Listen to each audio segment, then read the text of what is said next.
Chapter 1. The noble sorcerer King Justin overcome by the odor of a cannibalistic ogre. The words of Emperor Justin resonate. Language is a wondrous art. Only through the complete mastery of this art can one turn peril into safety, escape from the jaws of death, and ultimately win the favor of friendship. Lucifer de Nicholas Justin awoke to find himself bound to a tree. In a daze, he recalled that he had been on the brink of battling a cannibalistic ogre, only to have that ogre flee with such swiftness that before he could raise his wand, it was already upon him. Faced with the gaping maw of the ogre, Justin felt not fear, but revulsion, as he was rendered unconscious by the creature's foul breath. The memory ignited a fire of indignation within him. How could it be that a mere novice sorcerer, and a noble one at that, was not captured in the heat of battle, but rather succumbed to the ogre's stench before a single blow was struck? This was a humiliation, nay, a disgrace for the nobility, a disgrace for all sorcerers. He roared within his heart. The ogre seemed preoccupied with some search, entirely indifferent to Justin's awakening. The creature, this feeble human clad in sorcerer's robes, was a source of amusement. It was unimaginable how foolish one must be to engage in such childish antics. Justin, observing the ogre's futile search, felt a surge of defiance and yearned to voice his courage. Yet, the thought of provoking the ogre into delivering a fatal blow with its club sent a chill down his spine. No, he resolved, he would rather meet a glorious death than be reduced to mere pulp under the ogre's weapon.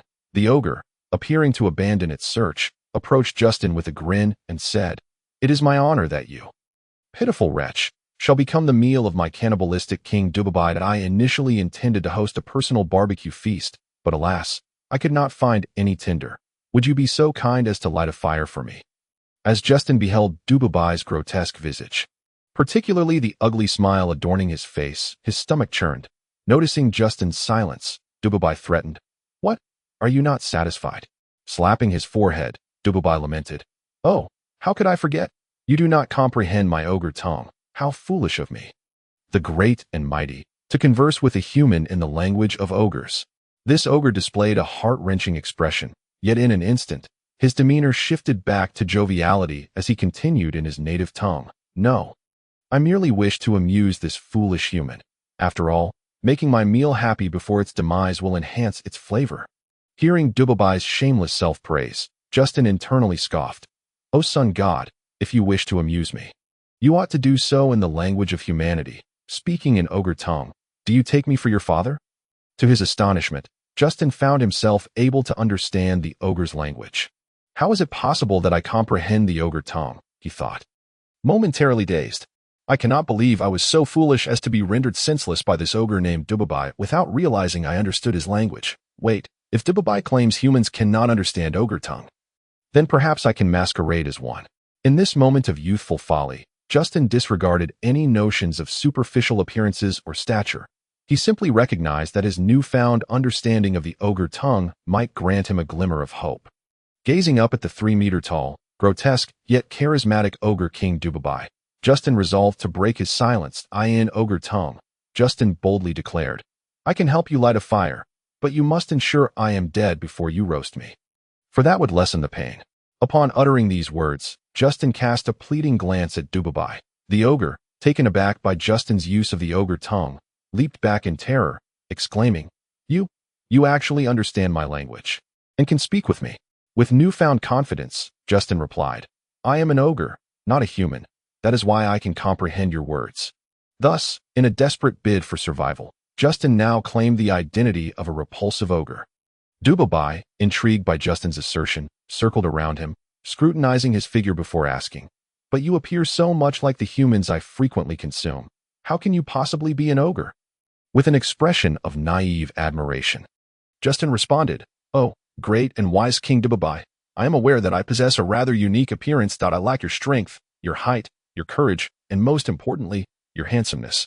Indeed, you are the most handsome of all ogres, and I could never hope to compare." Thus began Justin's shameless flattery, standing at a mere 1 meter 40 centimeters before the towering ogre king. Dubabide, receiving Justin's compliments, replied with an air of certainty, "Of course. I am the most handsome, tallest, strongest, and wisest Dubabide." It was evident that Dubabide took great pride in his appearance, placing handsomeness above wisdom, revealing that intelligence held little importance in the eyes of the Ogre King. Justin hastily added. With your oceanic wisdom, you must surely see that I am merely a slender, weak, and unattractive ogre. Dububai lifted Justin's diminutive frame, comparing it to his own robust physique, incredulously stating, "The difference is staggering." Perceiving Dububai's lingering doubt, Justin quickly interjected, "Have you ever seen a human speak in ogre tongue? The most complex and intelligent language in the world could only be crafted by the great ogre ancestors. Humans will forever remain incapable of mastering it." With his chin held high, Dububai basked in pride, as if he were a god among ogres. Moments later, the vain Dububai inquired, "But why are you clad in human sorcerer's garments?" Justin, feigning utmost helplessness, explained, "I was the smallest, most unattractive, and weakest in my small ogre tribe, and thus was cast out. While wandering alone in the forest, I encountered a large bear, which pursued me relentlessly. In my terror, I stumbled upon a group of human swordsmen who slew the bear, mistaking me for a human, and led me out of the forest. Remarkably, they discovered I had the potential to learn magic." Dububai, astonished, exclaimed, "Magic? You truly possess magical abilities? You are not a mere pretender." Confused, Justin queried, "Why do you deem me a pretender?" Dububai retorted, "I have seen you wave that wand about, yet you fail to conjure any magic." With utmost seriousness, Justin clarified, "Oh, King Dububai, this is not a wand. It is a staff, and all sorcerers wield staffs." Dububai, furious, declared, "If I say it is a wand, then it is a wand. What staff? This is clearly a lollipop." Astonished, Justin replied, "You, my king, know of lollipops?" Dububai fell into deep contemplation. After a moment, he responded with a tone of nostalgia, "That lollipop was much smaller than your staff, only the size of my little finger. Or perhaps just slightly thicker than my hair." Justin instinctively glanced at Dububai's hair, which housed twigs, leaves, dust, and dirt, and nearly retched. Though he managed to suppress the urge, the thought of being consumed by Dububai and turned into excrement sent another wave of nausea through him. Chapter 2. The lollipop that earned the favor of the cannibalistic ogre brother. Dububai continued, "That tiny lollipop took me 3 whole days to savor. It was truly delightful." Justin, gazing up at the towering ogre, particularly at his mouth, which was larger than both of his fists combined, and then recalling the finger-sized lollipop, sincerely felt that Dububai's love for lollipops was genuine. Suddenly, an idea sparked within him. "Oh, you have enjoyed such a delectable lollipop. Surely you have had many more since?" Dububai, furious, responded, "Those swordsmen and sorcerers always carry a bunch of useless trinkets, yet they never bring the most delicious lollipops. I would tear them to shreds." "Indeed," Justin concurred. "Humans often carry an assortment of nonsensical rubbish, yet sometimes that rubbish can be exchanged for lollipops." Dububai, puzzled, inquired, "Exchange those scraps for lollipops?" Eagerly, Justin nodded. "Yes, find an ogre who can communicate with humans. Take those scraps to barter for lollipops. Perhaps you could even trade for some seasonings, enhancing the flavors of the meat during your future barbecues." Dububai exclaimed in astonishment, "Seasoning? What is that?" Justin elaborated, "Humans have advanced beyond all creatures in recognizing their own needs. Particularly in terms of diet, they can create spicy dishes to stimulate appetite. They can concoct sweet and sour foods to aid digestion, and they are capable of producing a myriad of snacks." At that moment, Justin's stomach audibly grumbled, causing him a moment of embarrassment, for as a noble, such a display was quite unbecoming. Swallowing hard, Justin, as if imbued with a potion of divine strength, continued to boast in a compelling tone, "During my time among humans, I increasingly realized how paltry our ogre cuisine is in variety and how severely we lag behind humans in culinary development. Thus, I have resolved to dedicate my life to diversifying the gastronomic tastes of our ogre kin and to transforming our outdated eating habits." Striving to become the most elegant race among all, Justin was becoming increasingly adept at using phrases like "our ogre kin." Dububai, his eyes sparkling with excitement, looked at Justin and exclaimed, "Oh, great ancestors of the ogres! I almost devoured this hero who is so determined to improve the lives of our kind." With that, Dububai untied the ropes binding Justin and kindly began to massage his arms. Justin smiled on the outside, but his heart was weeping torrents. He murmured almost inaudibly, "Take it easy. I'm a wizard, not an ogre. Oh, this is no massage. It's clearly an act of murder." Dububai paused, puzzled, and asked, "What did you just say?" "Young Justin." Justin smiled and replied, "I said you are exceedingly kind to me. I was praising you. Look, I am so moved I could cry." He pointed to his reddened eyes, which were indeed stinging from the discomfort. Doobie responded, "There is no need for gratitude, and certainly no need for tears. We ogres are heroes, not weak, weeping humans." Justin suppressed the urge to strangle Doobie, calming the fervor within him. He said, "Yes, I find that human emotions are excessively delicate. Shedding tears at the slightest provocation, I have become somewhat assimilated, yet all of this is a testament to my achievements. Only through this can I gain the trust of others," Doobie declared. "Indeed. Your efforts will be richly rewarded. I am the king of all ogres in the Gabise Mountains, and the vast forest for thousands of kilometers around are my domain, though I do not know which short-sighted tribe of ogres cast you out. You are now a subject of my royal ogre lineage in the Gabise Mountains." Justin expressed his gratitude. "Your generosity and magnanimity are unparalleled. I am willing to return to humanity and exchange my wealth for more and larger lollipops, ensuring that you will never again fret over lacking lollipops," Doobie awkwardly inquired. "Can I buy some big ones?" He then gestured to indicate a basin-sized circle, eagerly asking, "Are there lollipops that large?" Justin's heart skipped a beat. A lollipop the size of a basin was more suited for ogres. Who among humans could possibly consume such a colossal treat? Nevertheless, he thought, as long as I am alive, anything is possible. Justin sincerely replied, "My king, whatever you desire, it shall be yours." Doobie boisterously exclaimed, "What do you mean?" "My king, from now on, you are my brother. No one in the ogre clan will bully you again." Justin felt a pang of gloom. How could he explain having an ogre brother? Yet, if the ogre kin believed it, so be it. He was finally able to survive. Tears of excitement brimmed in Justin's eyes. Observing Justin's tears, Doobie asked, "Is that gratitude you are shedding?" Justin affirmed, "Indeed, your trust and care provide me with the greatest warmth I have felt in this world." Doobie joyfully responded, "Ha ha. I shall have a brother. It is a pity my deceased brothers cannot rejoice with you." Justin felt a sudden heaviness in his heart. Would becoming a brother to the Ogre King mean death for his former brothers? An ominous cloud seemed to darken the horizon. He glanced anxiously at the sky above, relieved to find it clear. At least for now, he was safe. Doobie, oblivious to the implications of his words, excitedly shouted, "We ogres have infiltrated human society. We ogres have a wizard now. Oh, this is an achievement that none of my ogre ancestors could accomplish. Yet under my reign, it has become a reality."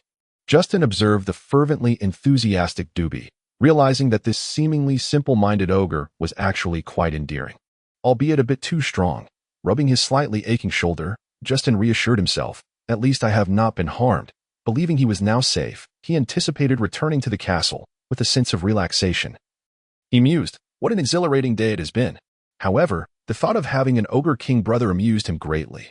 Simultaneously, Justin resolved, "Yes, upon my return, I will diligently practice my spells. I must grow stronger and no longer be a wizard overwhelmed by the stench of ogres." Chapter 3. The Wizard Justin, who inspired cheers among the ogres. A single sentence shattered all of Justin's fantasies. Doobie declared, "Dear brother Justin, although you have successfully infiltrated the human ranks, your physique is too frail. I must strengthen you. Only when you are strong can we extract more benefits from the humans." Justin stammered, "Strengthen? Strengthen?" Doobie replied, without a hint of doubt, "You must become strong. The reason we ogres are more robust, taller, and fiercer is due to the sacred treasures of our ogre ancestors." At the mention of sacred treasures, Justin's eyes sparkled with curiosity. What treasures does the royal ogre lineage possess? Brother Doobie? Doobie chuckled with delight. "That's right, brother Justin. From now on, do not call me King Doobie. Just refer to me as Brother Doobie." Internally, Justin scoffed. "I never called you King Doobie. That name is too silly." However, on the surface, he expressed his gratitude. "Brother Doobie, you are absolutely right." Then, with a tone of curiosity, he inquired, "So, brother, what is the sacred treasure of the ogre royalty?" Doobie scratched his head, somewhat helplessly replying, "I cannot describe it precisely. But all those of royal blood among the ogres must undergo the immersion." Upon hearing immersion, Justin seized upon the keyword, liquid. Doobie continued, "I cannot put it into words, but once you enter, you will understand the immense benefits. My speed and strength have increased exponentially due to the immersion." Justin, filled with longing, exclaimed, "How wondrous! I am eager to try it. If all it took was immersion to grow stronger, even a pig would desire it." Doobie affirmed, "Yes, you will soon witness it." He effortlessly hoisted Justin onto his shoulders and raced toward the ogre royal clan. At that moment, Justin cursed his own curiosity. "Oh dear, I am heading to the ogre tribe. If Doobie discovers my deception, it would spell disaster." Observing the bewildered Doobie beneath him, with his magic staff in hand, Justin felt indecisive. Doobie urged, "Brother Justin, I will now take you to the sacred treasure of immersion. When you emerge, you will surely be as powerful as I am." After hearing this, Justin made up his mind. He had to visit the Ogre royal clan. Only there could he uncover the true nature of the sacred treasure. And the word strong echoed in his mind like an incantation. Grasping Doobie's tousled hair tightly, Justin, nearly jostled off by the speed and bumps, managed to clear his mind. Although Doobie's hair felt exceedingly uncomfortable and even repulsive. Safety was paramount, so Justin chose to overlook the dirtiness, disarray, and greasiness. Yes, in pursuit of strength, he had stepped out of his castle and realm, wand in hand, seeking powerful wizards to learn magic. Regrettably, he had lost his way and stumbled into the jungle, nearly succumbing to the foul stench of the Ogre King Doobie. Reflecting on this, he felt a pang of frustration. Perhaps I am the first noble wizard in the vast continent to be fainted by the stench of an ogre. While lost in thought, Justin suddenly felt himself come to a halt and quickly gathered his focus to survey his surroundings. Good heavens, so many ogres. If they uncover my deceit, I would surely be torn to shreds and devoured. The surrounding ogres gazed in shock at the human riding upon the neck of their king Doobie, enveloped in a profound silence. Doobie observed the surrounding silence with a sense of perplexity. As he lifted Justin from around his neck and inquired of the hastily approaching ogre priest and the 10 esteemed elders, "Why did my subjects not cheer upon my arrival?" The priest, unresponsive to his query, retorted, "My lord, how could you permit such a feeble creature to ride upon your neck?" Doobie earnestly defended, "He merely appears to be of the human race. In truth, he is one of us. An ogre." The 10 elders beside him shook their heads in unison, inwardly lamenting the folly of their ogre king. The priest then asked, "My lord, what purpose do you have in bringing him back?" Doobie fervently declared, "Justin. Yes, this very ogre who bears a resemblance to humans will henceforth be my brother. He is the first ogre to infiltrate the human realm and our kind's inaugural mage." The priest and the 10 elders exchanged glances. Incredulous, was he not merely a human? How had he been transformed into an ogre in Doobie's discourse? Nearby, the ogres who revered and trusted their king began to cheer, spreading the word that the ogres have penetrated the human domain, and the ogres can now wield magic. Groups of ogres gazed at Justin with their misty eyes, causing him to feel an overwhelming pressure, cold sweat trickling down his brow. After scrutinizing Justin for a moment, the ogres erupted into a collective cheer, transforming the entire ogre tribe into a sea of joy. Several bare-chested female ogres, oh no, female ogres, cast flirtatious glances at Justin. Although Justin did not meet their aesthetic standards, as they preferred robust ogres like King Doobie. The fact that this slender ogre was the first mage in their history excited them, overshadowing their concerns about his height and physique. Such a throng of females entranced by hollow fame, Justin mused, observing the frenzied ogres surrounding him. Just as he finished his lament, dozens of female ogres approached, their dim eyes gleaming with a predatory light. A shiver coursed through him, and he instinctively recoiled. Faced with the formidable stature of the female ogres, towering over 2 meters, his heart raced wildly. This was not an encounter of romance, but rather a perilous threat. Realizing this, Justin hurriedly sidestepped to hide behind Doobie, anxiously suggesting, "Brother, perhaps we should first explore the secret treasures." Noticing the approaching female ogres, Doobie laughed heartily. "Ha ha. How could such a slight frame endure the allure of our ogre beauties?" Justin felt tears welling in his eyes. If it were elves, he could concede to their beauty, but ogre beauties? Just look at those watermelon-sized bosoms on display, capable of bursting his head with a mere swat, not to mention the years of accumulated dental grime. The very thought of their breath was unbearable, and their hair, resembling a chaotic growth from substandard hair tonic, was enough to blind his titanium alloy eyes. Justin quickly exclaimed, "Brother, these ogre beauties are all yours. I truly am powerless in this regard." He lamented inwardly, feeling utterly helpless. Chapter 4. The tormented mage. Justin still lives? Doobie gazed at Justin, who trembled with fear, and embraced a nearby female ogre, his hand resting upon her watermelon-like breast, squeezing with vigor. Witnessing Doobie's forceful grip, Justin instinctively took a few steps back, fearing a scene of carnage. Surprisingly, nothing has happened, he thought, observing the female ogre's blissful expression. Rubbing his still aching shoulder, he could not help but sigh inwardly. What manner of absurdity was this? His own bones were less resilient than the bosoms of the female ogres. What a tragedy. After a while of squeezing the ogre's bosom, Dubabai patted her ample rear, the flesh undulating and nearly blinding Justin with its sheer size. Releasing the female ogre, Dubabai clapped his hands and announced, "All right, my subjects. I shall now take my brother Justin to bathe in the secret treasures. Once he emerges alive, we will gain another warrior for our ogre clan. Let the cheers commence."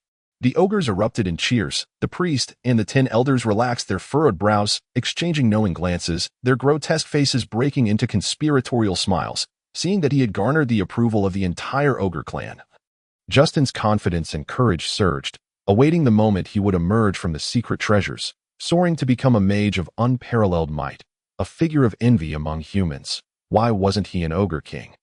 After all, he was human, not an ogre, and thus could not become an object of admiration for male ogres nor a pursuit for female ogres, carrying Justin to the foot of a grand mountain.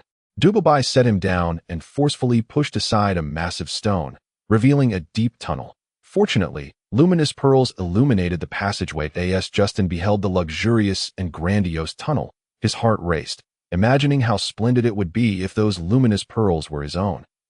Entering the tunnel, Dubabai sealed the entrance with another boulder. As he carried Justin along, he explained, the secret treasures were gathered by the ancestral deity of the ogres during the Divine War. The deity constructed this space with divine power to prevent energy loss. Only we, the royal ogres, may enter. It is a supreme honor and duty. Noting the confusion in Justin's eyes, Dubabai continued, "Haha, you have endured countless hardships, delving deep into the human realm for the sake of the ogre clan. I must bestow upon you the privileges of royalty." After hearing Dubabai's introduction, Justin's heart ignited with fervor. This was a power that even the ancestral deity of the ogres valued highly. His heart pounded as if it might burst forth, and his eyes sparkled with the vision of himself wielding a magic staff, conquering the vast continent. Observing the intensity of Justin's demeanor, Dubabai laughed heartily. "I too was once as excited as you, but alas, my achievements were limited. I ceased growing at 3 meters and never surpassed the mightiest ogre ancestors." What a pity.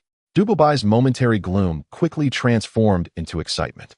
"However, under my leadership, the ogre clan has produced one capable of communicating with humans and wielding magic, achieving a miracle that even the ancestral deity could not accomplish.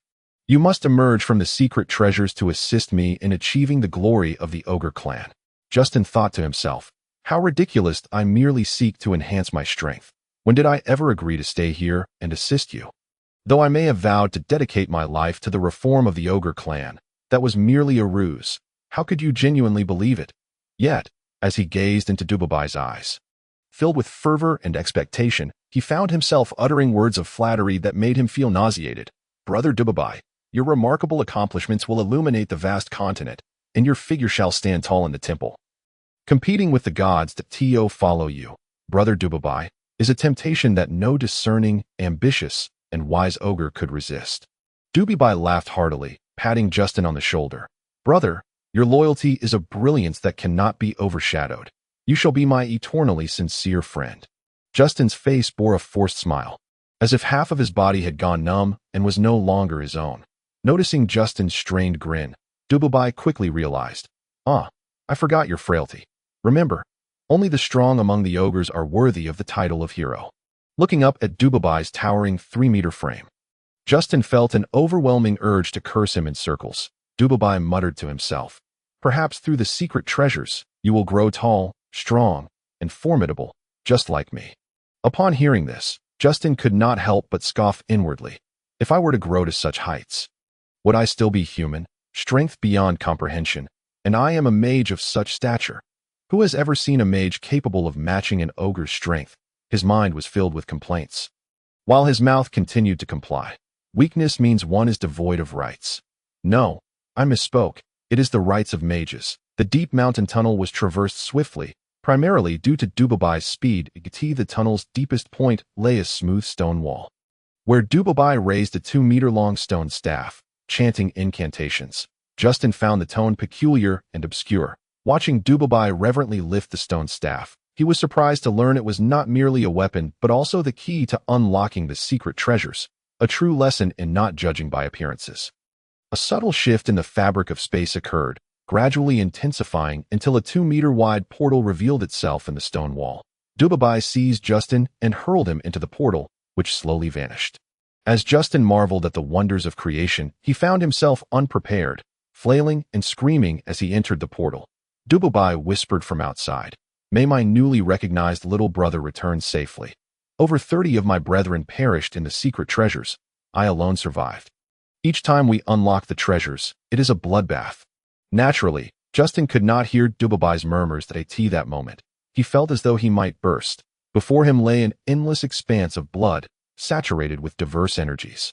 Possessing an exceptional mental fortitude, Justin had achieved the rank of a novice mage in merely 3 years, capable of casting a basic spell, the misspell. To acknowledge, he is merely 13 years old this year. This already qualifies as a standard of genius. However, Justin's territory is exceedingly remote, with a population of only 500. Note, not households, but individuals. One can imagine how destitute Lord Justin must be, precisely because of the sparse population and meager resources. There are no mages or swordsmen within the territory. It is evident how exceptional Justin is, having self-taught himself through books, yet he tragically lost his parents to illness when he was merely 9 years old. Justin is drenched in sweat, not from heat, but from pain. A relentless force penetrates through his skin, invading his body, while a slight energy pulses against his brain. At this moment, he faces unprecedented peril. Were Justin to hear Gabise's words, he would undoubtedly exclaim with indignation, "What manner of elder are you, wielding a power that even the man-eating demons cannot endure, and expecting a frail wizard like me to bear it? Why not just smash me to death outright?"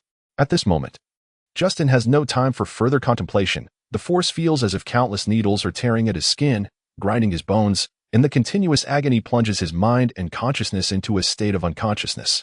Various forces clash and contend within Justin's body. Were one to behold his form, it would resemble a tattered sack, riddled with wounds. His flesh is either shattered, clumped, or shredded. In short, there is not a single unscathed part left. The loss of blood accelerates Justin's journey toward death. Before long, all flesh and blood dissolve within this pool of crimson, leaving Justin with nothing but his skeletal frame. No, there remains a flicker of consciousness and spirit emanating a faint glow from within his skull. Chapter 5. The God Struggle Who Suffers and Endures. At the bottom of the blood pool, a long-dormant black light suddenly stirs, yet appears almost illusory. Justin's spirit and consciousness hang by a thread. It can no longer restrain itself. In an instant, it surges directly into Justin's skull. This black light repels the various forces that seek to corrupt and assault Justin's spirit and consciousness. A sharp, piercing, and profoundly ancient voice reverberates within the chamber, akin to a rusted machine long dormant finally springing to life. Although the tone is calm, arrogance and ambition seep through its words. The creaking and groaning sound sends tremors through the heart, as if a heavy hammer were striking upon one's chest. I, the undying demon god, have finally found a human vessel after over 100,000 years. Only the filthy, stinking, and inferior man-eating demons have entered before. I was on the brink of despair. Heaven does not forsake those who are earnest. What heaven? With me, there is no heaven, no gods. The undying demon god bellows with hubris. The flickering consciousness, amidst this cacophony, sways like a dying candle, on the verge of extinguishing. Justin instinctively feels terror and wishes to curl up, only to suddenly realize that he no longer possesses a body. I know you, weak human, still possess consciousness. Who would have thought that a novice wizard could harbor such pure spiritual power? If I remain undying, you could at least become a great archmage. In light of my regaining a body today, I shall take you as my little brother. The undying demon god pauses, casting a glance at the flickering light of Justin's consciousness. The faint glow, representing Justin's spirit and consciousness, trembles slightly. I knew humans were weak, timid, and fearfully clinging to life. I was merely toying with you earlier. It has been ages since I felt such joy. The black light, representing the undying demon god, wavers as if stretching lazily. Before the undying demon god can revel for long, it seems to sense something, exclaiming in alarm, "This is bad. The skeleton of this body is about to dissolve. Damn it. Why is the human that entered so weak?" A slender thread of black light, as fine as a needle, merges into Justin's skeletal remains. Gradually, the lifeless and somewhat grayish-white bones appear to be illuminated. Initially just a hint of whiteness, then slowly becoming green, and finally exhibiting an eerie black sheen. ultimately presenting as a brilliant silver. Even more astonishingly, the skeleton extends, reaching a height of 1.85 meters before halting. Well, the energy is depleted. This will have to suffice for now, the undying demon god muses to itself. After more than 100,000 years, I never expected the energy to dissipate so quickly. Reshaping a mere human skeleton consumed a fragment of my energy. The undying demon god laments. The skeleton no longer lies flat but begins to rise, eventually standing upright in the blood pool. The undying demon god, do not lie down to live. I shall stand to die. The black light emits a sound akin to waves of light. Justin gradually acclimates to this unbearable noise. However, rather than feeling joy, he is engulfed by dread, as he realizes he cannot control or perceive the existence of his body, signifying he has lost dominion over it. Kid, watch closely as this pathetic body transforms into one harder than divine stone. Ha ha ha. The undying demon god bursts into a prolonged, maniacal laughter. Justin's faint light of spirit and consciousness dims further, consumed by fear and despair. Though this skeleton appears formidable, it cannot restore the name of the handsome god I once was. I still need to recreate flesh. Oh heavens, I must expend more energy. After a moment's reflection, the undying demon god resolves to recreate flesh. Another slender thread of black light detaches, and one can sense the primary black light tremble, as if it were a miser whose gold coins had been stolen. From the head to the torso and down to the limbs, soon, strands of flesh begin to regenerate in sequence. In less than a quarter of an hour, all flesh is restored. Terrifyingly, the head lacks facial features. Merely a layer of skin. Ha ha ha. I have restored my flesh. Still no facial features. Let's continue. After a while longer, a strikingly beautiful and otherworldly face emerges. The hair falls straight, black and lustrous. The brow is high and arched, piercing the clouds like a sword, while a pair of peach blossom eyes are elongated and slant upwards, as if capable of ensnaring one's soul. Most notably, the black pupils glimmer like black gemstones. Both crystalline and enigmatic, the nose is straight, the mouth neither too large nor too small, the lips slightly full, and the corners of the mouth curve upward, revealing dimples when he smiles. Such a handsome man dares to call himself the undying demon god, were it not for the bizarre environment. One might scarcely believe it.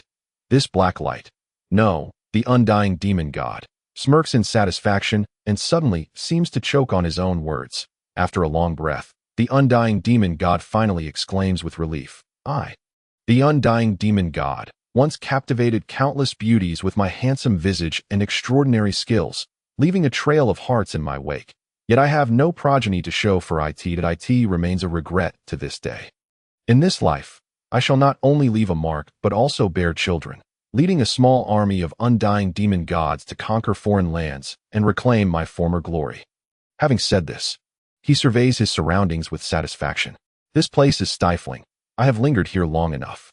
With a lingering glance, the undying demon god prepares to tear through space and return to the demon realm, only to suddenly halt as if sensing something. A dozen beams of light surge forth, cyan, blue, red, brown, green, white, purple, and gold, each infiltrating the undying demon god's body.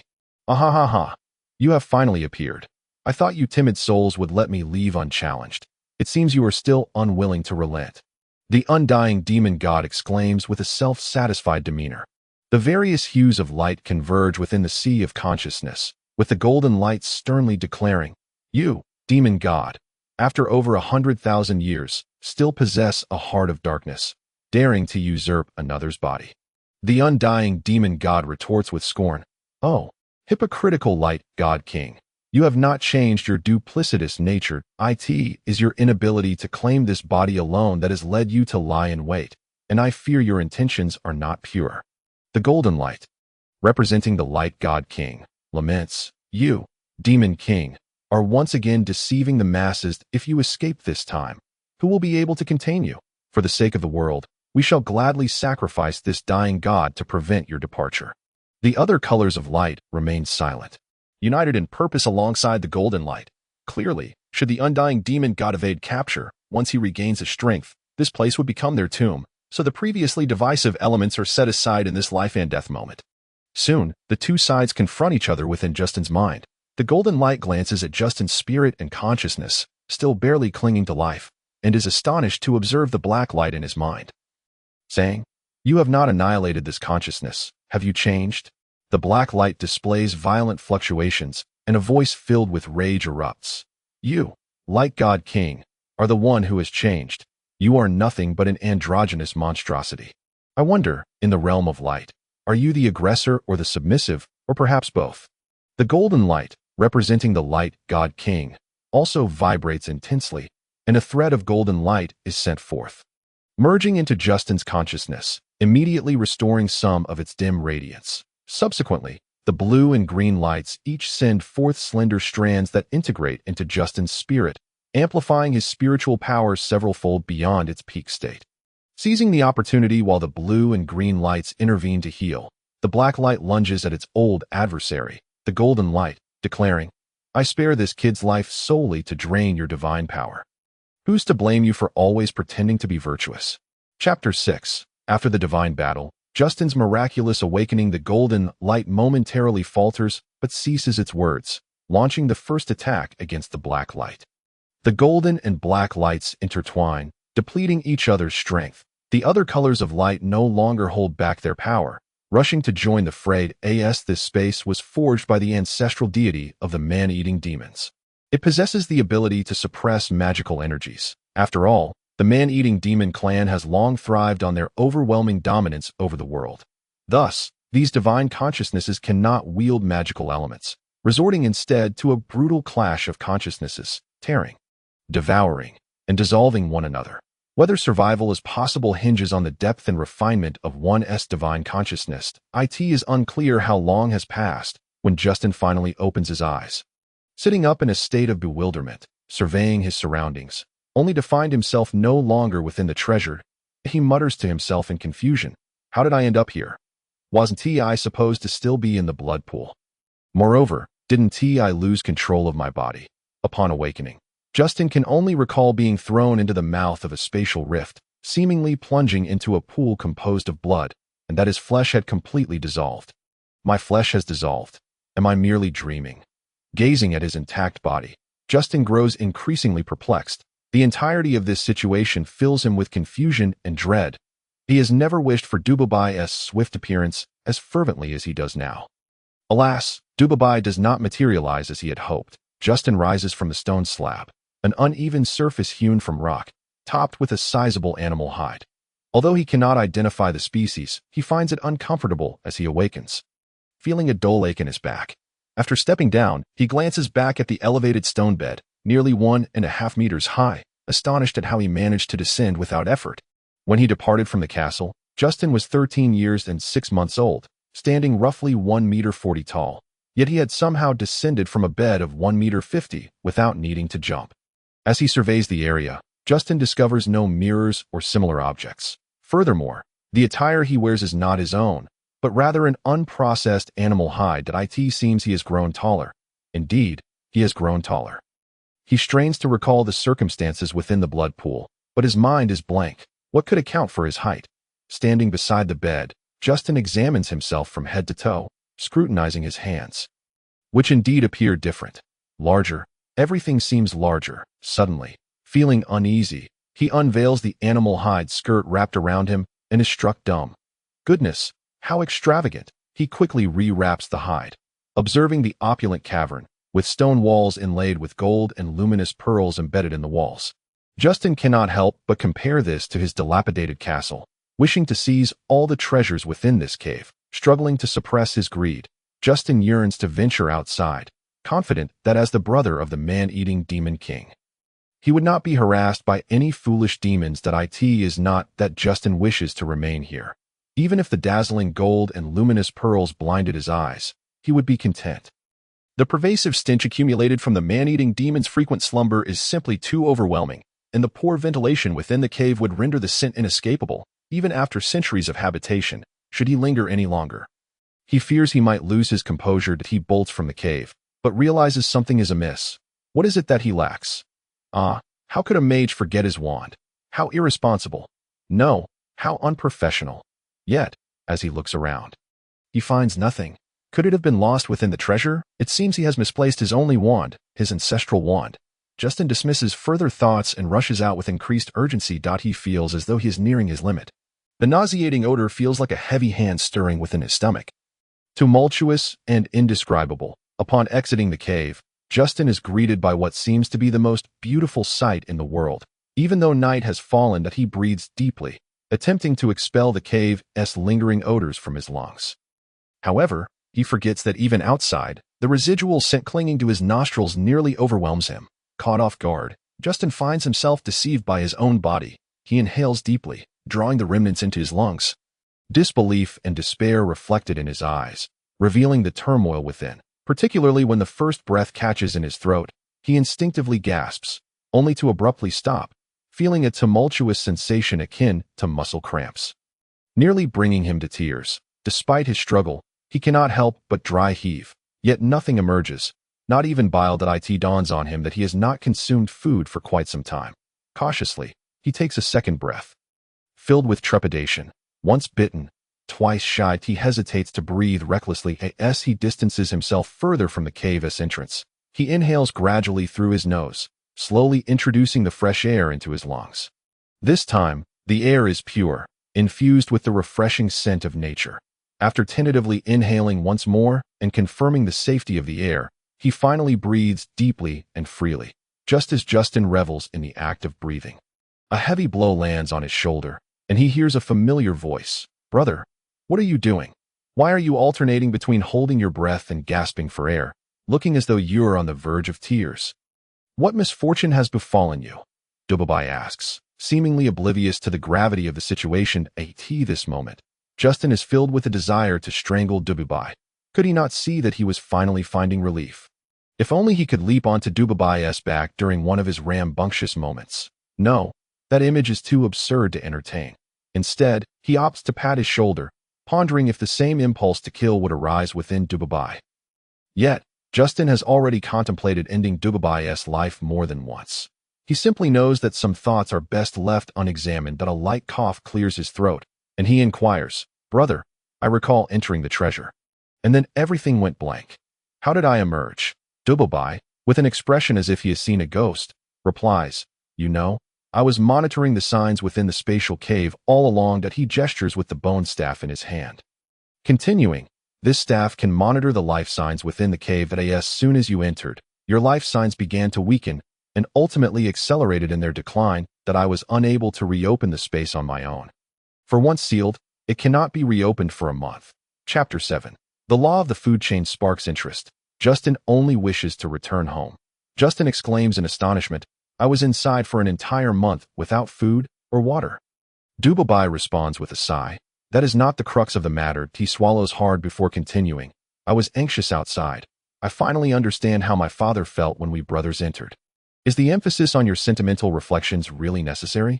Justin internally scoffs. Moreover, something feels off. Why would my entrance allow him to grasp his father's feelings during our entrance? That seems a bit off in terms of lineage. Well, perhaps I can only surmise that the thoughts of the man-eating demon clan are rather peculiar. Justin continues to critique internally, seemingly lost in reminiscence. Dubabai pays no heed to Justin's internal monologue.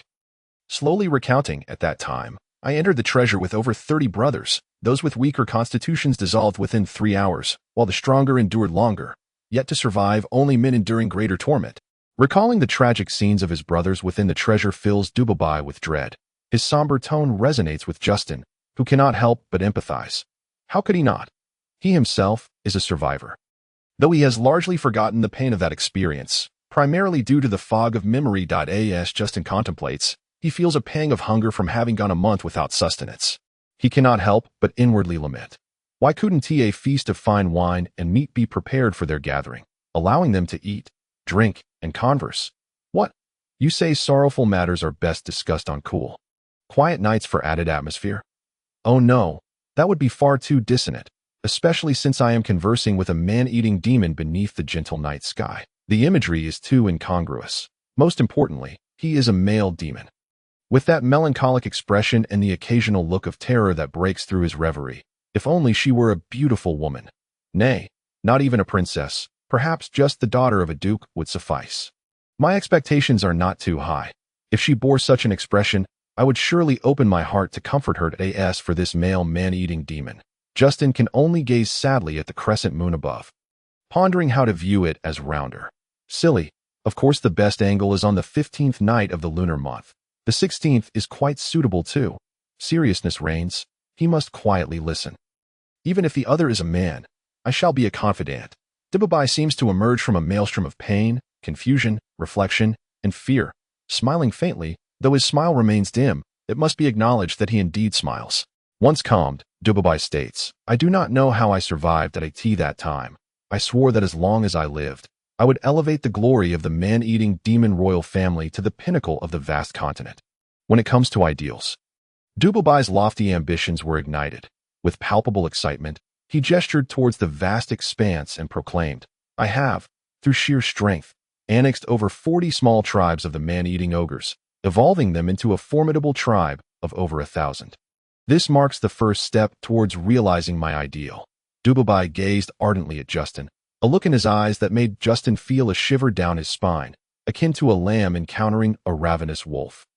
Gabise continued, when you articulated your vision to me, I was deeply moved by your aspirations that I firmly believe that united as brothers, we shall be invincible. Justin, momentarily at a loss for words, felt trapped in a pit of his own making, his heart heavy with despair. How had he conceived such a grand vision for the man-eating ogres? In a bid to extricate himself and return to his fiefdom, Justin quickly racked his brain for a strategy. He carefully articulated, I observe that the development of the man-eating ogres presents considerable drawbacks. With his hands clasped behind his back, Justin gazed at the moon above, attempting to embody a sage-like demeanor. Unfortunately, he was clad not in noble attire, but in a rough hide, which severely undermined the intended effect. Upon hearing Justin's words, Gabise fixed him with a longing gaze and eagerly inquired, Please, enlighten me. What utter nonsense. This was purely a fabrication. Gabise stepped closer, delivering a firm slap to Justin's shoulder, the same spot as before, with equal force. The sudden impact caused Justin to sway, nearly losing his balance. Gabise, brimming with enthusiasm, asked, I knew you would have a solution. Quickly tell me, elder brother. Justin felt a wave of despair wash over him. His shoulder had suffered a second blow. He feared it might never wield a magic staff again. Why must it always be the left shoulder? He resignedly countered. Surely the food supply for the tribe is a pressing issue. Gabise nodded gravely, replying, Initially, my tribe numbered only 200, and food was already scarce within these woods.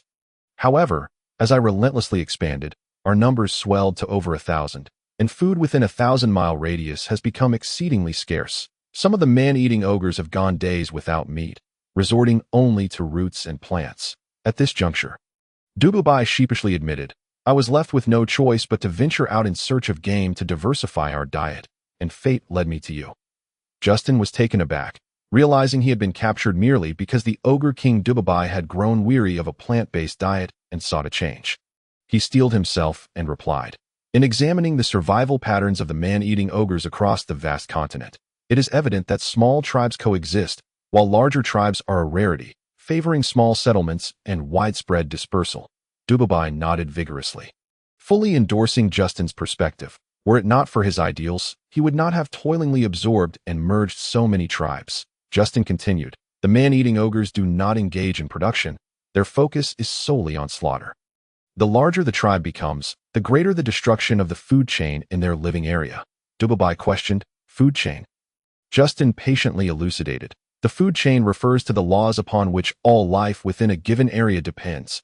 As he spoke, he drew a circle in the dirt, illustrating, You see, grass is consumed by sheep, which in turn are preyed upon by wolves or other carnivorous creatures, including the man-eating ogres. Then, wolves and big cats are hunted by the man-eating ogres.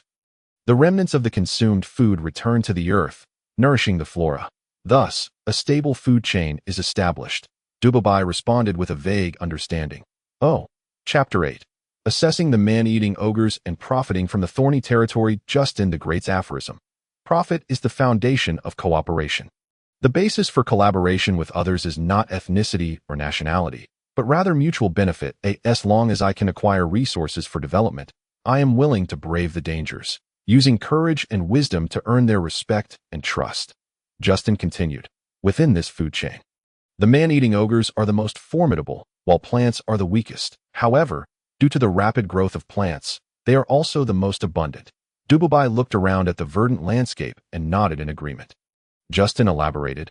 However, the growth cycle of sheep is relatively slow. It takes 6 to 7 months for a lamb to mature.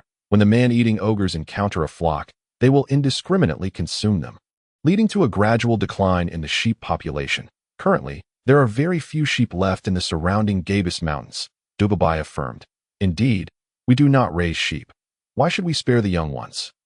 It's better to consume them all. Seeing Dubabai's single-mindedness, Justin felt at a loss for words. The man-eating ogres were far superior to humans. One adult ogre could easily match the strength of 10 ordinary soldiers, which solidified their dominance in the forest. This overwhelming strength dictated their way of life. A powerful race that does not engage in production inevitably wreaks havoc upon the natural ecological chain. Only a lifestyle of small settlements and widespread dispersal could maintain the balance and sustainability of the ecological chain. With Dubabai disrupting the age-old lifestyle of the man-eating ogres, he was bound to face repercussions dictated by the laws of nature. Upon his arrival, Justin had observed an unprecedentedly large tribe of man-eating ogres, yet most appeared frail, clearly a consequence of food scarcity. Faced with such a dire situation, Dubabai showed no inclination to change, instead bearing a sense of entitlement. What was Justin to do? Noticing Justin's silence, Dubabai seemed to recognize his own shortcomings. Yet for thousands of years, the man-eating ogres had hunted whenever they felt like it. Farming was truly beyond their capabilities. Was there any ogre who would not compete to devour more prey, treating sustenance as a game? Dubabai felt a twinge of grievance. Why did Justin not support such an obvious truth, but instead seemed to harbor some resentment? Justin understood that his primary task was to persuade, not to complain, get angry, feel frustrated, or remain silent. He suddenly thought of his own subjects, who, due to the harsh surrounding environment, were nothing but slaves of Justin's family. This was also why Justin had managed to inherit the title of Lord at such a young age without being usurped by others. Slaves could never possess dominion over a land that could only survive by adhering to their lords, a fundamental principle of power on the continent. With this in mind, Justin remarked, "Brother, I have conceived a plan, though I am uncertain of its feasibility." Upon hearing that there was a plan, Dubabai eagerly asked, "What is it?" "As long as it poses no major issues, I shall not hesitate to embrace it." Feigning hesitation, Justin spoke earnestly. "I am the lord of a fief located 1,000 miles away, where I oversee 500 slaves." Dubabai inquired, "Are you referring to the lord of the Thorny Territory?" Justin, surprised, asked, "How did you know about the Thorny Territory, elder brother?" Dubabai explained, "Our tribe occasionally ventures there to hunt for food, though we seldom harm humans." Puzzled, Justin asked, "Why is that? With your food scarcity, why do you not harm humans?" Dubabai replied, "This is the decree of our ancestral god, forbidding harm to those humans settled in the Gabise Mountains." Justin probed, "Why is there such a decree?" Dubabai fell silent, his eyes twinkling as he began to calculate with his fingers. 500 individuals. 2 ogres per slave. That yields 1 meal. 4 ogres per slave allows for 2 meals. Observing Dubabai's meticulous counting, Justin inquired curiously, "Elder brother, what are you calculating?" Dubabai, slightly embarrassed, responded, "I am determining how many ogres can be sustained by a single slave to maximize our livelihood." Justin stared at Dubabai in astonishment, his mouth agape in disbelief. Noticing Justin's reaction, Dubabai asked, "You wish to partake in the slaves as well, little brother?" Justin lamented passionately, "Elder brother, that is not the crux of the matter." Dubabai countered, "In our tribe, consumption is indeed the crux." Justin regarded the overzealous glutton before him, realizing his greatest mistake had been attempting to present himself as a strategist. This was not a matter of negotiation. How could he communicate effectively? Dubabai suddenly felt a pang of guilt, realizing he was contemplating devouring his own brother's subordinates, a grave betrayal of loyalty. Yet they were humans, not fellow ogres. Perhaps he could consume half and spare the other half. Unbeknownst to Justin, Dubabai's thoughts were wandering as he gazed at the luminous moon above, which seemed to him the most exquisite sight in the world. Dubabai, noticing Justin staring skyward with his hands clasped behind his back, remarked, "Little brother, are you hungry? Do you desire some bread?" The atmosphere Justin had sought was now entirely lost. A sense of fury bubbled within him, choking him with frustration. Observing Justin's trembling visage, Dubabai pressed, "Are you suffering from hunger? Yearning for something to eat?" "Sometimes," When I am famished, I too gaze at the moon, wishing I could pluck it from the sky and take a bite. Unable to contain himself, Justin interrupted, Eat, eat, eat. That is all you think about. Indeed, sustenance is paramount, but we must first have food to sustain ourselves. The beasts of the forest are on the brink of extinction. Shall we merely wait for starvation to claim us?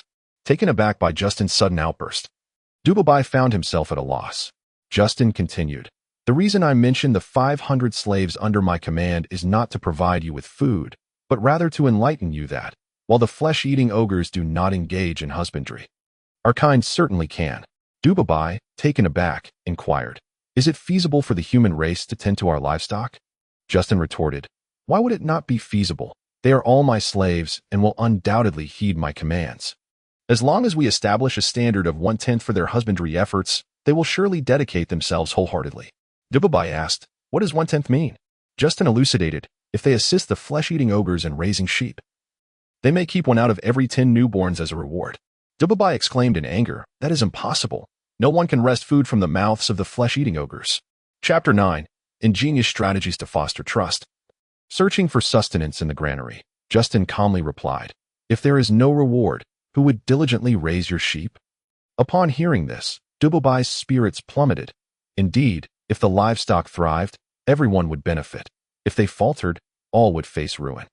Dubabai, in a subdued tone, remarked, This poses quite a challenge. My people would never consent. Could we perhaps lower the standard to 1 in 20? Observing Dubabai's desperate attempts to secure sustenance, Justin realized that his tribe had truly reached a dire state. Otherwise, they would never part with their own morsels. Who could deny the avarice of the flesh-eating ogres? Ultimately, Dubabai reluctantly acquiesced. Watching Dubabai's forced demeanor, Justin couldn't help but find it amusing. The livestock for husbandry was nowhere in sight. Yet they were entangled in disputes over profit-sharing. Truly, the goblins were worrywarts. As Dubabai's expression gradually returned to normal, Justin cautiously suggested, Since we have reached an agreement on off-site livestock husbandry, should we first determine the source of these livestock? Dubabai queried, What do you mean by off-site livestock husbandry? Justin explained, Off-site livestock husbandry, as the name suggests, involves the flesh-eating ogres providing the livestock, which will then be raised by humans in proximity to their territory. The term off-site refers to this arrangement. As for leasing, it indicates that the animals being raised belong to the territory of the flesh-eating ogres. Upon grasping this concept, Dubabai expressed astonishment. What? How can the humans lease livestock from the flesh-eating ogres when we can barely feed ourselves? Where would we find livestock to lend to the humans? Faced with this individual who sought rewards without investment, Justin was reluctant to elaborate further. Yet, for the sake of his territory's development, he felt compelled to clarify. Within my territory, aside from crops, there are virtually no livestock available. What shall we use for husbandry? Dubabai stammered. But, we have insufficient food ourselves. Justin asserted, the flesh-eating ogres can provide a substantial number of goats, bison, and wild horses. For the time being, the humans can supply you with grain that if we all work together. Once we survive this year, I assure you that none shall go hungry next year. Hearing the prospect of not going hungry, Dubabai's eyes brightened, though he hesitated and asked, What if the humans steal the livestock? Justin acknowledged the validity of Dubabai's concern. Indeed, how could two distrustful races collaborate and thrive in the long term? Contemplating this issue, Justin felt a headache coming on. The territory was exceedingly barren, devoid of any items that could serve as collateral. Furthermore, aside from food, the flesh-eating ogres possessed little of value. Suddenly, an idea struck Justin like a flash of light. He had conceived a brilliant plan that would not only cultivate a formidable army in the future, but also enhance the trust between his territory and the flesh-eating ogres. Carefully choosing his words, Justin addressed the matter of theft, stating, The issue of theft ultimately boils down to trust between our two races. As long as we can bolster our mutual trust, we can circumvent such problems. Dubabai hastily urged, Speak plainly. My brother, there is no need for hesitation. Here, you are my kin, and no one can bully you. After expressing his gratitude, Justin continued, Regarding trust, the bond of brotherhood between us speaks for itself. Dubabai affirmed, Of course. You are my only brother. If I cannot trust you, who else could I trust? After expressing gratitude for Dubabai's trust, Justin proceeded, The flesh-eating ogres can dispatch a group of lesser ogres to my territory.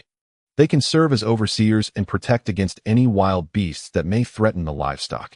This arrangement would not only strengthen communication and interaction between our two races, but also ensure the smooth operation of the livestock husbandry. Dubabai, overjoyed, suggested, "Why not send adult ogres? I would love to visit there myself." Justin quickly declined. "No, please do not send adult ogres. They struggle to control their primal urges and could very well resort to devouring humans, instilling fear among our kind and jeopardizing our collaboration."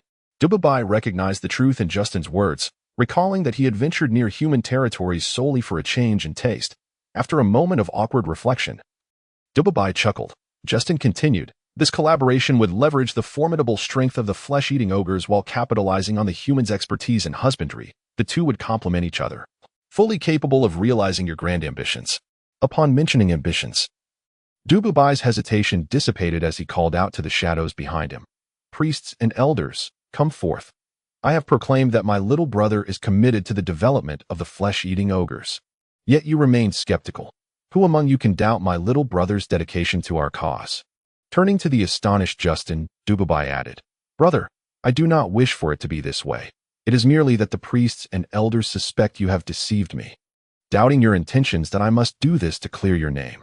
Justin increasingly resonated with the notion that those who do not strive for self-improvement shall inevitably face humiliation. He silently vowed to seize this opportunity to develop his territory and soar to great heights. The priests and elders were rendered speechless. From Justin's strategic perspective, the plan was decidedly advantageous for the flesh-eating ogres. Even if the humans grew stronger through husbandry, they could never rival the flesh-eating ogres, ultimately becoming their vassals. Thus, no matter how much they questioned Justin's motives, they could not deny the plan's rationality and viability. After exchanging nods of acknowledgement, the priests and elders departed collectively. Justin, witnessing their demeanor, recognized that the matter was settled. No news is good news. Observing the retreating figures of the priests and elders, Justin mused that the ancients had not misled him. Now that Dubabai, the priests, and the elders had passed these significant hurdles, the remaining challenges were capturing the livestock and selecting the lesser ogres. These matters could not be resolved overnight, and thus, the two did not discuss them in detail. As Dubabai turned to leave, Justin, reluctant to return to the cave, implored, "Brother, I find myself rather hungry. Is there anything to eat to tide me over?" Dubabai hesitated, stating, "At present, everyone is gnawing on tree stems. We truly have no surplus provisions."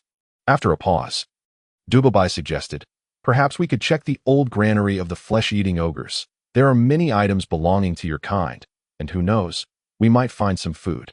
Upon hearing this, Justin felt a sense of resignation. He had devised such a grand plan, yet there was no grand feast to celebrate it, and now they had to rummage through an old granary for sustenance. His mind was in disarray. Chapter 10. Dust accumulates in the granary, treasures within. Dubabai guided Justin to the entrance of the secret treasure passage. Preparing to step inside, Justin hurriedly called out to him, apprehensively stating, "Isn't this the passage leading to the secret treasures?" Dubabai flashed a mysterious smile, replying, "Follow me, and you shall see." As they traversed the corridor halfway, Dubabai pushed open the stone wall on the right, revealing a hidden realm. Unfortunately, this realm was laden with dust, with thousands of boxes lying quietly beneath layers of grime, as if untouched for centuries. Only a few areas bore signs of recently placed items. Justin immediately extinguished any hope of finding food. What could possibly be edible in such a place? If dust were sustenance, they would be well fed, but he was no dust-eating beast. Speaking of dust-eating beasts, they were indeed peculiar creatures. Dust-eating beasts were gentle by nature, subsisting solely on dust, and their excrement enriched the soil. They preferred cohabiting with animals and shunned human habitats. However, their unique dietary habits had attracted the admiration of many affluent individuals, sparking a historical frenzy for hunting dust-eating beasts not for fertile land, but simply to keep them as dust cleaners in courtyards. A saying once encapsulated the value of dust-eating beasts: if you possess one dust-eating beast, you may rise to a middle-class family in the imperial capital. If you possess a pair, congratulations, for you may attract the interest of lower noble daughters, propelling you to greatness. Wealth is easily acquired, but titles are hard to come by. One can only imagine the rarity of dust-eating beasts. Gazing at the dust-laden room, Justin felt an overwhelming desire for a dust-eating beast at that moment. Observing Justin's dejected countenance, Dubabai once again smiled mysteriously, brandishing a stone staff and launching into a torrent of arcane and incomprehensible words.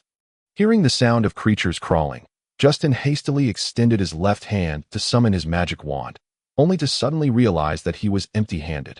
Understanding Justin's intent, Dubabai recognized that he sought the protection of the wand. He scoffed, "Ah, dear Justin, there is truly no need for any feigned sorcery in my presence." Upon hearing Dubabai's words, Justin felt a surge of anger almost bursting within him. Yet, alas, it was futile.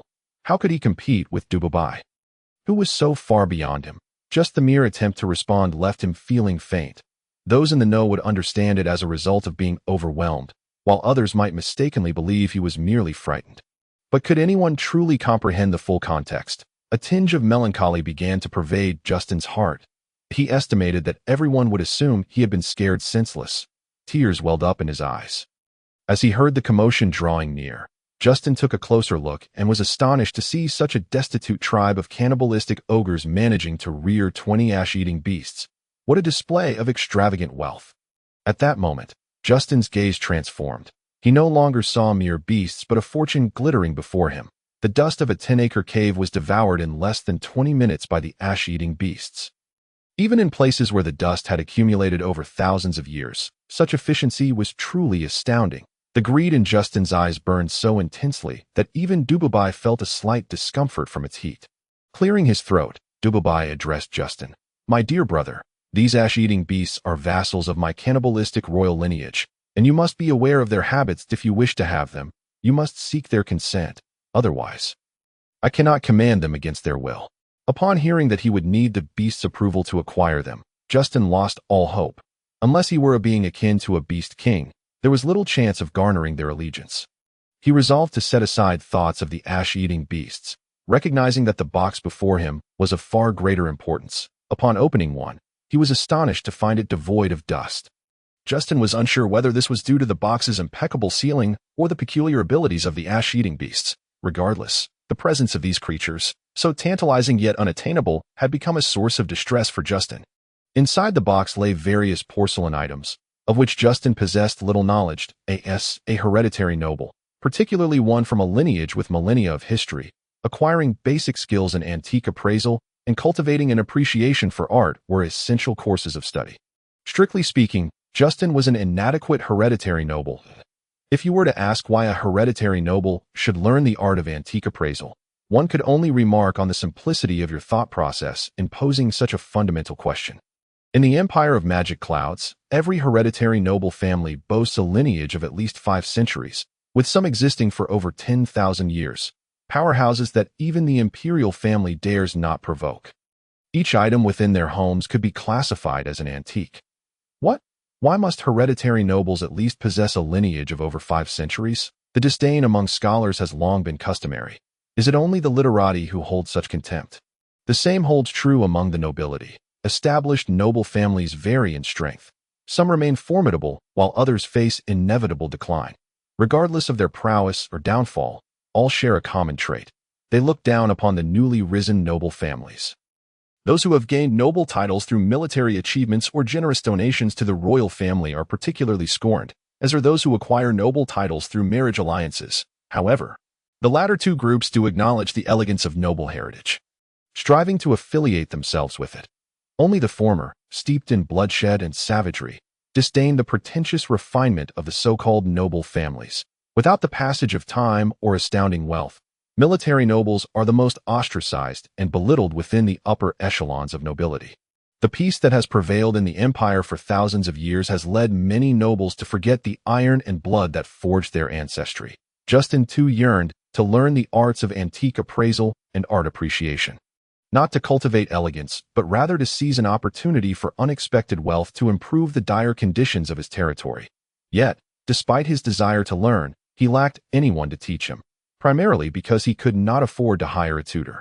Typically, noble families employ stewards who have undergone training in etiquette and specialized knowledge, well-versed in the skills and manners that nobles ought to master, adequately capable of educating the children of noble families. However, Justin's family had fallen to the point where they could not even afford a professional steward. In desperation, he resorted to promoting clever and capable slaves from his territory to the position of steward. Lacking the ability to appreciate art and antiques, Justin merely found these items pleasing enough to set them aside. Upon opening another box, he discovered several magical robes. Valuable items indeed. He picked one up and glanced at Dubabai beside him, saying, "Brother, would you mind averting your gaze? I wish to change into a magical robe." Dubabai, with a nonchalant demeanor, replied, "What is there to be shy about among brothers? After all, you emerged from the treasure trove completely bare." Observing Dubabai's mischievous grin, Justin inwardly scoffed. Who says the cannibalistic ogres lack a sense of humor? How absurd. Seeing Dubabai remain utterly unfazed, Justin resignedly bared himself before a male cannibalistic ogre. Fortunately, Dubabai had no unsavory inclinations. Otherwise, Justin would have felt a chilling sweat and discomfort all over as he donned the magical robe. Clad in the robe, Dubabai felt a wave of relief wash over him. After all, the unprocessed animal hide he wore exuded a pungent odor that occasionally assaulted Justin's nasal passages, causing his stomach to churn and his chest to tighten. Yet, without proper attire, Justin dared not remain bare before the cannibalistic ogres. Should an unobservant female ogre attempt to take advantage of him, it would leave a shadow over his life. No, not just for one lifetime, but for 10. Closing the box filled with magical robes, Justin contemplated their worth. However, one of his magical robes had belonged to his mother, and assessing its value would likely be as futile as a bear attempting to count. With 2 boxes yielding such remarkable finds, even in the absence of food, Justin's interest was piqued. Chapter 11. Does Justin have a chance against the cunning Dubabai? Justin remarked naturally, "From the 2 boxes I have opened, the magical robe should fetch a considerable sum, but the value of the porcelain is beyond my estimation." Pointing at the boxes, he feigned indifference and inquired, "Given how neatly these items are arranged in their age, could this be the will of the cannibalistic ogre ancestors?" Unable to directly ask whose intention it was, Justin relied on conjecture in hopes of coaxing Dubabai to speak that moment. Dubabai's expression turned solemn as he reverently stated, "The cannibalistic ogre ancestors escaped from the great war of the gods with their unparalleled wisdom, returning with wondrous treasures that have allowed our royal lineage to endure and flourish. These human artifacts have been meticulously categorized here, in obedience to the divine will of generations of cannibalistic ogre royalty."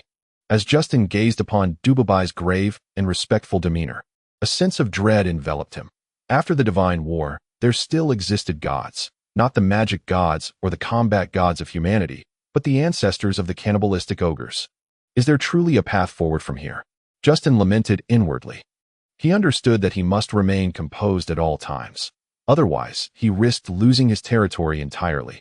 Feigning humility, he declared, "I bow before the venerable ancestors of the cannibalistic ogres. All humans, elves, and dragons are but sweet pastries." Dubabai, with a glint of enthusiasm, remarked, "In all these years, aside from various animals and humans, I have yet to taste elves or dragons. What an opportunity it would be to sample them, especially dragons. They are said to be immensely nourishing." Observing Dubabai's fervent longing for delicacies and then glancing at his robust physique, Justin maliciously mused, "What need do you have for nourishment? Do you harbor unspoken woes that require remedy?" It seemed that his brother's pursuit of happiness was but a tale of sorrow. With a sly smile, Justin chose not to disturb Dubabai's delightful reverie and continued to open the boxes, revealing a dazzling array of items. His confidence in the future development of his territory grew ever stronger. Yet, the challenge lay in how to maintain independence and strength under Dubabai's watchful gaze. This would be a concern for the future. For now, the most pressing matter for Justin was to leave the cannibalistic ogre royal family safely. Ideally with these boxes in tow, even if only in part, Justin hastened to increase his pace in opening and inspecting the boxes. Before long, when he opened a large box, he discovered that beneath a multitude of items lay a delicate small box. Though it was referred to as a small box, it was only so in comparison to the larger one. After fiddling with the exquisite little box for some time, Justin found himself unable to open it. In frustration, he turned to Dubabai and asked, "Brother, could you assist me in opening this box?" With unwavering confidence, Dubabai declared, "Watch and learn." He attempted to pry it open with his hands, then smashed it against the ground, eventually resorting to using a bone club, yet still without success. Justin cautioned the irate Dubabai, "If brute force cannot open it, there must be another method." Thus, Justin began to search for a similar box. Yet after examining nearly 100 surrounding boxes, he found nothing. Unwilling to be deterred, he expanded his search and ultimately discovered a similarly crafted box measuring 50 centimeters in length, 20 centimeters in width, and 50 centimeters in thickness tucked away in a corner of the stone cave. As he gazed at the exquisite chest, Justin was suddenly struck by a thought. If the items within were indeed valuable, perhaps even rare, then acquiring them would be no simple feat. If attainable at all, should I refrain from opening this chest, the worth of its contents would remain uncertain, serving as a litmus test for the stakes involved between myself and Dubabai. With this contemplation, Justin smiled and addressed Dubabai. Brother, consider these 2 chests as a gift to your younger sibling. What do you say? Dubabai, appearing magnanimous, replied, Dear brother, if you desire them, how could I refuse? Let us first open them and see what treasures lie within. I, too, wish to behold them. Justin, blushing modestly, responded, I am aware that I cannot accept these 2 chests from you without offering something in return. After all, the items within this cavern are largely of considerable value, particularly the ancient antiques and magical artifacts. Dubabai joyfully acquiesced to Justin's words. Justin continued, The treasures within these 2 chests should also hold significant worth, yet I yearn to surprise myself. Pausing, he noticed a flicker of skepticism on Dubabai's face. Realizing that his emotional appeal was failing to sway the astute Ogre King, gritting his teeth, Justin seemed to summon great resolve, then declared, In gratitude for your generosity, I shall reduce the breeding commission to 15%, with the commission deducted in advance for any deceased or livestock. Dubabai regarded the 2 chests at Justin's feet, understanding that Justin was taking a gamble. With a broad smile, Dubabai declared, Take what you wish. Dear brother, the terms of our agreement remain unchanged. Our ogrekin are forthright and generous, and we shall not quibble over trifles. Goodness, this miserly Ogre King is more calculating than a usurer. You profess your generosity yet chastise me for being too stingy, Justin thought to himself. Gazing gratefully at the generous Dubabai, he said, Such kindness from you, dear brother, compels me to offer an additional 3,000 pounds of grain each year. This represents 1/20th of my territory's harvest.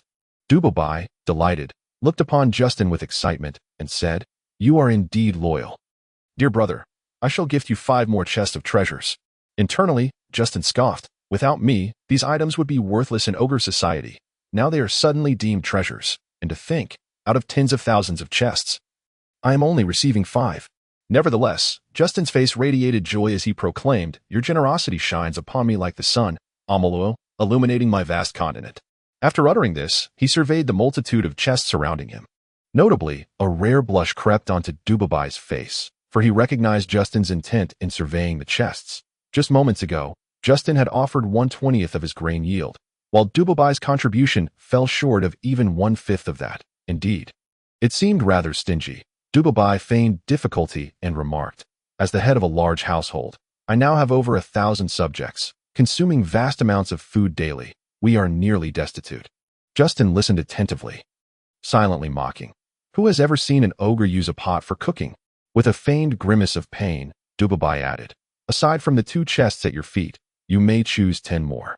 Upon uttering this, Dubabai wore an expression of utmost benevolence. Justin realized he had significantly profited and perceived that Dubabai's generosity had reached its peak. Should he continue to haggle, even for the slightest advantage, he risked leaving Dubabai with an impression of insatiable greed, which would undoubtedly hinder the alliance's further development. With warmth, Justin clasped Dubabai's right hand with both of his own. Alas, Dubabai's palm was so large that Justin could barely encompass 5 of his fingers with one hand. Shaking it vigorously, Justin declared, I shall forever cherish your kindness, dear brother. Upon my return, I will ensure that food is dispatched promptly. Once you deliver the livestock, I will personally oversee their care to guarantee that our ogre clan thrives with ample meat and grain in the coming year. Chapter 12. Joy upon joy. Justin's unexpected and astonishing gains upon hearing Justin's assurances. Dubabai's smile grew even more joyous and sincere. Justin continued to examine the contents of the chests, unable to suppress a gasp. These emaciated ogres were sitting atop a treasure trove, oblivious to their fortune. How pitiable. Reflecting on his own territory, Justin ceased his complaints. He, too, craved such a wretched existence, yet it was beyond the realm of his imagination. After meticulous selection, Justin chose 10 chests, 2 large chests of weapons, 3 chests of armor, 2 chests of magical robes, and 3 chests of treasures, including rare sea curiosities, precious jewels, and a substantial chest of gold coins. The notion of converting these treasures into currency would not be an overnight endeavor. Haste could lead to being undervalued.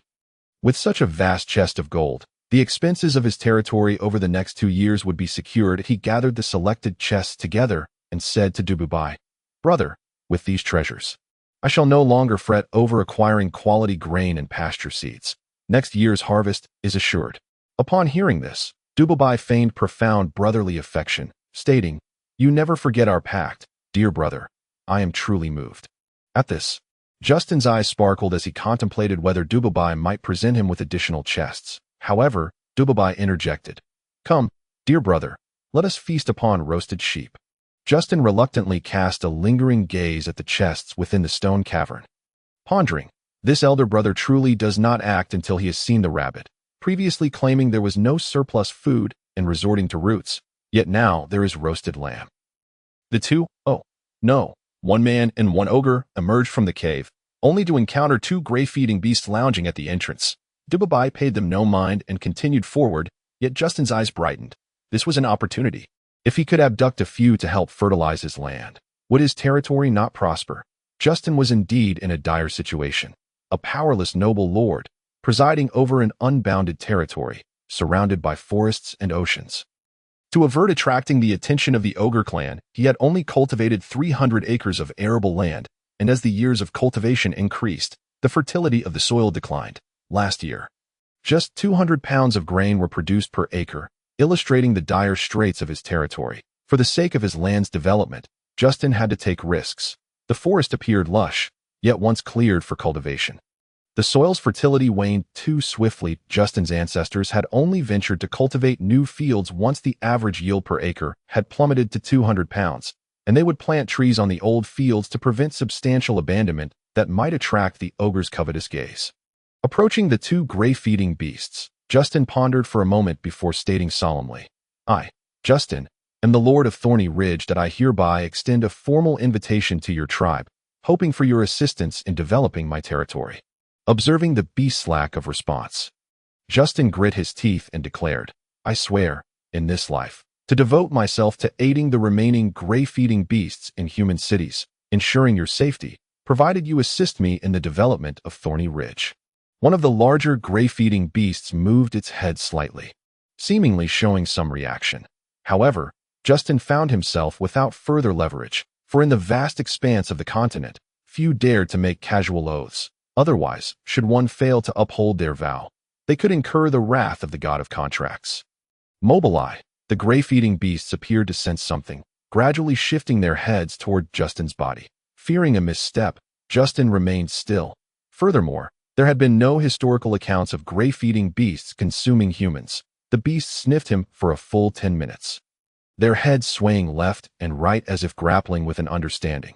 The other gray-feeding beast also moved its head closer to Justin, as if making a new discovery. The 2 beasts entwined their heads, seemingly communicating, yet Justin was powerless to decipher their silent exchange. Beyond theatrical performances, even the silent communication of humans is challenging to interpret, let alone that of animals. Before long, both gray-feeding beasts emitted a resonant cry. Their voices sharp and elongated, though not traveling far. Justin stood there in confusion, uncertain of the meaning. Dububai, however, appeared astonished, able to infer the significance of the beast's call. Observing Justin's perplexed expression, Dububai spoke with an incredulous tone. "These 2 gray-feeding beasts have responded to the oath. It is now your turn." Upon hearing this, Justin was overjoyed, dismissing all thoughts of why this was happening, and extended his right arm, bending his thumb, index, and middle fingers while extending his ring and little fingers skyward, pressing his right arm against the side of his face, and earnestly swore, "I, Justin, Lord of Thorny Ridge, hereby swear to the god of contracts, Mobileye, I shall treat the gray-feeding beast with kindness, dedicating my life to rescuing the remaining gray-feeding beasts of the vast continent and providing them with the utmost protection."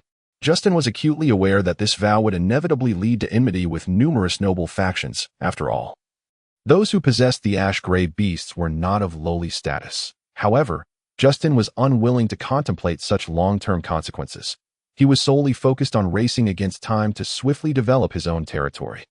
Only by doing so could he possibly become a collaborator, or even a master, of the cannibal demon race, rather than a vassal or slave. Point 2. Ash-gray beasts gradually burrowed into the ground and departed from the scene. Upon witnessing this, Justin was perplexed. What was the meaning of this? Everyone had been candid with one another, yet they turned and left. It was akin to two passionate lovers shedding their garments, with one party believing that everything was falling into place at the height of their fervor, while the other simply dressed and walked away. Justin could only turn to Dubabai for clarification. Dubabai remarked, "Well, seeing your heartbroken demeanor, rest assured that since the Gabise Jungle tribe has promised you, they will fulfill their word. They will migrate to your territory on their own, and you can contact them when the time comes." With this, Justin finally relaxed the tension that had been hanging in the air and excitedly pulled Dubabai along, saying, "Come, brother, I am ravenous." Upon hearing this, Dubabai wore a worried expression and lamented, "Now I fear that one sheep will not suffice." Observing Dubabai's miserly demeanor, Justin couldn't help but chuckle, exclaiming, "Brother, you are the king of the greatest cannibal demon clan in the vast continent. The king of kings, how can a single sheep dampen your heroic spirit?" Dubabai ceased his pretense and burst into hearty laughter, declaring, "Let us indulge ourselves, brother." Justin boisterously echoed, "Indulge ourselves." At that moment, both brothers were filled with their own aspirations and ambitions, their spirits soaring as if they could envision their future glory and splendor. Yet, upon seeing a whole roasted sheep upon the campfire, they cast aside all their ideals and sentiments. Chapter 13. The Gluttonous Justin. Dubabai's heart shuddered. Justin the Great saying, "To live or to die, that is a question, yet not merely a question. The true inquiry lies in how to live, so that life may be more splendid and benefit the masses. As for death, let that question be left to others. My sole desire is to live." As Justin and Dubabai engaged in a spirited competition over their meal, it was a feast of extraordinary delight. You tore a leg of lamb, and I dared to snatch two. The lively exchange was a grand spectacle.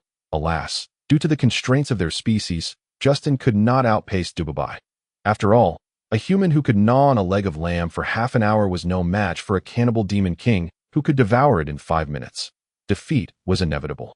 Fortunately, just as Dubabai tore off the first leg of lamb, Justin had already seized the 2 hind legs. Otherwise, he would have been left lamenting over mere bones. In truth, Justin's appetite was not particularly large. Being a frail mage and a mere 13 years of age, how much could he possibly consume? At the outset of the feast, Dubabai had estimated that 1 leg of lamb would suffice for Justin, generously inviting him while planning to enjoy nearly the entire sheep himself. However, the outcome was unexpectedly contrary to his expectations. After consuming 2 legs of lamb, Justin appeared unsatisfied, which greatly saddened Dubabai. The loss of a single leg of lamb weighed heavily on him. This sorrow stemmed not from a genuine attachment to the leg of lamb, but rather from the disappointment of unmet expectations. Observing Dubabai's disheartened expression, Justin, though slightly astonished by his own capacity, maintained his composure. In reality, Justin had only intended to create a lively atmosphere by snatching 2 legs of lamb, planning to generously offer one to Dubabai after finishing the first. However, after devouring 1 leg, he still felt hunger, ultimately consuming both legs and feeling slightly unsatisfied. Justin suspected this was due to the effects of the secret treasure, despite having gone a month without food. He did not experience the debilitating sensation of starvation, but rather felt an extreme vitality and physical exhilaration. It seemed that this treasure had not only enhanced his height but also transformed his body, significantly increasing his appetite. After the brothers finished off an entire sheep, although Dubabai was not satiated, he feigned a look of satisfaction that he was genuinely fearful that Justin, feeling unsatisfied, would suggest roasting another sheep. Who knew how much more Justin could consume? Dubabai thought to himself, "Tomorrow, I must expedite the selection of young cannibals, which would reduce some of the food expenditure and also send the voracious Justin away." As long as Justin remained, he would need to be fed. It was certainly inappropriate to offer him roots and tubers, yet Dubabai himself could not indulge in a meat-centric diet. If Justin were aware that Dubabai was in a panic to send him away due to his voracious appetite, he would have devoured 4 legs of lamb without a second thought. What? No room left in the stomach. Then I shall eat and relieve myself, and eat again. This would surely frighten the cannibal king Dubabai. Justin was genuinely averse to returning to the cave for rest. Instead, he gathered some branches to stoke the fire, then laid down beside the campfire to rest. Dubabai, unexpectedly in a talkative mood. Lingered by the fire, refusing to leave. However, to be fair, this was indeed Gabise's domain. It was hardly accurate to say he was loitering. Justin felt a sense of helplessness, with so many lonely cannibal demon beauties in their empty chambers. Why did Gabise choose to accompany him in this desolate wilderness? Could it be that his previous suspicions were indeed correct? Was his brother truly afflicted with loneliness? Ah, forget it, since my brother is in such a miserable state. I shall show some compassion and keep him company. Perhaps igniting his ambitions will prevent him from falling into despair, lest his orientation shift, and I find myself in a worse predicament, accompanying a cannibal demon king with grand aspirations. A solitary soul yearning to resonate through the vast continent, a being striving to rekindle the glory of the ancestral gods. This was truly not a pleasurable endeavor. Justin was acutely aware of the immense destruction such an ambitious cannibal demon king could wreak upon the human realm. Yet for Justin to survive, some must inevitably perish. This was not a matter of morality, but rather the way of existence. For Justin, living meant having a future. Death rendered everything to ash. Justin quietly listened to the cannibal demon king Gabise expounding upon his lofty ambitions, occasionally offering an agreement or two. Gradually, lulled by Gabise's incessant chatter, Justin drifted off to sleep. Gabise was quite vexed. All cannibal demons who listened to his dreams fell asleep, including this human lord masquerading as a cannibal demon. Was his ambition truly so highbrow and obscure? To whom could he confide his aspirations? Perhaps to the celestial Annalise, the moon goddess, or to Amonro? With a lonely sigh, Gabise succumbed to slumber.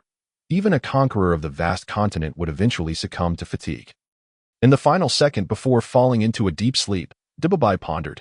Daybreak arrived swiftly, the fire extinguished. As the gentle morning breeze caressed the air, Justin awakened. He glanced at the extinguished campfire and then towards the eastern horizon, where the sun began to rise, filling him with a sense of grandeur. Indeed, Justin could hardly fathom that this hasty excursion would lead to such extraordinary experiences. He was set to return with the gold, weapons, armor, and ash-gray beasts necessary for developing his territory. More importantly, he was on the verge of acquiring a breeding industry. If he could tame a herd of wild horses, perhaps he would also possess a mobile cavalry, should he manage to domesticate young cannibals. He would command a fierce and valiant infantry. Yet, these were merely possibilities. The future lay beneath his feet, awaiting his diligent efforts, unafraid of hardships. This was a society of carnivores, be it humans consuming humans or beasts consuming humans, to avoid being devoured. One could only grow stronger, ever stronger. The strongest, Gabise, still asleep beside him, turned over. Justin was suddenly jolted into alertness. This was not his territory, and he must not allow the seeds of ambition to sprout. Otherwise, it would lead to his undoing. Perhaps Gabise, the cannibal demon king, had already sensed his ambitions. Glancing at the still slumbering Gabise, Justin resignedly thought. Indeed, the cannibal demon king would not concern himself with how large a tribe of mountain goats could grow. To him, they are merely sustenance. A cannibal demon king. Weak humans are simply food. Justin suppressed his emotions and observed the cannibal demon tribe at the foot of the mountain. It was indeed astonishing that he had climbed halfway up the mountain just to roast a goat. Had this been in the past, it would have exhausted Justin. Yes, my body has indeed grown taller, and my constitution seems to have strengthened. What could be the cannibal demon king's true intentions in allowing him to immerse himself in the secret treasure? Did he not fear that this secret would be revealed? Or did he simply deem Justin's demise to be a foregone conclusion, with Justin's survival merely a serendipitous occurrence that piqued his interest? With a myriad of tangled thoughts, Justin resolved to cease pondering. The ship would right itself upon reaching the bridge. Turning around, he discovered that Gabise had already awakened. Gabise stated, "Brother, I must hurry to select the young cannibals. You wait here for me. I aim to complete it before noon, so there will be no breakfast, as you feasted too heartily last night." Before Justin could fully grasp this, Gabise had already sprinted down the mountain, shouting, "Gather quickly. Everyone assemble." Justin stood in stunned silence, watching Gabise race down with the speed of a wild leopard. Was he truly a cannibal demon?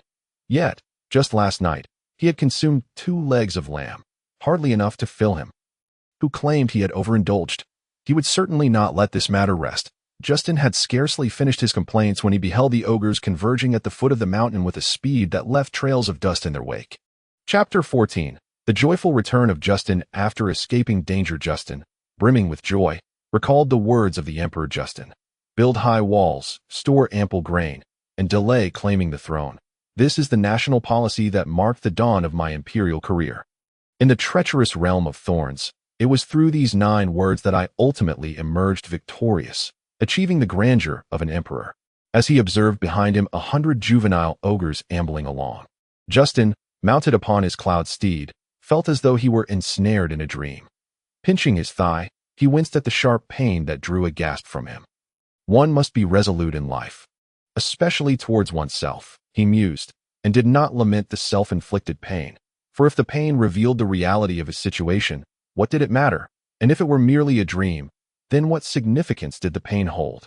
Without awakening from the dream, how could one aspire to greater heights? Though they were juvenile ogres, their height was still around 1.70 meters. Thus trailing behind the cloud steed posed no psychological burden for Justin. Following the cloud steed were 3 thorny ox carts. Thorny oxen, a unique species from the Gabise mountain forest, appeared rather fierce. The bulls bore 2 enormous horns, barbed like a thicket of thorns. Hence their name. While their appearance was unappealing and intimidating, thorny oxen were, in fact, gentle creatures, well-suited for aiding humans in agriculture. This was an acquisition Justin had painstakingly secured from Dubibi.by coincidence upon witnessing Dubibi assemble and select his men. Justin descended the mountain, only to encounter a hunting party returning from 1,000 miles away. Thousands of wild goats, a cloud steed, and over 20 thorny oxen made up the largest bounty the Ogre clan had ever brought back. Justin, filled with elation, approached Dubibi under the pretext of needing draft animals for farming, successfully negotiating for 3 thorny oxen, 1 bull and 2 cows. The cloud steed, being a low-tier magical beast, had eluded Justin's grasp when he initially aspired to knighthood. But now, with armor and weapons at his disposal, he had finally secured a mount. However, Dubibi was adamantly opposed to relinquishing the cloud steed to Justin, primarily due to its remarkable speed. The clan had never captured a cloud steed before, and Dubibi had never tasted its meat. This time, the cloud steed had inexplicably wandered into the flock, leading to its capture by the ogre hunting team, had they not previously failed to capture one. It would have been slaughtered en route to be presented to Dubibi. Upon hearing Dubibi's refusal, Justin nearly fainted. Ultimately, he argued that his frail constitution was ill-suited for long-distance travel and that a mount was essential for his safe return to his territory, thus ensuring the steed's life was spared. As for the goats, that was out of the question. Justin proposed a cooperative agreement, stating that the provision of prey by the Ogre clan was a prerequisite for their collaboration. Dubibi, appearing troubled, remarked, "Look at the eyes of our clan's ogres. If I were to send this batch of goats away, I would likely be torn to shreds myself." Noticing the gaunt, starving ogres gazing hungrily at the goats, Justin instinctively set aside his request to take them. Instead, he pulled Dubibi aside to a more open area and said, "Brother, I deeply understand the situation in your territory. That it seems our agreement may be challenging for you to fulfill." Dubibi, with a tone of authority, insisted, "Brother, you must trust me. I will provide at least 1,000 goats and 30 cattle within 3 months. Justin, aware that Dubibi had misinterpreted his intentions, quickly clarified, "I am not suggesting we abandon the agreement, but rather that we alter the manner of its fulfillment." Dubibi, puzzled, inquired, "Alter the manner?" Justin explained, "Since your people cannot fill their bellies, forcing you to hand over the captured livestock to the thorny territory would inevitably breed resentment, suspicion, and even animosity between us." As Dubibi gazed into the distance, surveying the desolate and dilapidated state of his clan, he could hear his people joyously celebrating and fervently discussing plans for a barbecue that evening. Suddenly, he grasped Justin's intent.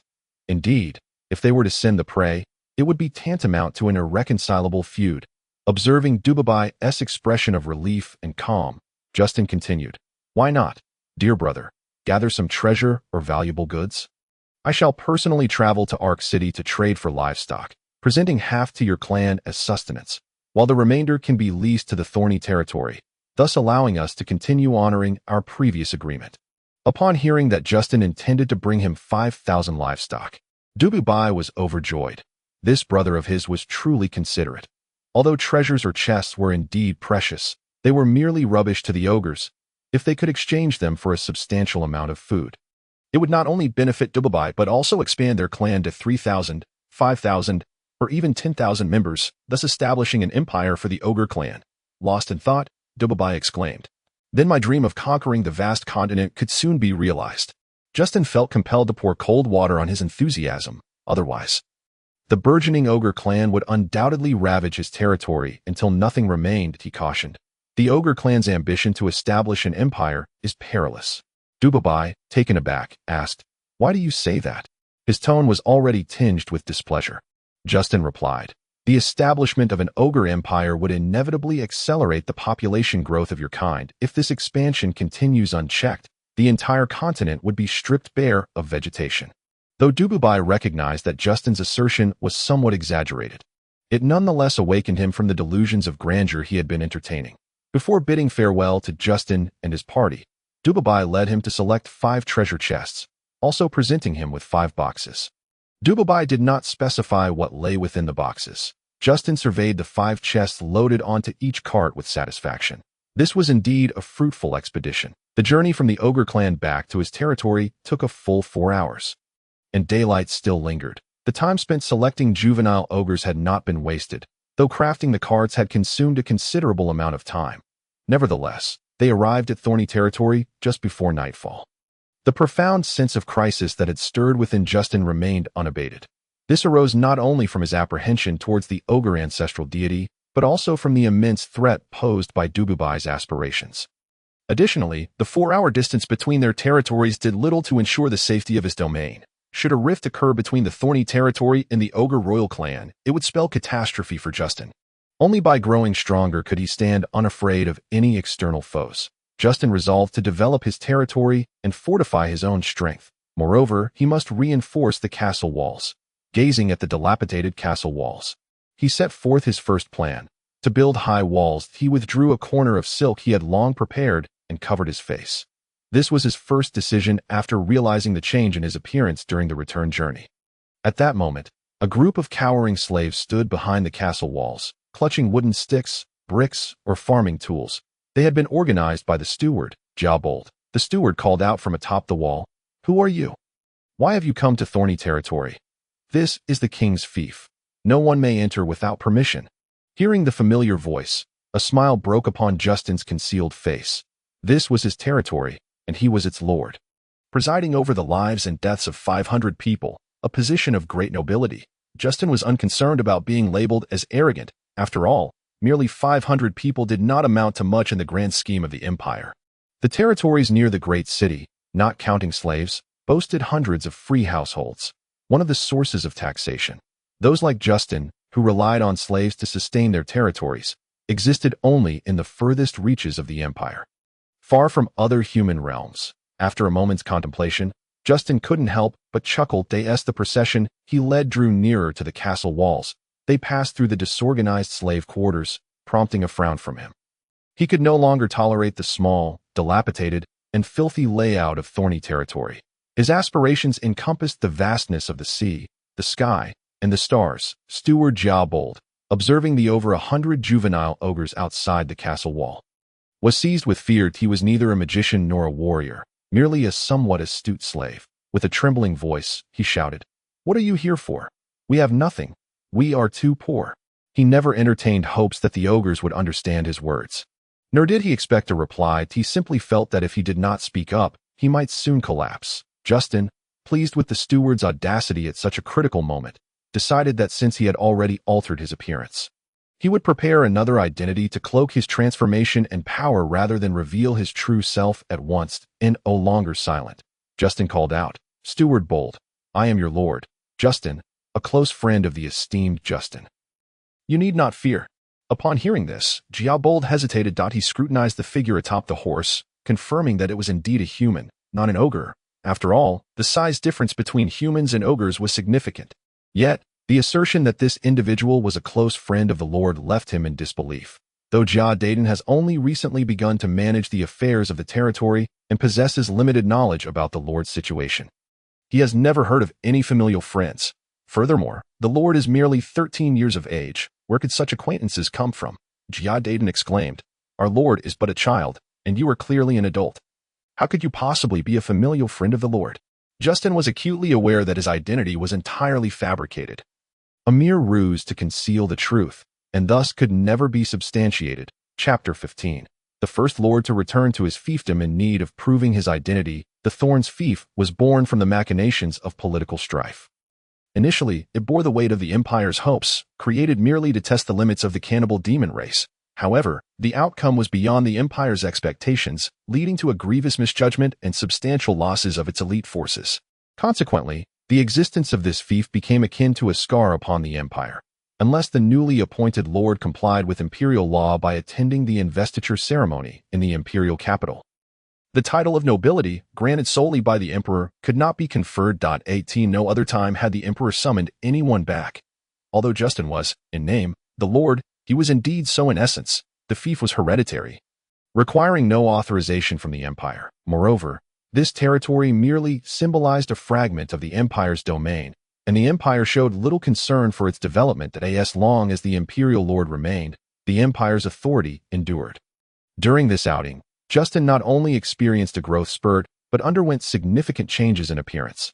Thus, he must swiftly gain the trust of Jia-Daden, the servant who had been granted a surname. In order to successfully assume control of the fief, turning to his companion, Dalara, Dubabi's young son, he instructed, Dalara, lead your cannibal demon squad with discipline. Do not act recklessly. This is the foundation of your future as a commander. Furthermore, from now on, refer to me as Duanan. Although Dalara found Justin's sudden change of name perplexing, he readily complied with a beaming smile. Indeed, every cannibal demon harbors a dream of heroism, yearning for the thrill of battle. Throughout the journey, Justin subtly gleaned Dalara's aspirations and thus endeared himself to him by entrusting all the juvenile cannibal demons to his leadership. Justin articulated his father's grand ambitions, igniting a fervent fighting spirit within Dalara. He then illustrated, through the example of human commanders, how a disciplined army, with decorum in both movement and repose, could achieve invincible triumphs, inspiring Dalara to aspire to become a wise general akin to human leaders. Ultimately, Justin leveraged Dubabi's prestige and his own identity as Dubabi's brother to reign in this unruly band of juvenile cannibal demons. Justin called out to Jia-Daden within the castle walls, Daden. To prove my identity, I am willing to enter the castle alone. I hope to speak with you face to face.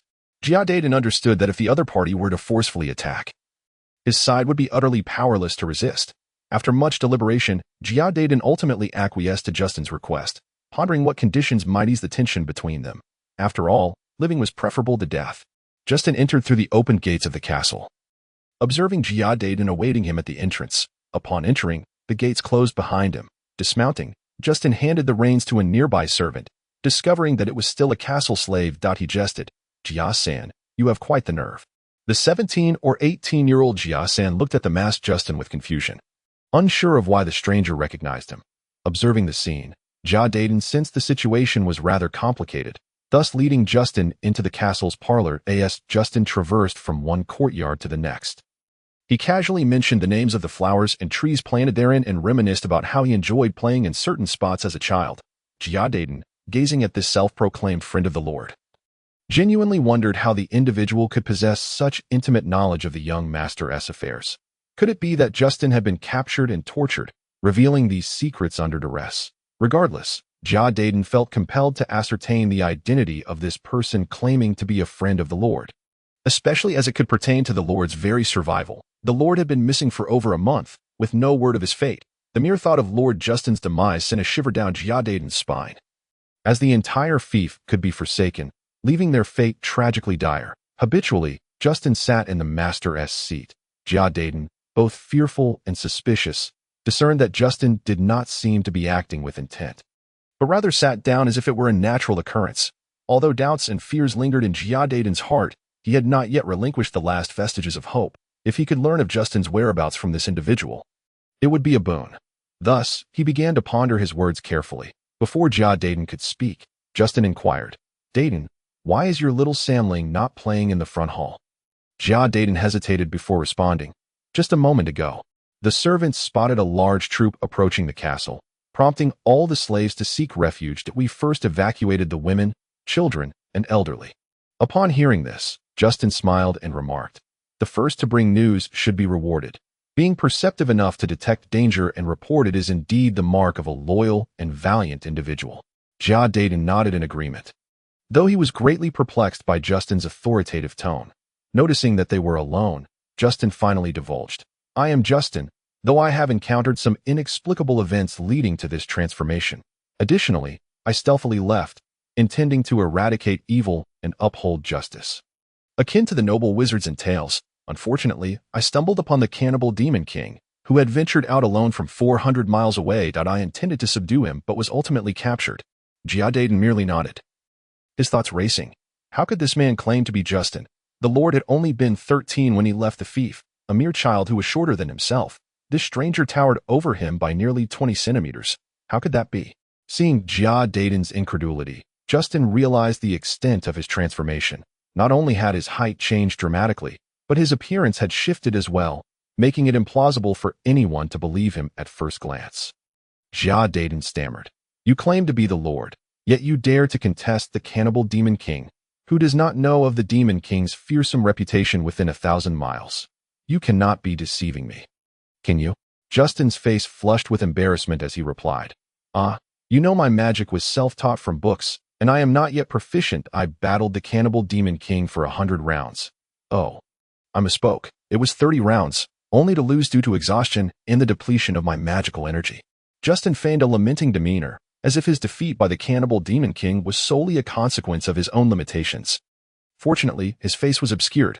Otherwise, he would have struggled to maintain this facade. However, for the sake of the Lord's dignity, such assertions were imperative. Jia Daden secretly chuckled. If this individual were indeed the young master, then even surviving 30 exchanges would be an extraordinary feat, let alone claiming to have engaged in combat with the king.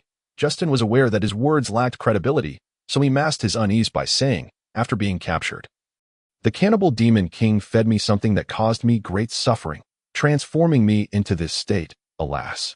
With a demeanor of unspoken anguish, Justin found himself unable to convey his sentiments through expression, relying solely on his acting talent, which was akin to a high-stakes silent performance. Jia Daden recognized that this continent was rife with bizarre occurrences.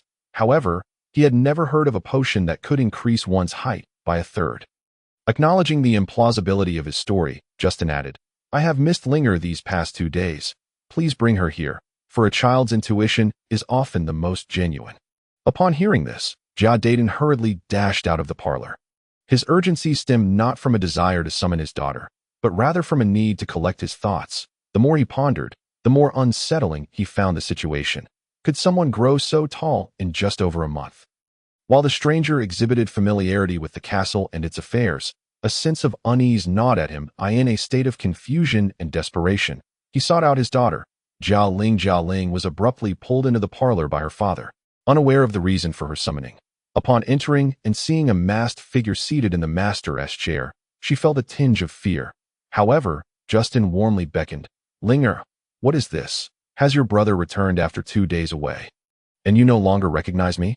Linger, with her small fingers in her mouth, tilted her head as she scrutinized him, finding that he did not resemble her brother. Yet, she noted that the voice bore a slight resemblance. Justin prompted, "Do you remember how I taught you to gather water elements last week?" Upon hearing this, a secret shared between them dispelled her feelings of strangeness and doubt, and she leaped into Justin's embrace.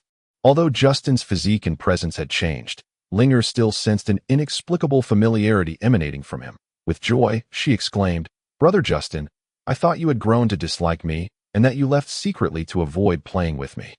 Justin smiled wryly. "Who said such a thing? Your brother cherishes you dearly. That I merely sought to venture forth in the name of justice, which is why I slipped away." Linger queried, "Brother, how did you grow so tall?" Justin laughed helplessly. "I cannot say. Not only has my height altered, but my appearance has changed significantly as well, that I thought it prudent to cover my face so that no one would recognize me." With a long sigh, Justin remarked, "At present, I have no other means to prove my identity. So I must rely on you to verify it. Which lord needs to prove his identity upon returning to his own territory?" Jia Ling buried her head in Justin's embrace and exclaimed, "I can prove that my brother is indeed my brother. Anyone who doubts you is a villain." Justin lifted Ling high into the air and declared, "Indeed, our Ling is the wisest and would never question her brother." Jia Dazhang, listening nearby, found himself at a loss for words. How ironic it was that he had become the villain and fool in this scenario. Chapter 16. The Territory in Tumult. All are joyful, although Jia Dazhang still harbored doubts. Jia Ling had already firmly decided that this person was Justin. Consequently, Jia Dazhang buried his misgivings deep within his heart, for after all, who would be interested in the thorny territory? Justin, unconcerned with whether Jia Dazhang fully believed him, addressed both Jia Ling and Jia Dazhang from now on. The person you see before you is Duanin. Should anyone inquire about Lord Justin's whereabouts, simply say he has been taken as an apprentice by a passing archmage and has gone to cultivate under his tutelage. Jia Dazhang nodded in agreement, while Jia Ling wore a rather amused expression. Fearing that Jia Ling might inadvertently let slip their secret, Justin added, "This is a secret between us. If you can keep it, I shall teach you magic, allowing you to become an extraordinary sorceress." Upon hearing this, Jia Ling's eyes sparkled with excitement. The last time she had attempted to learn to condense water elements, she had stubbornly pestered him for over half a month before he had reluctantly managed to teach her. Eagerly, Jia Ling nodded. "Yes, I will keep it a secret if I let it slip. May I never learn magic again." Justin smiled with satisfaction and instructed Jia Dazhang, "You shall gather all the people within the territory. I have important matters to announce. Furthermore, inform them that I am a close friend of the Lord and will temporarily manage the fief in his stead." Jia Dazhang had no choice but to assemble everyone. For resistance would be futile. With no other territories within 100 miles, fleeing would only lead to death. Thus, he opted to see what this person intended to do. Justin then led Jia Ling to his chamber, where he personally drafted a letter of authorization, affixing the seal of the thorny territory to endow it with full legal effect. Within a short while, Jia Dazhang returned to inform Justin that the people had gathered. Justin surveyed the sparse crowd of 500 in the castle square, a hodgepodge of men, women, and children, and felt a sense of desolation at the thought of rallying support for his endeavors. Nonetheless, he had no other options now. He called out, "Today, I am entrusted by my friend, Lord Justin, to temporarily govern the territory. My name is Duanin. Additionally, you may notice that I have brought 100 juvenile ogres with me. They are not here to rule you, but to assist us." Upon hearing this, the slaves began to murmur amongst themselves. Once the buzzing chatter subsided, Justin continued, "I, Duanin, by the authority of Justin, hereby announce 2 decrees. First, all slaves within the territory shall have the men cultivate the land. The elderly and children tend the flocks, and the women weave and spin at home." At this, the crowd erupted into further commotion. Some approached Jia Dazhang, unsure of how to voice their concerns, while Jia Dazhang looked at Justin with uncertainty. Noticing Jia Dazhang's predicament, Justin encouraged him, "If you have something to say, speak up." Jia Dazhang cautiously replied, "But we have no livestock here, and we lack cotton and silkworms." Justin responded loudly to the crowd, "Indeed. Your thoughts and concerns are valid, but they do not represent the future. In the future, we shall possess all of this." Pointing outside the castle, Justin declared, "Everything is in the carts I have brought. Inside, there are gold coins to ensure we will acquire all of this."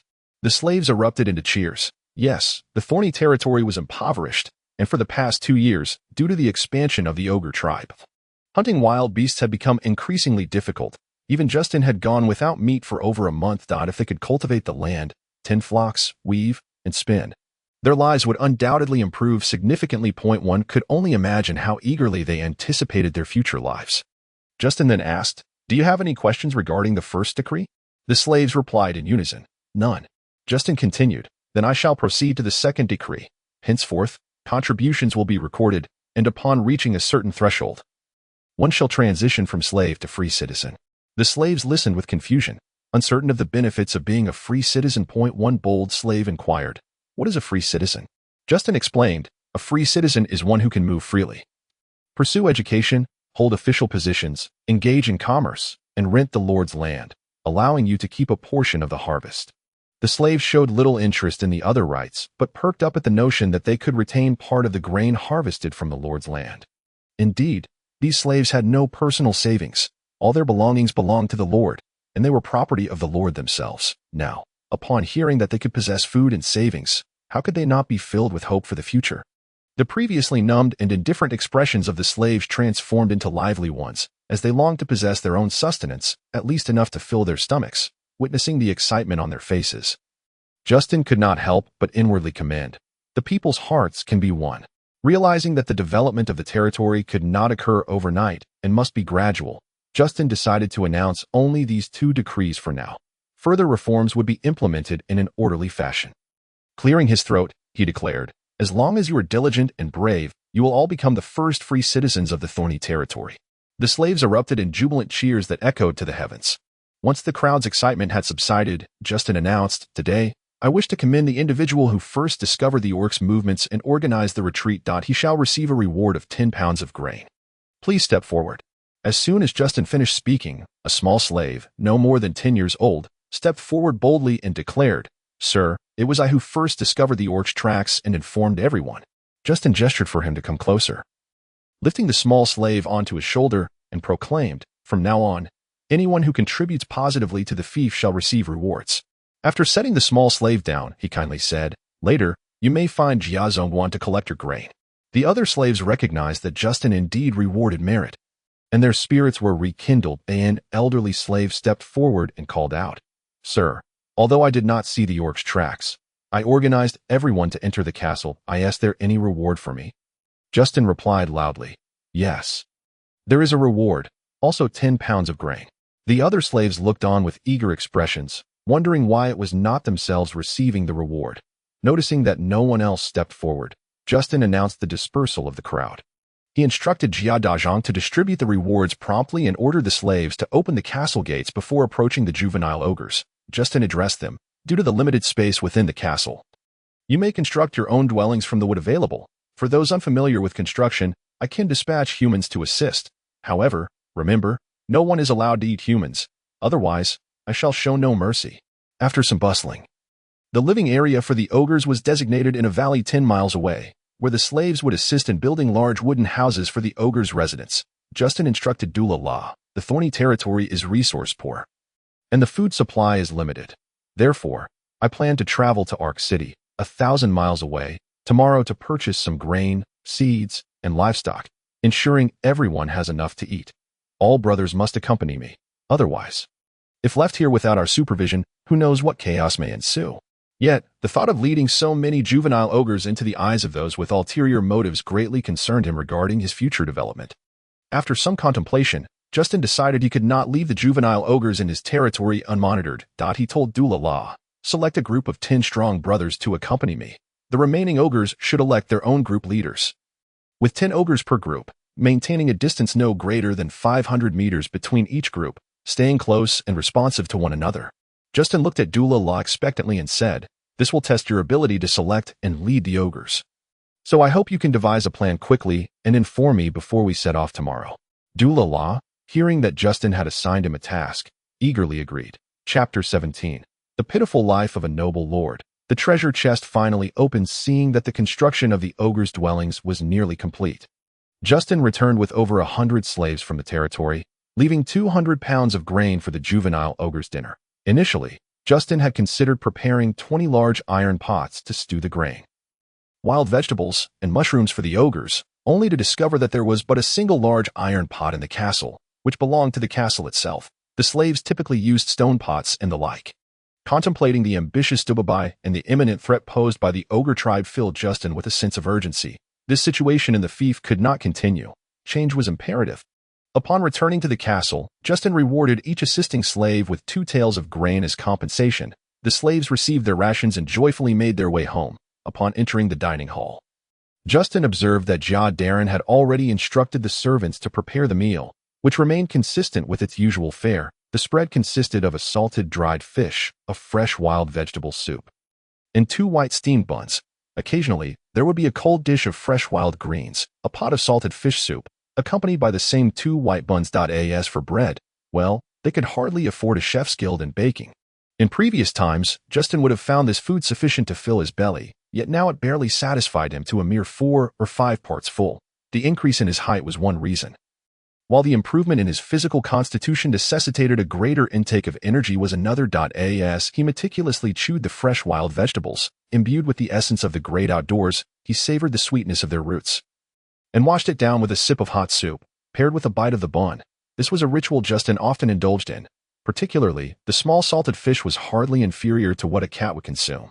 The difference lay in the cat's ability to devour the fish bones, a feat Justin, due to his species, could not accomplish. Now, however, Justin harbored loftier aspirations, a bite of the fresh wild greens, a sip of the hot vegetable soup, and a taste of a bun infused with the flavor of roasted lamb. It was not that the bun actually possessed the taste of lamb, but rather that Justin employed his imagination to its fullest, having recently relished roasted lamb in the Ogre territory. That flavor, enhanced by his taste buds' memory, remained vividly etched in his mind. Thus, this imaginative dinner drew to a close, and Darren perceived Justin's customary manner of eating, a sight that brought him a sense of tranquility. Yet, he could not fathom how this meal differed from those of the past. Justin was acutely aware that his stomach, still yearning for sustenance, protested against any pretense. One could fool anyone, but not one's own belly. For it demanded authenticity. Whether good or bad could not be altered by mere imagination. Ultimately, it was the stomach that would ascertain the truth. As he felt his belly, which seemed much like it had before his meal. Justin's desire for change intensified. Prior to this excursion, he had been content with merely one salted fish per day. However, times had changed dramatically. He was no longer the naive 13-year-old boy, nor the fledgling mage who dared to secretly venture beyond the territory in pursuit of a mentor. Having traversed life and death adventures and weathered peculiar crises, Justin's mental maturity now matched his physical stature. At that moment, Darren, standing nearby, remarked, "My lord, the food supplies in the castle are dwindling. They might have barely lasted until this autumn's harvest. But with the arrival of these ogres, the consumption rate will likely multiply, and I fear we may not endure until the harvest." Justin replied, "Tomorrow, I shall lead all the ogres to Ark City to procure livestock, grain, and seeds. The matter of food shortages should not be publicized, nor should we fret about it." After a pause, Justin fixed his gaze on Darren and said, "You have performed admirably over the past month, and you have not disappointed me. I hope you will continue to excel in managing my fief. Once it flourishes, I shall be the first to free you from your slave status in 6 months." Upon hearing Justin's words, Darren appeared overwhelmed with gratitude. Since his appointment as steward, he had ceased to be the mere slave who fought solely for survival. After assuming the management of the territory, he had gained knowledge and insight. Recognizing that his slave status was a shackle binding him. As a slave, there were no so-called rights, only obligations. Despite his esteemed position as the castle steward, overseeing territorial management, he wielded limited power in the impoverished Thorn territory, where he merely enjoyed subsistence. Outside the territory, without his master's consent, he could not venture anywhere, and his offspring would inherit the status of slaves for generations. He longed to break free from his shackles. Yet, he also remembered Justin's kindness. He understood that had it not been for Thorn territory, he would never have become a steward, nor would he have known the satisfaction of a full belly, let alone ensure his family's well-being. Upon returning to his bedroom, a vast and desolate chamber, Justin had already instructed his attendants to assist the ogres in moving all the chests into his room. Extracting the 2 chests of utmost importance, Justin used his sharp broadsword to sever the locks, although the blade had become somewhat dulled. Opening the smaller chest, he discovered several tomes within. Upon examination, he found them to be a collection of over a dozen manuals on fighting spirit cultivation. Flipping through them, Justin felt no intrigue, as he was a mage. Shaking the books lightly, he confirmed that no other items were concealed within. He then picked up the yellow silk cloth resting beneath the books, shaking it out to find it devoid of anything. Justin was deeply disappointed. How could this be? Without a key, what use were these 2 chests? He would have preferred to have requested more chests filled with gold. He had to inspect them meticulously once more. Otherwise, he would be left with a sense of profound regret as he regarded the somewhat heavy chest in his hands. Justin sensed something amiss. Though he could not articulate what it was. He neatly placed the books and silk back inside, scrutinizing them before removing them again, placing them on the ground beside the chest. Finally, he discerned that the base of the chest was exceedingly thick, indicating that the books hardly occupied any space at all. Justin suspected that a hidden compartment lay beneath, tapping the bottom of the chest with his finger. He heard a dull echo. After examining the chest from every angle, Justin ultimately noticed that the 2 dragon eyes carved beneath the outer lock ring appeared different. One eye showed significant wear to its paint, while the other remained relatively intact. Setting the chest down, he retrieved a shield from a nearby treasure chest and positioned it in front of himself. This was purely a precaution, as Justin had been influenced by the travelogues he had read, fearing that some mechanism or hidden projectile might be unleashed from the chest, leading to his untimely demise in a moment of relaxation. Gently prodding the dragon's eye, Justin swiftly withdrew his arm. Curling behind the heavy shield, he heard a click of the lock, causing his body to tense, apprehensive of some forbidden spell emerging from the chest that could obliterate him. After a prolonged wait, Justin sensed no abnormality in the room and cautiously stood to peer over the shield at the chest, only to find the hidden compartment had opened without releasing any traps or incantations. He returned the shield to the chest, reassuring himself, better safe than sorry. Approaching the now open chest, Justin saw a 50-centimeter-long key lying quietly within the new space, accompanied by a small box and a tome. Chapter 18, The Luminous Magic Crystal. The trials of Justin in the face of magical mutation. With excitement, Justin grasped the key, thinking, after enduring numerous hardships, he could finally unlock the mysterious chest. Indeed, the key was tailored for the chest, inserting it into the embedded lock. He heard a series of clicks, and the lid sprang open. To his astonishment, the chest contained a plethora of magic crystals. Justin was overjoyed, for magic crystals were a far more resilient currency than gold coins. Albeit somewhat extravagant to use as currency, that he picked up a magic crystal, gently rubbing its surface with his fingers and holding it up to the magical light to examine its quality. "This is truly remarkable," Justin exclaimed. He lifted one magic crystal after another, occasionally caressing them, all while mentally counting. 125 magic crystals constituted a veritable treasure for Thorn territory. Observing the hues of the crystals, he noted that the majority were of levels 2 to 4. With 20 level 5 crystals and 8 level 6 crystals, predominantly in the elemental types of gold, wood, water, fire, and earth, along with a smattering of ice elemental crystals. Cradling these magic crystals, Justin finally felt the exhilarating sensation of a slave on the verge of liberation. The pent-up frustrations that had long resided within him were dispelled by this wave of joy. Suppressing his overwhelming elation, Justin set the magic crystals aside, recognizing that they were strategic resources, widely utilized in magic cannons and magic guns. However, neither of these belonged to him. They were treasures crafted by the Gnome clan. Of course, should a mage ascend to the rank of a sorcerer, they could absorb corresponding magic crystal energy in alignment with their magical affinity, accelerating their mastery of elemental powers. A single level 2 magic crystal could yield effects equivalent to 10 days of regular training, a seemingly short duration, yet this was the realm of sorcery. Shaking his head vigorously, he dismissed these irrelevant thoughts and noticed a yellow silk-wrapped parcel lying beneath a mound of magic crystals. Gently extracting it, Justin delicately untied the tightly bound package, harboring a hunch that it might contain the magical tomes he desperately sought.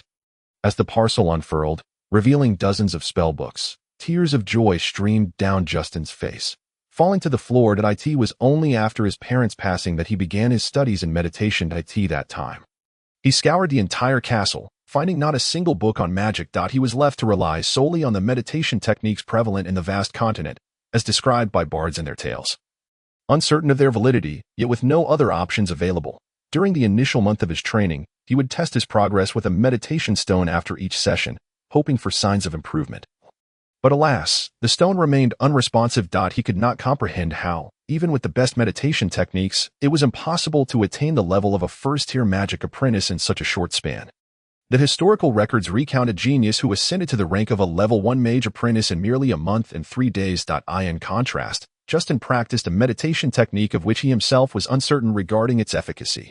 It took Justin 8 months to achieve the status of a level 1 mage apprentice, followed by an additional 4 months to progress to a level 2 mage apprentice. It was an entire year before he attained the rank of level 2 mage apprentice. And despair began to creep into his heart. Eventually, he ceased to adhere strictly to the meditation techniques depicted in travelogues and novels, opting instead to refine his methods based on personal insights. Ultimately, in the second year, he advanced to a level 6 mage apprentice. Upon realizing the utility of his newfound approach, he began to practice according to his instincts, culminating in a breakthrough to the rank of junior mage by the 3rd year. Unbeknownst to him, this achievement was sufficient to instill pride across the vast continent. He was acutely aware, however, that he lacked both mentors and resources. Thus, he had no choice but to rely on diligent practice. Throughout those 3 years of relentless nights, he could hardly recall the last time he truly lay down to sleep. He had ingrained the essence of cultivation into his very being, laboring tirelessly day and night. In the meditation chamber constructed by his ancestors, he had once frantically pounded the stone walls, leaving his palms and knuckles bloodied. He had gazed in despair at the vaulted ceiling, remaining motionless for 5 days. As if his soul had departed, He had wept bitterly, reminiscent of the days following his parents' demise. He had also rejoiced, for each increment of the meditation stone left by his forebears brought him days of elation. Perhaps the most precious heirloom left by his ancestors was that very meditation stone. When he first cast the Misty Water spell, he had cheered and wept with joy that Justin's ability to perform the Misty Water spell was a serendipitous result of his meditations by the pond. He was unaware of what this success signified, yet he knew he had finally mastered a level 1 water magic. Believing that mastering a level 1 spell was a remarkable feat, he set forth on a quest to find a mentor in magic. As for his noble aspirations of heroism, they were merely a pretext. He sought to avoid ridicule. Justin had once inquired of Darren, saying, "I wish to travel to Ark City to study magic. What do you think?" Darren was taken aback and advised Justin, "Becoming an apprentice requires substantial financial resources, especially for mages. No one would take on a penniless boy." Nevertheless, Justin resolutely embarked on his journey, stealthily escaping the castle without informing anyone. After Darren's counsel, he realized that seeking a magic mentor while destitute would surely invite laughter from all. He understood that as a lord of a resource-poor fiefdom, he had no grounds to request instruction in magic from others. Whether he was a noble or a marquis heir was irrelevant. High-level mages enjoyed far greater privileges than nobles, clinging to unrealistic fantasies. Justin nearly fell prey to the cannibalistic demon King Dubabai. This harrowing journey among the tribe of cannibals transformed Justin entirely, and through misfortune, he gained a spell book, signifying that he no longer needed to grope in the dark as he had in the past, and could further his studies in magic. Perusing the numerous spellbooks, he found a trove of foundational magic and notes on cultivation techniques. The collection included 3 level 8 spellbooks, 5 level 7 spellbooks, 8 level 6 spellbooks, and over 20 spellbooks of level 5 and below. Upon opening a basic level water magic book, Justin discovered detailed instructions on constructing magical models and the considerations necessary for doing so. He quickly found the model for the Misty Water spell, but noticed discrepancies between what was recorded in the book and his own understanding derived by the pond. Despite his hesitation, he resolutely decided to construct a new magical model for the Misty Water spell. As per the book's specifications, he meticulously followed the book's instructions and notes, building the model in his mind with utmost care, and astonishingly succeeded in creating a magical model for the Misty Water spell, which transformed into a symbol. Carefully manipulating the 2 magical model symbols in his mind, Justin was startled to see the newly constructed model uncontrollably gravitating toward his previously created model. Fear gripped him. He was uncertain of what might occur upon their collision. In a desperate bid, he exerted his mental energy to halt the movement of the new model, but to no avail. In a state of shock, he did not witness the 2 models colliding and exploding. Instead, he observed the new model being absorbed by the existing one. The new magical symbol shone with a soft luminescence, unlike before when it had remained dull and lifeless. Confused, Justin could not comprehend the phenomenon. He only wished to ascertain whether the Misty Water spell was still usable. This was the first magic he had learned. He lamented inwardly. He could hardly fathom encountering such a bizarre occurrence in such a brief span of time. With his mental energy tethered to the magical symbol, Justin recited the incantation for the spell, beginning to gather water elements to manifest the Misty Water spell. To his astonishment, the range of the spell's effect expanded by 2/3, representing an increase in potency of nearly 70%. With his mouth agape, Justin sat in stunned silence, overwhelmed by the revelation. Chapter 19. Journeying through mountains and rivers to reach Ark City. Suddenly, Justin came to a realization and fervently began to scour through the box containing tomes on magical theory and water magic. Yet he still found no answers. Disheartened, he sat on the ground, feeling lost and adrift. After a considerable time, Justin finally regained his composure. His resilient spirit would not permit him to remain in despair and confusion. In the days when he possessed no magical skills, he had endured great frustration. Yet now, as he felt the magical symbols in his mind, a sense of calm enveloped him. Yes, I still command magical abilities, and their potency has increased by 70%. This is a positive development. Why should I feel disheartened? Why should I feel lost? Justin was uncertain of what this all meant, whether it was good or bad. As such, he attempted to construct the level 2 water spell, Water Strike. For someone who had only recently become a junior mage, this endeavor was inherently perilous, as only intermediate mages were likely to successfully construct a level 2 magical model. Regardless, Justin was undeterred. He believed that everything could be achieved through effort. As for danger, he would confront it when it manifested. At that moment, Justin needed only to act on his convictions, which was also the reason for his current accomplishments. With nothing to lose, Justin had no choice but to boldly attempt quiet meditation. Justin discovered that merging the two magical symbols was consuming far too much mental energy. Currently, he lacked the mental fortitude to construct a level 2 spell. Realizing this, a hesitant Justin carefully returned all the spell books to the box, stowed away the magic crystals, and retained only 3 level 2 magic crystals for future use. For the time being, he dared not continue his magical studies. Nevertheless, the fervent aspiration to grow stronger still burned within him. Even though this unexpected turn of events felt akin to a bucket of ice water dousing his spirits, it did not extinguish his fighting spirit. Reluctant to relent, Justin surveyed his surroundings and discovered the martial arts training books in the box he had initially opened. He resolved to commence his training in martial energy. When asked if Justin felt fatigued, one might wonder if he required rest. The answer was a resounding no. For 3 years, he had not enjoyed a single peaceful night's sleep. The Beginner's Guide to Martial Energy detailed what martial energy was, how to cultivate it, the daily regimen for physical training, and how to break through bodily limitations. With a caution, a powerful physique serves as the vessel for martial energy and should not be recklessly forced beyond its limits. Justin picked up a volume on advanced martial energy techniques and began to practice according to its teachings. On the following day, Justin made his way to the dining hall, a habit he had maintained for 3 years. Due to his nocturnal training, he grew hungry quickly, leading him to adopt the routine of having breakfast at 6 o'clock. Upon returning to his bedroom, Justin stored the box containing the spell books, swordsmanship manuals, and magic crystals in a secret chamber. This chamber had been constructed by the ancestors of the Lucifer family, known only to the family head. Other boxes continued to pile in his bedroom, although they were not locked. No servant would dare intrude. Only Jiao Ling occasionally entered to tidy up the space. Justin held immense trust in Jiao Ling. Donning a suit of knightly armor, Justin felt a surge of pressure. The armor weighed 60 pounds and had been retrieved from the treasure chest at dawn for the purpose of enhancing his physical strength. This time, Justin brought along a map, a lesson learned from his previous recklessness. He would no longer venture out without thoroughly studying the map.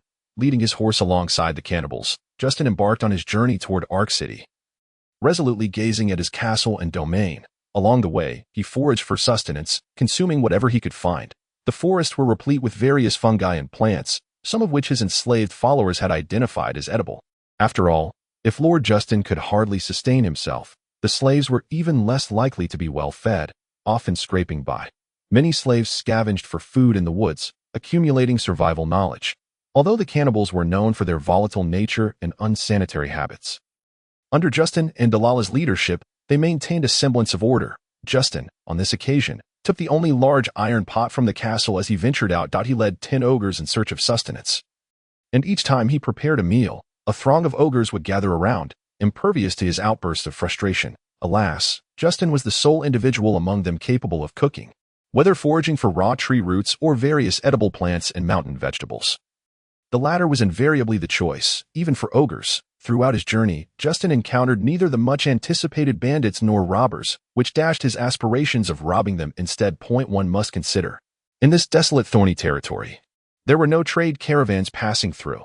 Even if some swordsmen sought trials or adventure, there was little profit to be found. Bandits, too, require sustenance and must support their families. Thus, robbing here would be tantamount to self-destruction in the wilderness. Unless one possessed the audacity to plunder an ogre royal family, it would be wiser to dig a grave and bury oneself, for at least that would provide a semblance of peace. The thorny territory lies approximately 600 kilometers from Ark City, and Justin along with the ogres took 10 days to traverse this distance. During these 10 days, clad in knightly armor, Justin struggled to keep pace with the ogres initially, only managing to match their speed by the 5th day, and finding it considerably easier by the 8th. He was astonished to discover that not only was he rapidly advancing in his martial arts training, but his physical prowess was also improving at an impressive rate. The ogres were taken aback by Justin's swift progress. Who had ever seen a human capable of matching the speed of an ogre? Ultimately, the ogres unanimously concluded, truly, he is the brother of the king, distinctly unlike ordinary folk. What? You say Justin was mistaken for one of the ogres? Gabise could feign an error once, but could not allow it to become a source of ridicule. Prior to this group of ogres setting out, Gabise had already informed them, Justin is human, yet also the brother of the king. He explicitly commanded these young ogres to obey Justin's orders. Upon reaching within 50 miles of Ark City, Justin found a high mountain to conceal Durala and the other 90 ogres, for an individual of dubious origin and modest strength. Appearing in Ark City with 100 ogres would undoubtedly incite widespread astonishment. Even if he were not accused of being a traitor to humanity, it would be akin to a child wandering the marketplace with gold coins, impossible to avoid theft or robbery. Justin found a river to cleanse himself, donned a splendid outfit pilfered from the ogre clan's storehouses, and mounted his demon cloud steed, leading 10 ogres into Ark City. Chapter 20. A hearty meal at the inn, Justin seeks cooperation with Balian Pavilion.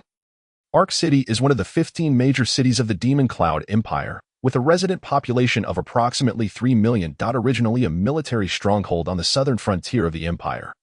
It was primarily established to guard against the ogre clans in the forest. 300 years ago, Justin's ancestors offended a distant branch of the powerful Mo family within the empire. This particular scion was skilled in trade, presenting his wife and daughter to the Mo family as direct descendants, ultimately rising to prominence. Several noble ministers, eager to curry favor with that Mo family scion, seized the opportunity to exile Justin's entire lineage to the Thorny territory. Ostensibly for the sake of expanding the empire and securing coastal regions, their title escalated from a lowly 5th-tier count to a low-ranking marquis. Consequently, Justin's family faced numerous constraints imposed by the Lord of Ark City and the military in their development within the Thorny territory. Now, Justin found it impossible to enter Ark City under the guise of the Thorny territory's lord. Doing so might not only jeopardize his ability to procure various supplies, but could also lead to charges of treason for colluding with the ogres against the nation and humanity. Although according to the agreement between Justin and Dubabai, Justin's actions could indeed be construed as treason, he held a different perspective. To him, the Demon Cloud Empire was no longer his homeland. The Thorny territory was his true foundation. As for betraying humanity, Justin himself was human. He would never betray himself. Observing the long queue of hunters, merchants, and wealthy youths waiting to enter the city, Justin joined the line. The entry fee was merely 10 copper coins, equivalent to the price of 20 steam buns. In the Demon Cloud Empire, copper coins hold the least value, followed by silver coins and gold coins, where 1 gold coin equals 10 silver coins, and 1 silver coin equals 100 copper coins. This discrepancy arises from the relative rarity of gold and silver compared to the commonality of copper in the vast continent. After half an hour, Justin paid his 10 copper coins and entered the city, yet faced difficulties at the city gate due to the guard scrutiny of the ogres accompanying him. Perhaps they perceived Justin as a stranger, not part of Ark City's elite, leading them to impose an entry fee of 1 silver coin on each ogre, citing their dangerous nature as a burden to city management. Are you blind? Don't you see my ogres here behaving as meekly as kittens? Justin felt a surge of irritation, yet recognizing the significance of this journey for the development of his territory, he chose to endure in silence.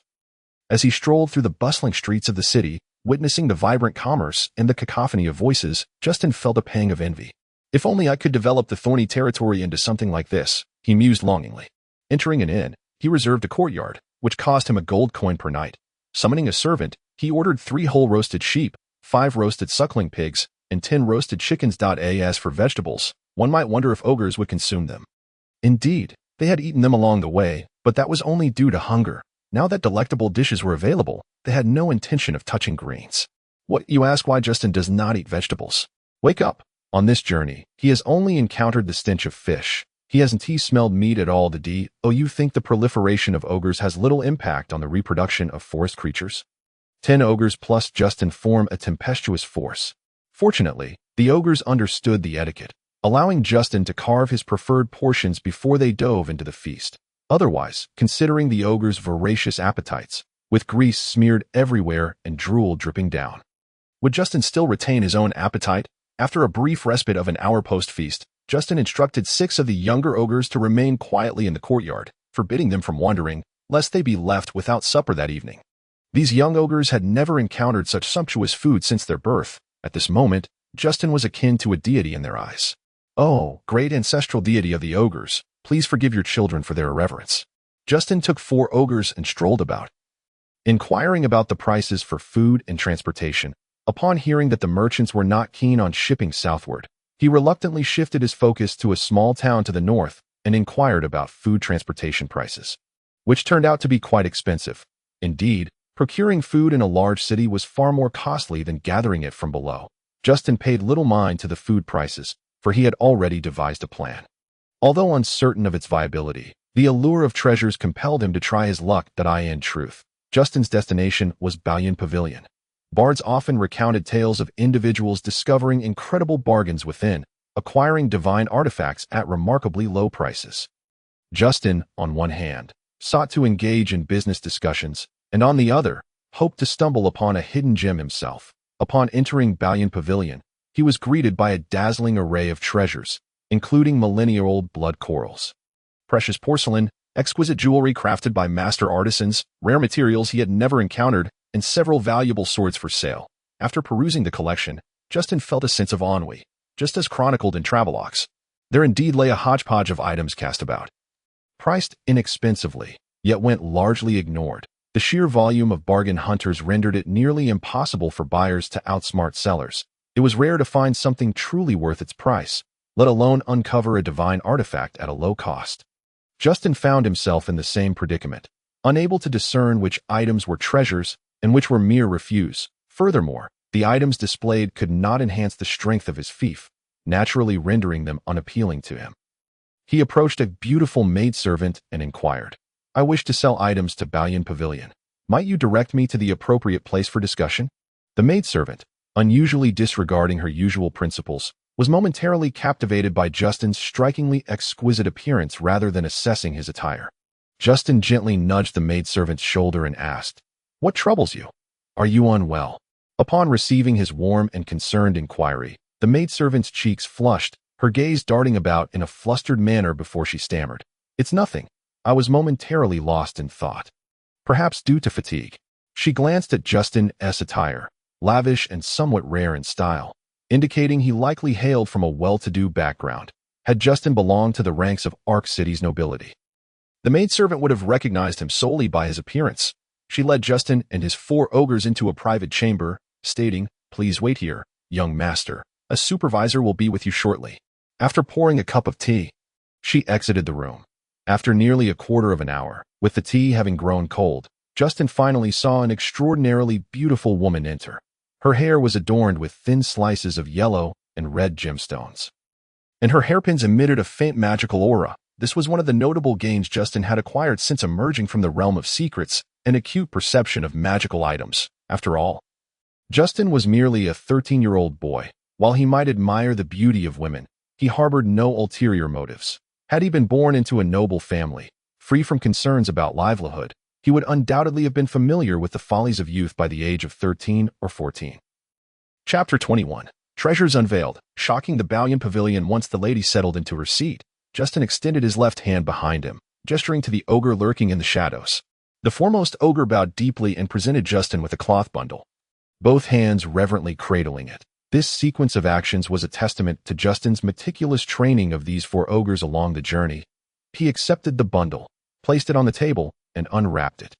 Within lay a ceramic piece, its style markedly distinct from what had been encountered in the hall earlier. The woman's eyes lit up, and she inquired, "This ceramic seems unlike anything produced in the Cangmang Continent. Could it truly be from the City of the Ocean?" The City of the Ocean is a nebulous concept, suggesting that at the ocean's end, there exist nations and humans, likely differing from those of the Cangmang Continent. Many mages, even archmages, have aspired to uncover its mysteries. However, perilous sea dragons and aquatic races pose daunting challenges, with carelessness often leading to death. Ultimately, the demise of numerous mages and archmages forced the realization that exploring the City of the Ocean was unattainable without the might of a god of magic or a god of combat. Yet, such divine beings hardly concern themselves with the curiosities of common folk, leading to the eventual quelling of the fervor to seek the City of the Ocean. Thus, one can imagine the delight and astonishment that surged within Slav when she obtained this ceramic. A tangible proof of the city's existence, Justin, however, remained oblivious to the ceramic's true provenance. He merely sensed its extraordinary nature, hinting at a notable origin, though its specifics eluded him. His acquisition in Ark City was aimed at appraisal and potential bargaining. He calmly remarked, "This was a legacy from my ancestors. They were traders who even ventured to the Beast King's capital, though I cannot say how far they traveled beyond that. Being a trader is a profession laden with high profits, as seizing a single opportunity can ensure a lifetime of comfort. Yet, it is also fraught with risk, as traders often engage with non-human entities, leading to fatal misunderstandings. Thus, while the profits are substantial, most would not voluntarily choose this path unless in dire straits. Slav pondered deeply, her mind racing. She found it impossible to ascertain whether this was indeed ceramic from the Ocean Kingdom. If it were, it would cause a tremendous uproar. If not, the transaction's value would differ immensely. Slav picked up a small hammer from the table and struck a nearby bell, summoning a melodious chime that lingered in the air. Moments later, a young maid entered the room. Slav instructed her, "Please fetch Mr. Welsh from the back. I have an item of uncertain origin for a customer." The maid, who had brought Justin inside, cast him a surprised glance, unable to fathom that such a young man would carry a treasure. Shortly thereafter, an elderly gentleman in his 80s entered, oblivious to Slav and Justin, and made a beeline for the ceramic. After examining it with a specialized lens for some time, Welsh exclaimed, "Remarkable, absolutely unparalleled. This is truly one of a kind." Slav grew anxious at Welsh's exuberance. Did he not recall the rules of commerce? How could she negotiate a price under such circumstances? Unable to contain herself, she interjected, "Mr. Welsh, might this be ceramic from the Ocean Kingdom?" Welsh winked at her and replied, "Determining whether this is indeed from the Ocean Kingdom is quite difficult.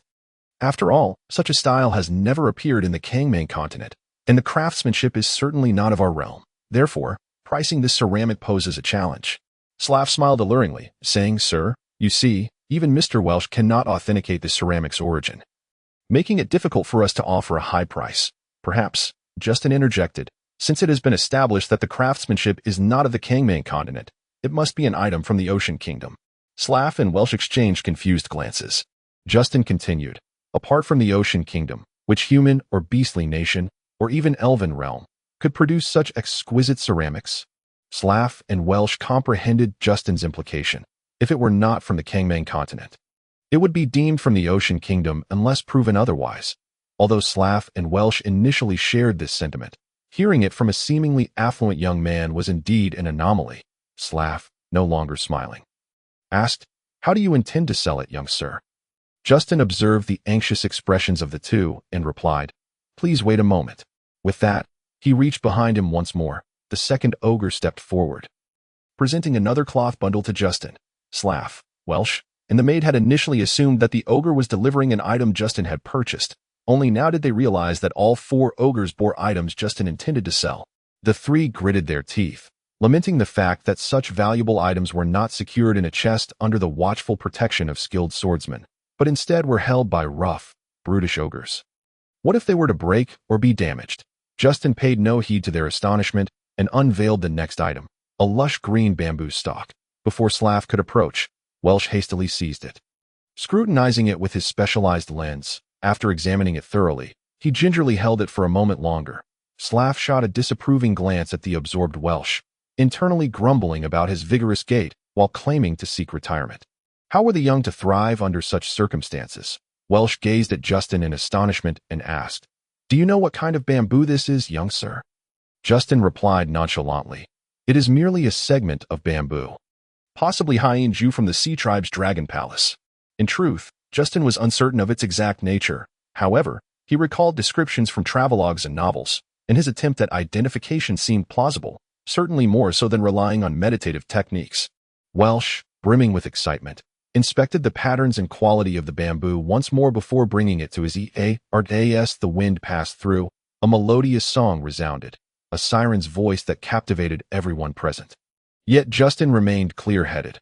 While he was ignorant of the ceramic's worth, he understood the rarity of this bamboo, sufficient to exchange for several thorn tokens. Of course, this was also due to the inherent lack of value of the thorn tokens themselves. As the enchanting melody gradually faded, the surrounding atmosphere buzzed with life once more. However, the chatter no longer revolved around the items in the shop, but rather the inexplicable song that had filled the air. Astute merchants began to associate the rare Hyein-ju with the melody, discreetly seeking information. Unfortunately, the Bowen Pavilion, a long-standing behemoth in the market, bore the responsibility of gathering all manner of intelligence, rendering it impervious to the clever inquiries of these merchants. Meanwhile, Justin's identity had been meticulously concealed. When the Hyein-ju was revealed, the maid had quietly slipped out to make arrangements. Welsh, still entranced, shook his head and mused. This melody could only be found in the ocean. How rare it is to hear it on land. My life is now complete. Justin remained silent on the pricing, instead retrieving the third item and placing it on the table, a bone.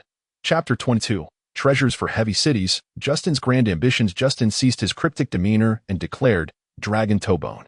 This was the information imparted to him by Dubabai when he had handed it over. Justin had no reason to doubt it, for Dubabai's expression had been one of genuine dismay, albeit with a hint of theatricality. Justin had even inquired how to utilize it. Dubabai had answered, "Both of us have been steeped in the secret treasure. We no longer require such items to enhance ourselves." Realizing his words undermined the relic's value, he quickly added, "If ground into powder and mixed with water for regular use, it can enhance a mage's power and speed. As for how humans might use it, I truly do not know." Justin envied the ogres for having such a responsible ancestral deity who ensured that all good things were brought to their kin. These were not the brutal ogres of legend. They were, in fact, benevolent beings of immense virtue, unmatched even by the sun. An ancient, sorrowful aura emanated from the small bone, overwhelming Slav, Welsh, and the maid, who collapsed to the ground, unable to withstand the formidable pressure that instilled a sense of futility and resistance. Justin, however, remained unaffected, staring in astonishment at the scene before him. What on earth was happening? Why had there been no such reaction when he held it? The ogres behind him were equally astonished, taken aback by the apparent frailty of the three individuals, who were rendered immobile by a mere bone. Surely, such weakness would lead to their elimination among the ogres. Little did they realize, Justin had been immersed in divine blood, rendering him fearless in the face of dragon power. The ogres, having been raised in a concoction of specialized dragon bone powder, had long forgotten their initial fears, leaving only pride and glory in their wake. Unintentionally, Justin's gaze fell upon Slav, who was still seated on the ground, and for a fleeting moment, he found himself entranced, unable to divert his attention. Originally, Slav stumbled over her skirt, causing the hem to loosen, and as she lay diagonally on the ground, her garment sagged, revealing a tantalizing glimpse at her neckline, accentuated by her ample bosom, creating a striking visual impact. Although Justin's physical development had matured due to his premature nurturing, his mental age remained youthful. However, his body remained true to his biological age, shamefully erect, unable to control himself. Justin swallowed hard, the sound echoing in the stillness of the room like a drumbeat. Wales, seemingly oblivious, continued to mutter, "The power of the dragon, immeasurable and profound." Hearing his voice, Slav looked up at Justin and noticed the tent pitch beneath him, prompting her to smile seductively. Justin's face flushed crimson, yet he was reluctant to show weakness, striving to maintain an air of composure, though his wandering gaze betrayed him. Slav did not immediately straighten her disheveled garment or rise. Instead, she writhed on the ground, resembling a beautiful serpent, revealing her exquisite curves, which caused a chaotic rhythm to stir within Justin. Wales appeared completely unaware, nodding at Slav and remarking, "Indeed, it is the bone of a dragon's toe." Only then did Slav rise and adjust her clothing. Justin took a deep breath, attempting to remain clear-headed, before placing a cloth bag on the table, revealing a piece of red stone.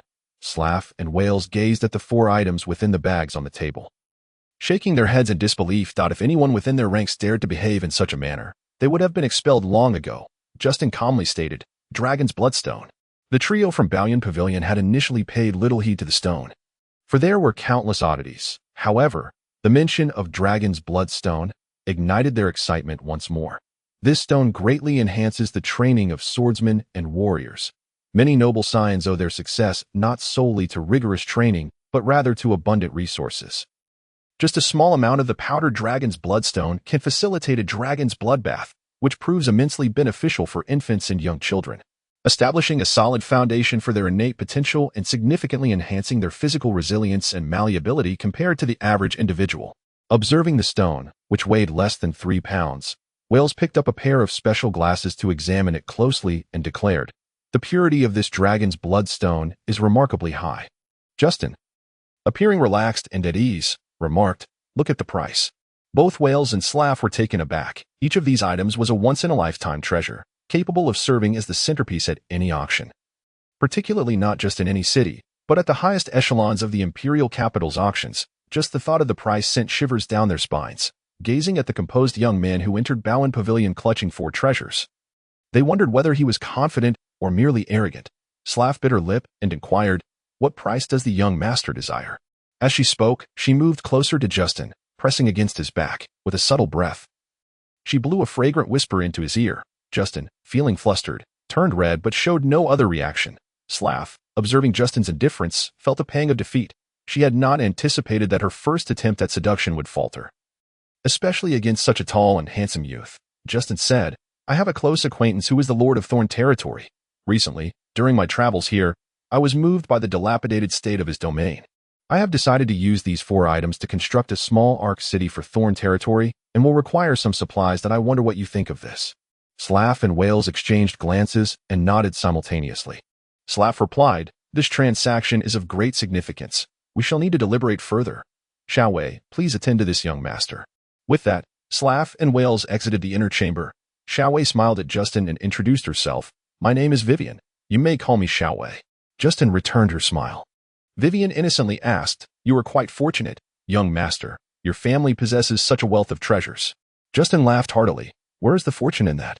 He glanced at Vivian but chose not to elaborate. Vivian feigned a look of grievance, saying, I have overstepped. I should not pry into your affairs. Justin reassured her, No harm done. Wealth can be enticing. I stumbled upon these treasures while exploring Thorn Territory and have no regrets about expending my riches there. Vivian's eyes lit up at this revelation. Secretly noting the information, pondering whether it was true or not, believing it never hurts to investigate. Thus, Justin engaged in a light-hearted exchange with Vivian, who understood that it was unlikely she would extract any genuine information. And they merely chatted about the curiosities of Ark City. Through their conversation, Justin discerned that the price of sea fish in Ark City was exorbitantly high. This was evident when a wealthy young man dined at the finest restaurant in Ark City, the fragrant Cauldron Pavilion, without paying attention to the ingredients, ordering 2 servings of what he thought were ordinary fish and shrimp, only to be enraged upon discovering he had spent nearly 20 gold coins on them. When he realized he had consumed sea fish and shrimp, the wealthy young man chastised the establishment. Why was I not informed that the ingredients were sea fish? The restaurant retorted, at the fragrant Cauldron Pavilion. We only serve the finest ingredients. Do you think we would use river fish and shrimp? This is no roadside stall, after all. Embarrassed and furious, the wealthy young man had no retort, threw down the payment, and stormed out. Justin astutely recognized a business opportunity in the lucrative market for catching and selling sea fish. He had a man-eating ogre under his command, known for its disdain for fish.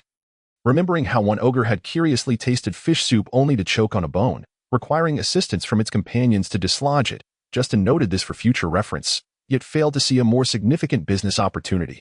The real question was, how could he attract people? Indeed, Thorn Territory lacked many things, but most critically, it lacked manpower.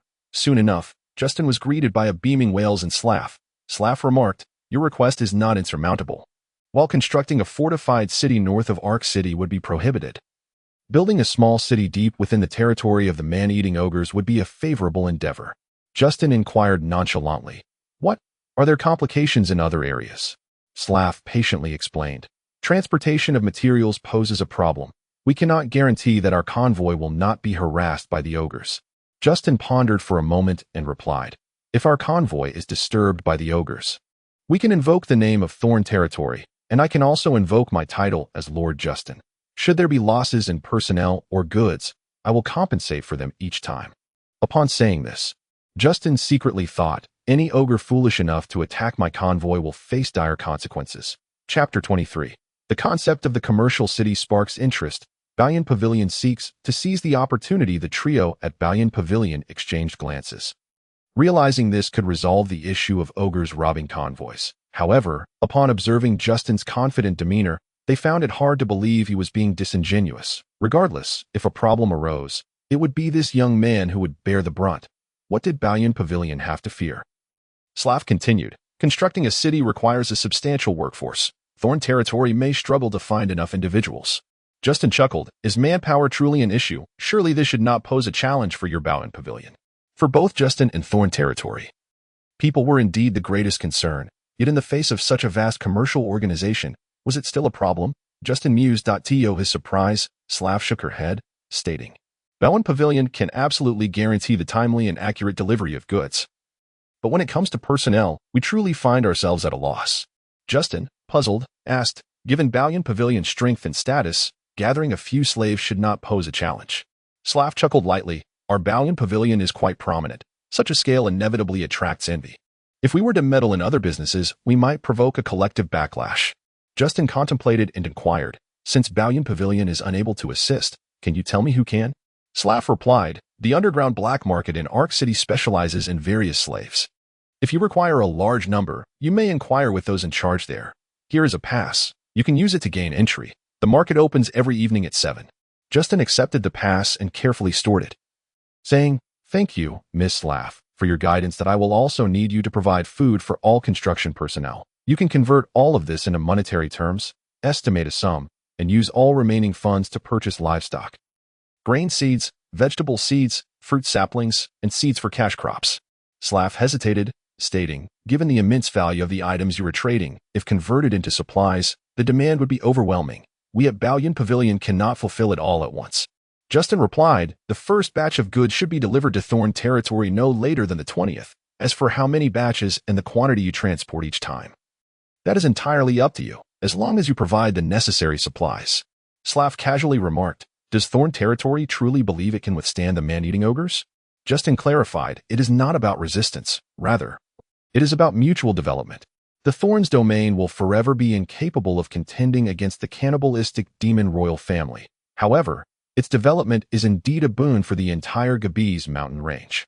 Upon hearing this response, Slav and the previously silent Welsh and Vivian exchanged puzzled glances. Justin elaborated. The Sea Clan, Beast Clan, Cannibal Demon Clan, and Elven Clan all require the Thorn's domain. Justin, ever the braggart, was once again spouting grandiose claims without a shred of evidence. Slav, perplexed, inquired, why was I unaware of the significance of the Thorn's domain? What is the basis for such a statement? Justin replied, I have dealings with the Cannibal Demon Clan, Sea Clan, and Elven Clan, exchanging goods and establishing a modest rapport. The reconstruction of the Thorn's domain aims to establish a marketplace, facilitating mutual exchange among the various clans. Upon hearing the mention of a marketplace, Slav's eyes sparkled with anticipation as she eagerly asked, can you truly forge relations with these clans to create a marketplace? Justin smiled. The 4 cannibal demon warriors behind me are a clear testament to that. The Cannibal Demon King has assured me that trade routes will remain secure, and incidents of plundering or murder will be strictly avoided. Slav pondered for a moment and stated, we guarantee the construction of the marketplace will meet both quality and quantity standards. Yet we hope the Thorn's domain can provide us with certain conveniences, such as priority in selecting locations for our shops. After speaking, Slav mused to herself, if this man speaks the truth, it would represent a tremendous business opportunity. I must seize it. The rise of Balian Pavilion is imminent. The two parties had not reached an agreement on the quantity of traded goods, primarily due to Justin's high-value offerings, which few would be willing to exchange for such inferior items. Thus, within the contract they signed, Justin meticulously negotiated the provisions regarding Balian Pavilion's marketplace construction and the sustenance of the construction crew. While the specifics of various goods were stipulated to be purchased with the remaining value of the goods Justin submitted, to be transported to the Thorn's domain. After signing the contract, Slav remarked with a smile, with your full support, the Lord of the Thorn's domain is bound to achieve great success. Justin chuckled, I am merely offering a small token of my goodwill. Besides, the successful signing of this contract is not without its own rewards. Slav immediately recognized the subtext in Justin's words. He had not incurred a loss in this transaction. The key was how much he stood to gain. However, such a significant expenditure without sufficient profit would likely result in a loss of valuable items. Slav's heart surged with warmth. Justin stated, now that we have reached an agreement, I must take my leave. That I sincerely thank Balian Pavilion for its hospitality. Slav reached out and grasped the sleeve of Justin's garment, playfully suggesting, why leave so soon, young sir? Wouldn't it be better to share a drink with this humble lady to celebrate? Justin felt a twinge of apprehension towards Slav, whose allure was undeniable and whose teasing could easily ensnare a man's heart. Shaking his head, he replied, I have other matters to attend to. I promise to share a drink with you on another occasion. Slav's eyes glistened with unshed tears as she gently tugged at Justin's sleeve. Pouting, is it truly that my humble beauty fails to capture your attention? Justin quickly reassured her, you are most enchanting, fair maiden. It would be unwise to belittle oneself. I genuinely have pressing affairs to attend to. Let us speak again another time. With that, Justin extricated himself from Slav's grasp and hurriedly exited Balian Pavilion. Slav watched his retreating figure and inquired, This young man possesses remarkable determination. I wonder how much Uncle Welsh has discerned about him. Welsh replied, his stature is akin to a towering pine, exuding an extraordinary demeanor. However, I cannot gauge his true level, that I merely sense that he harbors profound secrets, and I remain uncertain of his relationship with the Lord of the Thorns domain, should their connection be close. It could be advantageous for us, Slav remarked. The primary goal is to negotiate with the Lord of the Thorns domain to select a plot of land for a new branch of Balian Pavilion. Only in this way can we secure a competitive edge in this commercial feast and reap substantial profits. Vivian's eyes sparkled as she suggested, Sister Slav, why not send me to the Thorns domain? Slav responded, little way. Your credentials are undoubtedly adequate, but the Thorns domain currently finds itself in a precarious situation, and the future remains uncertain. The convergence of several major clans will likely lead to unrest. Vivian insisted, Sister, I am unafraid. I simply wish to contribute to Balian Pavilion. Slav regarded Vivian with a smile. Your eagerness is commendable. I shall convey your intentions to the higher-ups. Vivian joyfully departed. After leaving Balian Pavilion, Justin had no desire to visit elsewhere and returned to the inn. Within the inn, Justin donned his armor and resumed his physical training. By this point, he had already acclimated to the weight of the armor and contemplated donning heavier gear for his training upon his return. He was unaware of the rapid growth in his physical prowess, from initially struggling to walk in armor to now moving with agility, keeping pace with the cannibal demons that he chose not to dwell on it. Instead, focusing on leveraging this advantage to enhance himself further, Justin tirelessly practiced basic sword techniques, swinging his great sword over and over, 10 times, 100 times, 1,000 times, 10,000 times, persisting in this routine for nearly 4 hours. He had grown accustomed to his body's endurance and no longer found it surprising.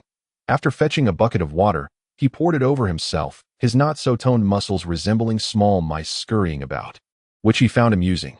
Once dressed, Justin summoned the innkeeper and ordered 3 whole roasted lambs, which he shared with the cannibal demons. After their meal, Justin instructed the innkeeper to prepare 400 roasted lambs to be collected by noon the following day. He also requested a variety of foodstuffs and goods, along with ox carts for transportation. The innkeeper appeared troubled, saying, Sir, the variety of items you require is quite extensive. We may struggle to cover such a large sum. Justin beckoned a cannibal demon to produce a small chest containing 200 gold coins. He handed the chest to the innkeeper, asking, Is this sufficient? The innkeeper, momentarily dazzled by the gold, quickly nodded. By noon tomorrow, we will have all the goods and roasted lambs prepared as per your instructions. Once the arrangements were finalized, Justin took a moment to rest before setting off for the underground black market with the 4 cannibal demons. Chapter 24. The Origin of a Powerful Territory. Upon exiting the inn, Justin heard a familiar voice call out, Young Master. He turned to see Vivian emerging from the inn. Curiously, he asked, Vivian, hello. Are you also staying at this inn? Vivian smiled. I was waiting for you, young master. With a playful grin, she added a charming laugh. Justin, somewhat perplexed, echoed, waiting for me? Vivian, noticing his confusion, quickly clarified, I know you intend to visit the underground black market to purchase slaves. So I thought I might accompany you, offering guidance along the way. Upon hearing this, Justin's spirits soared. With Vivian representing Balian Pavilion, the underground black market would surely extend them favor. Moreover, having someone familiar with the black market would greatly benefit him in achieving swift transactions. Especially since there were no secrets in his purpose, Justin readily agreed. Of course, having someone as lovely as you accompany me is a delightful prospect. However, Vivian suddenly adopted a playful tone, saying, Young master, while you know my name, I do not yet know yours. Justin, feeling his composure wavering as Vivian clung to his arm and playfully nudged her bosom against him, struggled to maintain his calm. Clearing his throat, he straightened his posture and introduced himself. I am Duanan, a traveling merchant, here at the request of the Lord of the Thorns domain. Afterward, Justin internally chuckled. Haha, Dubibi, my dear brother, please forgive me for borrowing your name. After all, you are my elder brother. My surname is Du, and it's not inappropriate that my brother is Dubibi. I am Duanan, and your son is Dulalada haha. It seems we are all part of the Du family. Initially pleased with his cleverness, Justin soon recalled the appearance of Dubibi and Dulala, which dampened his spirits. He felt as if he had swallowed a fly. What a loss it was. Here he was, a paragon of beauty. charm, and exceptional demeanor, feeling a sense of pride in belonging to the Dew family. Truly a disgrace. Beside him, Vivian noticed the sudden change in Justin's expression and asked in surprise, "Brother Dew, what troubles you? Your face looks rather gloomy." Dewin laughed awkwardly. "Oh, it's nothing, just reminiscing about a past event, feeling a mix of emotions." Throughout their journey, Vivian constantly sought conversation, which made Justin wary. After all, merchants are driven by profit, and such enthusiasm likely stemmed from ulterior motives. Most of the time, he listened attentively, occasionally engaging in deeper discussions on topics that piqued his interest, which encouraged Vivian to delve further into those subjects. Soon, they arrived at the entrance of the underground black market, located within a dilapidated and lowly dwelling in the western gate. Justin frowned and remarked, "Little way, why are the conditions here so poor?" Vivian replied, "Brother Dew, you may not be aware, but this is a slum that has since been taken over by the underground black market. Observing the incessant flow of vehicles on this road, one can easily discern the thriving business of the underground black market," Vivian remarked, licking her lips as if a mountain of gold lay before her, forever out of reach, leaving her with a twinge of envy, jealousy, and a hint of disdain. Justin and his entourage of 6 presented a rather flamboyant sight, an owner clad as a swordsman, a servant dressed as a maid, and several subordinates of a cannibal, all traversing on foot, creating a unique spectacle. Noticing the curious glances from passers-by, Vivian blushed and said, "Brother Dew, I sincerely apologize for my oversight. We ought to have arrived by carriage. Our pedestrian entrance feels rather incongruous amidst the atmosphere here, quite unconventional. Indeed, one would ponder, how could individuals of status, rank, or wealth choose to walk to the underground black market?" Yet, Justin remained unfazed. Beyond his own prowess in the development of Thorn territory, nothing else held his interest. After half an hour of travel, they arrived at the entrance to the underground black market. Appearing quite travel-worn, it was no wonder. One merely needed to observe the dilapidated and chaotic state of West City, with dust and grime omnipresent. The street was barely wide enough for 2 vehicles to pass side by side, and the swirling dust kicked up by speeding cars was undeniably stirred up by Justin and his group. The armored doorman, upon witnessing Justin's dusty appearance, contemplated stopping them from entering. However, upon seeing the pass presented by Justin, he instantly stood at attention, bowing respectfully to allow them entry. As they stepped into the low-ceilinged foyer, Justin felt as though he was descending into the depths, prompting him to inquire, "Is the underground black market truly situated beneath the ground?" Vivian responded, "Indeed. Brother Dew, the underground black market is not entirely a lawful marketplace. The sale of slaves from races such as elves, sea folk, and beastmen is strictly forbidden by the Empire. Yet, these races are immensely profitable, leading to a persistent underground trade. Therefore, the black market must maintain a semblance of decorum with local authorities and cannot be overly ostentatious. Consequently, after acquiring this area of slums, they constructed a vast underground trading center." As they ventured deeper, the considerable scale of the underground black market became increasingly apparent, especially given its establishment in a border war zone, signaling that the waters here ran deep. Justin harbored concerns about being swept away by unforeseen tides. Nonetheless, the development of Thorn territory and the enhancement of his own abilities could not be postponed, and engaging with danger was an inevitability. After approximately 10 minutes of walking, they finally reached the trading hall. Inside, various categories of slaves were on display for sale, including warriors of all kinds, human fighters, beastmen warriors, elven archers, and sea folk soldiers, all clad merely in shorts, showcasing physiques that were athletic, robust, graceful, or peculiar. There were also beauties from various races, adorned only with sheer fabrics over their busts and lower bodies. Elven maidens exuding elegance and beauty, human women radiating tenderness and allure, while beastmen maidens, barring the rare fox and snake tribes, could hardly be deemed beautiful. Ironically, due to the scarcity of beastmen women, especially the allure of foxes and the slender waists of snakes, they were highly sought after by human nobles, even more so than their human counterparts. Among the sea folk, the most notable beauties belonged to the 2 high races of Medusa and mermaids. Capturing members of these races was a formidable challenge, even for sorcerers of the highest caliber. After all, the vastness of the ocean posed significant risks for safe passage back to shore. There were also unique talents, artisans, scholars, and various craftsmen, who fell victim during human-led sieges. Upon conquering a city, military commanders would sometimes enslave all its inhabitants, leaving them with no means of escape. Although the market for these individuals was limited, their low cost often attracted interested parties. Justin found himself momentarily entranced by the beauties on display.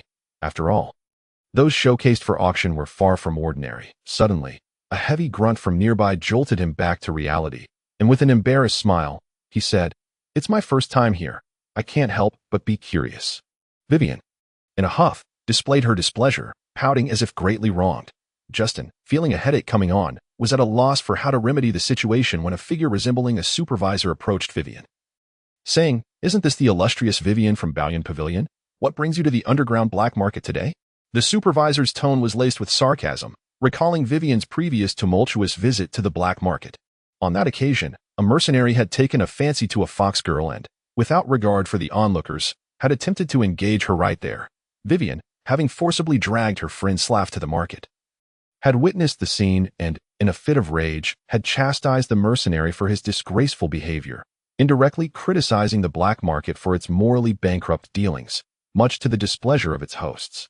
Initially, the black market had intended to reprimand Vivian, but upon realizing her connections to Balian Pavilion, and considering both Vivian and Slav's backgrounds, they refrained from taking action, thus etching her name into their memories. Justin felt a twinge of irritation. The fact that Vivian had a grievance with the black market could spell trouble for him. Rather than hoping for a discount, he would be grateful if their transactions remained untroubled. Silently cursing his miscalculation, Justin knew he could not stand idly by. After all, Vivian had accompanied him, and he had to uphold her dignity. Stepping forward, he said, "Might I inquire how Vivian has offended you? I am but a merchant introduced by her, and I had hoped for a fruitful relationship between both parties, intending to procure a substantial number of slaves. If there are conflicts, then we shall simply withdraw. Vivian, let us leave this place." Vivian understood that Justin's endeavor to procure slaves for the development of Thorn territory was genuine, and the fact that he was willing to forego this business for her sake deeply moved her. Upon hearing of a potential lucrative deal, the supervisor's demeanor softened, and he chuckled, saying to Vivian, "I must admit, I was mistaken earlier. It was a misunderstanding." Vivian, realizing Justin had sacrificed so much for her, chose not to act out of spite, understanding that she should not jeopardize his business. Moreover, being the child of a merchant family, she prioritized profit over sentiment and would not easily be swayed by loyalty. With a slight huff, she regained her composure. The supervisor promptly introduced himself. "I am one of the supervisors of the underground black market. You may call me Kandar if you have any business to discuss. Feel free to speak with me." Justin glanced around the trading hall and replied nonchalantly, "My business is substantial and extends beyond a single transaction." He then fell silent. Kandar understood Justin's implication. The bustling hall was not conducive to discreet negotiations. Thus, he led Justin and his party to a smaller parlor. Justin then cut to the chase, saying, "I recently struck a significant deal with Balian Pavilion. Vivian informed me of the extensive and reputable dealings within the underground black market, which is why I am here today." Upon hearing Justin's words, Kandar's respect for him intensified. Anyone capable of conducting substantial business with Balian Pavilion was undoubtedly a significant player in the underground market as well. Furthermore, the fact that Vivian was accompanying this young man and consistently deferring to him indicated that he was no ordinary customer. The Kandar's interest piqued. He inquired, "What type of slaves are you looking to purchase? Please feel free to share. Even if we do not have them currently, we can procure them for you swiftly." Justin responded, "Firstly, I seek various artisans, particularly craftsmen skilled in wall construction, and I also require one or more craftsmen adept in making lollipops. Secondly, I need a battalion of warriors from various races, provided they are robust and under the age of 40. Lastly, I wish to acquire a number of women to be offered to valiant warriors in the future. Please do not present me with those who are unattractive or disabled. I wonder if you, Supervisor Kandar, are willing to facilitate this transaction." Kandar's face lit up with delight upon hearing this. Other nobles who frequented the market typically sought slaves for personal satisfaction or to acquire guards, so a desire for a diverse array of artisans was quite rare. Moreover, Justin's tone suggested a considerable volume of purchases, making it easier to match with those who were typically hard to sell or undervalued. With a hearty laugh, Kandar declared, "Your business approach is refreshingly straightforward, and I will not dilly-dally. As long as you provide a quantity, we can meet your needs. Justin pondered briefly and replied, my purchasing quantities will not be excessively large. Kandar's expression soured at this. Muttering to himself, you just claimed to need a substantial amount, and now you say otherwise. Are you merely a miser? If that's the case, you could have just bought directly in the main hall. Sensing Kandar's dissatisfaction, Justin quickly interjected, I hope you will allow me to finish before making any judgments. Kandar swallowed his irritation, curious to see what this young man had to say. Justin continued, my family connection is with the Lord of Thorn Territory, who is currently constrained and unable to develop. I am willing to invest in his development, albeit under certain conditions, which I prefer not to disclose at this moment. Pausing to gauge Kandar's growing interest, Justin elaborated, you are likely aware of the current situation in Thorn Territory to aid its development. I intend to acquire a significant number of slaves to bolster the necessary labor force. Taking another sip of tea, Justin remarked, the initial batch is expected to require 100 human warriors, 30 beastmen warriors, and 5 elven warriors. As for artisans and technicians, we can manage with up to 200. We also need 1,000 healthy male and female laborers. I wonder if this quantity will satisfy you, Chief Kandar. Listening to the numbers Justin repeatedly announced, Kandar remained calm at first, but upon hearing the last figure, he could not contain his joy. This transaction was certainly a profitable one. Kandar laughed heartily. My dear brother, your appetite is truly astonishing. You deem such a large quantity as insignificant, while I have been overly concerned that I am truly embarrassed, and I hope you can forgive my previous negligence. Justin replied, business is all about negotiation, as long as you offer a fair price. I will naturally place my order with you, brother. After pondering for a moment, Kandar said earnestly, you need not worry about the human, beastman, and elven warriors, nor the artisans. I have ample supply in the underground black market.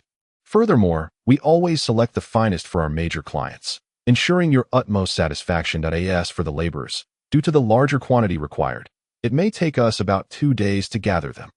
Justin chuckled. Since you are confident in securing this order, let us first agree on the price. You mentioned that the quantity is substantial, so surely the discount should not be meager.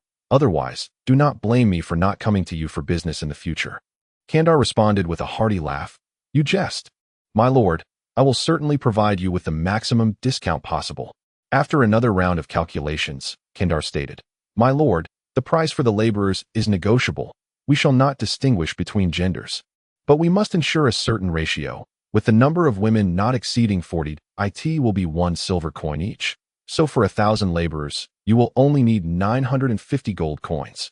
Justin glanced at Vivian, who nodded in agreement with this price, and thus he consented to the deal. Kandar smiled. Our underground black market is indeed fair in pricing. Human warriors are classified into 5 tiers based on their combat prowess. The lowest tier 5 warriors, who are merely newly captured on the battlefield, are priced at 1.5 silver coins each. Tier 4 warriors, who have survived on the battlefield for over a year, are priced at 3 silver coins each. Tier 3 warriors, who have endured for over 3 years, are priced at 9 silver coins each. As for higher tiers, due to prior commitments from other clients, we currently have no stock available, but I will inform you immediately upon receiving new supplies. How does 60 tier 5 warriors, 30 tier 4 warriors, and 10 tier 3 warriors sound? Justin nodded. As my territory is still in its infancy, these numbers will suffice. Please ensure to notify me promptly should any promising opportunities arise in the future. Kandar replied, certainly. Certainly. As for the 30 beastmen warriors, would you consider 30 silver coins each? Justin said, as long as the quality is assured, I have no objections. Kandar assured him, if you are not satisfied, you may return them. We will guarantee customer satisfaction. Justin smiled but remained silent. Chapter 25. The young fox slave holds secrets, a rare commodity. Kandar continued. Elven warriors are quite difficult to procure, especially the female elven warriors, as they are exceedingly rare and hard to obtain from the nobility of Ark City. Male elves are also sought after by wealthy nobles, typically acquired through auctions. If I come across any fine specimens, I shall notify you to participate in the bidding. Justin replied with a smile. I seldom linger in Ark City. If this business can be conducted, then let it be so. If not, then so be it. I am not in urgent need. I am merely seeking something novel. Kandar gritted his teeth and said, My lord, I have recently acquired a new batch of goods, including many beautiful women of various races. Would you care to take a look?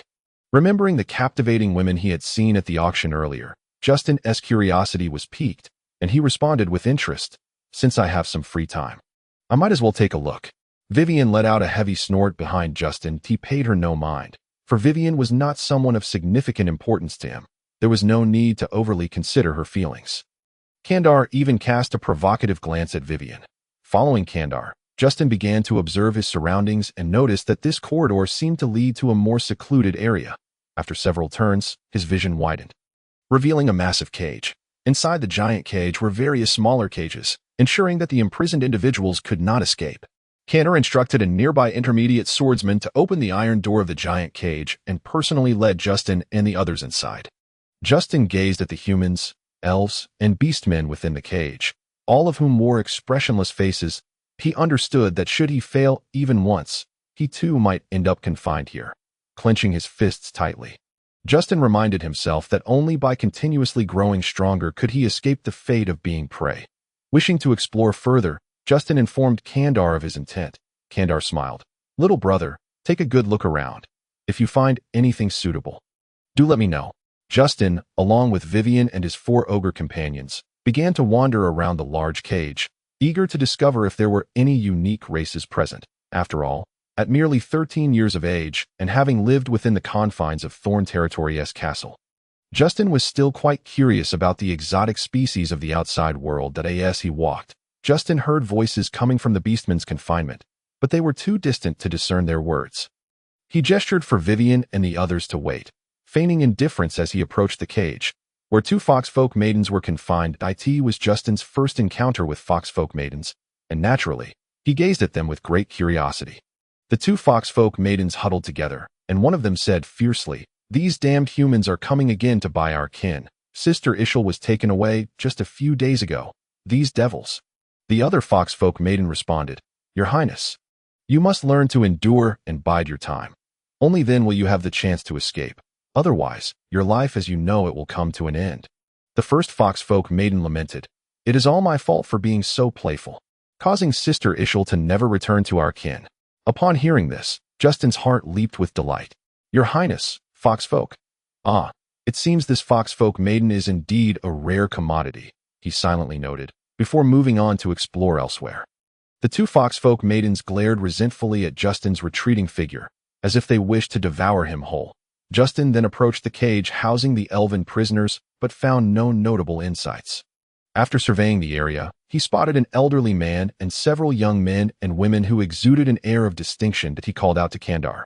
"Brother, what is the situation with this group?" Kandar disdainfully regarded the group, saying, "These are from the Purple Maple Duchy. They offended the crown prince and his family, and their entire household was sold to me. All that remains are these feeble scholars and that scarred woman. They have been here for 10 days without being sold. Merely wasting food." Ministers, Justin thought, recognizing the need for various managerial talents in his territory, and thus he became quite interested. He turned to the distinguished elderly man and inquired, "Good sir, what was your position in the Purple Maple Duchy?"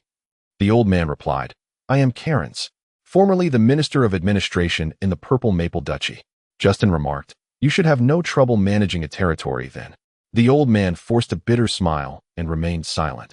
The scarred woman beside him interjected, "You ignorant fool. My father could manage an empire effortlessly."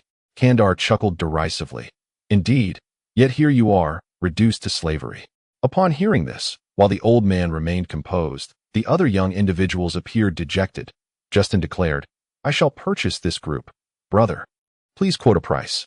Kandar replied, "Well, this group has little value. Are you truly inclined to buy them?"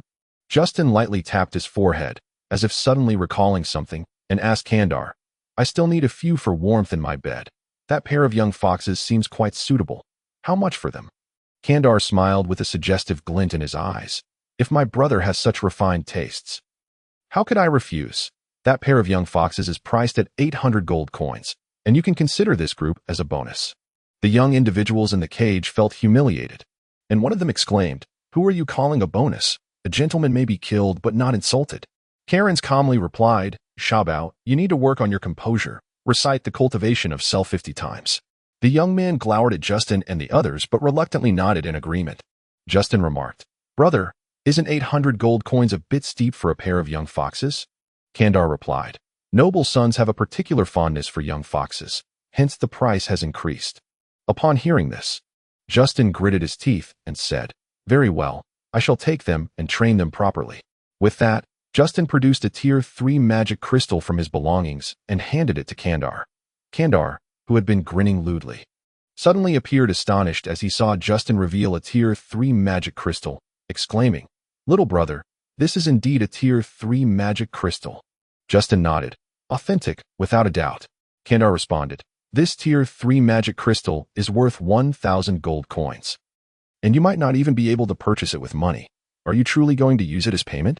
Justin replied, "Brother, you jest. It was produced for this purpose. As for its market value, I am indifferent." Kandar was overjoyed. This transaction was indeed a significant profit. Upon receiving the magic crystal, Kandar remarked, "My dear brother, please wait a moment. I shall promptly prepare your change." Justin nonchalantly replied, "There is no need for such trouble. You may keep the remainder as a token for the wine." Kandar was taken aback, both delighted and somewhat uneasy, and inquired, "Is there any condition you wish to discuss with me, dear brother?" Justin smiled and said, "What conditions could I possibly have? I merely hope that you will fulfill your promise to deliver all the slaves on time, without substituting inferior goods." Kandar's mouth slightly agape. He exclaimed, "Is that all?" Justin replied with a grin, "Indeed, that is all. Furthermore, once you are prepared, please inform Vivian. She shall negotiate on my behalf." Kandar's spirits soared as he declared, "Rest assured, dear brother, I shall deliver on time as promised. Should there be any good merchandise in the future, I will certainly notify you in advance." With that, Kandar's heart raced with excitement. After all, as the overseer of the underground black market, his fixed monthly salary was merely 5 gold coins, not including commissions, which constituted the bulk of his earnings. This single transaction was worth nearly 3 years' salary. A remarkable deal that as he observed Justin, his gaze transformed. After all, this was a benefactor. Kandar turned to the mid-level swordsman guarding the cage and instructed, "Quickly summon a few individuals to assist this young master in carrying the iron cage containing the Fox Clan girls." Justin promptly interjected, "Such trivial matters can be handled by my 2 guards. There is no need to trouble anyone else." The 2 Fox Clan girls were crucial to Justin's future plans for a free commercial city. He could not entrust their transport to others.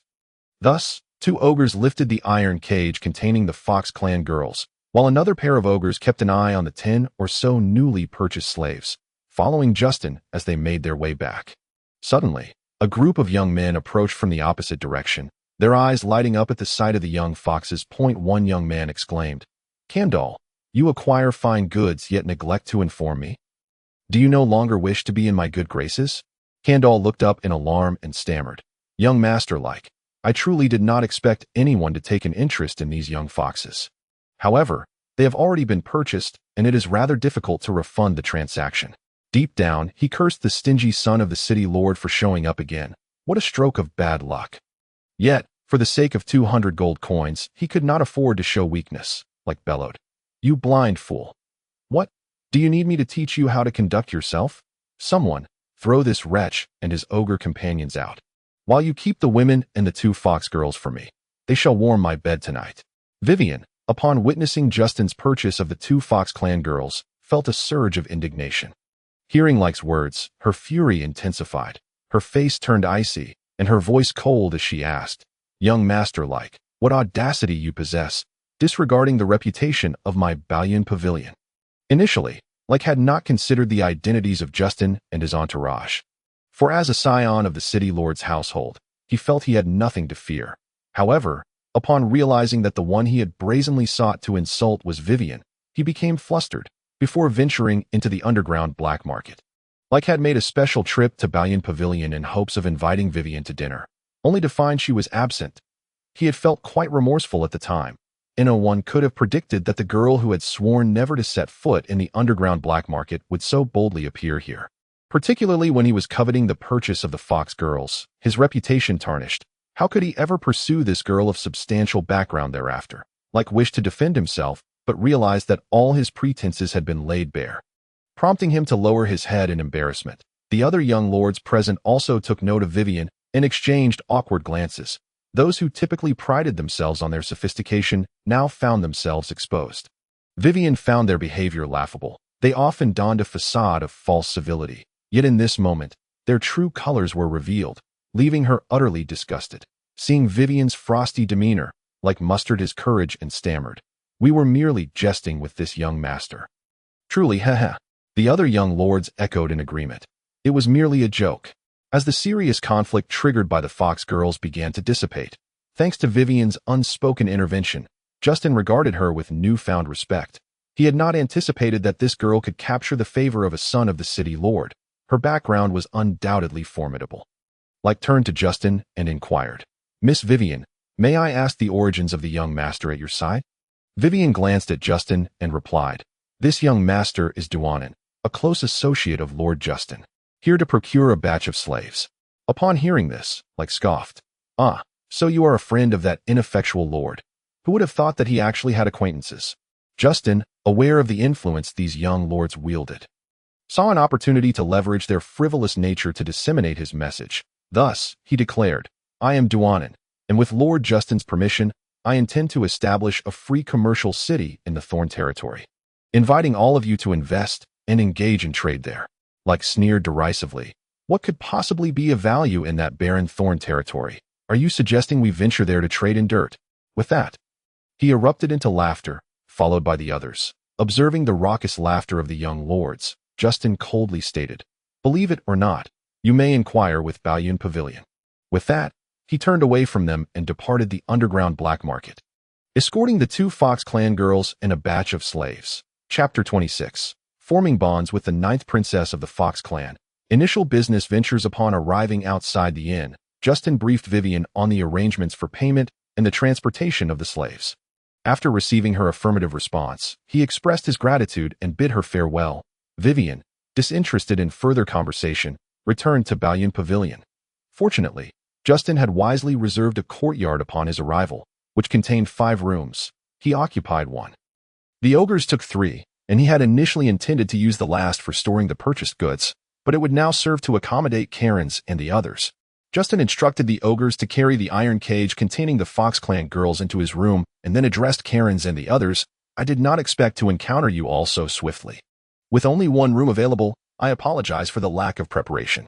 Upon exiting the underground black market, Karen's and the others felt significantly lighter, for as former captives, they had endured constant torment, although they were unaware of Justin's character or the life that awaited them. They knew they were no longer mere commodities for sale. Whether it was the once mighty Karen's or the formerly privileged youth, their dignity had been crushed into the dust while imprisoned in cages. Yet they still felt a faint ache within. Exchanging glances, the young men exhaled softly. Even in a life of degradation, they preferred not to be treated as exhibits. Karen's, seasoned from years of experience, understood the sentiments of the younger individuals behind him. With a smile, he remarked, "To have escaped the underground black market is already a stroke of fortune. I dare not wish for more. Moreover, to have a room to stay in is already a blessing." Justin nodded at Karen's and then turned to retreat into his own room. Once inside, he instructed the ogres standing guard nearby, "You two have worked hard. Please return to your quarters and rest." The 2 ogres bowed and departed. Justin stood before the iron cage, observing the pair of Fox clan girls, who, though innocent, possessed an undeniable charm. Their trembling forms evoked a sense of pity, and their delicate features stirred a man's instinct to protect. However, Justin was aware that the expressions and actions of the Fox girls were mere theatrics. They sought to feign weakness to facilitate an escape. Thus, he remained silent, patiently watching without rushing to unlock the cage. The 2 Fox girls exchanged glances, and the Fox clan princess exclaimed, "Why is this wretched human not opening the cage?" The other Fox girl, her voice laced with tears, replied, "I have never been sold before. I do not know." The Fox clan princess retorted angrily, "You foolish human. Do not give me the chance. Otherwise, you shall learn why flowers bloom so beautifully." Hearing this, the other Fox girl reproached, "Your Highness, do you still have the heart to jest?" Upon realizing their chances of escape were slim, the princess's once furious expression shifted to one of disappointment. Without the cage being opened, how could they possibly escape? Justin, overhearing their conversation, couldn't help but smile. Though he stifled his laughter and spoke earnestly to the fox princess, I can release you. But with one condition that I wonder if you would be willing to comply. The two fox girls merely whimpered within the cage, unable to articulate their responses. Only beast folk who had attained the level of a human mage could speak normally. Excluding the royal beast folk, Justin smiled and said, "Enough of the charade. I comprehend your fox language. I had known from the outset that one among you is a fox clan princess. How long do you intend to continue this charade?" In truth, Justin was also uncertain whether that lady was indeed a princess of the fox clan. He merely sensed that any fox maiden worthy of being addressed as Your Highness must possess an extraordinary lineage. And thus he decided to probe further. The fox princess stepped through the cage door and calmly stated, "I am the princess of the fox clan. Speak. What is it that you desire?" Astonished, Justin inquired, "Are you truly the princess of the fox clan?" Upon hearing his question, the fox princess immediately realized that Justin had been teasing her. Embarrassed and indignant, she replied, "I am the 9th princess, Cangmang of the fox clan. This is my maid, Xiaohe." Justin responded, "Ah, so it is the 9th princess. A pleasure to meet you. I am Duanin, a close acquaintance of the Thorn Territory's lord, that madman who aspires to establish a free marketplace." Having just been played by Justin, Cangmang retorted sharply, "Spare me your insincere flattery. Do refrain from calling yourself little one. Do you not find it rather distasteful?" With that, Cangmang straightened her posture, gesturing to indicate her height, implying that at her stature, it was shameless to refer to oneself in such a diminutive manner. Justin was momentarily at a loss for words. His term little one was not a reference to his own diminutive stature. How petty this fox maiden was, holding a grudge and deliberately twisting his words to find fault. Observing the mischievous 9th princess of the fox clan, Justin stated, "I assure you, I mean no harm, but I request that you promise not to flee." After a moment of hesitation, Cangmang declared, "I swear by the name of the Qingqiu fox god that I shall not escape." Justin admired her forthrightness and remarked, "Indeed, the princess possesses a generous spirit. I am most impressed."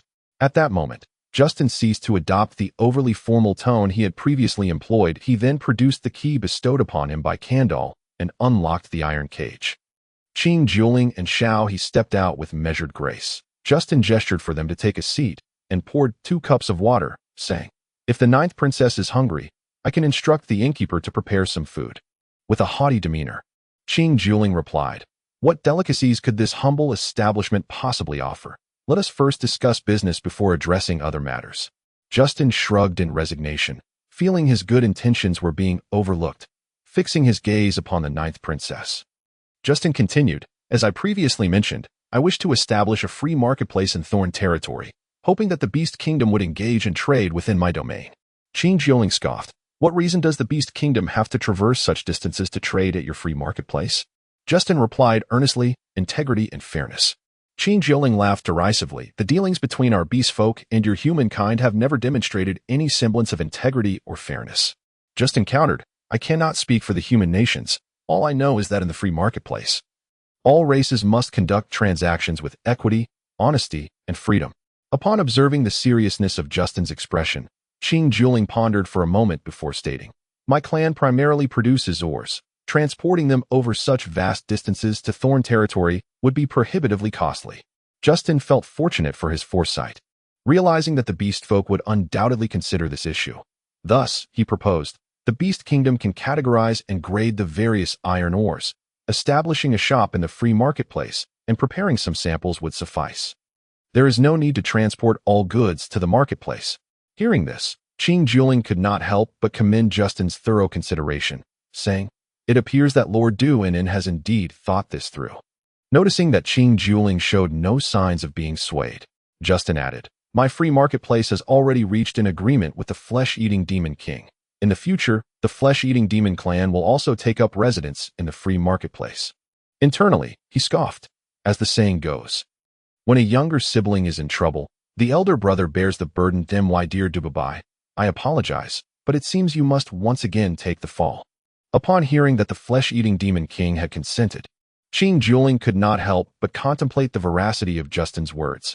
Aware that some matters could not be clarified in just a few sentences, Justin continued, "The 4 flesh-eating demons you encountered earlier, along with the 6 residing in the inn, were all sent to me as bodyguards by King Dubabai. These are clear indicators of the king's sincerity. Qing Jiuling's eyes widened in astonishment that a king sending his subjects to serve as bodyguards for a human. Could this be mere fox rhetoric? Surely it was a jest in the presence of the Fox clan. Note: fox rhetoric implies that the Fox clan is cunning, and their words are often deceitful. Justin had embarked on a grandiose performance, declaring, "For the development of Thorn territory, for the mutual exchange between our races, and for the collective advancement of all, I am determined to construct the free marketplace. This is a monumental endeavor that will benefit all nations. However, it requires the strong support of all races, which is why I intend to visit each nation in the future to encourage our collective participation in this grand initiative." Qing Jiuling smiled charmingly. What benefits would the Beast Kingdom gain by establishing a shop in the free marketplace? Justin replied earnestly. In a marketplace characterized by fairness, freedom, and integrity, the potential profits for the beast folk are substantial. Surely the princess can see this. Qing Jiuling fixed her gaze upon Justin, asserting, "Not sufficient." Justin felt a surge of frustration. The ores extracted by the beast folk were typically sold to humans at a pittance, leaving them no choice but to barter for food. Now, presented with a fair trading opportunity, they still had the audacity to demand more. How greedy they were! Despite his frustration, Justin was unwilling to concede. He continued, "The ores produced by the Beast Kingdom are primarily sold to the Holy Spirit Empire, yet they fetch a meager price. Once the Holy Spirit Empire manufactures weapons, they sell them to the Demon Cloud Empire and the Sky Dragon Empire, yielding profits of up to tenfold." He then locked eyes with Qing Jiuling, stating, "Once the free marketplace is established, the price of ores could rise by at least 50%. You would not only enjoy substantial profits but also acquire more food. Is that not enough?" Qing Jiuling dismissed his argument, saying, "Whether our ores are sold cheaply or not is of little concern to you. We are content. Besides, we can still sell our ores, while your so-called free marketplace remains an empty venture. It is you who are more in need of us." Faced with the shamelessness of the Fox Princess, Justin felt exasperated. Such an obvious win-win situation, and she had the audacity to question who needed whom. Was this not absurd? For a fleeting moment, he contemplated casting these two troublemakers into the hands of Lek, allowing them to wreak havoc upon one another. Let this arrogant ninth princess continue to prattle about who was in greater need. Had her head been kicked by a wolf? Justin's expression turned cold as he stated, "I shall no longer speak of any debt of gratitude, for my intentions in rescuing you were driven by other motives, since we cannot reach an agreement. I shall take my leave. You are free to go." Qing Jiuling regarded Justin with disdain, saying, "So, when an agreement cannot be reached, you intend to imprison us again?" Justin chuckled bitterly. "As a humble merchant of Thorn territory, how could I dare to detain the illustrious ninth princess of the Fox clan? I am timid and fearful for my life, so I implore the princess to go wherever she finds comfort." Qing Jiuling, observing Justin's fury, smiled sweetly. "Very well, I shall trust in your sincerity. Since you do not seek to exploit my rescue for personal gain, nor do you intend to intimidate me with imprisonment, it seems you possess some measure of integrity. I may relay this to my kin in the Beast Kingdom. As for the outcome, that is beyond my control." Justin was momentarily dumbfounded. What was this peculiar turn of events? Despite his internal musings, he quickly regained his composure, stating, "Since the princess has made her decision, I shall not intrude further. Please, rest well." With that, Justin sought to distance himself from the unpredictable Qing Jiuling, wary of being drawn into her erratic rhythm. Qing Jiuling replied lightly, "In that case, the Lord may take his leave. I find myself somewhat fatigued." Justin truly felt that this princess was both thick-skinned and cunning, sharp-tongued and shrewd. It was indeed his room, and he had merely been courteous, yet she seemed to take it as her own private chamber. With an awkward smile, Justin said, "Then I shall take my leave. May you both rest well." With that, he hurriedly exited the room, clutching his precious belongings, realizing that Qing Jiuling was far more treacherous than Dubabai. One could not afford to provoke her. Observing Justin's hasty retreat, Qing Jiuling could not help but smile. Once he had exited and closed the door, she could no longer contain her laughter. Hearing the unabashed mirth emanating from the room, Justin felt a surge of anger. He had been mocked and scorned by a mere girl. His life felt bleak and solitary. Glancing at the courtyard's accommodations, he recalled that he had initially occupied one room, only to have it relinquished to a group of slaves, with the remaining spaces now claimed by the flesh-eating demons. Poor Justin. Would he be forced to sleep in the courtyard? Who truly was the master here? Chapter 27. Gaining loyal allies. Returning with Cangmang to Thorn territory, Justin felt a sense of discontent. He quietly calculated that it would be best to avoid provoking Cangmang. As for the flesh-eating demons, well, their odor was enough to induce a deep slumber, so sleeping there was out of the question. It appeared he would need to head toward the human quarters. Having made up his mind, Justin approached and knocked on the door of the group of slaves. Shortly, the door swung open. Upon seeing Justin standing outside, the young man who opened the door appeared somewhat flustered, standing frozen at the entrance, unsure of what to do. Justin regarded the young man, whose adaptability was remarkably lacking, and inquired, "What? Am I not permitted to enter?" The young man replied, "Oh, no, please do come in." Although he could not vocalize the term master, the fundamental respect was imperative. After all, he was now a slave, a truth that could never be altered. Upon entering the room, Justin observed Karen seated upon the bed, while others stood flanking him, creating an imposing atmosphere. Justin remarked, "With nothing to occupy my time, I thought I would come to pay a visit." Karen's promptly rose from the bed, bowing and stating, "I was unaware of your esteemed presence. How may I serve you?" The other young men, upon hearing Karen's address him as master, exchanged uncertain glances, unsure of how to proceed. Justin swiftly waved his hand, saying, "He is merely an elder who has fallen on hard times. There is no need to use the term master any longer." Karen's replied, "One must not abandon propriety. Since I have entered into slavery, I cannot change my identity. I must diligently adhere to my duties and not overstep my bounds." Upon hearing Karen's words, Justin felt a surge of admiration. To be a subject, one must understand the rules of propriety. To be a son, one must comprehend familial duties. If this elder possesses talent, he could be a significant asset to my endeavors in the Thorn territory. Realizing this, Justin adopted a more humble demeanor, stating, "Karen's, you need not be excessively formal. The chair may be somewhat uncomfortable. Please sit upon the bed." After speaking, Justin gestured to one of the women, saying, "Please fetch a chair to place beside the bed." The woman, understanding the cue, obediently brought a chair and set it down beside the bed. Once Justin took a seat, Karen's reluctantly sat upon the bed. Justin then encouraged the others to find a seat. Soon discovering there were only 4 chairs in the room, that he self-deprecatingly remarked, "This is quite a humble setting. I apologize for the inadequate hospitality. If you have a seat, please take it. If not, make yourselves comfortable." With kindness, Justin addressed Karen's, saying, "A dear friend of mine is now the lord of the Thorn territory, a feudal lord. The territory is in dire need of talent, so you will be serving the lord from now on." Noticing that Karen's was about to speak, Justin raised his hand to stop him, saying, "Elder, please allow me to finish. The Thorn territory has recently implemented a merit-based point system, and I perceive great potential in you. You should be able to quickly shed your slave status. Here, I only hope that you can lend your talents to assist in the development of the Thorn territory." Karen's responded, "I have heard of the affairs of the Thorn territory while in the Zifeng Duchy.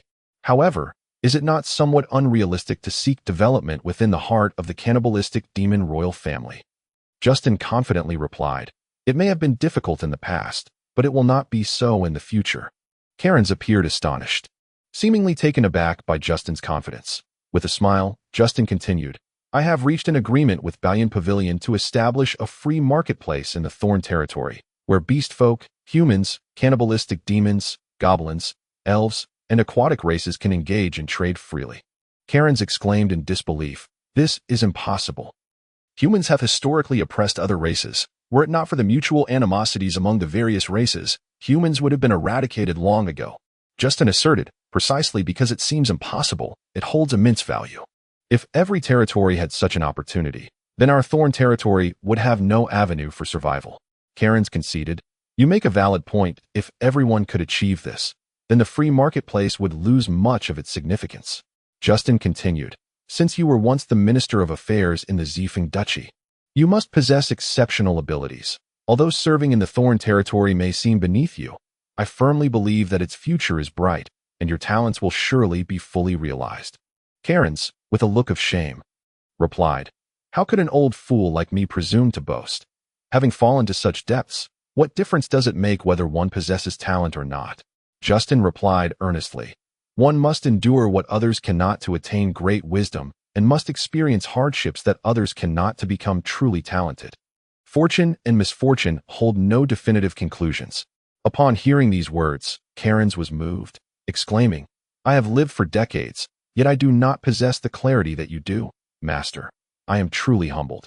Justin waved his hand dismissively, saying, There is no need for such formality. Tomorrow, I shall escort you back to the Thorn territory, where you may resume your administrative duties.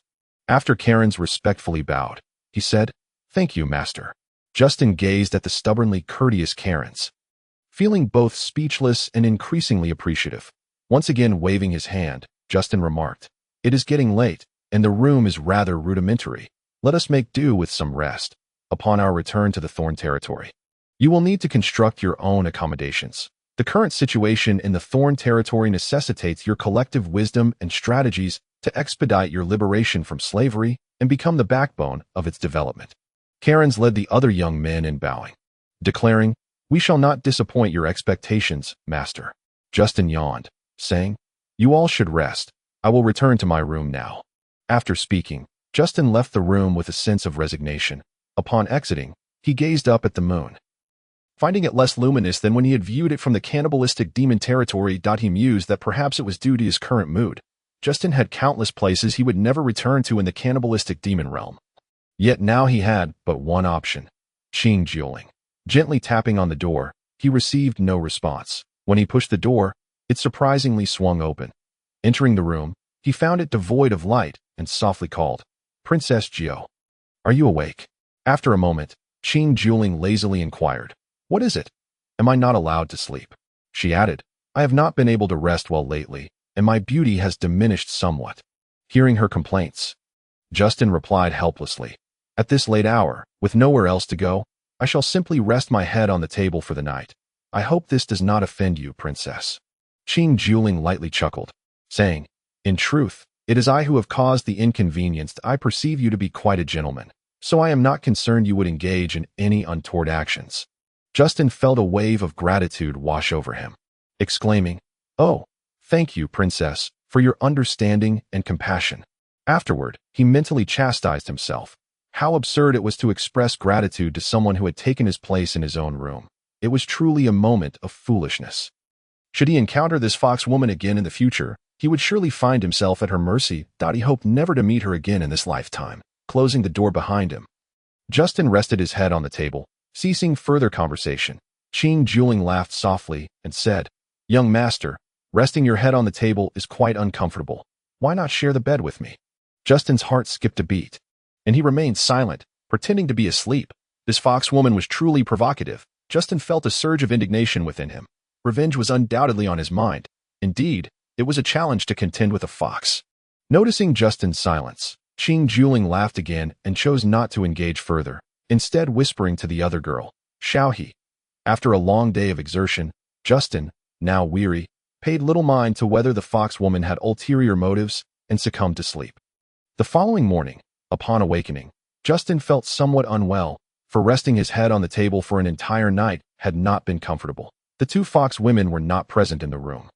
So Justin stepped outside. He spotted the two little fox women in the courtyard, practicing some moves with the cannibalistic demons, which struck him as alarming.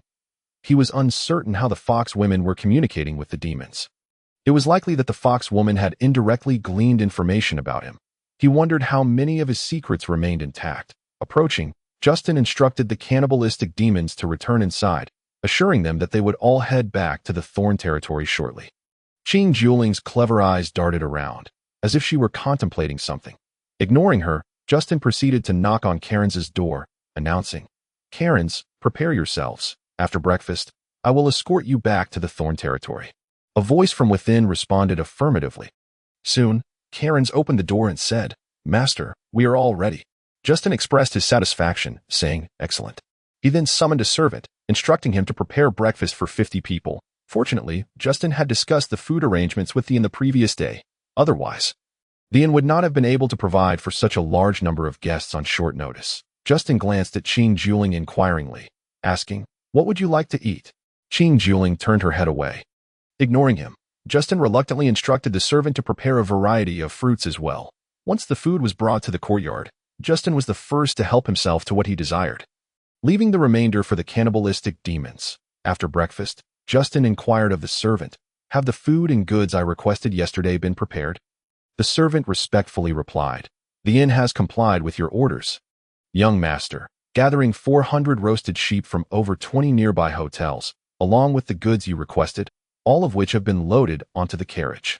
Having witnessed Vivian from Balian Pavilion seeking out Justin the previous day, and knowing of the mysterious and noble reputation of Vivian and Slav in Ark City, the inn did not dare to treat Justin's party with anything less than utmost respect.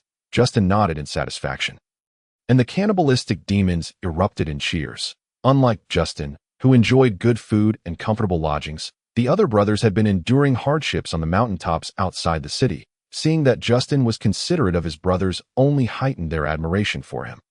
Alas, these cannibalistic demons mistakenly believed that the roasted sheep were intended for their kin. Upon leaving the city, Justin headed directly to the agreed-upon mountaintop, where he encountered a group of dispirited and lethargic cannibalistic demons. A sight that tugged at his heartstrings. That moment, Delilah spotted Justin and, holding his hand with a sense of grievance, lamented, "There are merely a few wild rabbits on this hill, which is utterly insufficient for the brothers. Everyone is famished and utterly exhausted." Peering over Justin's shoulder, she noticed the 40 ox-drawn carts trailing behind him and couldn't help but smile broadly, exclaiming, "Oh, we have cattle to eat." Justin, pulling his somewhat pained hand away from her grasp, jested, "The cattle are not for consumption. The food is on the carts." Observing the restless cannibalistic creatures around them, Justin raised his voice in warning. "No one is permitted to touch the cattle. The carts are laden with roasted lambs, to be shared 2 ways per lamb," with Delilah overseeing the division. Excitedly, Delilah directed the captains of the various squads to manage the cannibals, who then distributed the food among their ranks. Witnessing the nascent sense of order taking shape among the cannibal tribe, Justin felt a sense of satisfaction that as long as the cannibals ceased their reckless and impulsive behavior, they could be molded into a formidable fighting force. Qing Juling and Xiao He, perched upon their demonic steeds, observed the cannibals with contemplative expressions, while Karen's was astonished at how Duanan could command over 100 cannibals, pondering the mysterious origins of this master. After approximately 20 minutes, upon seeing the cannibals had finished their roasted lamb, Justin announced, "Now we shall return to the territory. Starting tomorrow, the cannibals will receive 1 roasted lamb for every 4 of them daily, until we return to Thorn territory."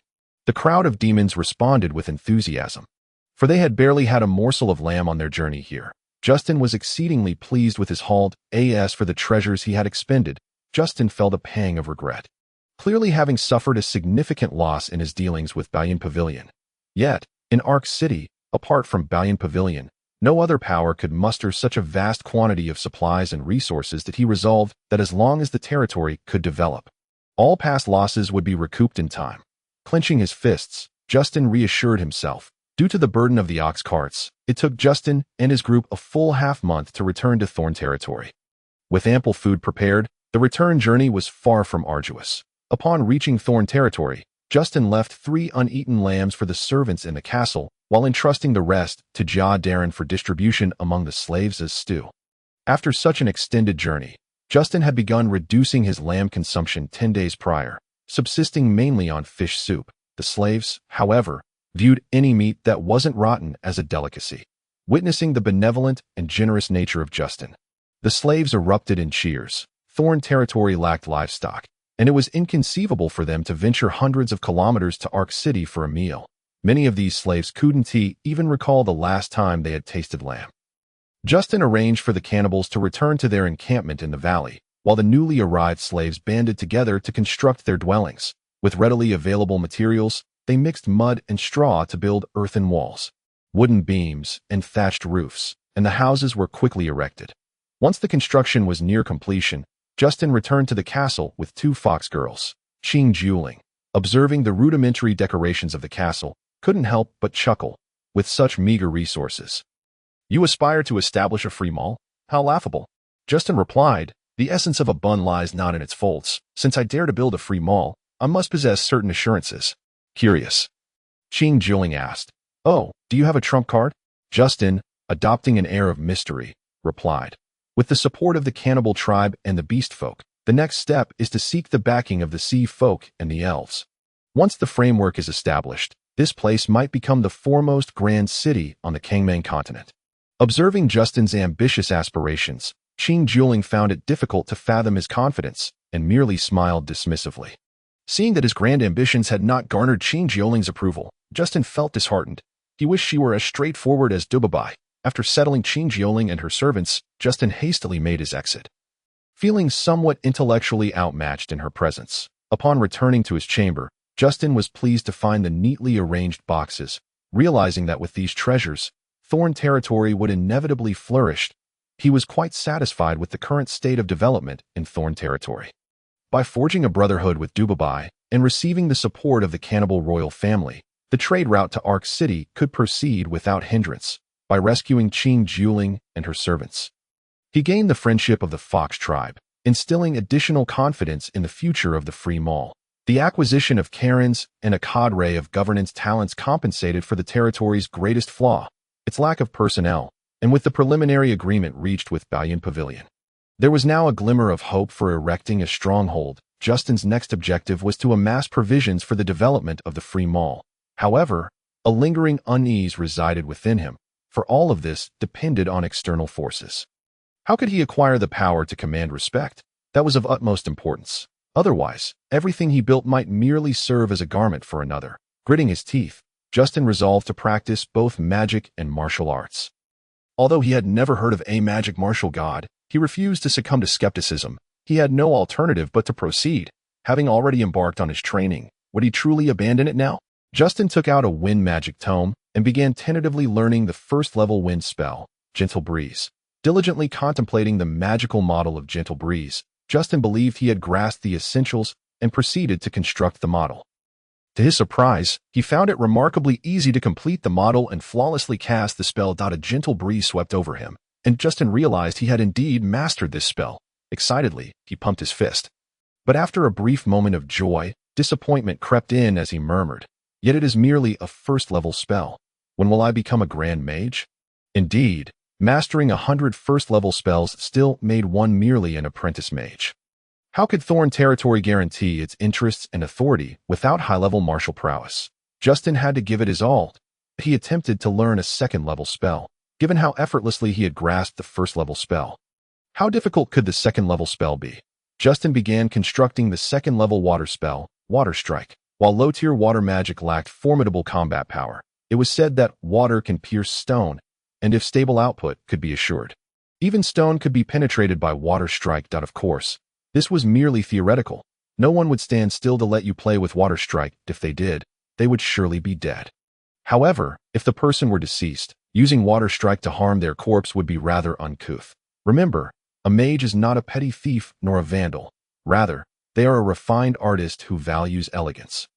Successfully constructing the model for the second-level spell, Justin was not elated but rather perplexed. Why was his control over magic so potent? Upon returning to his territory, Justin then attempted to construct the third-level water spell, Water Arrow, and again found it quite easy to create the spell model. Justin was nearly beside himself with astonishment.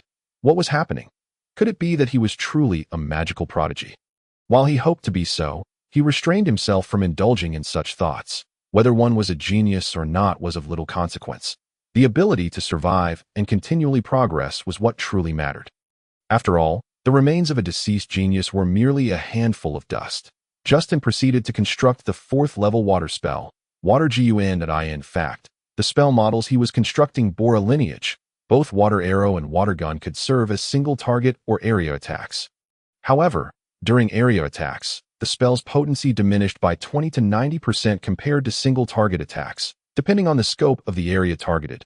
Taking Water Arrow as an example, if a single arrow's damage value was set at 100%, 2 arrows would reduce the potency by 20%, and 4 arrows would diminish it further by 20%, and so forth. Of course, this also depended on the caster's mental strength and magic control. An advanced mage casting area attacks with Water Arrow would certainly yield greater damage than an apprentice mage casting a single-target Water Arrow. This demonstrated the impact of mental strength on magic control, as well as the mage's ability to wield magical elements. Just like a person, The striking power of an infant is less than that of a child, and the striking power of a child is inferior to that of an adult. The effects of magic follow a similar principle. However, the construction of the water gun model did not come so easily. Justin felt as if his luck had run dry. It seemed he could only construct up to 4th-level spells, and any attempt to forcibly create a 5th-level spell would surely backfire on his mental strength.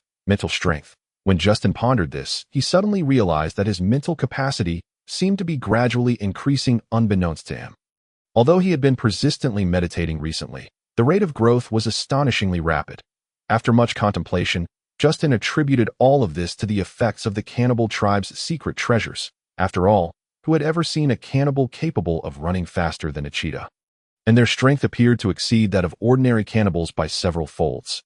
Thinking of Dububai, Justin found it hard to ascertain his level of strength, as his mental strength and magical prowess advanced. His understanding of Dububai became increasingly hazy.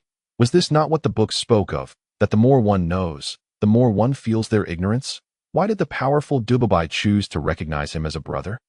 Was it truly for the development of the cannibal tribe, or was there some ulterior motive he could not fathom? Justin was perplexed, feeling as though a shroud of mist enveloped him. Why has the man-eating demon royal family chosen to retain the Thorn territory instead of annihilating it? After all, this very clan once dispatched the Empire's grand sorcerer with utter stealth. Surely, eradicating a mere Thorn territory would be a trivial endeavor. Is it possible that the ancestral deity of the man-eating demons is still alive? These pressing questions weighed heavily on Justin, rendering him breathless. With his eyes closed, he muttered, "Life and death are but a fleeting moment. Let the future unfold as it may. I shall face whatever comes with resolve." Ultimately, the essence of strength lies within oneself. In a single night, Justin evolved from a novice sorcerer into an advanced mage. Despite the smoothness of the transition, he felt ambivalence about whether to rejoice or lament. Regardless, an increase in power is invariably a boon. Justin resolved to temporarily pause his ascent in mage rank, sensing a lack of momentum. After a moment of contemplation, he began to cultivate his fighting spirit. Reminding himself that from tomorrow onward, he must intensify his training as a swordsman, striving to attain the rank of advanced swordsman at the earliest opportunity. Though the training was monotonous, time seemed to pass swiftly. As he noticed the dawn breaking outside, Justin ceased his practice. Feeling the vibrant energy coursing within him, Justin was astounded to realize that he was not only a prodigious sorcerer, but also a remarkable swordsman. Even though the castle lacked a spirit stone for accurate assessment, he could sense the fullness of his fighting spirit. If he could ascend to the swordsman level within a month and achieve advanced swordsman status in 3 months, the balance between his mage and swordsman realms would be established, allowing for harmonious development in the future. However, as he pondered, Justin recognized the naivety of his assumptions. If swordsmen could truly level up like sorcerers, it would be akin to a bountiful fortune falling from the sky into his lap. Recognizing the futility of such daydreams, Justin dismissed the thoughts. Chapter 29. Combat Practice. Sorcerers and man-eating demons with newfound confidence in the supply of resources for the future. Justin enjoyed a sumptuous breakfast. He also invited Jialing to reside in the castle, encouraging her to spend time with Qing Jiuling and Xiao He. However, he felt compelled to issue several reminders, for Qing Jiuling was exceptionally intelligent, leaving Justin feeling somewhat humbled. If Jialing inadvertently revealed any secrets, it would spell disaster. Taking Jialing's hand as they entered the room, Justin cautioned, "When you are with Qing Jiuling, do not utter a word about the territory or my matters." Jialing looked at Justin, perplexed, and asked, "Brother, then what can I say?" Justin was momentarily at a loss for words. He hastily retorted, "Just let her speak. You need not say anything." Jialing, feeling wronged, replied, "Then perhaps I should just go home." Justin, exasperated, urged, "There's nothing to eat or play with at home. It's much better to stay here. Do you truly believe the food at home is superior to that of the castle?" Upon hearing this, Jialing's eyes widened as she exclaimed, "Of course not. You're just afraid I might spill secrets, hence you want tea. Let me speak. How dull it would be for me to stay here." Justin, feeling a headache coming on, replied, "All right, I understand. What secrets could there possibly be in this pitiful territory? Speak freely. Just ensure you keep her company." Jialing cheered. Oh, then I shall feel at ease." Observing Jialing's joy, Justin mused, "She may feel at ease, but my heart remains in suspense. Nonetheless, it brought him satisfaction to see this girl, who had played alongside him since childhood, so jubilant. Suddenly, Jialing put her fingers to her mouth and inquired, "Brother Justin, may we eat now?" Looking at the ravenous Jialing, Justin contemplated the clever and spirited Qing Jialing, recognizing that this fox girl indeed possessed a unique advantage. Hand in hand with Jialing, Justin exited the room, only to encounter Qing Jialing and Xiao He approaching. Upon seeing Justin holding Jialing's hand as they emerged from the bedroom, Qing Jialing's face contorted with disdain, and she scolded, "You truly are a beast, taking advantage of such a young girl." Initially taken aback by Qing Jialing's outburst, Justin struggled to comprehend why the little fox girl was so irate so early in the morning. Suddenly enlightened, he felt wronged. After all, both he and Jialing were merely 13 years old. Even if they were to share a bond, it was nothing more than innocent childhood companionship, certainly not beastly behavior. However, one must not forget that Justin stood at a height of 185 centimeters, while Jialing, with her youthful appearance and malnutrition, was barely 130 centimeters tall. The considerable height disparity inevitably led the little fox girl to suspect that Justin harbored inappropriate intentions. Jialing quickly grasped the implication of Qing Jialing's words and, blushing, said, "It's not what you think. Brother Justin simply wants me to show you around Thorn territory." At that moment, Justin regained his composure and retorted, "Humph, at such a tender age, and still a fox girl. How could your mind be filled with such lewd thoughts? Truly, one should not judge a fox by its appearance." Qing Jialing, stunned by Jialing's clarification, was taken aback to learn that these two were not what she had assumed, but rather companions arranged by Justin. Initially feeling a twinge of guilt for misunderstanding him, her anger flared anew upon hearing his words. What did he mean by suggesting her mind was filled with depraved thoughts? The very notion made her lips quiver with indignation. Observing Qing Jialing's ire, Justin felt a surge of satisfaction, secretly thinking, "Little girl, you wish to tarnish my reputation, but see, you've finally managed to provoke me." Although inwardly elated, Justin knew he must not truly anger this fox princess. Otherwise, her withdrawal from their partnership would shatter his plans for a free trading market. With a feigned sincerity, he said, "I apologize for my earlier outburst. I was unable to contain my frustration. You misconstrued the nature of my relationship with Jialing, and in my haste, I may have spoken too bluntly that I hope you can forgive me, Princess Jialing." Qing Jialing's mood restored quickly. However, her gaze towards Justin remained somewhat unfriendly. After listening to his explanation, she merely nodded slightly, refraining from further comment. Justin led Jialing, Qing Jialing, and Xiao He to the dining hall, inquiring, "Princess Jialing, I am uncertain of your culinary preferences, so I have prepared a selection based on human dietary customs. Should you desire anything specific, please let me know, and I shall do my utmost to procure it for you." Qing Jialing scoffed, "In this meager territory of yours, you would be hard-pressed to find anything I enjoy. I shall simply make do with whatever is available." Upon saying this, she wore an expression of forced compliance. Noticing her demeanor, Justin inwardly scoffed, "Go ahead and pretend, if you possess the ability. Don't eat the food I've prepared." Humph. Maintaining a strained smile, Justin refrained from saying more and invited Jialing to join him for breakfast, which included bread, ham, and milk. The ham was brought back by Justin, while the milk was made from reconstituted cream he had purchased. After swiftly finishing his meal, Justin bid farewell to Qing Jialing and instructed Jialing to accompany her around, noting what the princess liked, so she could relay it to him later. Then, Justin mounted his magical cloud steed and journeyed to the valley inhabited by the man-eating demons. Upon arriving, Justin was pleased to see the man-eating demons training in a manner reminiscent of human military formations.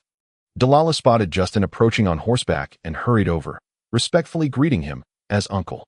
This was a title Justin had requested, as he was indeed a brother to Dubabai and deserved such a designation.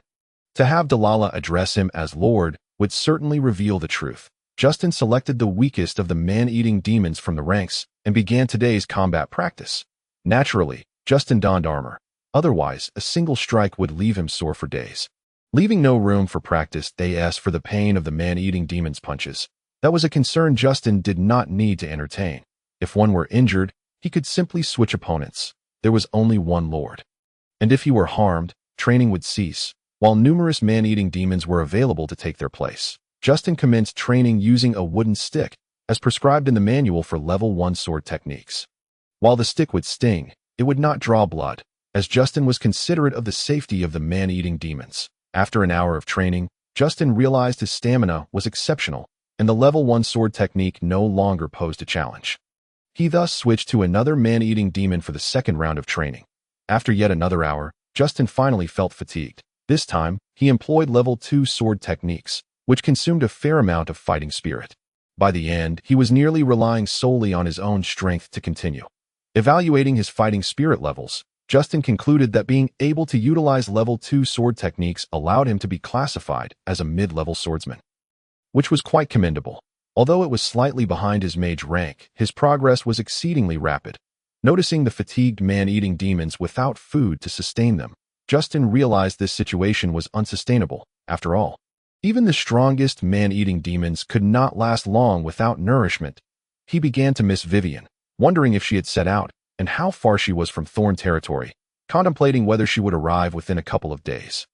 Chapter 30. The man-eating demons gather supplies. The power of Thorn territory is astonishing. While Justin was preoccupied with thoughts of Vivian and her party, Vivian was already nearing Thorn territory, expecting to arrive within approximately 5 days. On this journey, Vivian was transporting 2,000 sheep, 50 dairy cows, 100 sturdy horses, 50 carts laden with 1,000 chickens and ducks, and nearly 100 carts of various supplies. The caravan appeared grand, showcasing the might and sincerity of Baoyun Pavilion. In addition to these supplies, there were also 1,500 assorted slaves. The initial batch of slaves that Justin ordered amounted to a modest 1,305. However, in consideration of the additional 200 gold coins generously provided by Justin, Kandar made a special concession, presenting over 100 attractive human females, along with 2 exquisitely beautiful twin girls.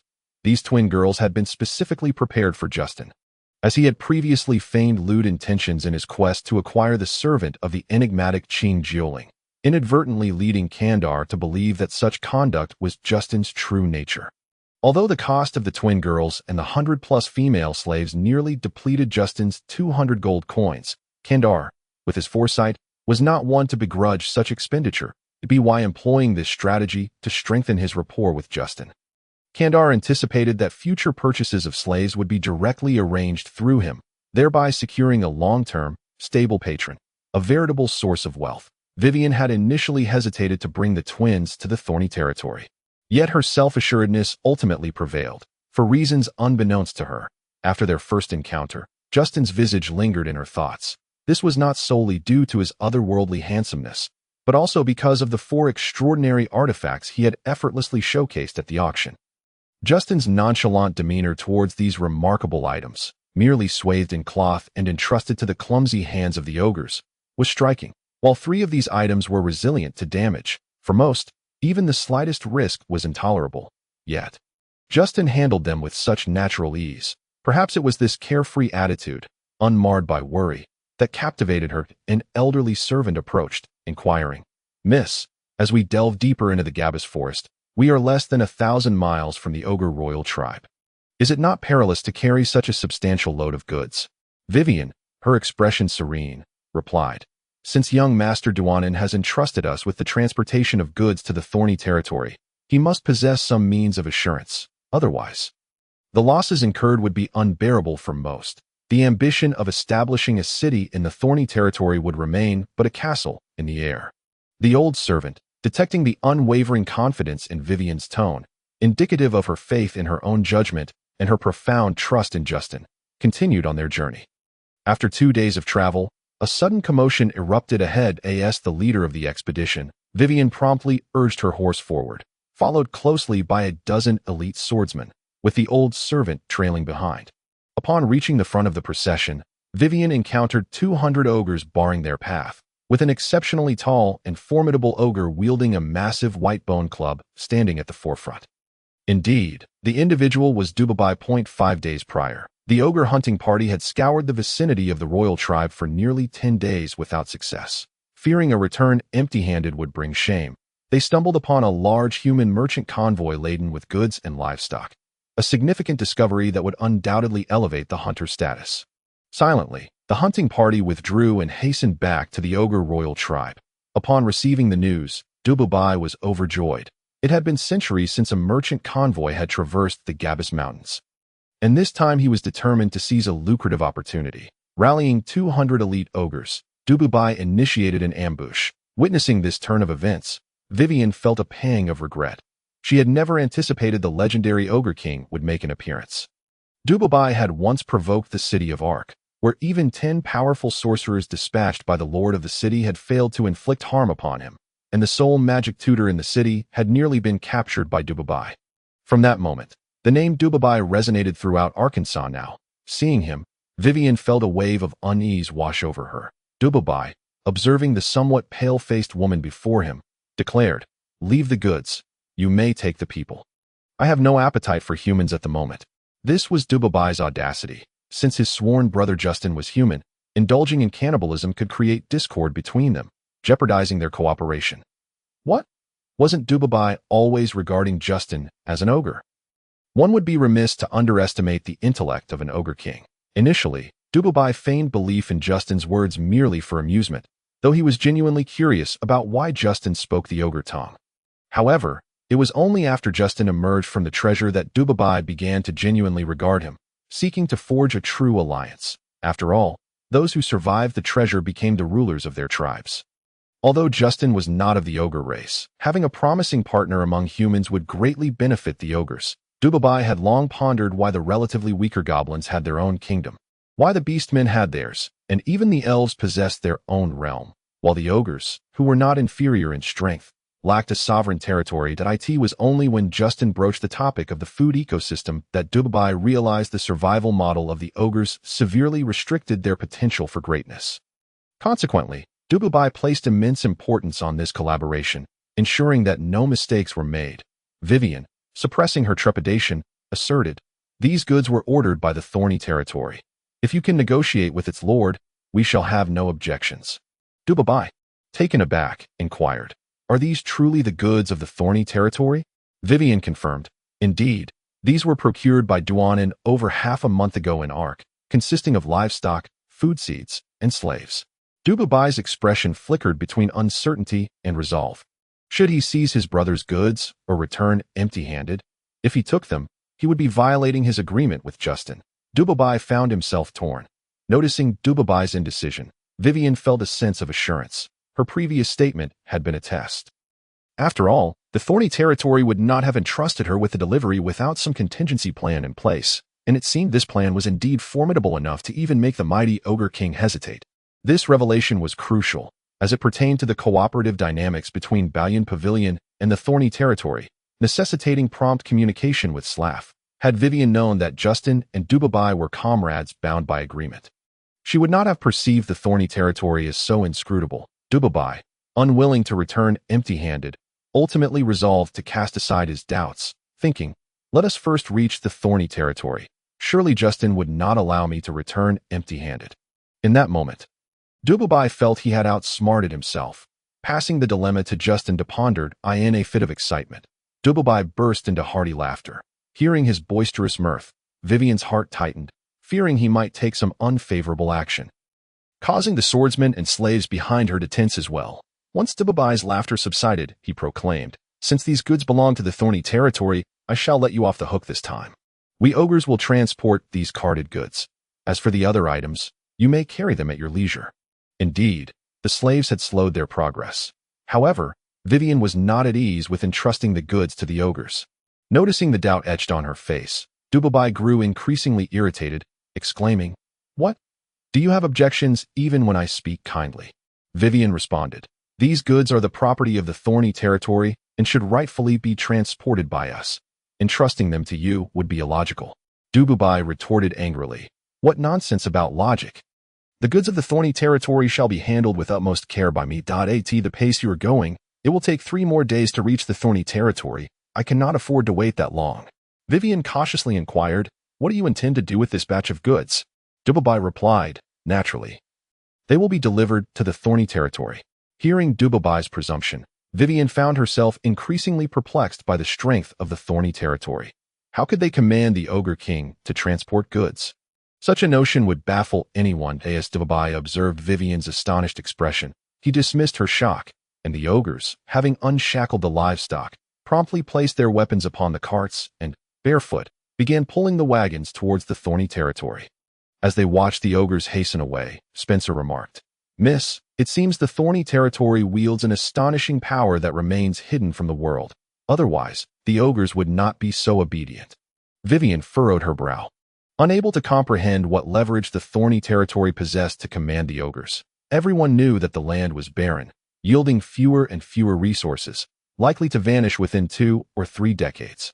Yet, the thorny territory had now revealed such remarkable potential and strength, suggesting that the free market had immense prospects ahead. Vivian and Spencer exchanged glances, both nodding in agreement that this endeavor was of utmost necessity, and began contemplating ways to deepen their connection moving forward. Chapter 31. A brother's reunion and the distribution of goods. Without delving into Vivian's thoughts, let us turn our attention to Justin's circumstances. For the past few days, Justin has been residing in the Valley of the Man-Eaters, although he has not been living among them. Instead, he constructed a small wooden cabin in a sheltered area of the valley, primarily to avoid Cangmang. Ever since the misunderstanding between them, Cangmang has ceased to seek out Justin, especially since Justin has been absent from the territory these past few days, leaving both parties to regard each other as strangers. On the other hand, Jialing has been quite merry, accompanying Cangmang on leisurely strolls each day and indulging in delightful feasts.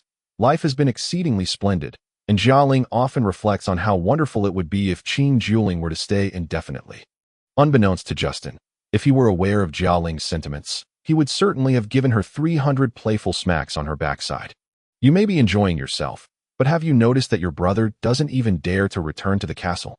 One day, as Justin engaged in battle with the man-eaters, he was startled by a series of thunderous noises. Puzzled, he wondered if the Imperial cavalry was launching a surprise attack, but he had not committed any heinous acts recently. "Gather!" Justin shouted. In no time, 100 young man-eaters had assembled in formation, a testament to Justin's initial insistence on discipline, which was now bearing fruit. Once all the man-eaters were assembled, Justin mounted his tethered demonic steed and led the way out of the valley. As he peered ahead, he was met with a cloud of dust, and with great effort, he discerned that a convoy of nearly 100 supply wagons was approaching. How curious that the man-eaters are pulling the carts. Could it be that the man-eater clan has been subjugated? Surely not. Justin thought, a cold sweat breaking out at the mere possibility. After all, he intended to rely on the man-eater clan for his future endeavors, if they were to perish. His old adversary, the Demon Cloud Empire, would surely seize the opportunity to eliminate him. Just as he hesitated, he spotted Dubabai sprinting toward him, throwing his arms around him in excitement. "Brother, I never expected you to take action so swiftly," Dubabai exclaimed. Justin, somewhat bewildered, inquired, "Are you here to deliver something to me?" Upon hearing this, Dubabai's enthusiasm waned significantly, and he hesitated, saying, "Well, we can discuss the delivery later." After a brief pause, Dubabai's excitement returned as he added, "But I must admit, I did come to bring you something." Justin found himself increasingly perplexed by Dubabai's contradictory statements. Dubabai, beaming, explained, "I heard from my subordinates 2 days ago that a large merchant caravan was passing through. Initially, I intended to seize it for the clan, but upon discovering that it was your goods, I decided to personally escort them back for you, as I found their pace too slow." As Justin regarded the eager Dubabai, he couldn't help but think, "Ah, brother, it seems you're here to reap the rewards." After some contemplation, Justin resolved to share a portion of the profits by allowing Dubabai to experience the sweetness of cooperation. He could ensure his unwavering commitment to their alliance. Moreover, since the treasures originated from Dubabai's resources, it was only fair to distribute a share of the profits. Failing to do so would be rather petty. Having come to this conclusion, Justin laughed heartily and said, "I noticed that your clan is facing a food shortage and that providing the necessary livestock for our alliance is quite challenging. Therefore, I took the initiative to procure a batch of livestock and superior breeds from Ark City. Once the thorny territory develops, I assure you that your clan will not go hungry." Observing Dubabai's slightly disheartened expression, Justin realized that Dubabai was not seeking distant promises but rather immediate gains. Thus, Justin quickly dangled an enticing offer, stating, "The shipment contains a considerable number of livestock. I can allocate 20 to your clan. From now on, any livestock transported will be shared with you at this ratio." Dubabai's disappointment vanished, replaced by joy as he exclaimed, "You truly understand my needs, brother. I am grateful for your assistance in transporting goods." Justin, Equally pleased, replied. Upon returning to the thorny territory, I had a brilliant idea that could enhance the strength of the Man-Eater clan.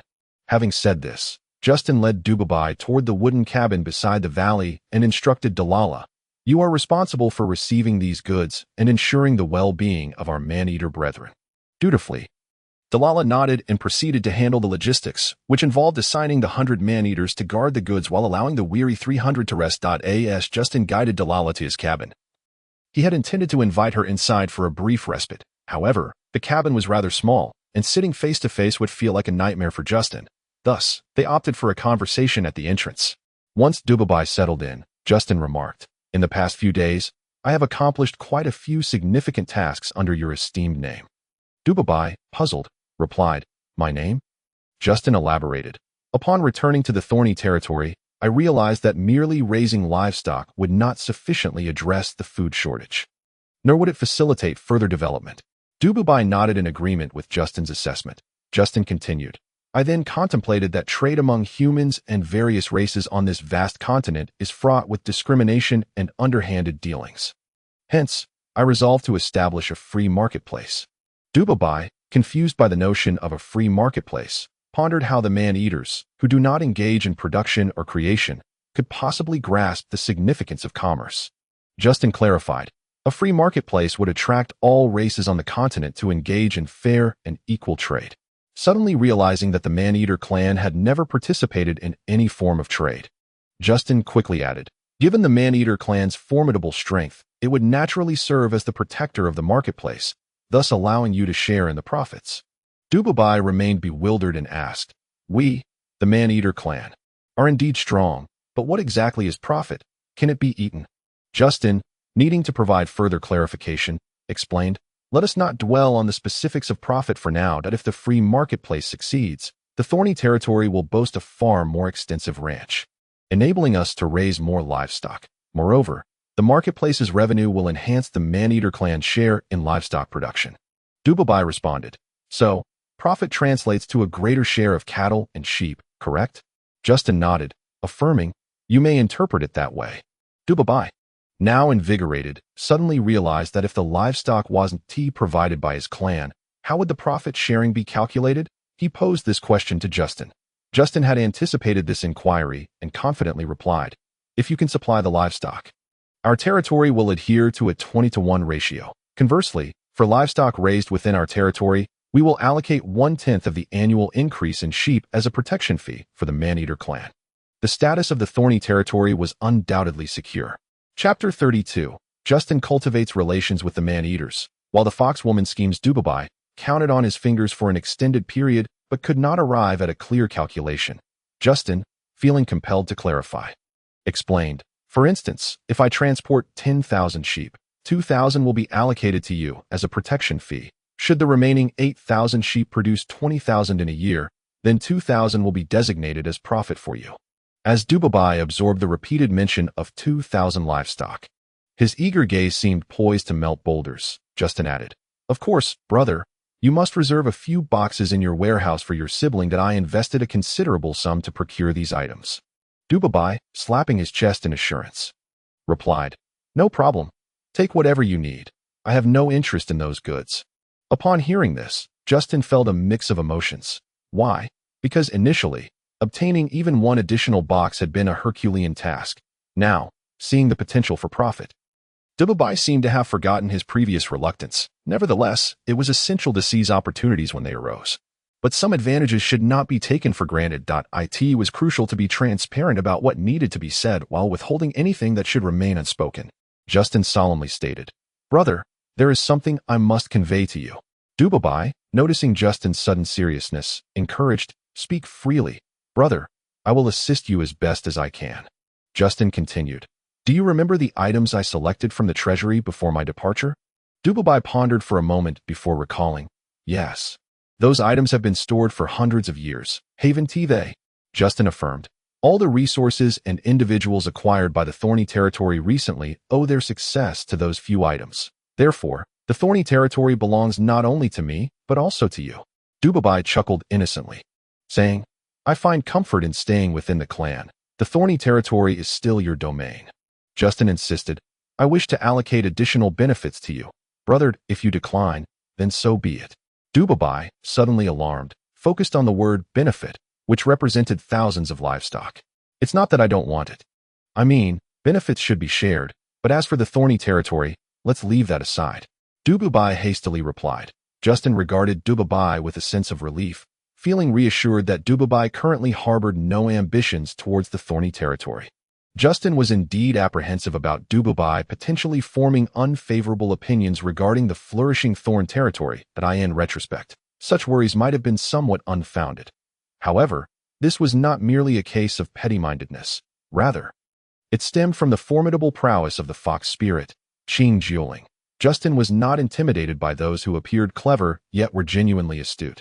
His true concern lay with those who seemed simple-minded but harbored ulterior motives akin to a wolf's ambition. He mused that it would be far more agreeable if Cangmang were as straightforward and honest as Dubabai. Should Cangmang overhear his sentiments, she would undoubtedly scoff at him. To equate the intelligence of a fox with that of a man-eating demon was nothing short of an insult. Indeed, it was a grave affront to foxes, a fact worthy of repetition for emphasis. Reflecting on the crates in the warehouse and the development of thorn territory, Justin felt an overwhelming sense of ambition. Grasping Dubabai's large hand, he declared, "Brother, with such sincerity shown to me, I shall reciprocate in kind." Their laughter echoed in the air. Meanwhile, the observant Cangmang, having followed the news, sensed an intriguing dynamic between Justin and Dubabai. Yet, she held a certain disdain for the man-eating demon clan, given their history of preying upon the beast folk, which had strained relations between their races. Although their interactions were not outright hostile, they were fraught with tension. Any slight provocation could lead to conflict. Why such animosity, you may wonder. Just as one might witness heated exchanges between people, so too did these two clans often find themselves embroiled in verbal altercations that could swiftly escalate into violence. As Cangmang contemplated the connection between the man-eating demons and Justin, she recognized its potential implications for the beastfolk's interests in thorn territory as for how Cangmang discerned that Duanan was. In fact, Justin, it was a matter of fox's beguilement. Who could resist? With a little effort, she had gleaned this information from Jialing and Jiada, the latter of whom was increasingly wary of the cunning fox maiden, often avoiding her presence. Why? Because he feared being sold out while assisting her in counting the spoils. Regarding admitting his missteps to Justin, Jiada decided against it. Jialing could mention it in passing, as her recent charm had won Justin's favor, thus sparing him from excessive reproach. When Jiada confided in his daughter, she dismissed his concerns, stating that Cangmang had inquired about her as well. "It's nothing," the young master anticipated it. "Just be cautious moving forward." Reassured by his daughter's words, Jiada felt as though his master were a paragon of virtue incarnate, eliciting tears at the mere mention of the fox maiden. After an engaging conversation with Dubabai, Justin felt more confident. However, upon turning, he caught sight of a fox maiden and, filled with distaste, asked Justin, "Why are there beast folk in your territory?" Justin, well aware of the tensions between the foxes and the beast folk, felt reassured at this moment. Initially, he had feared a potential alliance between the two races, but now he felt untroubled that he replied loudly. "In the free market, the involvement of the fox clan is indispensable. All races must develop collaboratively. Moreover, it contributes to the growth and prosperity of the free market." Upon hearing that this would aid in the development of the free market, Dubabai eased his reservations as long as he could procure livestock. He cared little about the beast folk, provided they did not provoke him. Ignoring Cangmang, Dubabai headed into the valley to discover more about his son, Dalala. Observing Dubabai's retreating figure, Cangmang remarked, "I did not expect the rapport between Lord Justin and Dubabai to be so profound." Justin chuckled and replied, "Since you are aware of my identity, you should understand that without the support of the man-eating demon clan in the Gabise Mountains, establishing a free market would be impossible. This benefits all races and is purely a business matter, devoid of personal ties." Cangmang, with a beguiling smile, teased, "Must we discuss business with my little sister alone?" Justin, maintaining his composure, responded, "If you claim to be my little sister, then naturally, I shall look after my own sister." With that, he seized the opportunity to laugh heartily and depart. Cangmang recalled her previous antics in Ark City and the misunderstandings that had transpired within the castle, realizing that the evolution of their relationship was fraught with difficulties. Nevertheless, she conceived a brilliant plan. If Justin consented, her position in Thorn territory would be unassailable. Chapter 33. The Grand Blueprint for Territorial Development. Captivating Kalins, I have never encountered anyone like Emperor Justin. Young, astute, and possessing grand ambitions, he exudes a magnetic charm, rendering all obstacles mere opportunities and challenges in his presence. After parting ways with Qing Jioling, Justin directly commanded 100 young man-eating demons to transport essential seeds, supplies, and livestock, leaving behind a portion for their sustenance. Upon reaching the castle, Justin summoned Kalins, directing him to organize the acquisition of various resources. He then took Kalins to the reception hall within the castle to discuss the grand vision for the development of Thorn territory. Justin stated unequivocally, I am unwilling to accept the backward state of Thorn territory. I wish to transform its current situation. Kalins, having recently grasped the dire circumstances of Thorn territory, had initially felt disheartened. Reflecting on how the principality of Purple Maple he once served was 1,000 times better, he could scarcely fathom how to strengthen this barren and perilous region of the Gabise Mountains. And he had come to regard Duanan as a mere dreamer. Thus, he approached this conversation with trepidation, lacking any viable strategies for the territory's advancement. After listening to Duanan's words, Kalins lamented, My lord, I am truly at a loss. I cannot conceive any means to develop Thorn territory. As for the construction of the free market, is it not too risky? Justin smiled, saying, Kalins, I recognize you as a competent minister, but that is only within a mature political, economic, and cultural framework. Now that you are in Thorn territory, you must have contemplated ways to foster its growth. Yet the current state of affairs has constrained your thinking. This is not your fault. Rather, it stems from an unclear understanding of Thorn territory's potential and positioning. Kalins instinctively nodded. Acknowledging that his comprehension of Thorn territory had been superficial, Justin continued, I have a 9-character principle for the development of Thorn territory. Build high walls, amass grain, and delay claiming kingship. Kalins did not fully grasp the first 2 points. But upon hearing the notion of claiming kingship, he realized the extent of Justin's ambition and determination. Justin elaborated, the construction of high walls has already been agreed upon, with Balian Pavilion assisting us in the implementation of a new city. You will oversee this endeavor personally. Kalins readily accepted the task. Justin paused before adding, the grain accumulation plan refers to the free market, agricultural development, and livestock husbandry, but we shall primarily focus on commerce, while simultaneously advancing agriculture and livestock by engaging in the slave trade. We will bolster our population base, and we must also enact corresponding laws that allow individuals to become free citizens through their own efforts. Additionally, we need strategies to attract free citizens, with people. We lay the foundation for prosperity. With agriculture and livestock, we can sustain this city. With commerce, we can amass wealth. Upon hearing Justin's strategy, Kalins was astounded. The feasibility of this plan was immense. Once it gained momentum, it would undoubtedly expand like a snowball. Coupled with the strife among the empires, the peaceful and prosperous Thorn territory would surely attract more talent. After Kalins absorbed Justin's words, Justin candidly remarked, to be frank, the man-eating demon clan is our military alliance, while the beast folk will become our first commercial alliance. Kalins was momentarily dumbfounded, unable to believe that this young man could secure the support of both the man-eating demons and the beast folk. Setting aside the inherent disadvantages of his human identity, the long-standing enmity between the beast folk and man-eating demon clan made this prospect seem preposterous to Kalins. This all felt like a fantastical dream. Bewildering and disorienting. Stammering, he asked, so, the beast folk and man-eating demons will support us?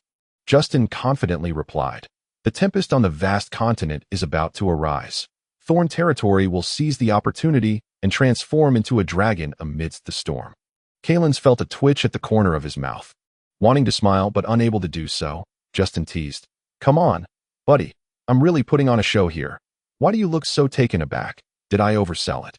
After a moment of excitement, Kalins suddenly knelt and proclaimed, with such brilliant strategies and the support of the man-eating demon clan and the beast folk, I am convinced that Thorn territory will surely resonate throughout the continent, becoming the most magnificent city in the vast continent.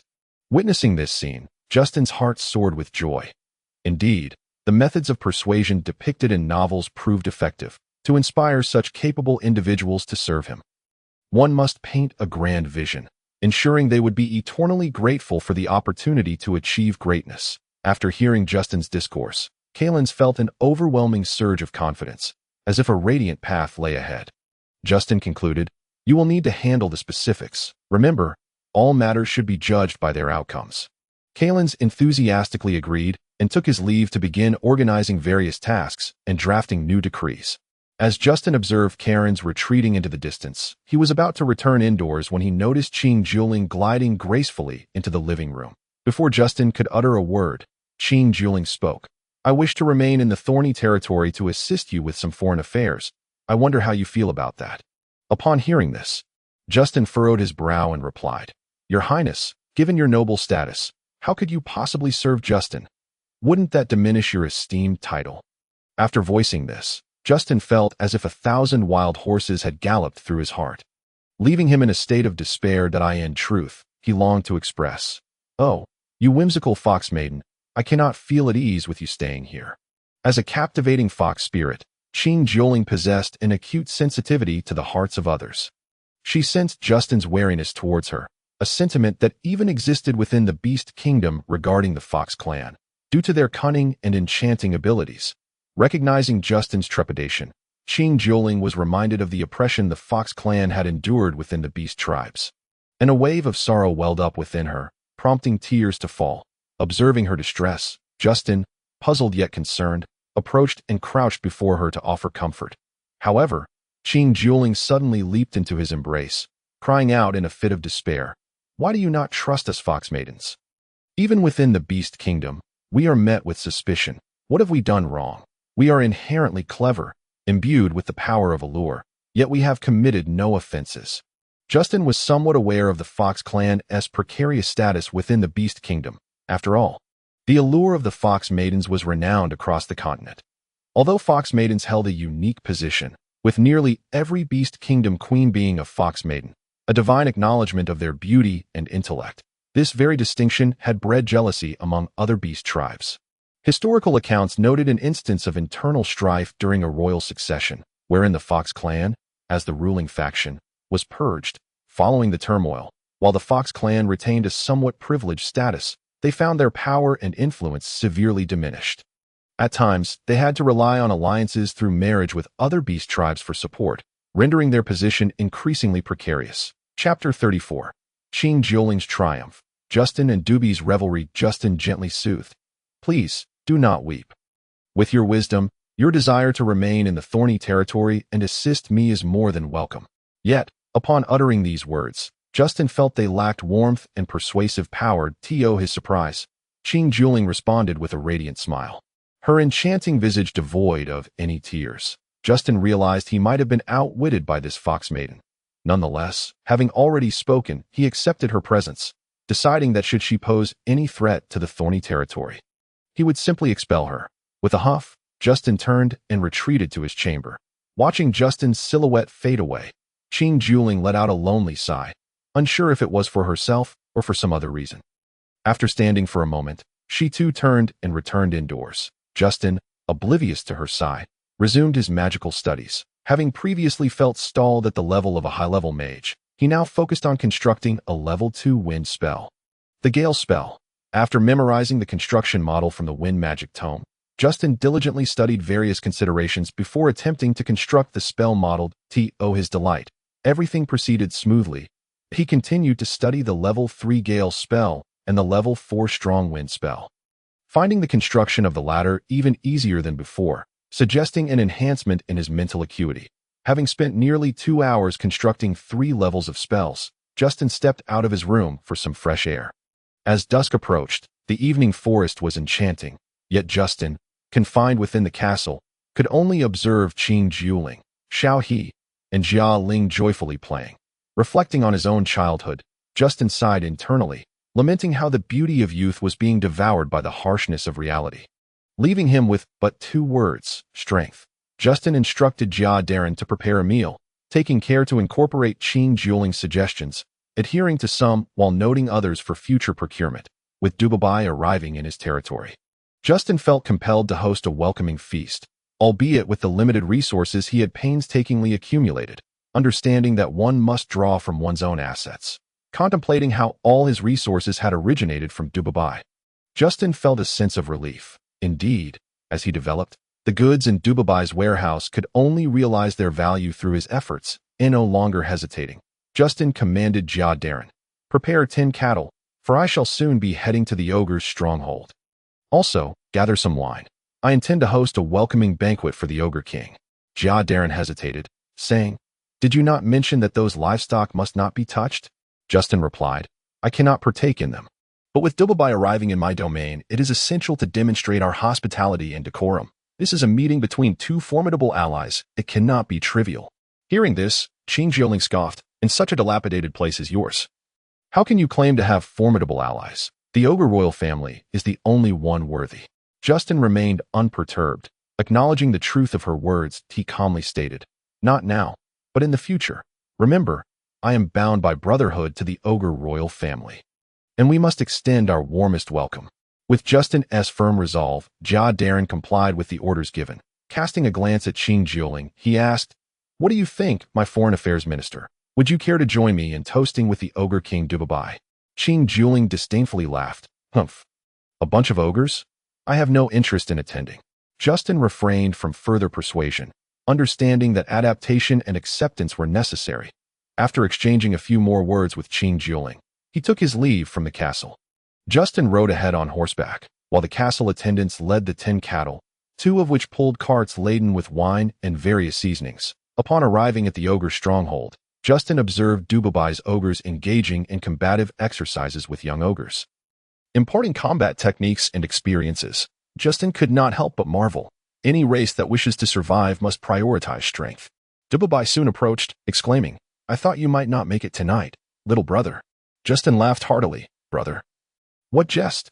How could I be unprepared for your first visit? It is merely that the conditions are humble. I hope you will not hold it against me." Dubabai replied, "The ogre clan has never feared simplicity. Where could one find a tribe more humble than ours?"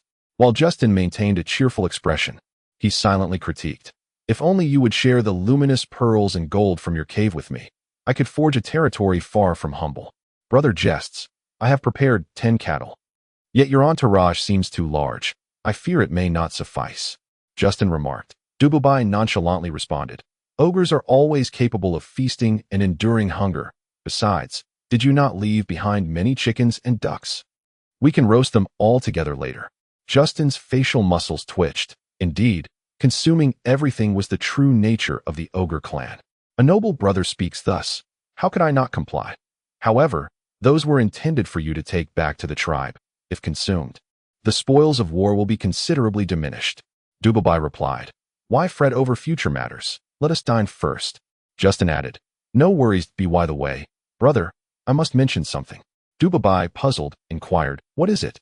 Justin explained, "I wish to expand the territory, as engaging in husbandry will necessitate the establishment of pastures and an increase in arable land. However, much of the Gabise Mountains lies within your domain, and I fear disputes may arise with other ogres." Dubabai reassured him, "The Gabise Mountains are vast. My clan cannot occupy them all. You may expand as you wish. Just ensure the pastures are sizable, for I do love my cattle and sheep." Justin smiled. With such modest requests, how could I not give my utmost? The two conversed for a while longer before the attendants from the fortress began to arrive. Karen's also hurried over, for he would soon be handling most of the governance, and there were matters he needed to be apprised of. In front of Dubabai, Justin addressed Karen's, with the consent of the ogre royal family. "We may expand our pastures to the fullest extent, organizing all women, children, and the elderly for livestock rearing, striving to increase the livestock yield to partially meet the needs of the ogre clan."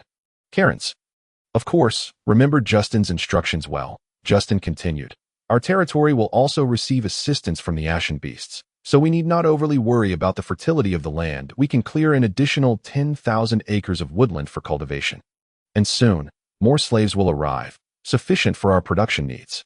Karen's listened intently, committing every detail to memory. Justin remarked, "According to Brother Dubabai, the caravan will arrive tomorrow afternoon. Thus, you must organize the personnel to check the inventory against the list and receive various slaves, ensuring they are settled properly within 10 days.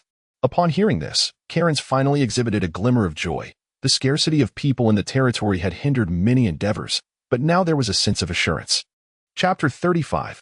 A sincere welcome to Vivian. A feigned farewell to Dubabai that evening. Justin directed his attendants in a barbecue, lavishly entertaining all the members of the Ogre Tribe. Dubabai could not forget the fine wine brought by Justin. After finishing, he insisted on more. Reluctantly, Justin agreed to brew a larger quantity of exquisite wine for the tribe in the future.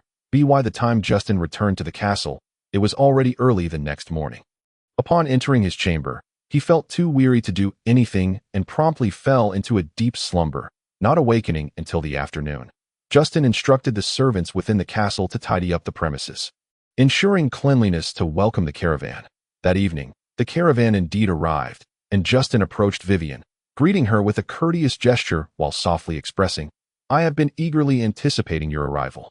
Vivian's cheeks flushed slightly as she replied, "I fear it is the goods I am transporting that you long for." Justin, feeling a bit embarrassed, replied, "I miss both the people and the goods, haha." Seeing this, Cangmang could no longer bear it and stepped forward, saying, "Miss Vivian, it has been over 20 days since we parted in Ark City, and you have become even more beautiful." Vivian, upon hearing Cangmang's words, felt delighted, and the distance between the two quickly diminished. Cangmang shot a sidelong glance at Justin, as if to say, "Well, how about that? Isn't it fitting for you to act as an external affairs minister?" Justin naturally refrained from engaging further, turning to Karens and instructing, "Arrange for the reception of the various supplies, and ensure that these slaves are also provided with appropriate accommodations. Starting tomorrow, let them recuperate properly, begin training in 10 days, and select leaders after a month. Thereafter, they can gain freedom from servitude and promotions based on merit." Karens promptly went off to make the arrangements. Justin warmly entertained Vivian and her companions, and all were in high spirits. The following morning, after rising, Justin went to the dining hall and discovered that Cangmang, Vivian, and Jialing were already at the table. After exchanging greetings, Justin remained silent and began to eat. Once the meal was finished, he prepared to visit the ogre encampment to discuss the allocation of livestock. Vivian remarked, "Duanan, I heard from Cangmang that you have been preoccupied with your own matters these past few days and have not accompanied her on any outings. Will you join us today to explore your territory?" Justin immediately frowned, saying, "Let's postpone that until another day, that I cannot feel at ease wandering about while the Ogre King Dubabai is still here." Vivian, taken aback, inquired, "What do you mean? Do they intend to eat people?" Justin, with a hint of exasperation, clarified, "They are not after people, they seek money and goods." Vivian, after a moment's reflection, understood his meaning. Indeed, the daily sustenance for over 300 ogres was no minor expense, and the thought of it was indeed disheartening. Vivian chose not to press further, stating, "Then do what you must. However, you must not evade me afterward." Justin hastily replied, "Haha, I absolutely will not." He then bid farewell to the 3 women and commanded the castle attendants to transport a batch of livestock according to previous estimates. Justin rode his demon steed, arriving early at the ogre encampment, where he observed the ogres tirelessly practicing, truly envious of their remarkable stamina. Dubabai approached, saying, "Brother, have you come with good news?" Justin thought to himself, "This brother is certainly not foolish. He is quite perceptive." He replied aloud, "Indeed, brother, you are astute. My servants have brought a substantial amount of livestock, and shortly, I hope you will send someone to receive them." Dubabai laughed heartily, saying, "Brother, you are indeed forthright. I am almost reluctant to leave." Justin's enthusiasm felt as though it had been doused in ice water. "If you do not depart, my territory will surely be depleted." He forced a smile, saying, "But brother, there are so many beautiful women and subjects in your tribe waiting for you. Staying here will only leave them yearning." Dubabai chuckled, "Brother, I was merely jesting. I did not mean to frighten you." Upon hearing this, Justin relaxed somewhat, feeling considerably lighter, and said, "I would indeed wish to keep you here for a few days, but the territory is in dire need of attention, and I am truly too busy to spare the time that I hope you understand." Dubabai patted Justin on the shoulder, saying, "Brother, I understand. Seeing you develop your territory brings me peace." Justin, of course, continued to exchange pleasantries. After a while, The attendants brought in a considerable number of livestock, including cattle, sheep, chickens, and ducks, which caused Dubabai's eyes to light up. After receiving the goods, Dubabai, without any further niceties, stated, "Brother, I cannot assist you with anything here. So I shall not impose any longer. Do not forget to send me some livestock in 2 months." Justin readily assured him, "Rest assured, brother, as long as I have food, I will ensure you are not left hungry." The two bid farewell with a sense of reluctance. As Dubabai was enjoying his stay, while Justin was merely concerned that these gluttons would drain his resources, he inwardly hoped for their departure while verbally expressing well wishes as Dubabai and his entourage of ogres departed. Justin finally breathed a sigh of relief. After urging Delilah to lead the training diligently, Justin returned to the castle to attend to administrative matters. Previously, due to the territory's poverty and sparse population, there had been no need to establish any formal institutions for governance. With only 200 acres of arable land and 500 slaves, what sort of official titles could one afford? Now, however, with the territory beginning to show signs of prosperity, it was only natural to construct a proper administrative framework, enabling everyone to contribute their utmost efforts. Justin instructed Jayadadin, "Please summon Karens and Ching Juling, and we shall hold a brief meeting."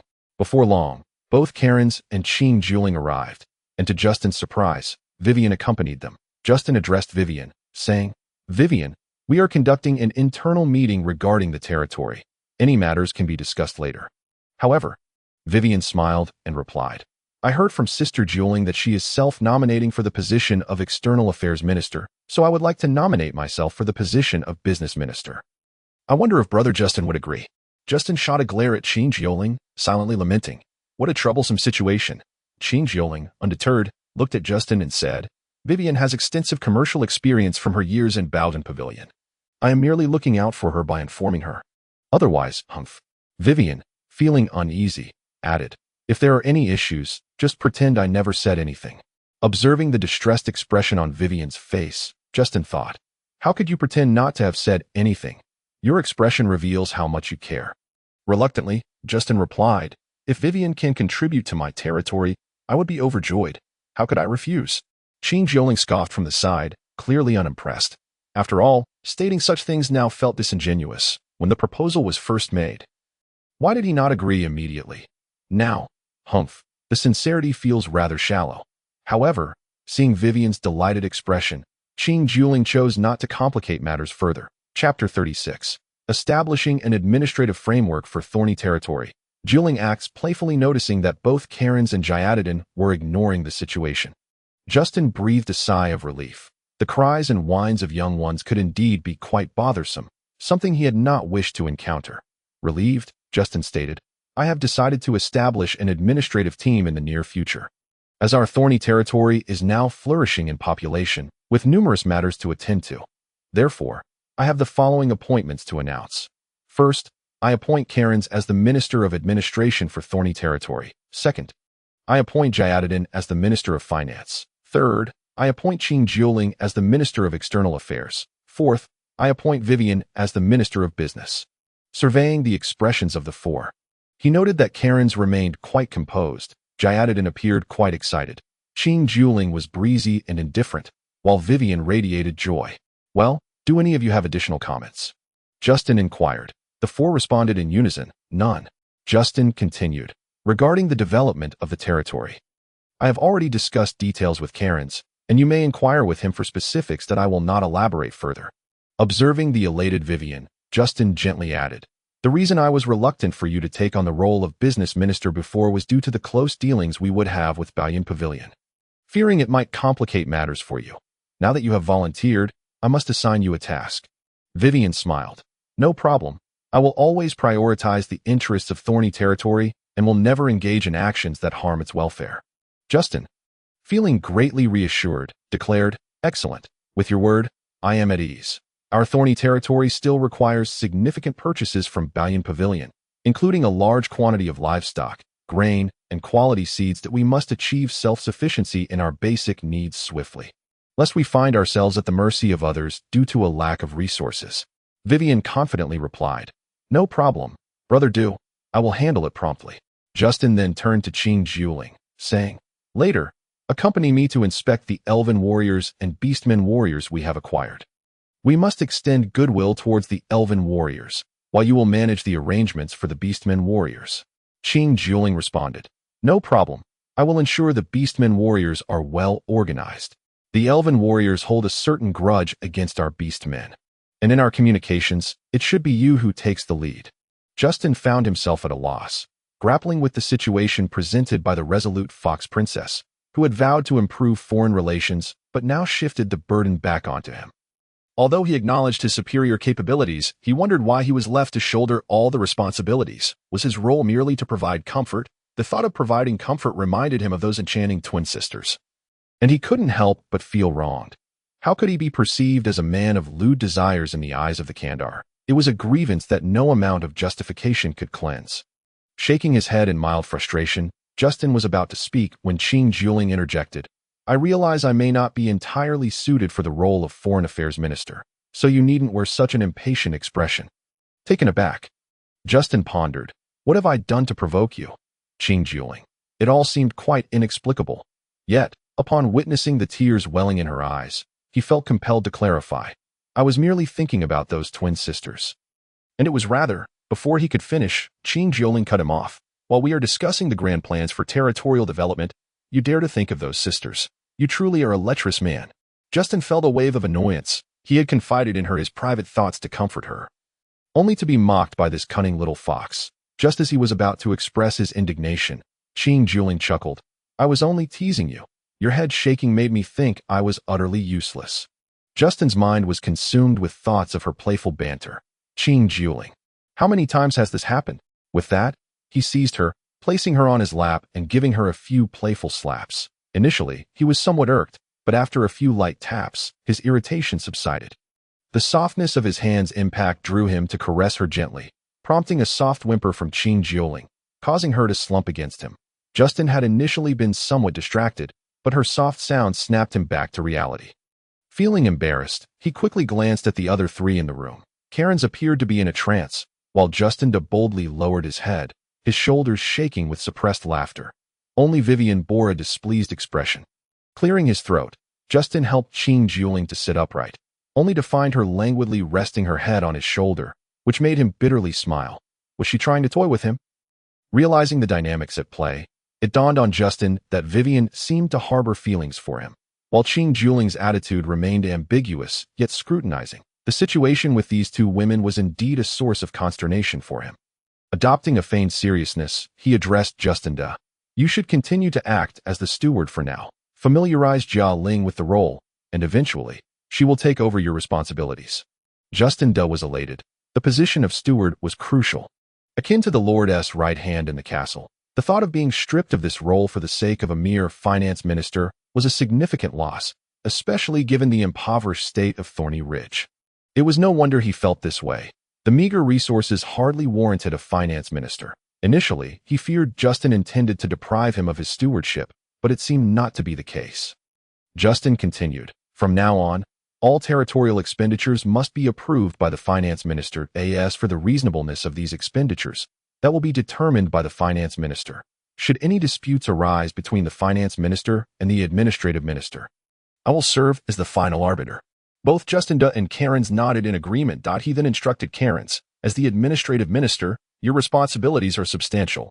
You may select your aides to assist you. And once their roles are determined, please submit them for my approval. This will allow you to accrue merits and eventually earn your freedom from servitude. Karen's expressed his gratitude. Thank you for your kindness. My lord, Justin added, since we are to establish an army, we must choose a location for the barracks. Karen's, you may designate an area for initial preparations. Later, once we select a military minister and commanders, you all can confer on the final site. Concluding his directives, Justin summarized. These are the key points of our forthcoming tasks. We must clarify our current duties, establish regulations, and adhere to them diligently. There should be no carelessness. Of course, the legal framework for this will be spearheaded by Karen's, with cooperation from each department. Together, we shall swiftly construct the administrative framework of Thorny Ridge, ensuring its smooth operation. All four responded affirmatively. In the 37th chapter, A Thick Skin to Tame the Enchantress, fluent in Elvish, Justin dismissed Karen's and Justin then turned to Vivian. Vivian, please assess what our territory lacks and compile a list. We will collaboratively outline the first procurement task following the establishment of our administrative foundation. Vivian, filled with confidence upon realizing this was the inaugural procurement for the administrative team, declared, I will diligently tally the needs of the territory and ensure the procurement is executed flawlessly. Justin smiled. Permitting her to depart, he then addressed the ever-so-comfortably nestled Cangmang. Now, cease your pretense. Otherwise, I cannot guarantee what outrageous actions I might undertake. Cangmang straightened, elegantly taking a seat beside him, and playfully replied, Brethren, did we not agree to observe the elven warriors? If we do not go, I might just pay a visit to the beastmen warriors instead. Truth be told, Cangmang felt a tinge of trepidation towards Justin now. The playful slap he had given her earlier stirred something within her, perhaps a latent instinct of submission to strength inherent in the Fox clan. Yet, what made Justin a figure of strength? Cangmang was perplexed, leading her to shy away from Justin rather than provoke or tease him as she had previously. Observing her slightly awkward demeanor, Justin realized the cause was indeed their earlier interaction. He mentally noted this, thinking it might be an effective strategy to handle this wily little fox, both to assert control and to provide a tactile experience, albeit still somewhat inexperienced. Unconsciously, he rubbed his fingers, which had struck Cangmang's rear, under his nose. Meanwhile, Cangmang watched him, and upon witnessing his rather indecorous expression, she felt a wave of embarrassment wash over her, her cheeks flushing crimson, shaking off his wandering thoughts. Justin quickly caught sight of her expression, a mix of mock anger and vexation, and he felt the heat rise to his own face, stammering, I merely wish to check for any unusual odors. Considering you had just been resting against me. Cangmang, her face aflame, retorted, should I invite you to join me the next time I bathe? Justin, unabashed, replied, if you dare to call me, I shall indeed join you. This was not out of a genuine desire to bathe together, but rather a tactic to outmatch her audacity. Only by being more brazen than her could he gain the upper hand. No. He corrected himself. Under her provocation, he needed to maintain resolute resolve while being even more audacious. This was merely a strategy for dominance, devoid of ulterior motives, he solemnly reminded himself. Indeed, Cangmang's face grew warmer, her blush deepening. Just as she contemplated an escape, Justin seized her hand, declaring, let us proceed to observe those 5 elven warriors. Flustered, Cangmang protested, let go. We are not that familiar yet. Justin countered, was I not just your brother-in? Cangmang shot him a disapproving glance, but fell silent. Seeing her resigned expression, Justin found it rather uninteresting. And he released her hand. The two made their way unaccompanied to the castle's underground prison, a former holding place for errant slaves, now falling into disrepair, currently housing a mix of elves and beastmen. As they entered the cell where the elven captives were held, Justin observed the ragged figures who still exuded an air of elegance and grace, instantly winning his favor. Truly, they were a refined race. He and Cangmang stood by the cage for some time, yet the elves did not approach them, instead engrossed in conversation about music and architecture on the opposite side. Cangmang, unable to comprehend the elvish language, wore a perplexed expression, while Justin felt a wave of irritation wash over him. These elves were exceedingly self-absorbed, perhaps one reason why they remained confined to the fringes of the forest. Clearing his throat, he began to converse in Elvish. His first greeting was, Greetings, beloved children of nature and life. His second was, I am the acting lord of Thorny Ridge, and I wish to earn your friendship. His third was, The affairs of the territory are complex, and I have overlooked your circumstances. I extend my sincerest apologies. The 5 elves, upon hearing Justin speak fluent Elvish, were utterly taken aback, exchanging bewildered glances, unsure of how to respond. Justin, observing their astonishment, felt equally perplexed. He was unaware of when he had acquired the ability to comprehend the languages of various races. He only realized he could understand the tongue of the cannibalistic demon race when facing Dubabai. Subsequently, he found himself able to grasp the beast language spoken between Cangmang and Zio in the underground black market, and now, the Elven language. This could be considered a natural talent, which should be deemed a blessing. Thus, Justin did not dwell excessively on it. With this gift, he believed he could carve out a niche for himself among the different races, for in the vast expanse of the Cangmang Continent, there were both allies and enemies, Possessing the talent for languages, he could easily act as an intermediary to reap benefits, thereby ushering in a new era for the thorny territory. Justin did not ruminate over it for too long. As he was still engaged in conversation with the elves, remaining silent for an extended period would be impolite, he then remarked. I will now unlock the cage, and I hope we can converse in a calm and composed manner. Regardless of the outcome, I shall ensure your safe return to the Elven Empire. The 5 elves exchanged glances, and a senior elf stepped forward, speaking in Elvish. We agree. Justin unlocked the cage and personally escorted the 5 elves to the castle's parlor. As for Cangmang, she remained in the underground prison, hoping to persuade the Beastmen warriors to stay and assist Justin in the parlor. Justin had little to offer the elves in terms of hospitality, merely providing some fresh fruits. Observing the elves elegantly savoring the fruits, Justin felt a pang of discomfort. Indeed, if it were him, after such a long period of hunger, he would have devoured the food ravenously. In contrast, these elves maintained their poise. When a certain elegance is ingrained in one's very blood, it is indeed formidable. Contemplating this, Justin could not help but chuckle softly, realizing that he could not fathom the joys of a fish, as he was not one. He ceased to be troubled by such trivial matters, perhaps feeling guilty for indulging in food while neglecting their host. The elves also paused in their eating, with the senior elf once again inquiring, Might I ask? Esteemed sir, what business do you wish to discuss with us? Chapter 38. The secrets behind the language of communion. Are the elves eager to comply? The proud elves would never deign to refer to him as master. The fact that they addressed him as esteemed sir was solely due to Justin's proficiency in Elvish. Justin, however, was not concerned with superficial titles. His interest lay in tangible benefits. He replied, Esteemed ones, you have been startled during this time. I am acting as the temporary lord of the thorny territory. I have summoned you here to establish a platform for free and equitable trade among the races, a free market. Once established, this market will not only welcome the elves to set up shops, but also invite other races, such as the cannibalistic demons, beastmen, and sea folk, to do the same, facilitating mutual exchange and free trade. Upon hearing Justin's words, the 5 elven warriors exchanged glances for a moment, and the senior elf stated, You wish for us to establish shops in the thorny territory? Justin smiled.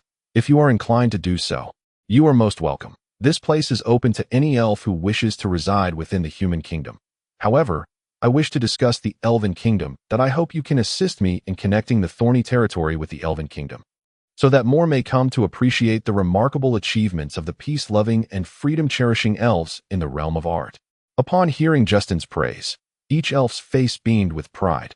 Indeed, the craftsmanship of the elven race was highly sought after across all strata of human society, especially coveted by the nobility. This was true across the 3 great empires. Even among the elite of the sea folk and beast men, possessing elven-style artworks was a matter of great pride. However, the senior elf, with a somewhat troubled expression, remarked, We are merely ordinary elven warriors, and having lived in the human realm for an extended time, we cannot influence the will of the higher-ups. Justin replied with resignation, I promise to do my utmost to rescue the elven race. If there are any elves who wish to settle in the thorny territory, we will ensure their safety. Upon hearing this, the senior elf's eyes lit up, asking, Is this truly the case? Justin affirmed, I have always held a spirit of equality towards all races, naturally. I do not wish for the elves to be coveted for their innate talents and suffer injustice.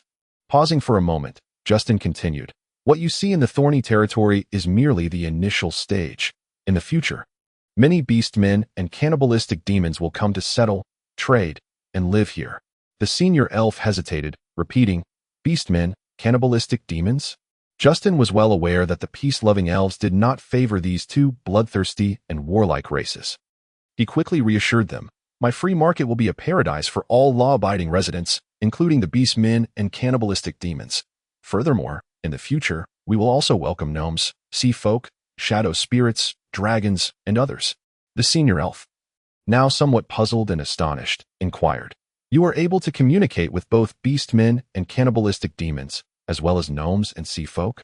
Justin, observing the senior elf's astonishment, replied, I have yet to converse with gnomes and sea folk, so I cannot confirm what you say. After hearing Justin's response, the senior elf stood there, mumbling incoherently. Justin could hardly make sense of it. Indeed, It was as if someone beside you was having a fit. How could you possibly decipher their words? After a while, the senior elf finally stated, I wish to inform the higher-ups of the elven race about your ability to understand the languages of various races. I believe they would support your establishment of the free market.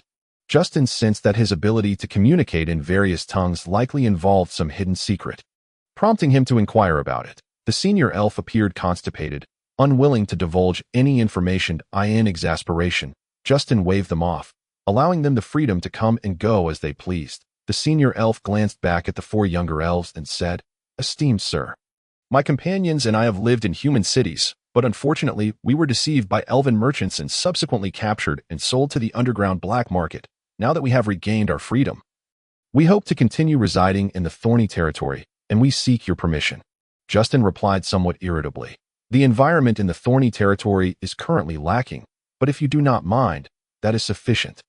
However, I will specifically instruct my chancellor, Kalens, to designate a living area for the elven race. In the future, all elves can reside together or intermingle with other races. The senior elf bowed, expressing gratitude. Thank you, esteemed sir. Justin added, you may freely establish residences on unoccupied land within the territory. Once a unified plan is developed, you can decide whether to relocate. The senior elf affirmed, understood. Justin, not yet satisfied, posed one last question. Is being proficient in multiple languages ultimately a blessing or a curse?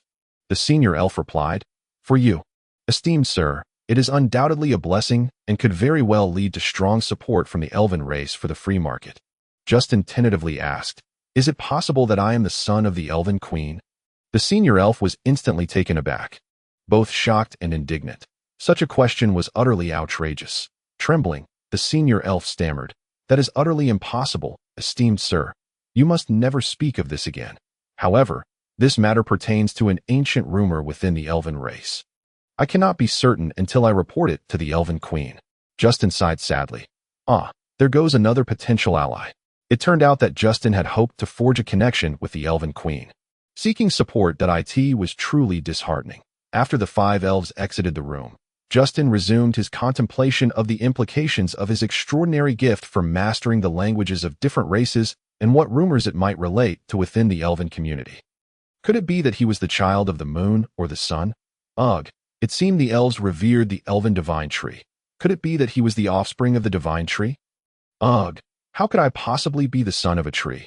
However, it was said that the elven race was birthed from the elven divine tree, though one could not be certain of its veracity. Before long, Justin's mind had wandered through such a plethora of thoughts, indeed a remarkable exercise of imagination. Just as he was lost in his musings in the reception hall, King Jieling suddenly approached him silently from behind and shouted suddenly, startling Justin so much that he jumped, colliding with her forehead. King Jieling's forehead became swollen from the impact, and tears immediately welled in her eyes. Justin stood there, flustered and feeling somewhat wronged. After all, it was King Jieling who had startled him, resulting in the unfortunate collision. He could only stammer, I apologize. I overreacted. However, if you hadn't startled me from behind. Before Justin could finish, King Jieling looked at him with tear-filled eyes and said, so, you re-blaming me? I brought this upon myself. Justin inwardly scoffed, recognizing the absurdity of the situation. However, he could not voice such thoughts. King Jieling's inquiry was undeniably astute. He was indeed self-reflecting, admitting to having brought this upon himself. Regardless, Justin knew he had to handle this trivial matter like a man. With clenched teeth, he said, Sister Jieling, it was my fault. Your generosity is boundless. I hope you won't take offense, King Jieling said with a glimmer of amusement in her eyes. Though her words were tinged with a hint of mischief, Justin, with a wry smile, replied, how could I possibly blame my dear sister? King Jieling pouted and remarked, your words are insincere. I am certain you think otherwise. Justin fell silent, contemplating the absurdity of being cornered by this little fox spirit, having already admitted his faults, yet still facing reproach. How could he maintain control over such a mischievous creature if this continued? Chapter 39. The Beast Clan Proposal Faces Rejection. The elves seek opportunities. Justin turned to face King Jieling, whose stature barely reached his chest. A sly smile crept across his face as he lifted her effortlessly to his eye level, exclaiming, Sister Jieling, do share your cunning schemes. I lack the patience for games. Flustered, Qing urged. Please, put me down. Justin feigned surprise. Did you not wish to play, dear sister? Why the sudden change of heart? Humph. Wanting to play, and then wanting to escape. I am no docile creature to be toyed with. Justin thought. Qing glanced around nervously, unable to meet his gaze. Justin found amusement in her discomfort. Witnessing her discomfiture was a delightful experience. It was unclear when her initial dominance and cunning had left such a deep impression on him, making him wary of her. However, her desperate tears when she sought the position of Foreign Affairs Minister had softened some of his earlier negative impressions. Just before, Qing had brazenly challenged his authority during a territorial meeting. Embarrassing him in a moment of frustration, he had playfully swatted her behind a few times, and somehow, after that, his apprehension towards her had diminished. This time, as she teased him, Justin felt not anger or annoyance, but a strange sense of excitement, even joy. Though he could not fathom the source of this feeling, he recognized it as a positive shift in his trust towards her. The tender emotion stirred within him, despite not fully understanding its origin. He knew he would not reproach Qing. Gently setting her down, he warned, should you dare to tease me again, I shall have my reckoning. Once her feet touched the ground, Qing regained her composure, declaring, Humph, you are wise to recognize my superiority. Otherwise, she lifted her chin, adopting a haughty demeanor. Justin chuckled. Enough of your pride. At this rate, your nose hair will be showing. At that, Qing felt a wave of discomfort wash over her. How could such words be so infuriating? In her fury, she resembled a ruffled fox. Oh, but indeed, she was a fox spirit. With a sudden leap, she lunged at Justin, scratching and clawing at him. The catharsis of her retaliation brought her a sense of relief from the indignity she felt. Yet, just as she prepared to retreat, she found her footing compromised. Justin's lips curled into a devilish smile as he lifted her again, cradling her against his chest, one hand securing her while the other playfully swatted her backside. Initially, his strikes were swift and vigorous, but they soon softened into gentle caresses. Soon, his hand merely lingered on her rear, eliciting soft, melodic sounds from the fox spirit, igniting a fervor within him. Yet, Justin remained composed, despite his touch. He did not dare to relax, fearing she might seize the moment to retaliate. He was well aware of her propensity for mischief, just as he was currently taking the opportunity to discipline her, when he felt a lack of movement from Qing. He presumed he had tamed her and released her. His astonishment, as she slid down his body, she bit into his waist, causing him to gasp in surprise. Before he could react, she gracefully darted towards the door, glancing back with a flirtatious smile that seemed to both warn and encourage him. Watching her retreating figure, Justin couldn't help but grit his teeth. Thanks to Kalen's unwavering support, the development of the territory had gradually gained momentum. Vivian had made several trips between Ark City and Thorn Territory, bringing with her various livestock, seeds of economic crops, and an array of materials, along with more slaves. Qing tirelessly persuaded each batch of beastmen to settle, using her connections to relay goodwill. The fate of the elven slaves was mixed. Those who left were captured near the Elven Empire, while those who remained had become accustomed to human society but had fallen victim to betrayal. The elder elf who had initially conversed with Justin, whom he later learned was named Gatsby, expressed his desire to work in the Foreign Affairs Department to aid the elven kin. Justin appointed him as the head of the Elven Affairs Division. Gatsby proved to be bold, and on the second day of his appointment, he began preparations earnestly. After Justin acquired 2 more batches of 10 elves, 6 of them expressed a desire to return to the Elven Empire, and Gatsby accompanied them to solidify his contributions to Thorn Territory. Meanwhile, Qing faced rejection in her negotiations with the Beast Kingdom. Though she had sent word, the Beast Kingdom held a strong disdain for the idea of a free market, deeming it a mere fantasy for a barren territory. Furthermore, the ruling factions of the Beast Kingdom harbored suspicions towards the Fox Tribe. The 10 tribes dominating the Beast Kingdom included the tiger, bear, elephant, leopard, wolf, harpy, minotaur, lion, centaur, and fox tribes. The lion tribe had suffered the most during the last internal strife, as the wolf, bear, leopard, tiger, and serpent tribes had conspired to usurp power during the lion tribe's transitional period, leading to a significant decline in their status. As the closest allies of the lions, the fox tribe was naturally targeted for purging, relying on alliances to maintain their position among the top 10 tribes. Additionally, the serpent tribe had long coveted the fox tribe status, relentlessly attacking them. the tiger, bear, leopard, and wolf tribes, as the four major factions, united against the fox tribe's proposals. The serpent tribe insidiously accused Qing Juling of harboring a romantic interest in the Lord of Thorn territory and of having ulterior motives in advocating for trade. Other tribes, such as the elephant, minotaur, harpy, and centaur tribes, expressed their dissatisfaction with human greed and ignored the proposals entirely. Despite the lion tribe's fervent support for the fox tribe's suggestions, it bore no fruit. Upon receiving news from her kin, Qing Juling rushed to Justin, weeping in his embrace for an entire afternoon, her sorrow impervious to his attempts at consolation. Eventually, feeling deeply ashamed, she sought to resign from her position as Foreign Affairs Minister. But Justin warmly persuaded her to stay, encouraging her to strive for greatness and to elevate the fox tribe's standing. He even suggested relocating the entire fox tribe to Thorn territory if necessary. Upon hearing this, Qing Juling was overwhelmed with excitement and, in a moment of exuberance, passionately kissed Justin, leaving the inexperienced young man utterly flustered before she hurriedly retreated to her room. Chapter 40. The territory develops signs of life. Slave trade intensifies in the blink of an eye. 3 months had passed in the Cangmang calendar. Justin had diligently continued his training in both combat skills and magic. Over these months, he had mastered nearly all low-level spells and successfully reached the threshold of a high-level mage.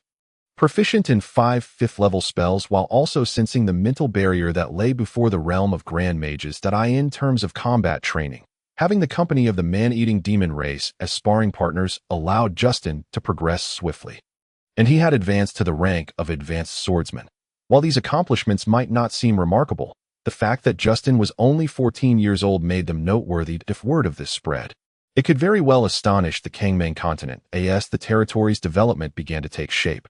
Justin found himself less burdened by the need to oversee its progress. Yet, the unresolved matter of the free market continued to weigh heavily on his mind. He began to contemplate Gatsby's progress over the past 3 months, but mere speculation proved futile. He extinguished the thought as quickly as it arose. Recently, Justin's aura had grown increasingly formidable, and the authoritative position he held endowed him with immense confidence and gravitas. Meanwhile, Qing Juling frequently indulged in playful antics, teasing Justin with flirtatious gestures, further complicating matters.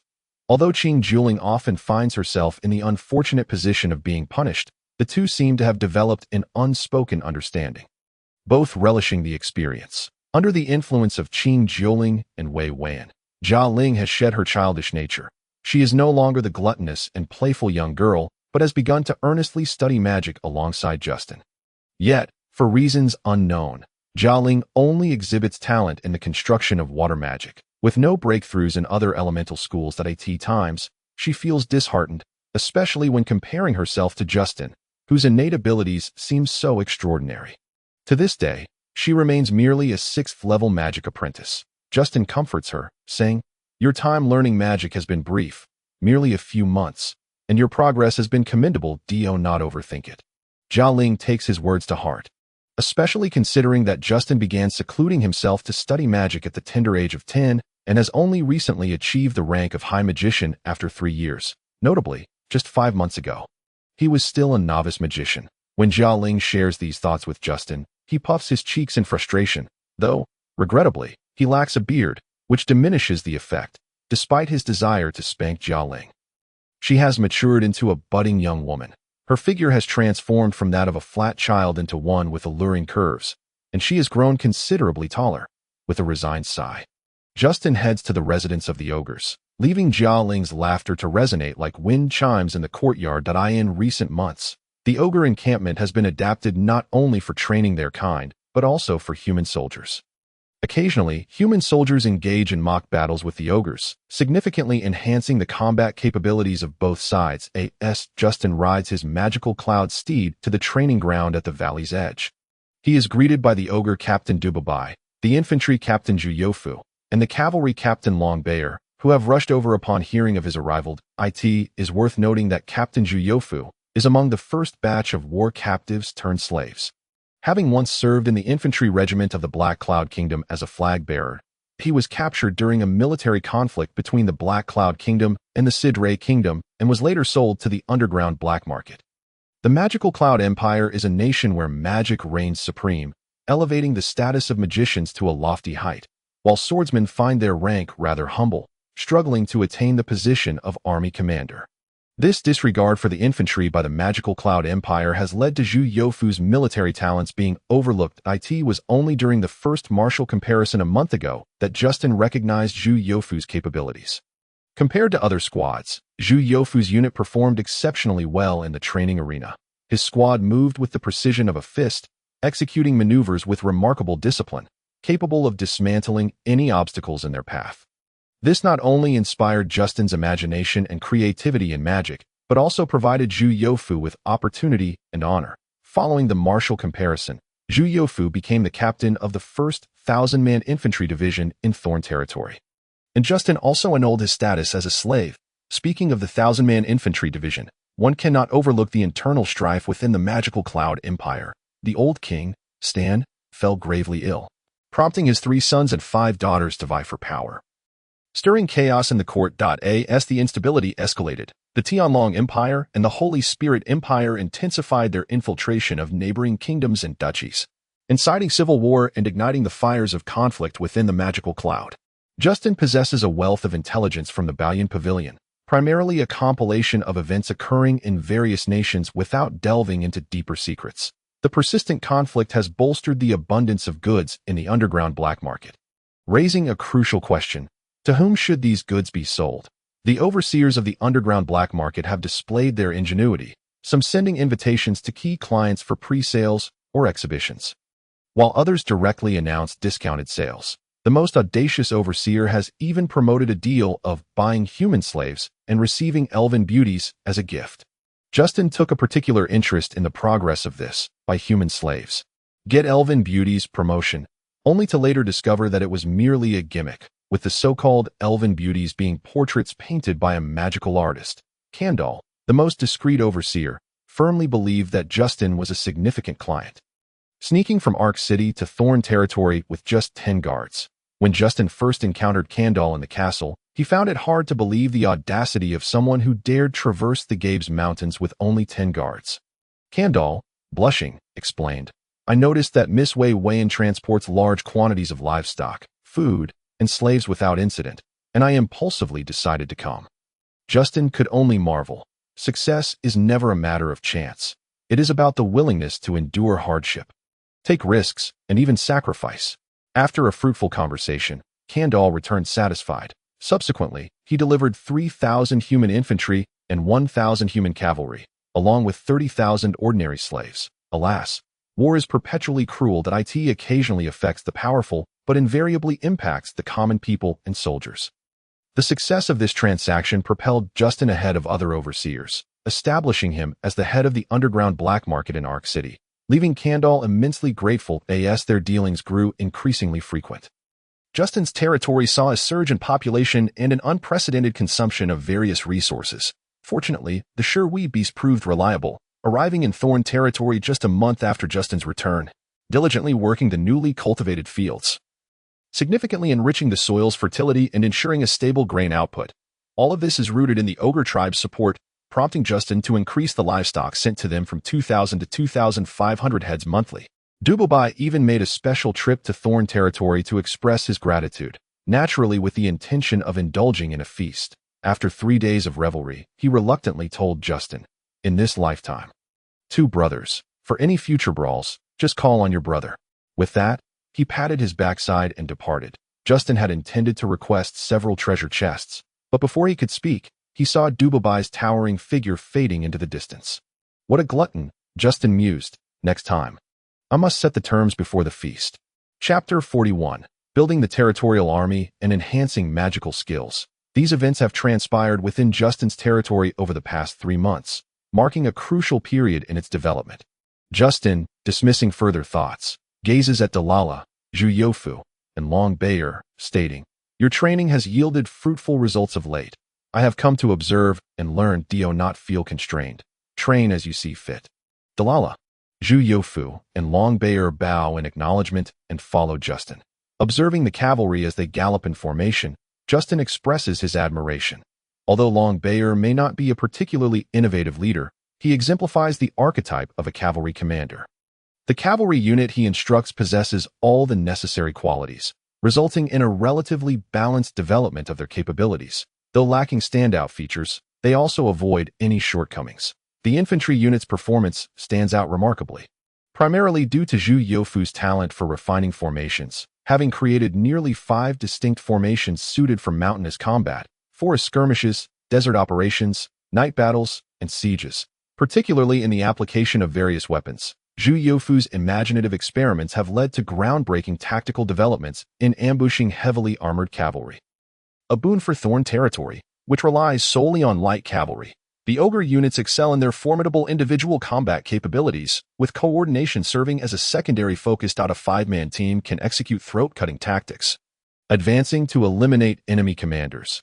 Observing the impressive performances of the various units, Justin showers them with praise. Delilah maintains a carefree demeanor, stating, "Uncle provides us with ample food daily, so we must train diligently to earn even more at the next meal." Justin chuckles at this, pondering how this is hardly training soldiers but rather a culinary training ground. Zhu Yufu and Long Bayer suppress their laughter, replying, "Your lordship's trust in us compels us to give our all." Without hesitation, Justin pats Zhu Yufu and Long Bayer's shoulders, proclaiming, "The continent is rife with conflict. I strive to build a peaceful and free territory, and for that, I need you to defend it." Zhu Youfu and Long Bayer immediately adopt serious expressions, declaring, "To safeguard the prosperity of the territory, we shall fight for the glory of our Lord." Justin, pointing at them with a smile, counters, "Do not merely chant slogans. I wish to see practical results." The three of them look at Justin with curiosity and some confusion, as Thorn territory, nestled deep within the Gabise Mountains, is unlikely to attract any threats. While Thorn territory has expanded nearly 1,000 times, transforming from less than 3 square kilometers to a vast expanse of 3,000 square kilometers, meeting the standards of a duchy, it still lacks the authorization of the magical Cloud Empire, which hampers its personnel appointments. Justin states earnestly, "As a fief, we have reached the limits of our development. If we become a duchy, we will gain greater freedom and authority, allowing for swifter progress." Zhu Youfu and Long Bayer nod in agreement, while Delilah remains silent, a testament to his greatest strength, never speaking out of turn, especially regarding internal matters of Thorn territory. Justin occasionally found himself doubting whether Delilah had indeed undergone the baptism of the secret treasure. Could it be that Dubabai had already begun to prepare her own heir in anticipation of future events? Yet, Justin remained composed. Regardless of Delilah's motives for being here, it was ultimately beneficial for the development of the territory.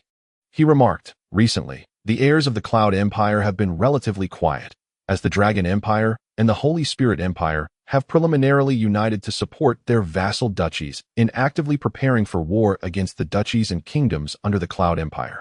Pausing for effect, Justin continued, "I believe that our opportunity for development in the Thorn territory lies within this upcoming war." Zhu Youfu and Long Bayer appeared somewhat puzzled. Justin elaborated, "The Dragon Empire and the Holy Spirit Empire are likely to engage in a tentative conflict, one that will not be extensive in scale. However, should the Cloud Empire fail to manage the situation effectively, it could devolve into a protracted war of attrition that we will undoubtedly have the chance to train our troops in battle." Zhu Youfu and Long Bayer were immediately filled with fervor.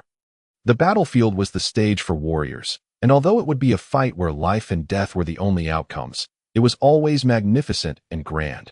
Justin stated, "We must enhance the training of our soldiers, and I will continue to acquire more war prisoners to expedite the formation of our army, striving to develop both the infantry and cavalry into forces that possess the strength and combat capability of a duchy's army." Zhu Youfu and Long Bayer accepted the order with solemnity. Justin then made his rounds, conversing with several key soldiers he was observing. Before returning to the castle, seated in his study, Justin fell into deep contemplation. The recent progress of the Thorn territory had been nothing short of remarkable. However, the limitations of the region had caused its development to reach a bottleneck, one that he could not seem to break through. Justin understood that the only avenue to surmount this impasse was through the free market. After pondering for a while, he remained at a loss, and thus set aside his thoughts to continue honing his magical techniques, specifically the battlefield magic. This inspiration had come to Justin from Zhu Youfu's military formations. Soldiers of average quality, arranged in specific formations, were able to easily defeat their equally matched counterparts, which was indeed an excellent approach. Subsequently, Justin had Zhu Yofu pit his soldiers against doubles, triples, and quadruples in strength, narrowly winning against the doubles, barely surviving against the triples, and just managing to withstand the quadruples. This sparked an idea in Justin's mind. If mass spellcasting could be organized in a similar manner to formations, might it yield unexpected results? Justin had been exploring this concept for nearly 10 days with little progress. He began to analyze the relationship between the construction of magical models and the potency of magic, hoping to draw parallels to the composition of magical formations. In essence, magic involved the control of magical elements through mental power, while magical elements were a form of energy present in the world, producing strength through gathering, compressing, and exploding. This strength varied in function according to the characteristics of different elements. Unbeknownst to Justin, he had begun to tread into the realm of magical studies, driven solely by his desire to enhance the power and efficacy of area of effect spells. As the lord of a barren territory, he sought to improve the effectiveness of magic, hoping to achieve superior outcomes under equivalent conditions. However, he was oblivious to the fact that the efficacy theory had never been recognized by the mainstream magical community, which deemed it unnecessary for study. The mainstream focus lay on the model theory, as spells of different attributes and levels required entirely distinct models. This clearly indicated that the spell model determined the potency of the magic, and attempting to modify the power of spells through control of magical elements or by altering individual spells in an area of effect would be a futile endeavor. No matter how well one researched it, a first-level spell could never achieve the power of a second-level spell. Yet, for Justin, the efficacy theory represented a sorcerer's mastery over magical elements, influencing the arrangement of formed spells and signifying a degree of control. If such control could be perfected, might it not enable one to directly dismantle spells already cast by opposing sorcerers? Justin was greatly intrigued by this notion, that it was precisely his youth and curiosity that bestowed upon him the audacity and vigor of a young calf unafraid of tigers, leading him to pioneer a new school of magical methodology known as the control theory. Chapter 42. Justin joyfully welcomes 14. A new message from the Elven Tribe. Having explored alone for much of the afternoon, Justin finally remembered that it was time for dinner as dusk fell. Why has no one come to call me for dinner today? He mused, perplexed. Upon opening the door, he was greeted by the eerie silence of the castle. Even the twin maids who usually stood outside were nowhere to be seen. After some thought, Justin assumed the girls had gone out to play and dismissed the matter from his mind. However, upon entering the dining hall, he was taken aback by the gathering of key figures from the Thorn territory. Justin thought to himself, I don't recall summoning them for a meal today. Could they have come to mooch off me? Such behavior must not be encouraged, he reflected, as he began to realize the growing number of mouths to feed in his household and started planning for expenditure control. Before Justin could voice his thoughts, a chorus of voices erupted, proclaiming, Happy birthday to our Lord, who turns 14. Justin was momentarily stunned. How did everyone find out about my supposedly confidential identity?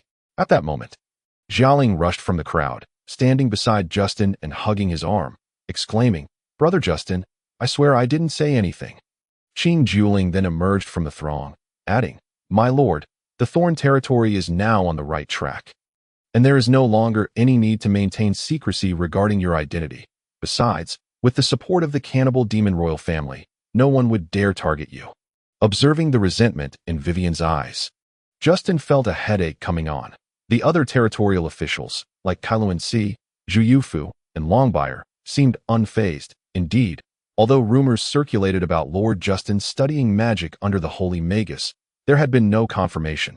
Additionally, the longtime residents of the castle, like Jiadong and Jialing, did not treat Duan as a stranger. Moreover, despite the previous scarcity of resources in the Thorn territory, as the Lord's abode, it would be unthinkable to relinquish it entirely to another. Not to mention, Duan's investment in this territory was astonishing, yet no one had ever heard of this individual. Anyone who suggested that someone coveted this land would surely be met with disbelief. Consequently, Kailuan Si had long harbored suspicions, though he kept them to himself.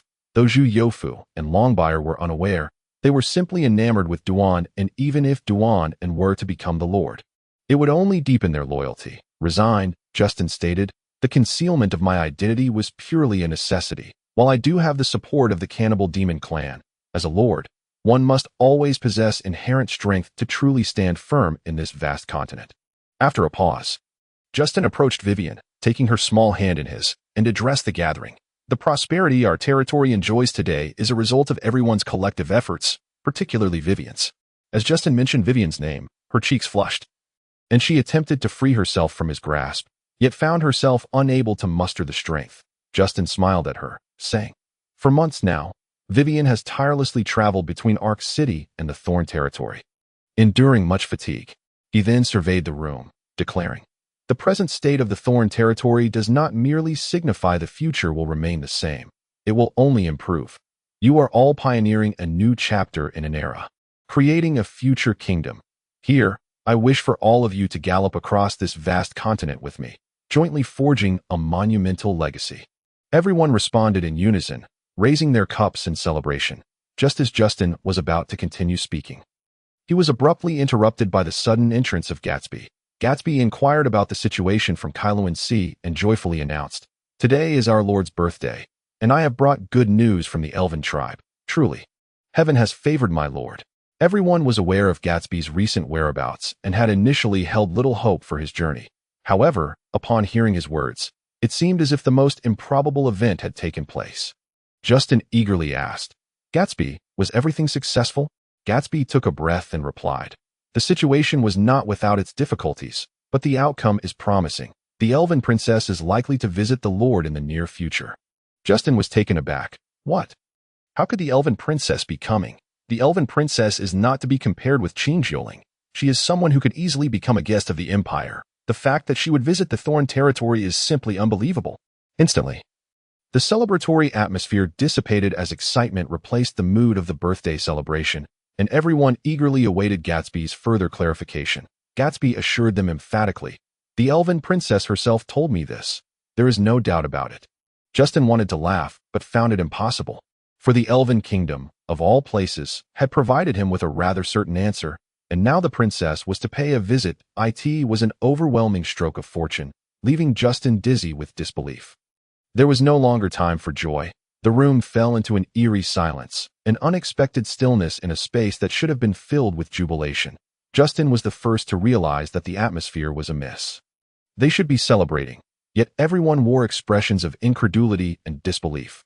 Pouring himself a cup of wine, he took another for himself. Justin handed the freshly poured drink to Gatsby and raised his glass, exclaiming, "Let us rejoice, everyone."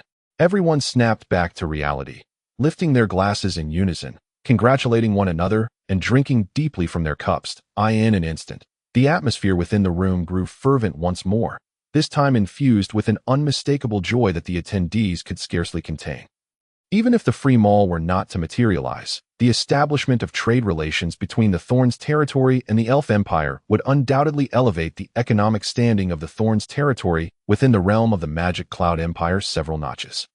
Justin was acutely aware that his presence in such a setting influenced the emotions of those around him.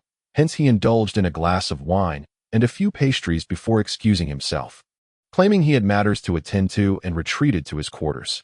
Even from a distance, Justin could still hear the resounding cheers emanating from the dining hall, particularly from the youthful exuberance of several young individuals brought forth by Karens. Once upon a time, they had believed their destinies would be marked by extreme misfortune, relegated to the status of slaves, a thought that instilled fear in both commoners and the children of nobility alike. Yet, none could have anticipated that the Lord of the Thorns Territory would actually promise the opportunity to accumulate merits and attain freedom from servitude, a prospect that seemed nearly impossible in any nation. Thus reversing their fates entirely. Although they bore the weight of servitude, they found themselves engaged in dignified work, provided with sustenance of meat, vegetables, grains, and oil, an existence starkly different from their previous grim imaginings. It was as if they had traversed from heaven to hell, and then from hell back to heaven, with the sun god playing a jest upon them. Despite the divergent thoughts swirling among the guests in the dining room, they all shared a profound gratitude towards Justin for his contributions, even expressing a willingness to lay down their lives for him. Qingjuling observed the expressions of those present and couldn't help but feel a surge of happiness for Justin. With such unity among the hearts of the people, the development of the Thorns Territory appeared to be within reach. Yet she, as the ninth princess of the Fox clan, found herself unable to contribute to her own kin's advancement, which was indeed a source of personal lament. Nonetheless, Cangmang harbored a thought. Only when the Thorns territory grew ever more powerful, perhaps even earning the respect of the Beast Kingdom, would the Fox clan's status within the Beast Kingdom inevitably shift. Even if it did not, there would no longer be anyone who could easily insult the maidens of the Fox clan. Chapter 43. The rapidly advancing Thorns territory holds great promise. Having come to this realization, Cangmang cast aside her mental burdens, only to spot Vivian hurrying towards Justin with a food tray, prompting her to mutter in irritation, "How could she get ahead of me?" Yet upon reflection, she considered that Justin was merely 14, while Vivian was already 20. Perhaps they were not as well suited as she had initially thought. In truth, both Cangmang and Vivian were aware of each other's affections for Justin, leading them to engage in a subtle rivalry in their endeavors. However, Vivian had the advantage of leveraging the facilities of the trading association, while Cangmang, faced with the prolonged delay in trade with the Beast Kingdom, found herself relegated to the task of settling Beastman slaves. A comparison of their achievements revealed that Vivian had clearly accomplished more, as nearly all the resources essential for the Thorns territory's development had been procured through her efforts. Contemplating this, Cangmang deemed it futile to pursue the same path, and resolved to forge relationships with officials instead. By fostering good rapport with these territorial officials and securing their support, she could establish herself in a position of strength. Indeed, both Cangmang and Vivian were unconcerned about whether Justin would choose either of them. Their contention was solely over the position of the principal wife. Setting aside Cangmang's strategies for befriending officials, Jialing appeared somewhat isolated, although Justin now spent considerably more time with her than in the past and continued to teach her magic. The majority of their shared moments were still accompanied by Vivian and Cangmang. Consequently, Jialing found her time alone with Justin to be exceedingly limited. She was uncertain when her feelings for Justin had evolved into something different. Yet, witnessing Cangmang's delicate allure and perceptive nature, alongside Vivian's graceful poise and astute competency, made Jialing feel somewhat inadequate. Upon reflection, she realized her progress in magic was painfully slow, rendering her unable to assist Justin.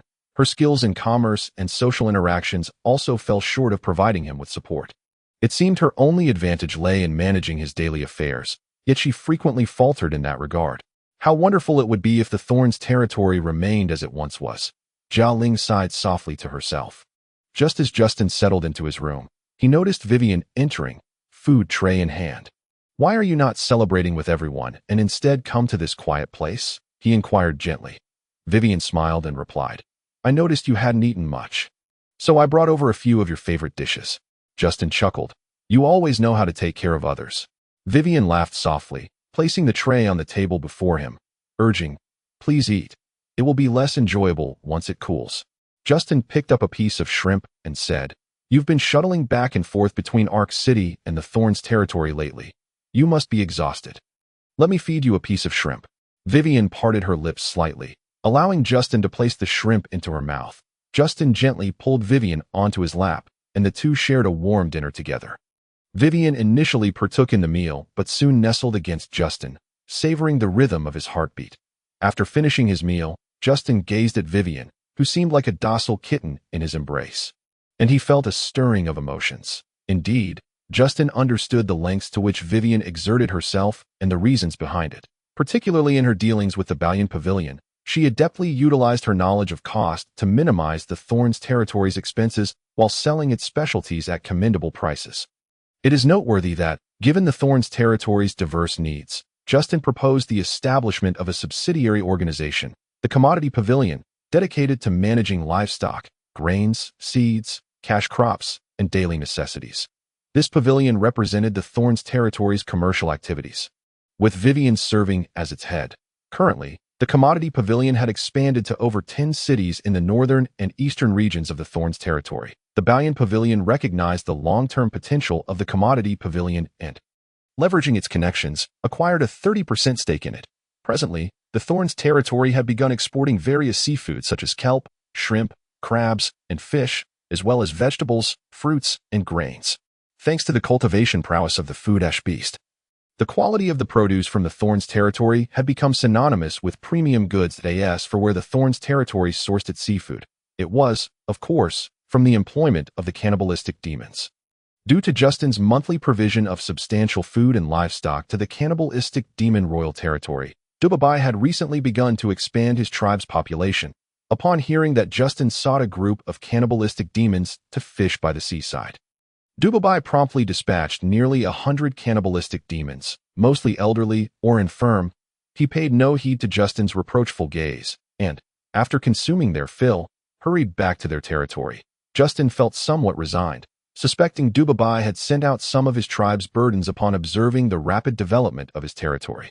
Nonetheless, even the burdens of the cannibalistic demon tribe were formidable in the eyes of humans. Furthermore, the cannibalistic demons made few demands, seeking only to exchange various fish for sufficient food, and they expressed their gratitude to Justin.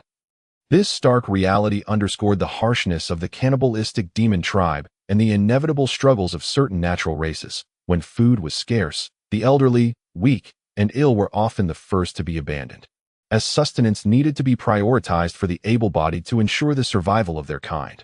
Thus, those demons who could barely satiate their hunger in the cannibalistic demon royal territory found themselves contentedly fishing for their meals.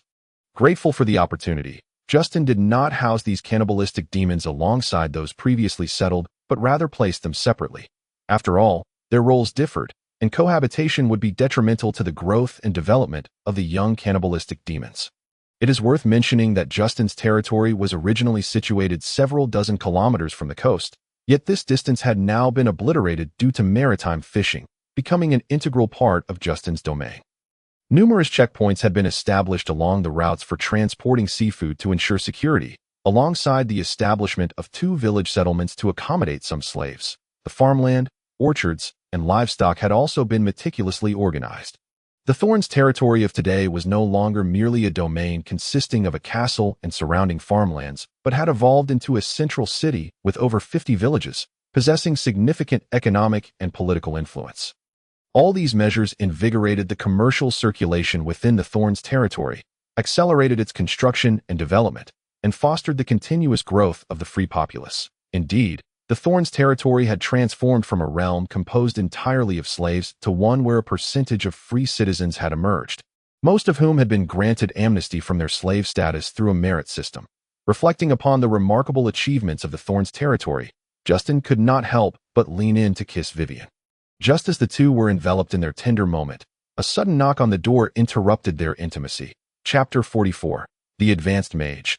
Is Justin a genius? Justin glanced at the disheveled Vivian, kissed her forehead gently, and said, "Please tidy yourself up. I will go see what has happened." Upon opening the door, he discovered Karen's waiting outside, indicating that Qing Juling was not the source of trouble. Karen spoke urgently. "My lord, Ark City has sent someone overnight, yet they have not disclosed the matter, so I came to report." Justin, puzzled, inquired, "What could be so urgent that it cannot be stated outright, requiring my presence?" Karen's appeared equally perplexed. Upon reaching the reception hall, they found Like and 2 young men, whom they had encountered in the underground black market, berating the castle attendants loudly without any restraint.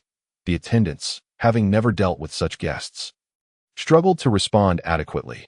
Justin, though not overtly harsh with the attendants, was certainly not kind, as he had been preoccupied with his magical studies and had seldom managed the affairs of the castle, often merely nodding when encountering the attendants. Since the territory implemented the policy of exchanging points for slave status, the servants have shown a significant increase in their enthusiasm for work. However, when an unusual guest arrived, a servant inadvertently looked up to see the lord had arrived, quickly extricating himself from the entanglement with Like and others. The other servants followed suit, approaching Justin to pay their respects. Justin gestured for them to withdraw, then took his seat at the head of the table, remaining silent. Like arrogantly declared, "Lord Justin, we have come to inform you that we are preparing to set up checkpoints on the trade route to the Thorn territory.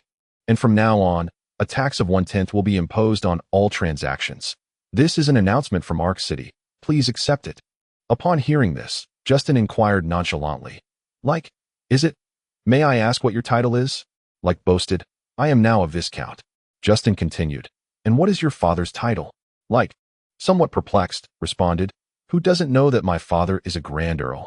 Justin then asked, "Do you know what my title is?" Like felt something was amiss and pondered for a long time. unable to ascertain Justin's title. A young man nearby reminded Like, "The Thorn territory seems to be a marquisate." Like was taken aback but dismissed it with arrogance, saying, "A mere dilapidated Thorn territory, not to mention a marquisate. Even a duchy is hardly worth mentioning." Justin replied slowly, "So, does Viscount Like consider himself capable of overturning the imperial title system?" Though Like was arrogant, he was not a fool and quickly retorted, "I have no objection to the imperial title system. It is simply that I cannot abide your usurpation of the marquisate." Justin turned to his aide, Kalens, and asked, "Have you recorded everything?" Kalens, suppressing his anger, replied, "My lord, it has all been recorded." Justin commanded, "Bring these few useless wretches to the dungeon." At that moment, several high-ranking swordsmen entered from outside, surrounding the three that Like drew his side sword and shouted, "I am Like, son of Yuntion of Ark City. Who dares to seize me?" Justin, however, remained silent, merely observing the unfolding situation. Surprisingly, although Like blustered, he showed no signs of fear. Shortly after, a loud crash echoed from outside the door. A sorcerer arrived, riding the wind. It was none other than the Archmage. Justin sensed Kalen's apprehension and reassured him, "Do not fear. Continue recording." Stepping forward, Justin exclaimed, "So this is your backup plan. You even sent an Archmage. It seems your group harbors ill intentions." Like sneered, "Humph, if you refuse to drink the toast, you will be forced to drink the penalty. Why put on airs of a marquis? I will shout in your face." Justin replied gently, "Is this how Ark City offers to toast? I truly cannot stomach it."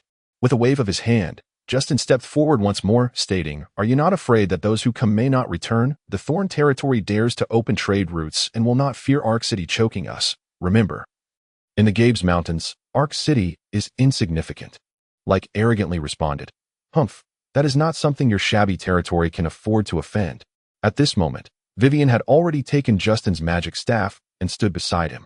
Justin reached out to take the staff. Seeing Vivian emerge from the back of the hall, Like assumed she had submitted to Justin, and he immediately roared in fury, "You filthy whore! How dare you run to the Thorn territory to assist this waste? Does my identity as the son of Ark City's lord mean nothing compared to this fool?" Justin remained unperturbed, wrapping his arm around Vivian's waist. Vivian squirmed uncomfortably but showed a hint of joy.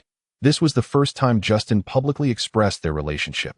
Seeing Vivian smile, Like's anger intensified as he spat, "You filthy whore, enjoying being embraced. Once I capture you, I will make you enjoy it even more." Justin's expression turned cold as he said, "What? Do you dare to act against me in my territory?" Like, consumed by rage, revealed a cruel smile, saying, "I will break your limbs in front of this filthy woman. Ha, that will be quite a spectacle. You will witness my grandeur." Justin gestured for Kalens to stop recording, then said, "Very well. I have always believed that the Thorn territory's development was constrained. I did not expect you to deliver yourself to me so soon, since you dare to insult my woman. I assure you, Like, your entire family will meet a miserable end." Like laughed maniacally, "With your little territory, how could you contend with Ark City?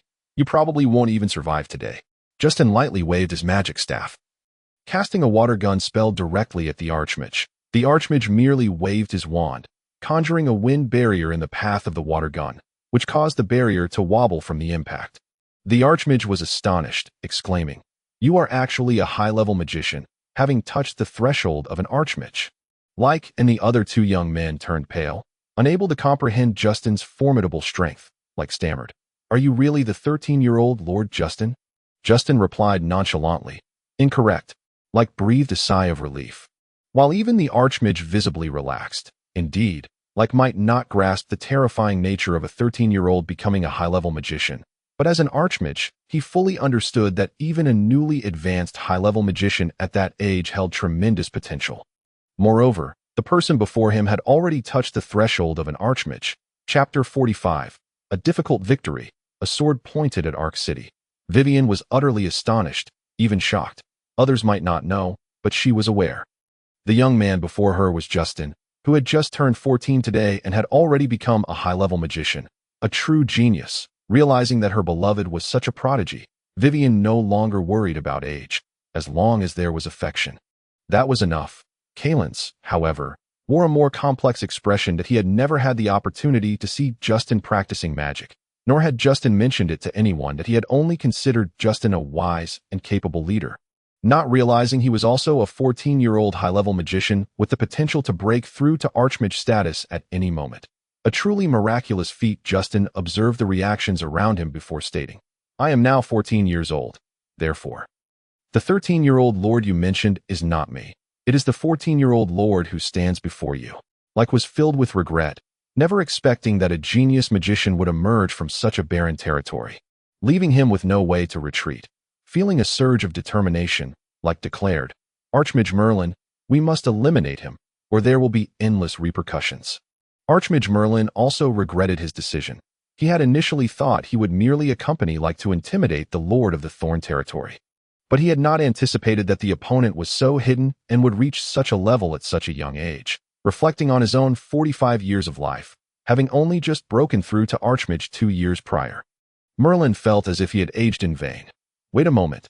How could it be that no one knew this lord was a high-level Archmage? How could this be possible? Merlin tentatively asked. Is your teacher truly the Holy Magic Mentor? In Merlin's mind, only the Holy Magic Mentor could nurture such a young genius. Justin smiled dismissively, replying, I am self-taught. I have yet to take a mentor. With a teasing smile, Justin inquired, What of it, Archmage Merlin? Do you know the Holy Magic Mentor and wish to introduce me to a teacher?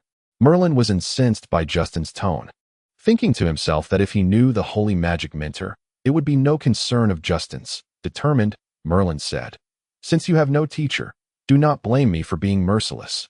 Justin regarded him calmly and stated, If you withdraw from my territory now and compensate for the damages, I will let you off the hook. Otherwise, you can imagine the consequences. The Thorn territory has stood in the Gabise Mountains for centuries. Surely, it possesses its own means of survival. Like, sensing Merlin's hesitance, hurriedly urged, Master Merlin, we agreed on this. You will receive 30% of the tax revenue. Think carefully. Justin scoffed. Without my Zajingwa family, who among you could establish yourselves here? Will you go collect taxes from the ogres? Archmage Merlin hesitated, realizing that he had privately accompanied Like because he had seen the flourishing trade routes of the Thorn territory and agreed to split the tax revenue. However, if the Thorn territory were to cease to exist, he would gain nothing and instead invite disaster upon himself. If he failed to eliminate Justin, his fate would be dire. Archmage Merlin finally grasped the situation and addressed Justin. I apologize for the disturbance caused today. I will compensate for the damages and consider it a favor owed to you. I take my leave now. With that, Archmage Merlin took to the winds and departed. Justin gazed at the figure of Merlin the great wizard and addressed Likedy, saying, What now? Do you have any more tricks up your sleeve? Likedy, unable to maintain his composure any longer, collapsed to the ground and pleaded, Please, do not kill me.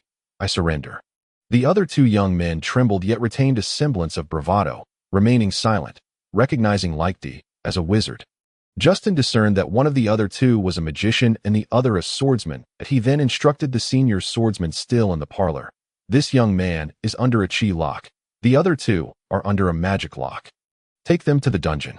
Having dealt with this troublesome matter, Justin turned to Karens and said, Summon a meeting tomorrow morning at 9 o'clock, limited to ministers and directors only. Karens inquired, What shall we do with the memory crystal ball? Justin replied, Make 3 copies and store them in the treasury of the territory. 1 copy should be sent to the Lord's residence in Ark City. Karens hesitated. Will this not adversely affect our trade? Justin reassured him, Not at all, that if possible, I would even like to take this opportunity to swallow Ark City whole. As soon as the grand battle begins, we will act. Being temporarily restrained is of little consequence. Karen's eyes brightened, and he suddenly felt a surge of inspiration that he asked, Are we to gradually create friction through this incident, ultimately leading to annexation? Justin nodded appreciatively. Karen's, somewhat troubled, said, What about the Empire? Justin laughed heartily. Thus, we shall focus on small-scale conflicts for training in the near future. When the time is ripe, we will seize Ark City in one fell swoop. Karen suggested, Should we consult with the Ogre King? This would increase our chances significantly. Justin replied, Have you not heard the rumors about Dabibabi battling the magic tutor? Karen stated, Where there's smoke, there's fire, that we should take this seriously. Justin continued, We must accelerate the breeding of livestock. I intend to exchange 50,000 livestock for Dabibabi's assistance. Karen's hesitated, but Justin encouraged him, Speak freely. As long as it benefits the territory, I will not hold it against you. Karens tentatively asked, what does the Lord think of the Ogre royal family in the Gabise Mountains? Justin immediately understood that Karens was cautioning him against the formidable Ogre clan. Indeed, thanks to Justin's assistance over the past few months, the Ogre Tribe had expanded by over 300 members, now numbering more than 1,300. This did not include the elderly, sick, and weak that Gabise occasionally sent to the territory. Justin remarked, since we have an agreement with the Ogre clan, their participation is naturally required in the assault on Ark City. We shall exchange 20,000 sheep and 500 cattle for the aid of Gabise and the Ogre royal family. Although Karen still found Justin's generosity somewhat perplexing, he recognized that Justin had grasped the essence of his words. Furthermore, the livestock had been reduced from 50,000 to 20,000, which was indeed Justin's greatest concession. With this realization, Karen ceased to speak further, preparing to expedite the livestock breeding process while also notifying others about tomorrow's meeting. Vivian, standing nearby, still felt a bit shy, which amused Justin greatly. He approached her, grasping her hand, and said, such a wonderful atmosphere. Yet it has been disrupted by a few foolish interlopers. Shall we return and continue? Chapter 46. Secrets of the Fox Clan. How long until King Jieling becomes a beast king? Vivian stamped her foot and bashfully replied, what wonderful atmosphere. I must take my leave. Without waiting for Justin's response, she dashed back to her room. As Justin turned to return indoors, he noticed King Jieling emerging from behind the screen. With a beaming smile, she asked, brother, what wonderful atmosphere. Would you like me to accompany you? Having spent considerable time with King Jieling, Justin was well aware that she was once again attempting to refine her enchanting skills using him as a catalyst. He could not help but lament inwardly. Where are the rights of a virgin? Where is the springtime of a virgin? Every time King Jieling unleashed her charm, Justin found himself overwhelmed with desire, struggling to maintain his composure and treat her with the respect she deserved. As a descendant of the Fox clan royalty, if King Jieling's cultivation did not reach the level of a 7th-tier beast king, she risked being harmed by her own seductive powers, leading to her early demise. Initially, Justin was unaware of this perilous reality, only discovering it when he fortuitously advanced to a high-level swordsman. That time, filled with vigor and energy, he intended to seek out the ogres for a sparring match to hone his skills.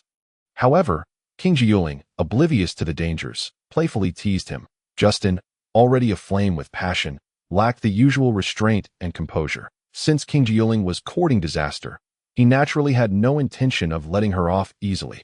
Moreover, having been frequently harassed by her, he had long harbored a great deal of pent-up desire. That moment, consumed by passion, he was determined to indulge himself thoroughly. Just as he prepared to remove King Jieling's garments, she, overwhelmed with fear, stammered and revealed the aforementioned hidden truths to him.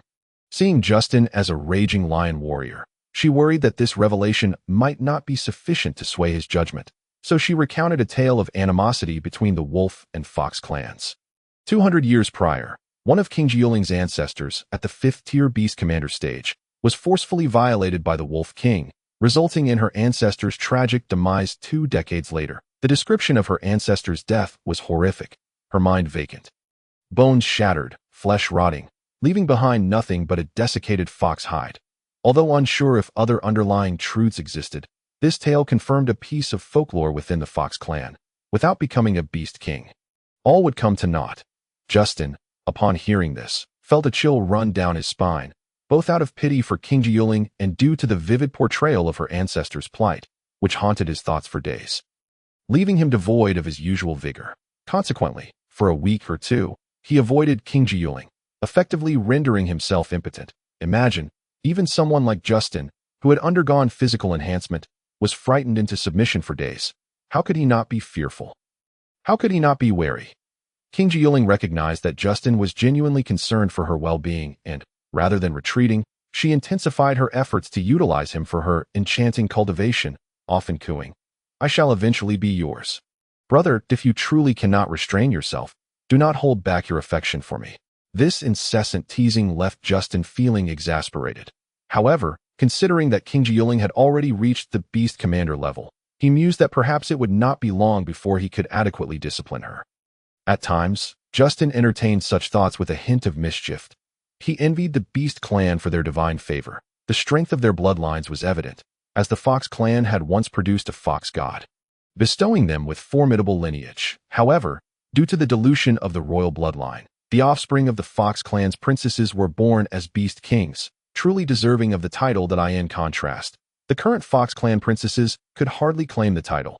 Those born with purer bloodlines became beast commanders, while those lacking purity often bore the burden of political marriages. King Jiuling, whose bloodline exhibited a degree of purity and ancestral traits, was born as a beast commander and, moreover, a four-tailed beast commander. Wait a moment. If she was born as a beast commander, then King Jiuling had mentioned that she would soon cultivate to the level of a beast king. Was she jesting? Justin grasped King Jiuling's arm and asked, "Little Jiu, how long have you been alive?" King Jiuling, with a twinkle in her eye, understood the intent behind Justin's question and, no longer daring to speak fancifully, answered earnestly, "I have just been born for 18 years. In this matter, King Jiuling dared not deceive. Otherwise, she would be endangering herself. Upon hearing her response, Justin was incensed. 18 years, and yet she still claimed to be newly born. Good heavens, he was only 14. How could she assert she was still newly born at 18? She was 4 years his senior, yet remained at the same level since birth, all while claiming rapid advancement. Was she not pulling his leg? Justin chose to ignore this troublesome creature and turned to retreat to his room. King Jiuling, aware that her usual fox-like banter could not be taken seriously, felt guilty for having angered him. Previously, when Justin was unaware of her true advancement, she could always provide him with a glimmer of hope. However, now that she had revealed the truth, how could Justin not be upset? King Jiuling hurriedly grasped the sleeve of Justin's garment and said, "Why not disregard my body? I would willingly accompany you." Justin replied, somewhat irritably, All right, I'm not angry because of that." Seeing King Jiuling on the verge of tears, Justin conceded, "Fine, I admit that it does relate to this matter. However, I am not so desperate and would never harm you over it. So you need not worry." King Jiuling then broke into a smile. "I knew brother would not be angry with me." As Justin gazed at the now somewhat endearing fox princess, he could not help but reflect. The 9 methods of fox enchantment. Each one resonates with the human heart, discerning human nature and understanding human emotions. How could he possibly remain angry with her? Once back in his room, Justin cast aside such romantic musings. For a man's romantic endeavors must rest upon his career. Without a career, where is the time for romance? He began to earnestly recall the details of his battle with Merlin the Great Wizard, hoping to glean insights that might propel him toward breaking through to the realm of the Great Wizard. Alas, the duration of their confrontation was too brief, and the opponent had not initiated any attacks, rendering it impossible to perceive the subtleties of the Great Wizard's realm. The mere fact that the wind shield conjured by Merlin the Great Magician could thwart his 5th-level magic illustrates the chasm that separates high-ranking sorcerers from archmages. Furthermore, Justin suddenly pondered a grave concern. Each time he cast a spell, he relied on his magic wand as a crutch. Should he ever lose it, would not his fate be left in jeopardy? Reflecting on this, he realized that had it not been for Vivian's timely assistance in retrieving his wand, his confidence in today's duel would have been severely lacking, and the outcome indeed would have been unpredictable. It was imperative that the wand serve merely as an auxiliary tool that as stated in books. A magic wand should augment one's abilities rather than be a primary dependence. If he became accustomed to casting spells solely with the wand, it would render him excessively mechanical. Thus, he must intensify his mental training to enhance his control over magic and liberate himself from this reliance. Consequently, in the absence of further advancement, Justin added another endeavor to his studies of the magical array, practicing spell casting without a wand. After a night of silence, Justin emerged from his chamber, weariness etched upon his face. He had only rested for a brief 2 hours, dedicating the remainder of his time to wandless spellcasting practice. Chapter 47. The 5 Golden Flowers. Is Justin's life happy? Recently, Justin had ceased to enjoy the privilege of dining alone for breakfast. Instead, he acquiesced to Vivian's suggestion and began sharing breakfast each morning with Jiaoling. Qing Jiuling and Vivian as the eldest among the trio. Vivian was well aware of the sentiments of the other two. Having been immersed in various business philosophies since childhood, she prioritized profit and maintained cordial relations with all. Thus, she not only expressed her intentions to Justin, but also provided him with insights into the mindsets of the other 2 women. Justin was naturally cognizant of their feelings, Yet his daily regimen of extensive magical training and physical sparring left him little opportunity to accompany them. However, the pursuit of power had become ingrained in Justin's very essence. To suggest he relax or relinquish this pursuit would be tantamount to a fool's errand. Consequently, when Vivian proposed that he spend more time with them, Justin found himself at a loss for a suitable solution. Yet Vivian was well prepared. She proposed that from now on, Justin should join them for breakfast each day and engage in conversation afterward. Justin contemplated this suggestion and deemed it quite reasonable, as it would not encroach upon his training time while allowing him to spend time with the three women. Thus began Justin's routine of sharing breakfast with the trio each morning. And Jialing also moved out of her home to reside in the castle. The breakfast offerings in the castle had transformed from the usual trio of salted fish, fresh wild vegetables, and steamed buns to an array of new delights. Some suggestions came from Jialing, while others were proposed by Vivian, ultimately adopting a buffet-style breakfast, although Jialing had been consistently dining in the castle since Jialing's arrival. Her primary purpose was to keep Jialing company, resulting in limited opportunities for her to interact with Justin, except during designated times for imparting magical knowledge and techniques. Within a mere year, Jialing had progressed to the level of a 6th-level magic apprentice, far surpassing the pace at which Justin had advanced. Her meditative practice had evolved beyond Justin's modified version to the high-level meditation techniques he had acquired from the man-eating demon tribe. Both the level of her meditation and Justin's teachings significantly contributed to Jialing's rapid progress, and no longer did she exhibit the despair and pessimism she had displayed during her initial forays into magic, upon realizing that her frustrations stemmed from Justin's swift advancement, which made her question her own aptitude. Justin smiled. He earnestly guided her, sharing his own journey of learning magic without any resources, how he began his practice from a mere snippet in a travelogue, and how he explored and improved upon meditation techniques to achieve breakthroughs more swiftly, eventually grasping his first spell, the mist spell. Justin's arduous journey in mastering magic elicited tears of sympathy from Jialing. When she learned that it had taken Justin 8 months to ascend to the rank of first-level magician, she did not jest about it, but instead embraced him like an adult. Realizing just how fortunate she truly was, without Justin, she might have remained a lowly slave. Without him, she could have been an ordinary woman. Without him, she might have never known happiness or joy. Indeed, Justin had liberated her from slavery, transformed her into a magic apprentice, and introduced her to the concepts of happiness and joy. Justin, of course, was unaware of Jialing's heartfelt reflections.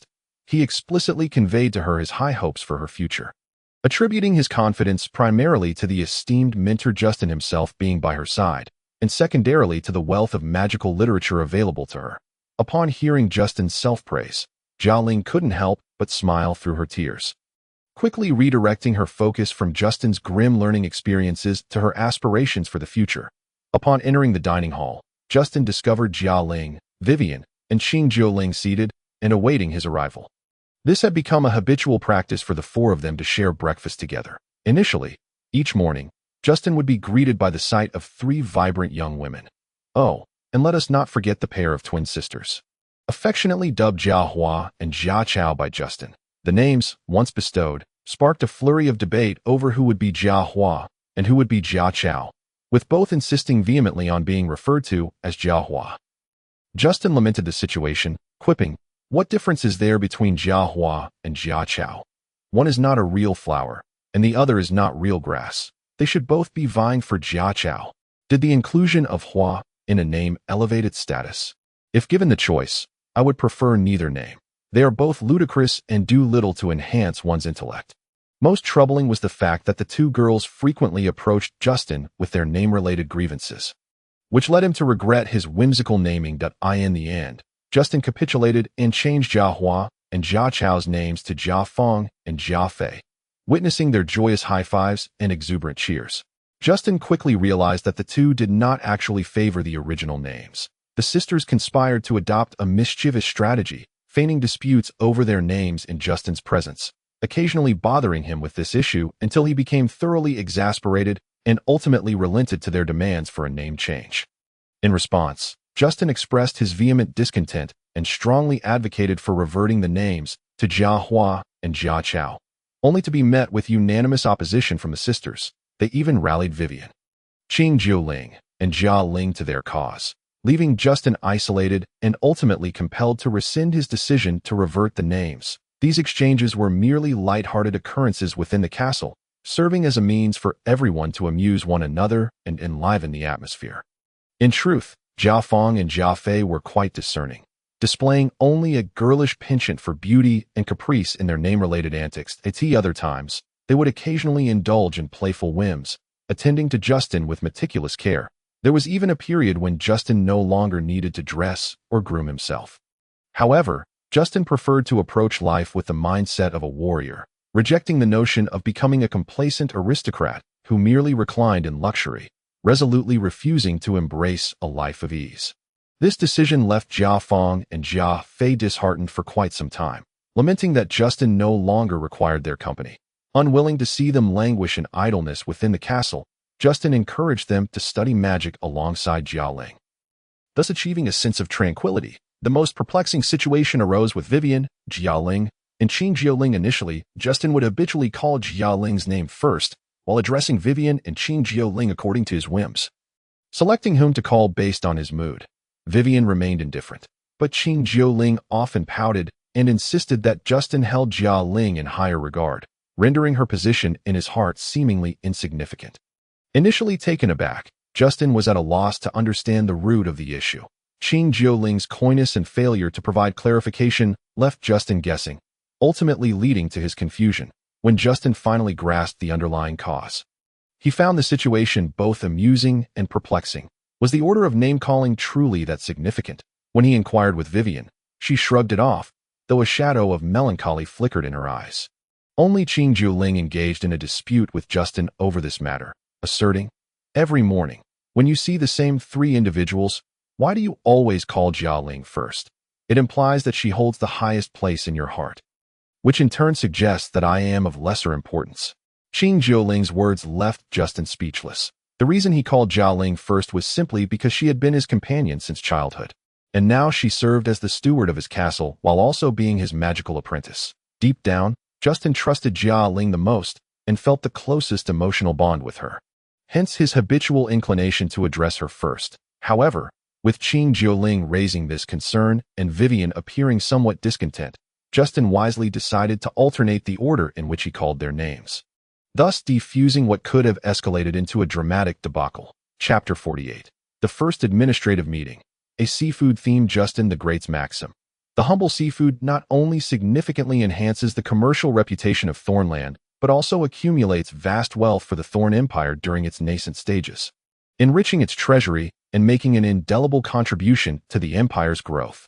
Unlike his usual routine of breakfast followed by training, Justin refrained from such pursuits today, for an administrative meeting was scheduled to convene in the castle's conference room.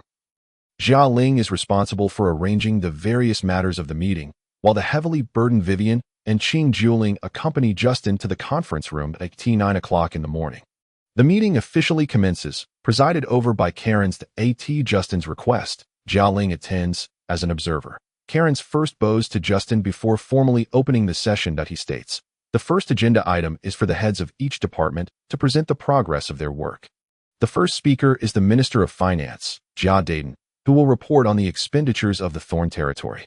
Feeling the gaze of everyone focused upon him, Jia Dayton remains composed. The environment influences one's spirit, and one's demeanor reflects their state of mind. Having served as the Minister of Finance for several months, Jia Dayton has shed his previous subservience and anxious demeanor, replacing it with an air of dignity, steadiness, and authoritative presence. Clearing his throat, he disregards the statistical report in his hands and speaks with precision. "Since our Lord brought the first batch of people and goods from Ark City, our financial department has calculated that over these months, our volume of trade, including the monetary transactions for slaves, has reached 200,000 gold coins." Upon hearing the gasps of astonishment from others, Jia Dayton feels a lightness in his heart. Initially, he had little faith in the position of Minister of Finance, yet he found it impossible to decline. Now seated in this esteemed role, though somewhat apprehensive, he feels a sense of satisfaction. Various parties must now curry favor with him regarding their financial transactions, a far more advantageous position than that of a mere steward. Fortunately, Jia Dayton has not been blinded by power. He understands that his position is akin to a furnace, tempting to indulge in greed. Yet he dares not be overtly brazen nor embezzle the territory's wealth. He merely delays payments slightly and collects minor kickbacks, although he is uncertain whether Justin is aware of his actions. His daughter Jia Ling has sternly warned him. After all, his initial appointment as steward was thanks to her influence. When Justin was merely 8 years old, he had wandered out of the castle and fortuitously encountered the then ugly child, who is now Jia Ling. Slaves do not possess surnames. The two played together for 2 hours before reluctantly parting ways. Subsequently, after leaving the castle, Justin continued to play with Jia Ling later, when the former steward passed away. Justin's father, Jia Wanda, was troubled by the search for a suitable candidate. Justin casually remarked that the ugly child's father was quite clever. Thus, he was chosen as steward. Due to his diligent service, Jia Wanda granted him a name. He recalled that Jia Daden had once bravely confronted a serpent to protect Justin. Although the serpent retreated, his valor as an ordinary man earned him the name Jia Daden. Having risen from the brink of death as a slave to a well-fed steward, he naturally feels immense gratitude towards Justin. Though now in a high position, he remains cautious, fearing that any impropriety would cast a shadow upon his daughter and jeopardize his own status. Such pragmatic thoughts have effectively tempered his hubris, preventing any major upheaval. Jia Daden continues. The construction of 56 small towns has totaled 30,000 gold coins. Thanks to the Thorn Territory's engineering corps working pro bono, expenses were reduced significantly. The import of various goods, seeds, and livestock has amounted to 50,000 gold coins. Though the import volume is gradually decreasing, the expenditure on slaves has been the largest, reaching 120,000 gold coins simultaneously. Our exports of various seafood have contributed 30,000 gold coins to the treasury. This leaves us with a fiscal deficit of 170,000 gold coins. Having concluded, Jia Daden licks his parched lips. Indeed, he had once never dared to contemplate, let alone venture to the distant shores, primarily due to the presence of the sea folk and the man-eating demons. Among the 3 human empires, only the Cangmang Empire is situated near the Inca Coast on the eastern side of the vast continent. Yet it constantly faces assaults from the Fishmen that a brief introduction to the enmity between the Fishmen and the Cangmang Empire is warranted. The Fishmen were originally born from the union of humans and sea demons, possessing a powerful bloodline, particularly adept in water magic. Initially, people regarded their appearance with curiosity, assuming them to be mere deformities, without further thought. However, when the aristocrats of the Cangmang Empire discovered that Fishmen excelled in underwater endeavors and were immune to attacks from the sea folk, they became highly coveted, serving as tools for the aristocrats to exploit oceanic resources. The nobility, capitalizing on the Fishmen's potent lineage, compelled them to breed with enslaved women, thereby producing a new generation of slave fishmen, continuously oppressing them. Under the nobility's avarice, the population of fishmen grew, peaking at over 300,000 as slaves. Fishmen were denied the right to learn magic or martial arts. Yet over millennia, they covertly developed methods and techniques suitable for their kind, ultimately proclaiming the establishment of the Fishmen clan and severing ties with the Cangmang Empire. The lengthy coastline of the Cangmang Empire, akin to a sieve for the Fishmen, resulted in the empire's gradual contraction along its coasts, ultimately leading to the formation of 3 major coastal cities. The seafood consumed by the Demon Cloud Empire is sourced from these 3 cities, which explains the exorbitant prices of seafood. The vast distances involved in transporting seafood to the Demon Cloud Empire result in a situation where one fish is hardly enough to satisfy. Under Vivian's arrangements, the Thorn Territory has effectively utilized the power of the Balian Pavilion in each city to establish a general goods pavilion, facilitating transport to the surrounding 3 major cities and dozens of towns.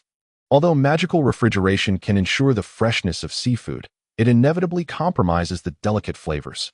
Now, with the direct transport of fresh seafood from the Thorn Territory within 10 days, it has created a sensation in the culinary world, with the consumption of fresh seafood from the Thorn Territory becoming a trend. Upon witnessing the lucrative prospects of seafood, Justin invested heavily in acquiring nearly 100 various slave chefs to devise recipes for the myriad marine creatures caught. He had previously decreed that any chef who developed a new seafood dish would have their recipe officially registered, and based on the popularity of the dish, they would receive corresponding points and monetary rewards. Once enough points were accumulated, they could attain freedom from slavery. Justin also initiated an event titled Collecting Book Pages for Seafood, compiling 25 distinct seafood cookbooks, each containing 50 pages, yet not bound into a single volume.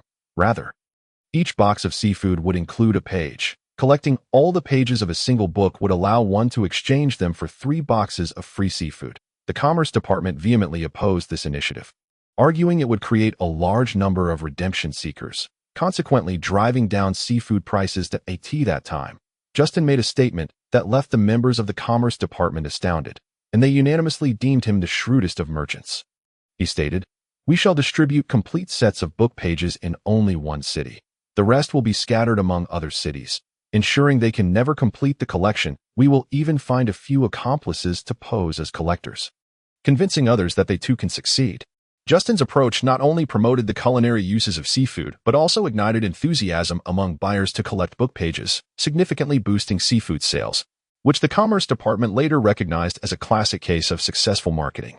This achievement, while reliant on the sales efforts of the General Goods Pavilion, also owed much to the unsung heroes who risked their lives to catch seafood, praising Justin as a benevolent and friendly figure. A forever ally to the man-eating demon kin. Chapter 49. Securing Interests in Honest Trade.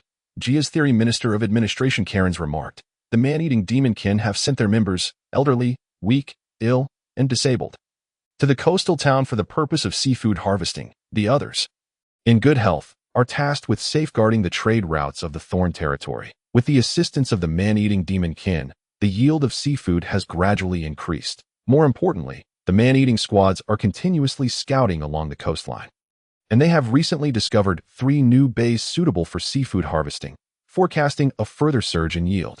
Upon hearing this, Justin nodded, saying, "The opposition between humans and the man-eating demon kin cannot be altered. However, we can improve our relations with them, focusing on those diligent souls harvesting seafood and ensuring the safety of trade routes." After a moment's contemplation, Justin inquired, "Is the sea folks' incursion along the coastline severe?" Karens responded, "The bays where the man-eating demon harvesters operate were originally the habitats of the crab and shrimp clans, where they have resided for over 100,000 years. Our expansion along the coast has led to fierce conflicts with them."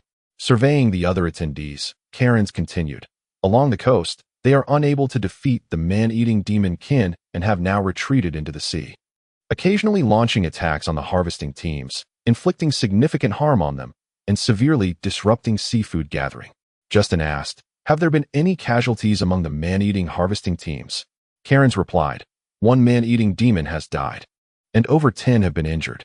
Justin stated, "If peaceful coexistence is unattainable, then we must pursue them with full force. Are there any sea folk residing in the newly discovered bays?" Seeing Justin's icy demeanor, Karens carefully replied, "One of the bays has a small population of sea demons, the other 2 do not." Justin commanded, "Relocate all the man-eating demons from the coastal town to the other 2 bays for harvesting. Engage with the sea demon population and see if we can coexist peacefully." Karens hesitated. "What of the coastal town? Shall we simply relinquish it?" Justin coldly smiled. "To obstruct our harvesting and harm the man-eating kin is a crime that cannot be forgiven. Upon our launch, we will lure them ashore, subsequently dispatching a squad of ogres to encircle the maritime route, effectively blocking their escape and striving for their complete annihilation." Karen's eyes sparkled with delight as he exclaimed, "Indeed, the Lord is astute. To seize what one desires, one must first offer something in return. This strategy aligns perfectly with the principles of military tactics." Justin waved his hand with a chuckle, saying, "This is merely an exploitation of our terrestrial advantages. Targeting their vulnerabilities is but a minor stratagem, hardly worthy of mention." After this, Justin adopted a solemn demeanor and declared, "Though the ogres are not of our kin, they have nonetheless contributed to the development of Thorn territory. We cannot turn a blind eye to their casualties. I propose that we allocate 1/10 of our seafood profits each month to establish a dedicated fund for ogre laborers, aiding those who have fulfilled a certain tenure yet can no longer work. For those who have not completed the requisite tenure but have participated in labor, they may receive between 20 to 60% of the value, with specific regulations drafted by the Minister of Governance and the Minister of Finance, to be ratified by me." Upon hearing this resolution, the assembly's eyes brightened. Such a benevolent lord is indeed rare. Could it be that they, too, might receive a similar fund in their old age? With this thought, the crowd eagerly gazed at Justin. Understanding their sentiments, Justin remarked, "In the future, once our finances are robust, we shall also establish special funds for all levels of personnel sustaining the territory's operations. To be dispersed upon meeting certain criteria, the military regulations will mirror those of the civil service. Special allowances shall be granted to those disabled on the battlefield." This realization dawned on Justin through his interactions with Dubabai, which he termed the theory of interest protection in his dealings with Dubabai. Regardless of their agreements, Dubabai clung tightly to his treasures, reluctant to part with even a morsel. However, once Justin opened the trade route between Thorn Territory and Ark City, a substantial number of livestock began to flow monthly from Thorn Territory to the Ogre royal clan, deeply moving Dubabai. He subsequently gifted Justin 20 treasure chests each month to be transported back. The goods within these chests significantly bolstered the relationship between Thorn Territory and Balian Pavilion, with Balian Pavilion tirelessly aiding Justin in procuring goods whenever Thorn Territory had needs, providing substantial assistance at the inception of the General Goods Pavilion, thereby ensuring its thriving development. Justin believed that as long as there is present benefit, future interests are guaranteed. Be it humans or ogres, they would be enthusiastic and diligent, working without complaint. In Justin's view, the ogres engaged in coastal fishing and transportation exemplified this principle. These frail and disabled ogres often constituted the most overlooked and forgotten demographic within the Ogre royal clan. Yet, upon arriving in human territory, they simply needed to undertake manageable tasks such as fishing and transporting seafood, allowing them to eat their fill daily and enjoy comfortable housing, an evident blessing from the ogre ancestors. Why do I assert this? Because Dubabai once proclaimed within his tribe that Justin is the chosen representative of the ogre lineage among humans, destined to bring sustenance and glory to the ogre people, who ought to respect and heed Justin's call. As for whether Justin is genuinely the chosen one, no ogre would dwell on such matters. Have you not noticed the high priest's approving countenance? Thus, these ogres work here with remarkable obedience, offering little resistance. Nevertheless, no one would dare to mistreat them, for provoking an ogre's ire is folly that even the most foolish would avoid. Witnessing the well-being of the frail and disabled, Dubabai later began to send healthy and robust ogres to Justin in batches. Justin welcomed them all, integrating the more capable into the ogre guard, while those less fortunate could serve as caravan escorts or patrollers along trade routes, encouraging their active participation in human society. It must be noted that since the arrival of these strong ogres on the trade routes, conflicts among merchant caravans have diminished significantly, as they could not be certain whether offending an ogre might lead to becoming a meal themselves.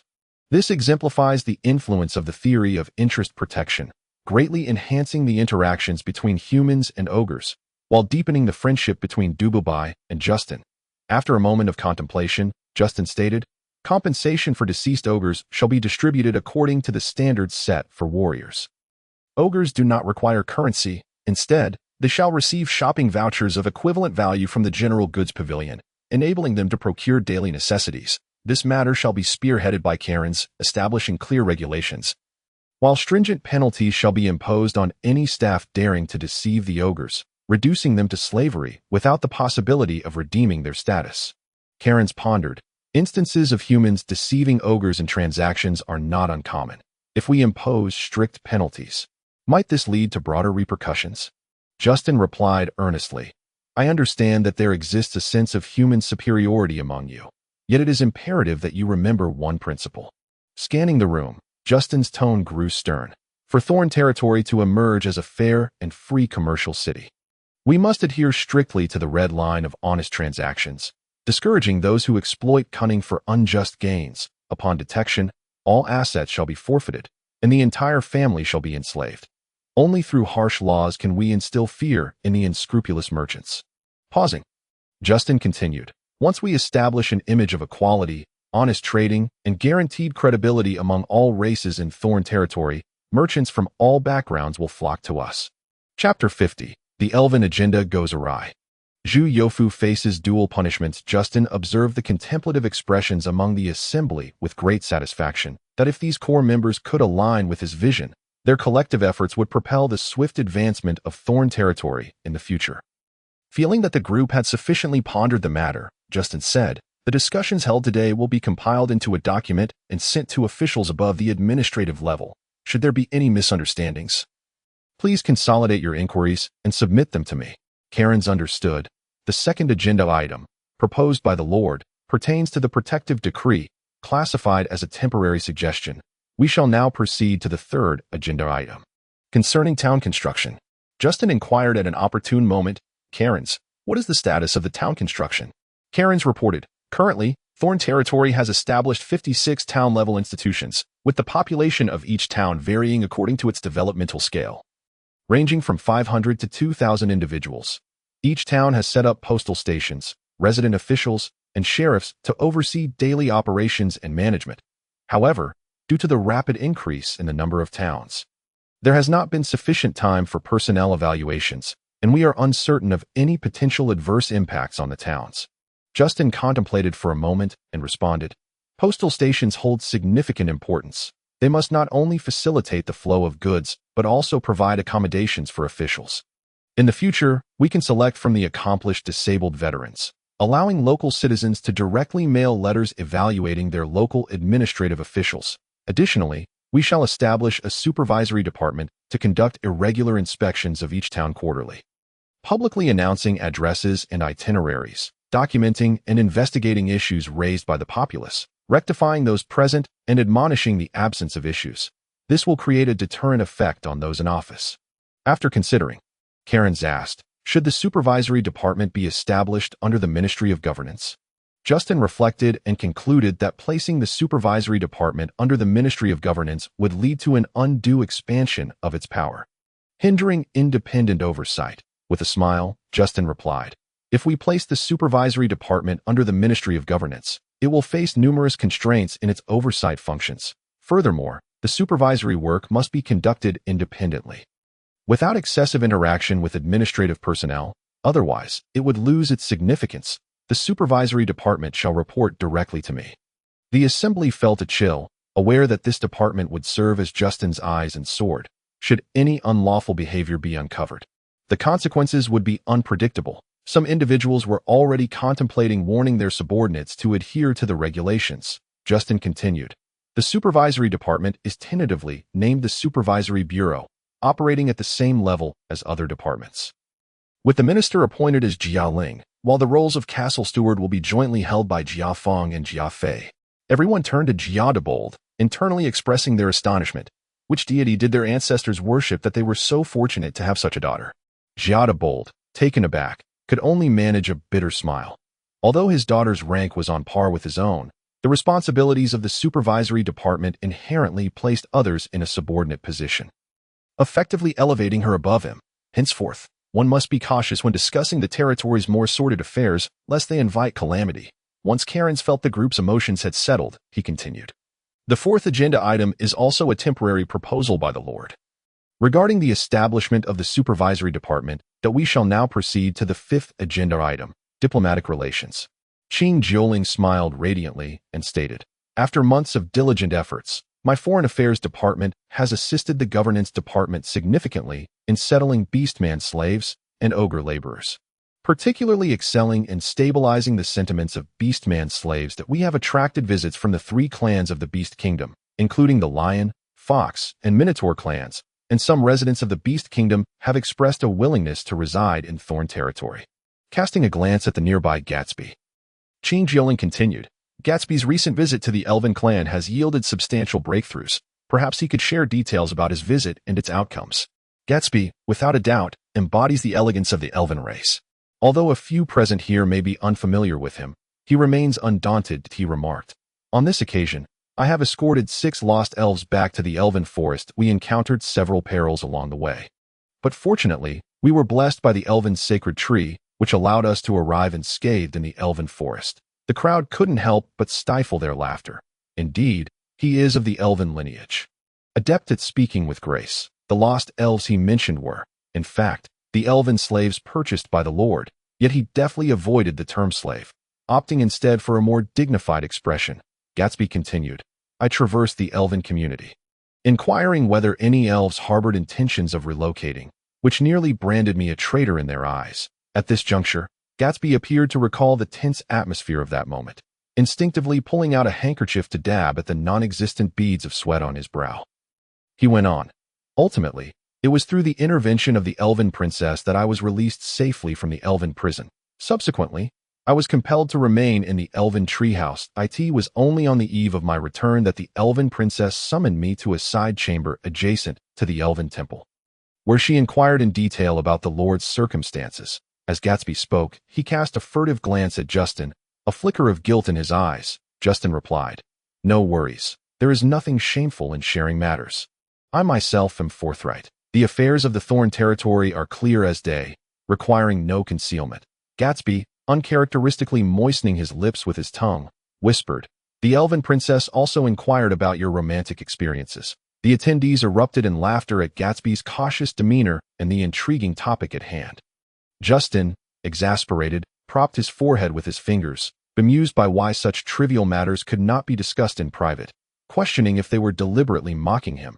Among them, Zhu Yofu exclaimed, "Gatsby, could it be that the Elven Princess has taken a fancy to our lord?"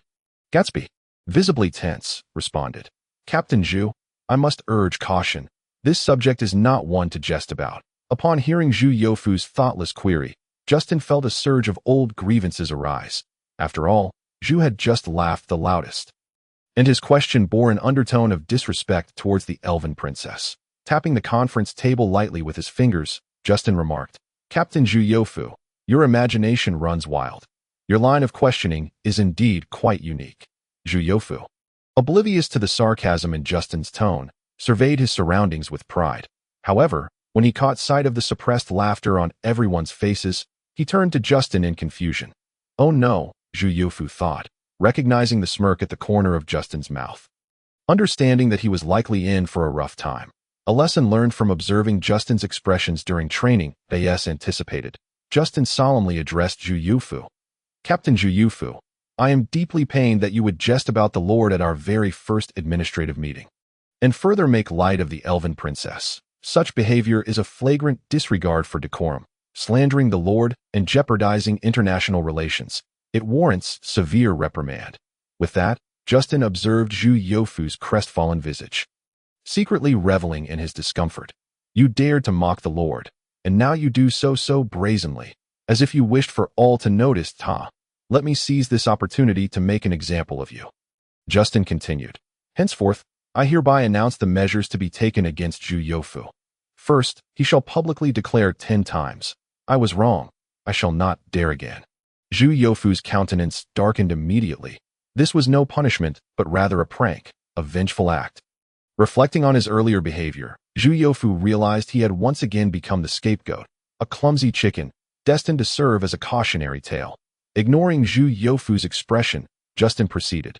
"Second, Zhu Yofu is to clean the bedroom of the Ogre Dalara for 7 days. This punishment requires him to obtain 7 signed endorsements from Dalara herself. Otherwise, he shall face another round of 7 days of punishment." Zhu Yofu was left speechless, pondering if Dalara's chamber was even a place for a human to enter. Cleaning there, while ensuring Dalara's satisfaction, would mean a lifetime as a cleaner. The crowd could no longer stifle their laughter, erupting into joyous mirth. The one laughing the loudest was Qing Juling, who not only laughed heartily, but also clapped her hands in delight, relishing the chaos. Even the usually gentle and graceful Vivian was shaking with laughter, nearly rolling over the table in amusement. Jia Ling was so exaggerated in her mirth that she choked, tears streaming from her eyes. Chapter 51. Justin's Concept of the Great City. One city, two hearts. Zhu Yofu sensed the shifting tides. The crowd brimmed with eager anticipation to trample him further. He promptly stood and declared, "My lord, I was wrong. I have come to a profound understanding of my mistakes that I wish to offer you a heartfelt reflection that touches upon my pure soul. Might this punishment be waived?" Justin observed Zhu Yofu's despondent demeanor, contemplating if he had been too harsh. Suddenly, he awoke to the realization that this fellow was hardly the embodiment of sincerity. Justin, with a hint of malice, thought to himself, "Ah, look at that expression, those gestures. That tone, truly remarkable." He feigned seriousness, saying, "Captain Zhu Yofu appears to recognize his errors. However, as the Lord, I cannot simply retract a punishment once issued, as that would seem capricious." Zhu Yofu, seeing a glimmer of hope, hastily replied, No, that would never happen. You are merely showing compassion and care for your subordinates, unwilling to see them suffer. Justin stifled a chuckle and continued. Indeed, everyone has witnessed Captain Zhu Yofu's exemplary attitude in acknowledging his mistakes. I, as the Lord, had no intention of imposing further penalties. However, the issuance of punishment is not a trivial matter. Retracting it would undermine my authority. Therefore, I implore all present to cast their votes. Those opposed to the punishment, please raise your hands. Upon hearing Justin commend him for his attitude, Zhu Yofu was filled with excitement, believing his punishment might be rescinded. Yet, upon hearing that the matter was not trivial and that retracting it would diminish the Lord's prestige, all hope was shattered. Images of cleaning Dalara's room flooded his mind, and he lamented the grim days ahead. Yet, suddenly, a flicker of hope emerged as Zhu Yofu gazed imploringly at the assembly. His eyes scanned the room, only to find everyone either looking down, gazing at the ceiling, lost in thought, or worse, Qing Juling, sitting there with an air of nonchalance, entirely unafraid to meet his gazed eye. In a moment of desperation, he thought of his longtime friend Longbyre, who should surely support him. However, when Zhu Yofu turned to look, he was left disillusioned with the notion of friendship. Longbyre was delicately sipping from a teacup, as if it contained ambrosia, unwilling to relinquish it. Even upon meeting Zhu Yofu's hopeful gaze, he wore an expression of helplessness. Zhu Yofu's heart sank. It appeared there was no escaping his punishment.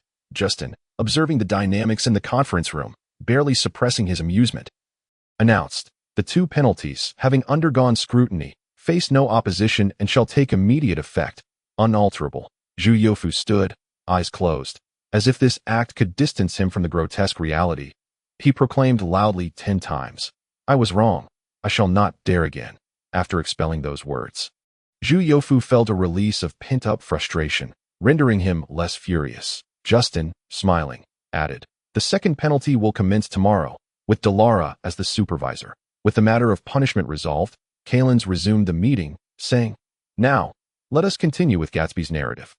"Ah, please proceed." Once again, the room erupted in laughter, and Zhu Yofu found himself chuckling softly as well.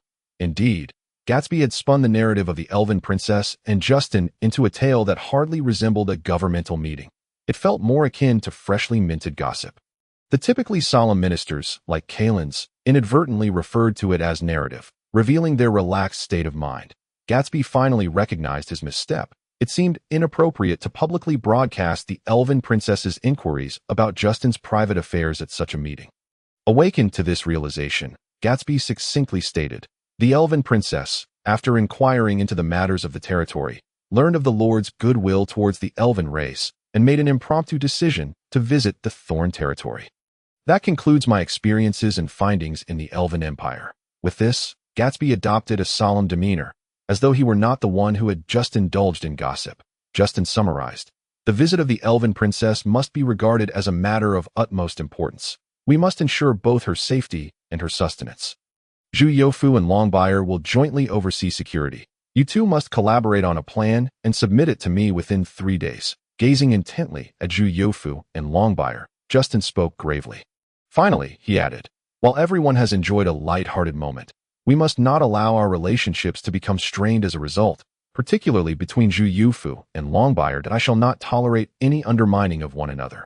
Zhu Yofu and Longbyre responded eagerly, "Yes, my lord." Only then did Justin's expression soften.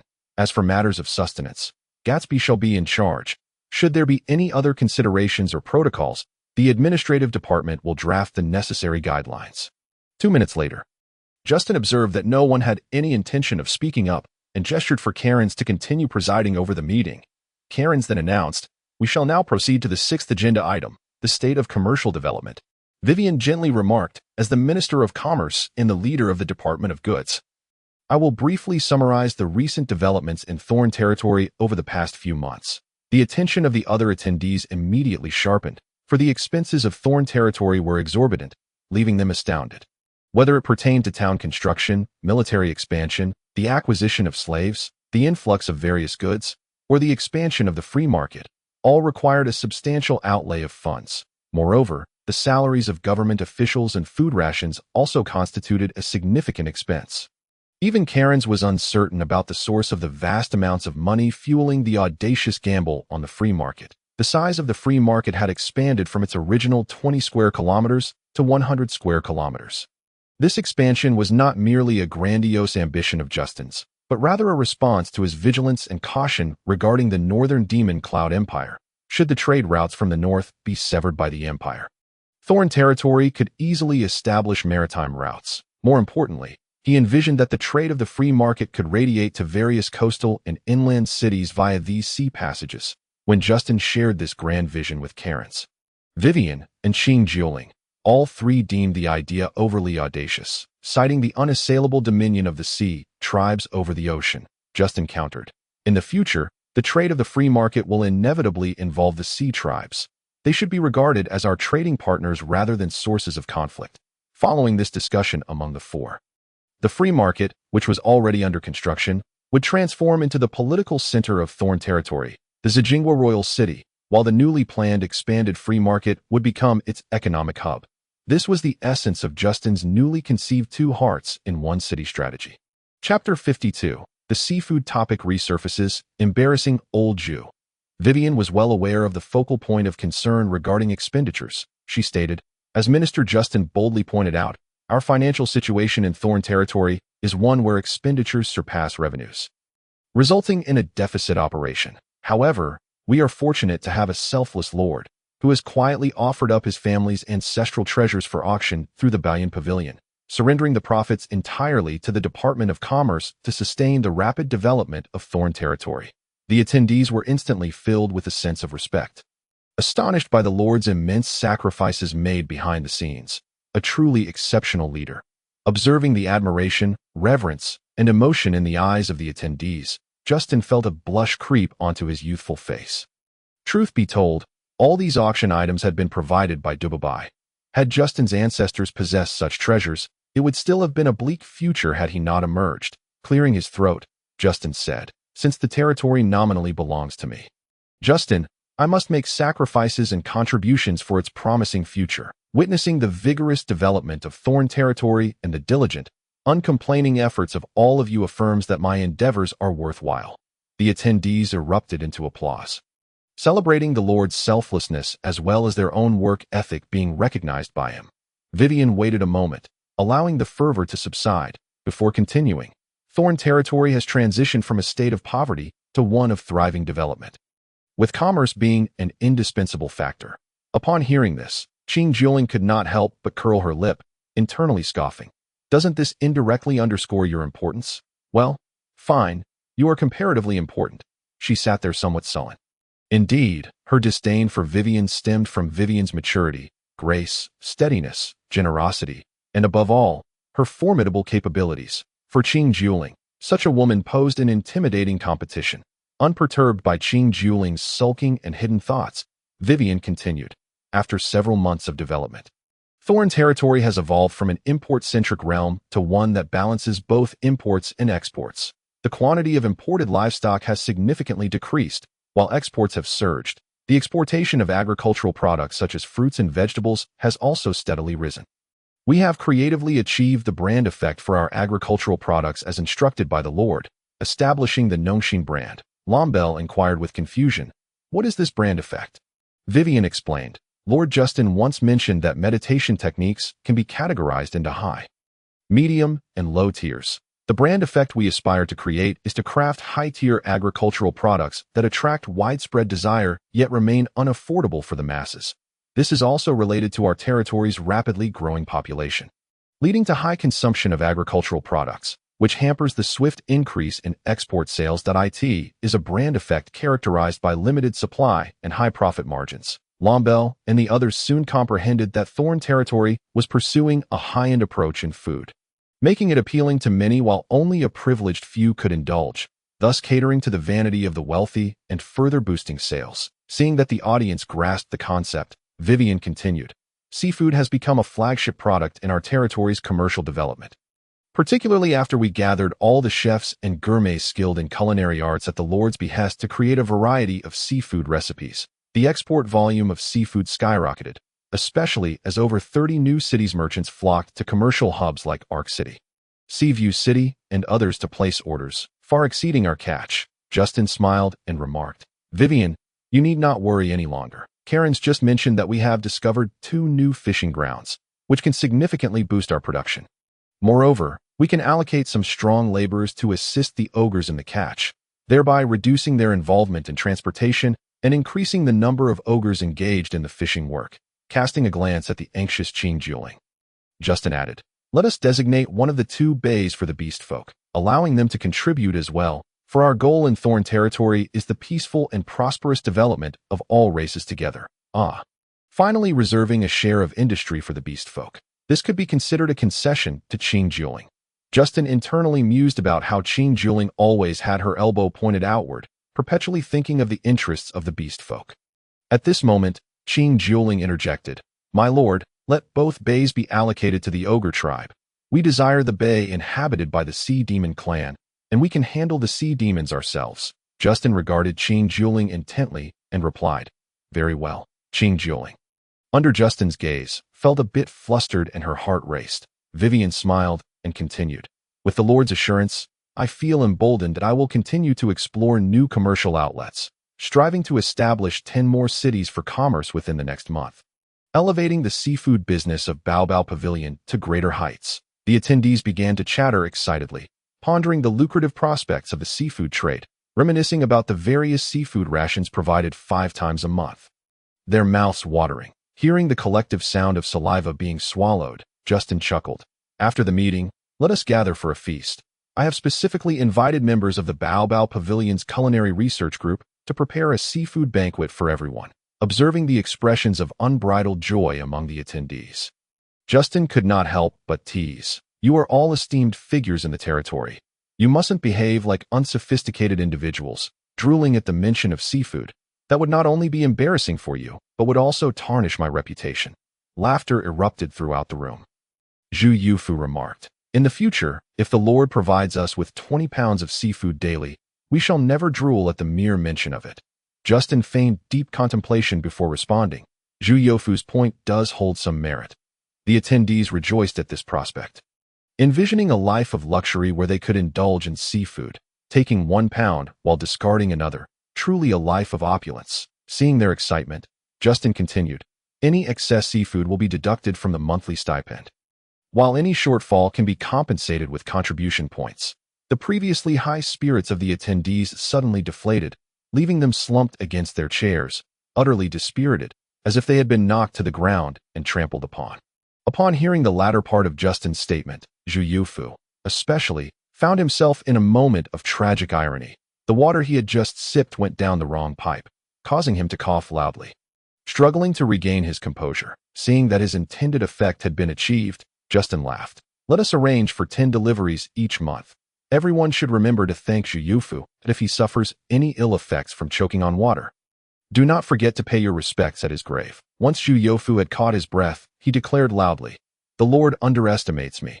I am on the verge of reaching the Sword Duke realm." In his eagerness to speak, Zhu Yufu's excitement led him to cough again. Justin chuckled. "Come and witness the first Sword Duke to choke to death." Zhu Yufu felt that luck was decidedly against him today, continuously the subject of the Lord's jest. Truly mortifying old Zhu. Chapter 53. The Accomplishments of Territorial Development. Beneath still waters, dark currents surge. Justin remarked with a smile, "I extend my gratitude to old Zhu for bringing joy to us all. However, we are still in a meeting, so we must remain focused and not let our minds wander. Anyone attempting to shirk their responsibilities or act frivolously during this meeting shall find that the sumptuous seafood feast later will only afford them shells." Zhu Yufu immediately perked up and said, "Listen, everyone, listen. The Lord treats old Zhu so generously, jesting about him and bringing laughter to us all. For such contributions, I deserve to enjoy a bit more at lunch." The crowd collectively rolled their eyes, facepalmed, and shook their heads, conveying an expression as if Zhu Yufu were a mere stranger to them. Sensing that the atmosphere of the meeting might be derailed by Zhu Yufu's antics, Justin quickly interjected, "Record keeper, make a note of Zhu Yufu's remarks. For every additional word he utters, the monthly allocation shall be reduced by 1. Instantly, Zhu Yufu was filled with dread, covering his mouth with his hands, his eyes darting around. Upon witnessing Zhu Yufu's comical demeanor, Justin and the others could no longer contain their laughter, erupting into hearty guffaws. especially Justin, who pondered why he had never noticed this humorous side of him before. Otherwise, he would have never appointed him as the infantry captain.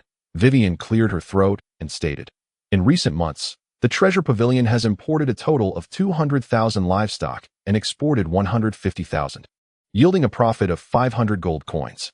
Zhu Youfu opened his mouth to speak, but quickly remembered Justin's earlier words, promptly covering his mouth, fearful that he might inadvertently blurt something out. Long Bell, who often accompanied Zhu Youfu, understood his thoughts well and, having just playfully poked fun at him, decided to help ease the tension by asking a question. Realizing this, Long Bell inquired, "Minister Vivian, how is it that the export quantity is less than the import quantity yet still generates profit?" Vivian replied with a smile, "A gourmet. After tasting the flavor of our newly raised beef and lamb in Thorn territory compared to imported varieties, wrote an article proclaiming that our beef is far more exquisite, especially with its marbled red and white texture, which he named snow velvet beef. The lamb, tender and free of any gamey odor, is considered a premium product, directly dubbed Gabise lamb." Upon hearing this, the officials' excitement was palpable once again. Justin, observing their twinkling eyes and the sound of eager swallowing, could not help but sigh deeply. Internally, he lamented, "How could I have entrusted the power of the territory to such a group of gluttons? Will the future of Thorn territory depend on them?" Vivian, noticing the officials' expressions, smiled sweetly. This gourmet has spent nearly a decade perfecting various cuisines, particularly excelling in hot pot preparation. Justin and the officials were immediately puzzled. What exactly is hot pot? Are we supposed to cook food in a pot? Vivian responded with a mysterious smile, "You shall understand at noon." The anticipation grew among them. Even Justin felt a flutter of impatience. He shot a glare at Vivian, reproaching her for not giving him a sneak peek beforehand and tantalizing him during the meeting. Vivian noticed Justin's gaze and returned an apologetic smile. Seeing Vivian's concession, Justin decided not to hold a grudge. Vivian continued, "Our pavilion has accepted the request of the gourmet to fund the establishment of a hotel that will span the entirety of the vast continent, allowing her to join us in promoting this hot pot culinary method." Justin interjected, "Business matters need not be discussed in meetings. We are all novices in this field and remain unaware of the intricacies involved. One must recognize their strengths and weaknesses, refraining from assuming omniscience." Upon hearing this, Karen's praised, "The Lord always articulates truths that others know but cannot express. Truly insightful and precise. I concur with the Lord. Outsiders should never direct insiders blindly. Each must fulfill their own duties and recognize their boundaries. No one should overstep for any reason." The others nodded in agreement, having dealt with various affairs over the months, realizing that delegating tasks to those proficient in them often yields better results. Justin proclaimed, "Henceforth, the administrative departments must delineate the powers and responsibilities of each division. Anyone who oversteps and interferes in others' affairs, regardless of the outcome, shall face disciplinary action." After stating this, Justin felt increasingly convinced of Karen's astuteness. Ever since their first conversation in Ark City, Karen's had skillfully flattered him without revealing his intentions, providing comfort while also setting a benchmark. Indeed, no political veteran is without cunning. Vivian added, "In recent months, we have profited 100,000 gold coins from seafood trade, contributing 30% in taxes. Overall, our commercial exports have yielded a profit of 100,500 gold coins. Since the imported goods are funded by the territory's finances, their gains and losses do not factor into the pavilion's accounts." Justin summarized, "The finances of our territory are gradually improving, particularly as the export quantities of our agricultural, livestock, and seafood products steadily increase, while various imports decline. Thorn territory has a fiscal deficit of 170,000 gold coins. However, the pavilion's profits exceed 100,000 gold coins, thus reducing the deficit to below 100,000 yet. We must recognize that our population is growing, as is the wealth we generate. Therefore, we can certainly maintain our current pace of expansion, accelerating the development of our territory and laying a solid foundation for its rise." Karen's remarked, "Allow me to briefly outline the population situation in our territory." Minister Jia boldly mentioned an expenditure of 12,000 gold coins for purchasing slaves, yet failed to address the quantity of purchased population. Let me clarify for everyone, we currently have 1 million ordinary slaves, purchased for 90,000 gold coins, with an additional 100,000 slaves gifted from the underground black market. At the Lord's request, We acquired 30,000 skilled laborers for a total of 9,000 gold coins, as the Lord specifically designated them, resulting in a price 2 silver coins higher than usual. We also took in 30 lost elves, costing 6,000 gold coins, and 800 beastmen, totaling 15,000 gold coins due to the differences in their statuses. The total expenditure amounts to 120,000 gold coins. Pausing briefly, Karen's continued. Among those who voluntarily remain in Thorn territory are 10 elves and 800 beastmen. All human slaves have been registered, along with the 500 original slaves, bringing our total population to 1,031,310. Other races will not be registered for now. They will be incorporated once the territory is stabilized. Justin stated. The report above outlines the current achievements of Thorn territory. However, the success we have experienced in the Gabise Forest will undoubtedly attract the Empire's attention, and potential enemies will not cease their actions against us. Therefore, it is imperative for Thorn territory to unite as one, striving forward together rather than resting on our laurels. Karen's added, the Lord mentioned external threats, and I believe it necessary to present to you all a segment of a magical crystal memory image. Subsequently, Karen's activated the memory crystal in front of everyone, revealing an image of Lyke's arrogance within the castle, disrespecting the Lord and verbally insulting Vivian. Chapter 54.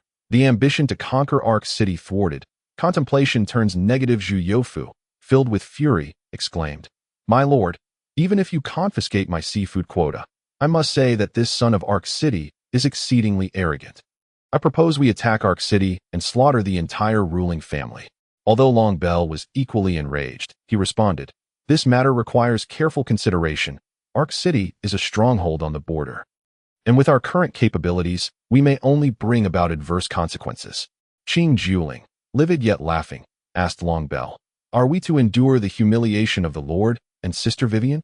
Long Bell pondered the disparity in their strengths and found himself at a loss. Zhu Yofu, though furious, was also astute. He inquired, The imagery depicts that Ark City has dispatched a Grand Mage. How does the Lord intend to respond? Karen's glanced at Justin, who nodded, and then proclaimed, What I am about to share is highly confidential. You all may know, but it must not be disclosed.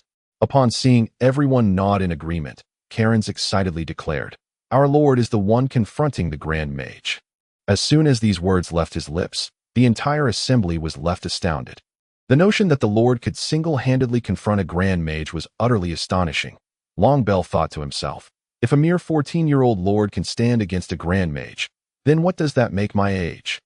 Zhu Yofu, too, was taken aback. The news shocked Qing Juling, for she had never witnessed Justin wielding magic. From her prolonged interaction with him, she had deduced that Justin was likely a high-ranking swordsman. How had he suddenly become a mage? Qing Juling cast a puzzled glance at Justin. Upon noticing Justin's finger raised to his lips in a shushing gesture, she realized he wished to keep her from asking questions at that moment.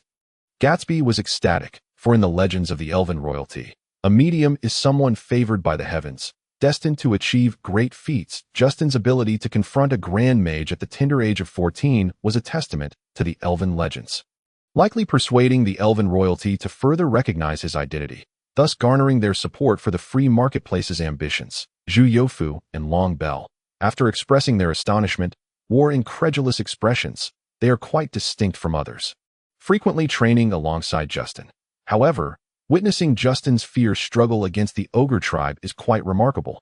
Although the ogres faced in battle are merely in their juvenile stage, equivalent to a mid-level swordsman among humans, their physical strength rivals that of a high-level swordsman. Does this not imply that the Lord is not merely a high-level swordsman, but possesses a magical aptitude that transcends the qualifications of a swordsman? This is indeed astonishing. The two exchanged glances, seeing the shock reflected in each other's eyes, and could not help but smile wryly. Both were in their 30s, yet they were still merely great swordsmen. Although Zhu Yofu was on the verge of breaking through to the rank of Sword Duke, the gap in their ages represented potential and height, leaving them somewhat disheartened. With Justin's rapid advancement in strength, it seemed that the one who might accompany him in future battles would no longer be themselves. Zhu Yofu and Longbyre thought to themselves. Kailunis, noticing the varying expressions among the group, felt compelled to further clarify. Although the Lord is capable of contending with great magicians, he is yet to break into that realm, being merely a step away from becoming a great magician. At this moment, Justin spoke up. You may not fully grasp the extent of my abilities. And this is a result of my intentional concealment. While the likelihood of exposure has increased, I must emphasize, all knowledge regarding my strength is classified information and must not be disclosed. Any breach will result in the forfeiture of position and a demotion to slavery or a combat slave. Suddenly, the bustling hall fell into a solemn silence, observing the tense atmosphere in the conference room. Justin felt compelled to ease the tension. Please remember this. There is no need for alarm that it is important to maintain a relaxed demeanor, especially during meetings. Speak freely and express your thoughts candidly. Only then did the atmosphere in the meeting hall become somewhat more lively.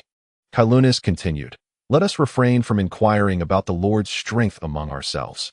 We shall leave this topic here. What we need to discuss now is the blatant provocation by the son of the Lord of Ark City towards the heir of the Marquisate.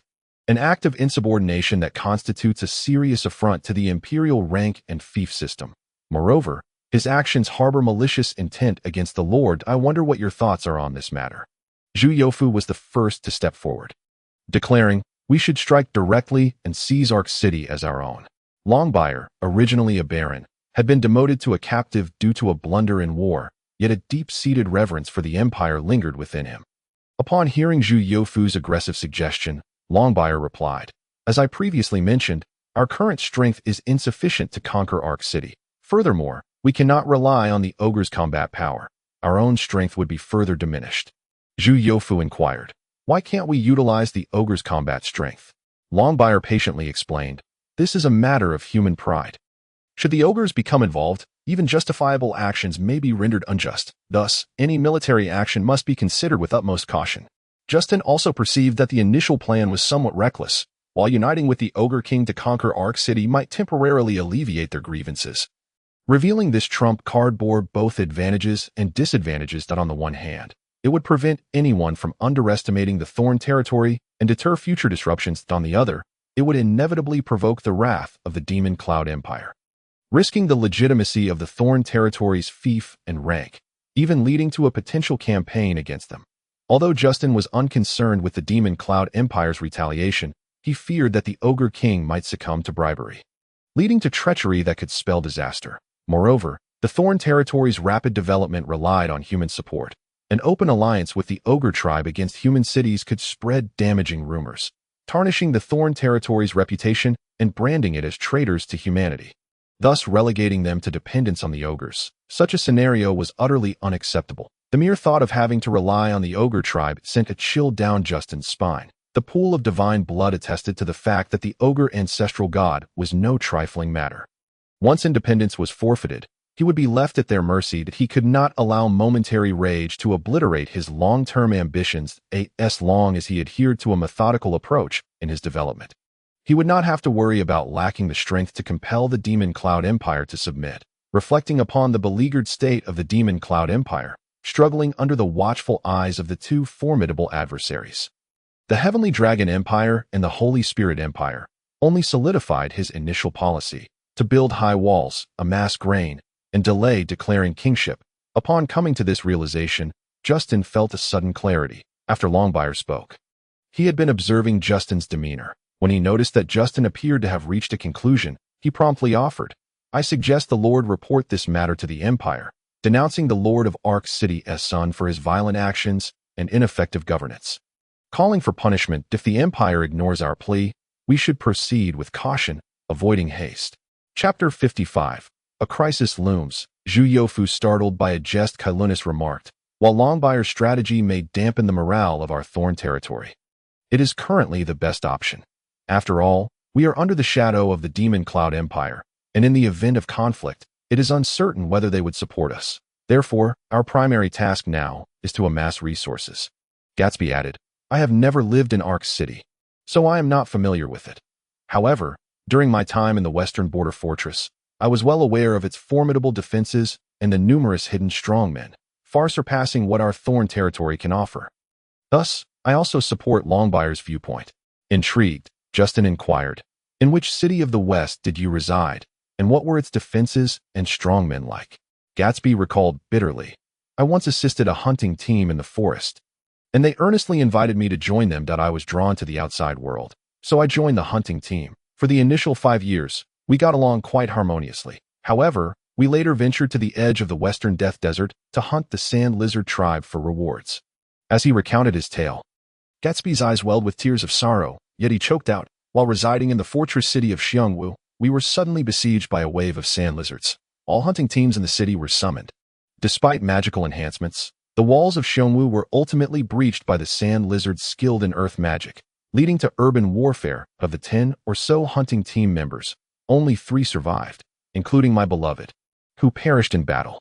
Perhaps recalling the harrowing conditions of that time, Gatsby felt a chill wash over him, as if the sharp heads, jagged teeth, and yellow-green eyes of the sand lizards reappeared before him. He clasped his hands tightly to his chest, as if seeking warmth, and said, "Among the attacking sand lizards was a 7th-tier sand lizard king and 5 6th-tier sand lizard counts. The humans deployed 1 great magician and 6 magicians just to withstand the onslaught of the sand lizards, hoping to counterattack, ultimately leaving 3 sand lizard counts and countless sand lizard lives behind, while the remaining sand lizards retreated in defeat." As he reached this point, Gatsby's mood seemed to lighten somewhat as he continued. After the breach of Xiongwu, a significant portion of the city was destroyed, resulting in immense casualties. Subsequently, the 3 remaining members of our team were disheartened and chose not to continue in hunting. In the end, they got me drunk and sold me to the underground black market. The group collectively sighed in sympathy. Indeed, in battles among humans, ordinary people might still survive, at worst becoming slaves. However, in conflicts between races, the battlefield offered no mercy, only a relentless struggle to the death. Ordinary citizens had no chance to struggle or scream. Passing away silently, seeing the somber mood among the group, Justin hastily asserted, "One must strengthen oneself to deter enemies from dishonoring us. The leaders of our Thorn territory must remain vigilant and always remember that the weak have no choice. Nor do weak territories. Only when we grow stronger, ensuring that all races dare not belittle us, can we attain peace." Noting that the mood had yet to shift back to the meeting, Justin raised his voice. "The first step in our Thorn territory's expansion is to strive to become a principality. Only in this way can we break through our current developmental bottleneck and secure a promising future for all." While a fief could appoint officials, it could not confer titles to its subordinates. Only a principality could bestow titles of count and below, while a kingdom could grant titles of duke and below. However, both kingdoms and principalities inherently held ranks 1 tier lower than the empire. Upon hearing Justin discuss matters concerning their future prospects, everyone was suddenly roused from their daze. Longbyre continued, "If the empire is unwilling to provide the Lord with a satisfactory response, we must be wary of their schemes and machinations. If the empire can address the Thorn territory's concerns, we should seize the opportunity to expand our influence, striving for the elevation to principality." After a moment's hesitation, Longbyre added, "I believe while the fief is developing rapidly, our accumulation is still far from sufficient. The empire has not promoted a fief to a principality in nearly a century, and our aspirations may very well be in vain." Kylunis remarked, "Captain Longbyre's suggestion is quite feasible, and his assessment regarding the fief's elevation to a principality holds some merit. It is imperative for us to recognize from the recent probing by Ark City that the development of Thorn territory has already attracted the attention of both Ark City and even the imperial capital. They are merely testing the waters for now, but the next time they may very well come to seize a share for themselves." Justin rubbed his forehead in exasperation. Indeed, his aspirations for dedicated development would undoubtedly be disrupted by the various interests of differing factions, potentially leading to interruptions or even the outbreak of war, thus plunging him into a quagmire of crisis. The question of how to respond remains unresolved, both within Thorn territory and even within the empire itself. Additionally, one must remain vigilant regarding whether the conflicts between empires will continue to escalate. Should the flames of war spread far and wide, the pressure on Thorn territory would inevitably lessen. However, this sense of helplessness stirred a peculiar irritation within Justin.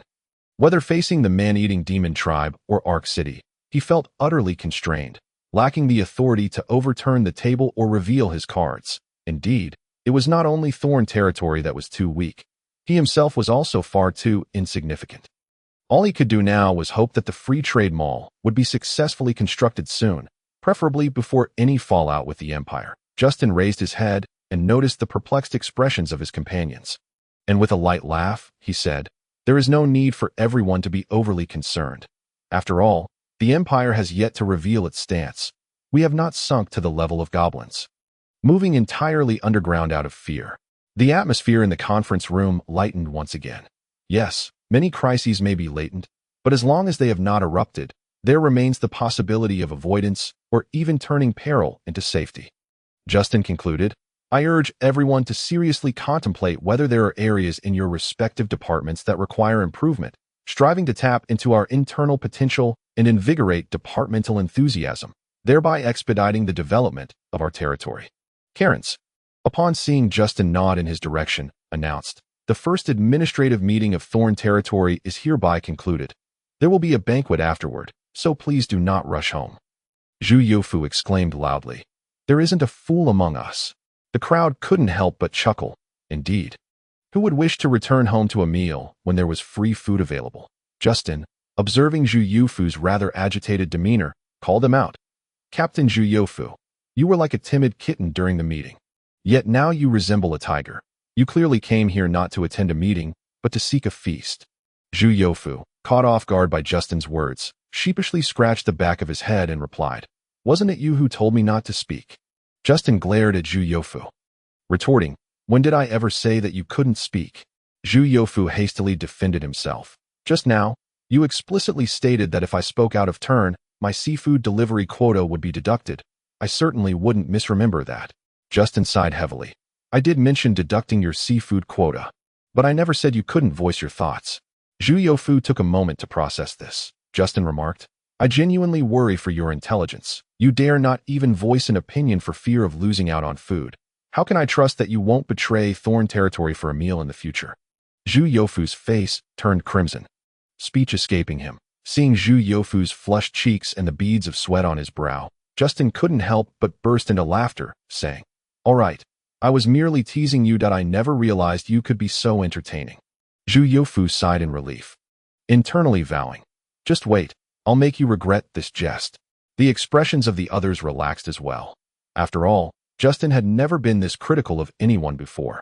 Today, his seriousness indeed carried weight. However, to discover that such gravity was merely a prelude to a jest felt rather excessive. The onlookers had witnessed Zhu Yofu's startled silence and the cold sweat on his brow. Justin, understanding that his jest may have crossed a line, acknowledged, "My earlier joke may have gone too far, causing you to lose face and diminishing Captain Zhu's dignity. Later, I shall raise a toast to you in apology." Chapter 56. A public kiss conceals secrets. 9 spirits fish venting their frustration. The novel style of hot pot dining and the grand seafood banquet proved to be immensely popular, with attendees gathering in small groups to freely select their food and engage in conversation, with remarks such as, "Is this dish delicious? And my dish is quite good. You should try it." Fortunately, Justin was not a lecher, otherwise one might have mistaken this gathering for an unrestrained banquet at this moment. However, he had no time to ponder other matters, fully engrossed in the culinary delights before him, contemplating whether to further expand the Culinary Research Institute to create the finest cuisine in the vast continent, attracting gourmets from afar. With this thought in mind, Justin called to Vivian, who was preparing seafood for him. "Should we consider hosting a culinary exhibition for Thorn Territory, inviting dignitaries from various regions to attend?" Upon hearing this idea, Vivian's eyes lit up as she replied, "This is a splendid opportunity to expand our culinary culture and showcase various food preparation methods. We could also hold a related product exhibition, allowing attendees to leave with full hands." This was simply marvelous. Vivian was exceptionally excited, having discovered that Justin often inspired her to conceive even better ideas. Unable to contain her excitement, Vivian instinctively leaned in to kiss Justin's cheek. However, sensing the movement, Justin turned to see what was happening, resulting in their lips meeting instead. This was certainly in public. Vivian's first thought was not one of sweetness, but rather concern for the implications. Stunned for a moment, she quickly withdrew and glanced around, noticing Qing Juling angrily shaking her small fists, yet failing to spot Jialing. Curious, Vivian couldn't shake the feeling that something was amiss. Why did none of the other officials react? What she did not realize was that at the moment their lips touched, Justin had discreetly gestured for everyone to ignore the incident, seeing the atmosphere in the hall remain relatively normal. Vivian finally felt relieved. Otherwise, she might have had to flee Thorn territory to avoid the ensuing storm. Why did Vivian harbor such thoughts? Because in the vast continent, if a woman openly kisses a man, it is tantamount to a public proposal. If the kiss is rejected, the woman naturally suffers a heavy blow. Conversely, if both parties successfully kiss, it signifies the man's acceptance of the woman's affection, leading to a wedding date being set. Although this kiss was merely a misunderstanding, it would be challenging to clarify in front of so many witnesses, unless Vivian were to distance herself from Justin for 2 years to demonstrate that it was merely a misunderstanding. Any other explanation would be deemed ineffective. This was undoubtedly difficult for Vivian to accept. Moreover, Justin was only 14 years old. As the heir to a marquisate, he would not be able to hold a wedding until after his 16th birthday ceremony. Otherwise, Vivian would not be recognized as a marquise, but merely as an ordinary wife. Once she became an ordinary wife, reclaiming the title of marquise would be exceedingly difficult. Only if Justin achieved remarkable military accomplishments or donated substantial wealth could Vivian hope to be granted the title of marquise. In times of peace, etiquette governs all behavior. Any irrational public breach of decorum incurs severe consequences. On the other hand, darkness always accompanies sunlight, as long as one's breaches of decorum remain private. There are no repercussions. Thus, actions such as private kisses and embraces between Vivian, Cangmang, and Justin would not attract punishment. Firstly, such behavior did not occur in a public setting. Secondly, the intimacy between the two remained private, naturally escaping observation. Even if servants were to witness it, their testimonies would not hold legal weight. The officials present in the dining hall were well aware of the emotional entanglements between Justin, Vivian, Cangmang, and Jialing. Had Justin been 16 years old and bestowed a title by the Demon Cloud Empire, they would have surely urged him to marry swiftly and produce heirs, providing them with a sense of reassurance. However, Justin was only 14, yet to receive his title. Even Zhu Youfu, known for his boisterous nature, was merely focused on eating and drinking, showing no signs of taking charge. Mishandling this situation could offend 2 individuals. So he simply wished to enjoy the meal to the fullest as a form of retaliation against Justin's earlier jest. Vivian had 2 small hot pots in front of her, one designated for seafood and the other for lamb and beef, ensuring that the seafood's natural flavor remained unmasked. With a beautiful figure serving him, Justin truly relished the experience. He need not lift a finger, as Vivian took care of everything, even preparing the dipping sauces herself. While preparing the ingredients for Justin, Vivian would also share insights about the source of the ingredients, their preparation, and the culinary techniques developed by various chefs. Her words flowed like a feast of culinary culture. Occasionally, Justin would take the initiative to peel succulent seafood for Vivian, placing it on her plate, such as the 70-centimeter-long lobster and the basin-sized crab, all kept fresh on ice. Vivian explained, typically, these large lobsters and crabs are not meant for hot pot. Rather, they are best enjoyed grilled or in crab roe soup. However, since this is our first administrative meeting in Thorn territory, we wanted to make it a grand affair by featuring these ingredients.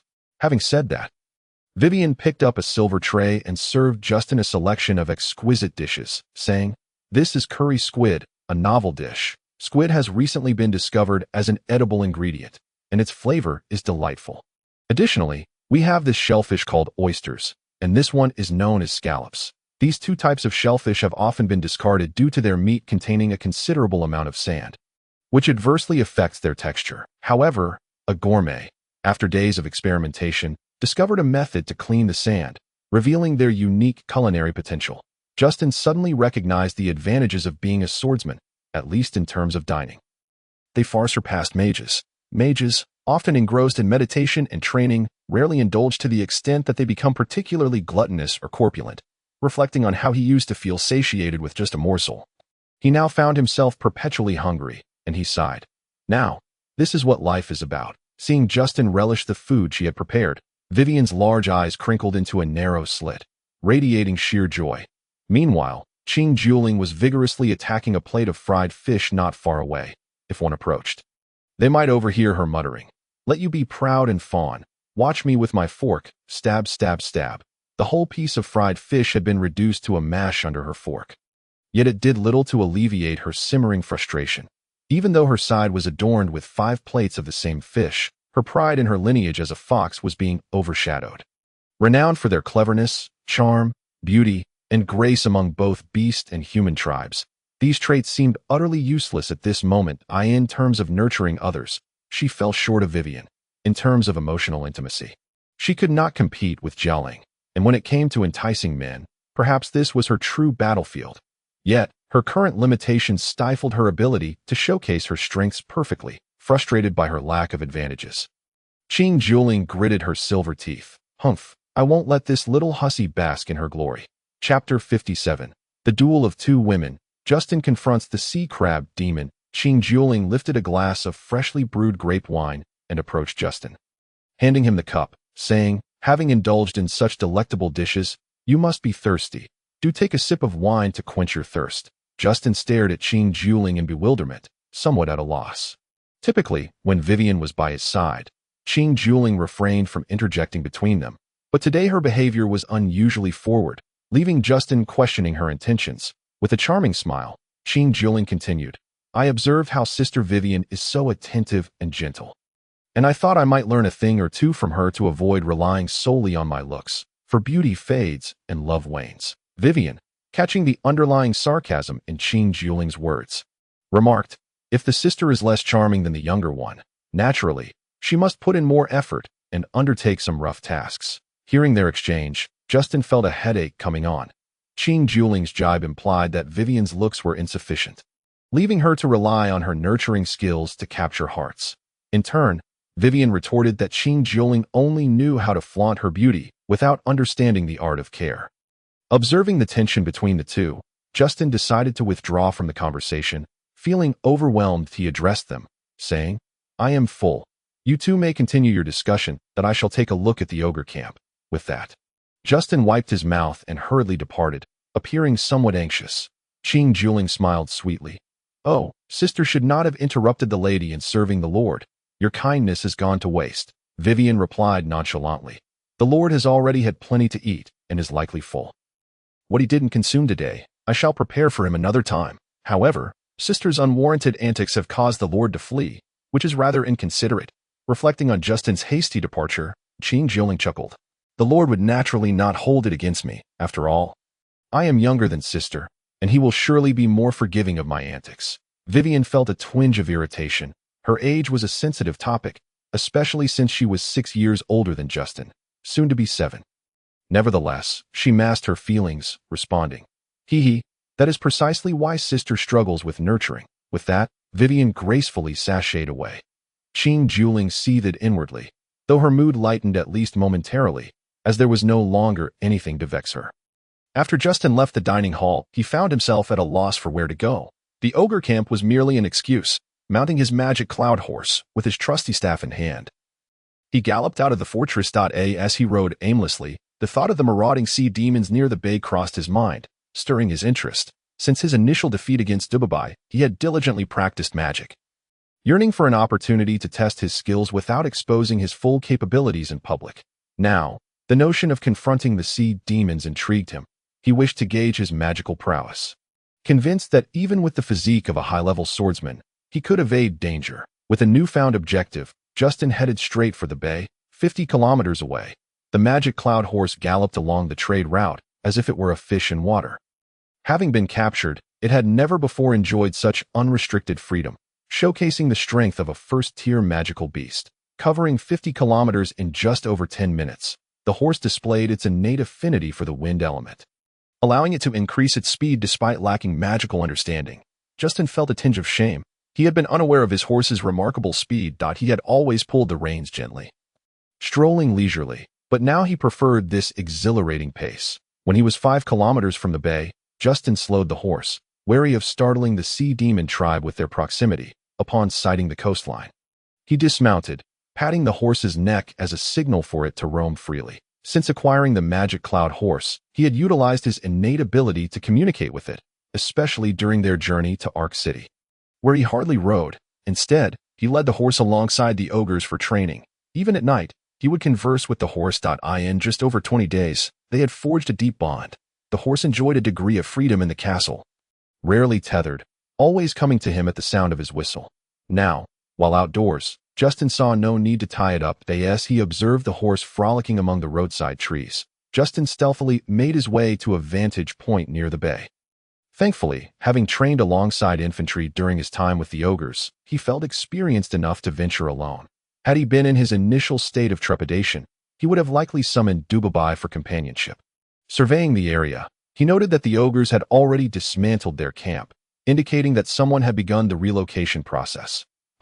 Commendable work ethic, he mused. The number of sea crab demons on the beach was minimal, suggesting they had yet to fully assess the situation and thus refrained from a complete return. Counting carefully, he discerned only 7 sea crab demons, their ranks seemingly low, though he remained wary of potential ambushes. Perhaps due to the shadows of past failures, Justin refrained from recklessly stepping onto the beach, opting instead to flank the side for a surprise attack. However, he underestimated the sensitivity of the sea crab demon's sense of smell. Before he could stabilize his position, one of the demons had already turned its gaze towards him in suspicion.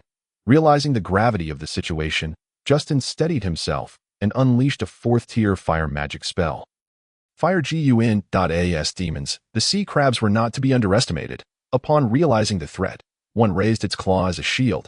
After the fire spell, the claw turned a vivid red, akin to a freshly steamed crab.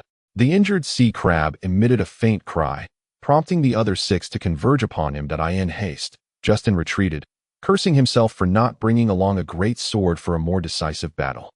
Engaging in magical combat required a different strategy than his usual brute force against the ogres. He had to rely on evasive maneuvers. Fortunately, his rigorous training in combat energy allowed him to sprint with agility. Otherwise, a lesser mage would have already collapsed from exhaustion. As he fled, he avoided running in a straight line to evade the sea crab's magical attacks. Spotting a grove of coconut trees ahead, he dashed inside, running for nearly 10 meters before halting to catch his breath.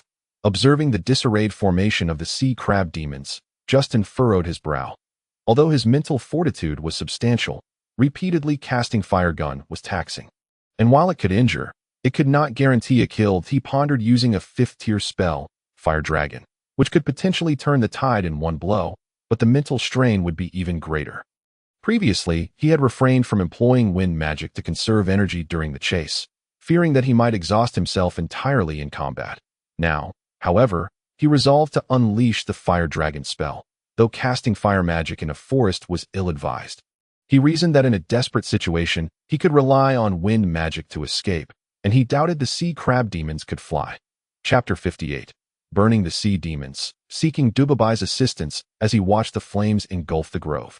Justin felt a pang of fear. He had not anticipated that combining wood, fire, and wind would yield such immense power, rivaling that of 6th-tier magic.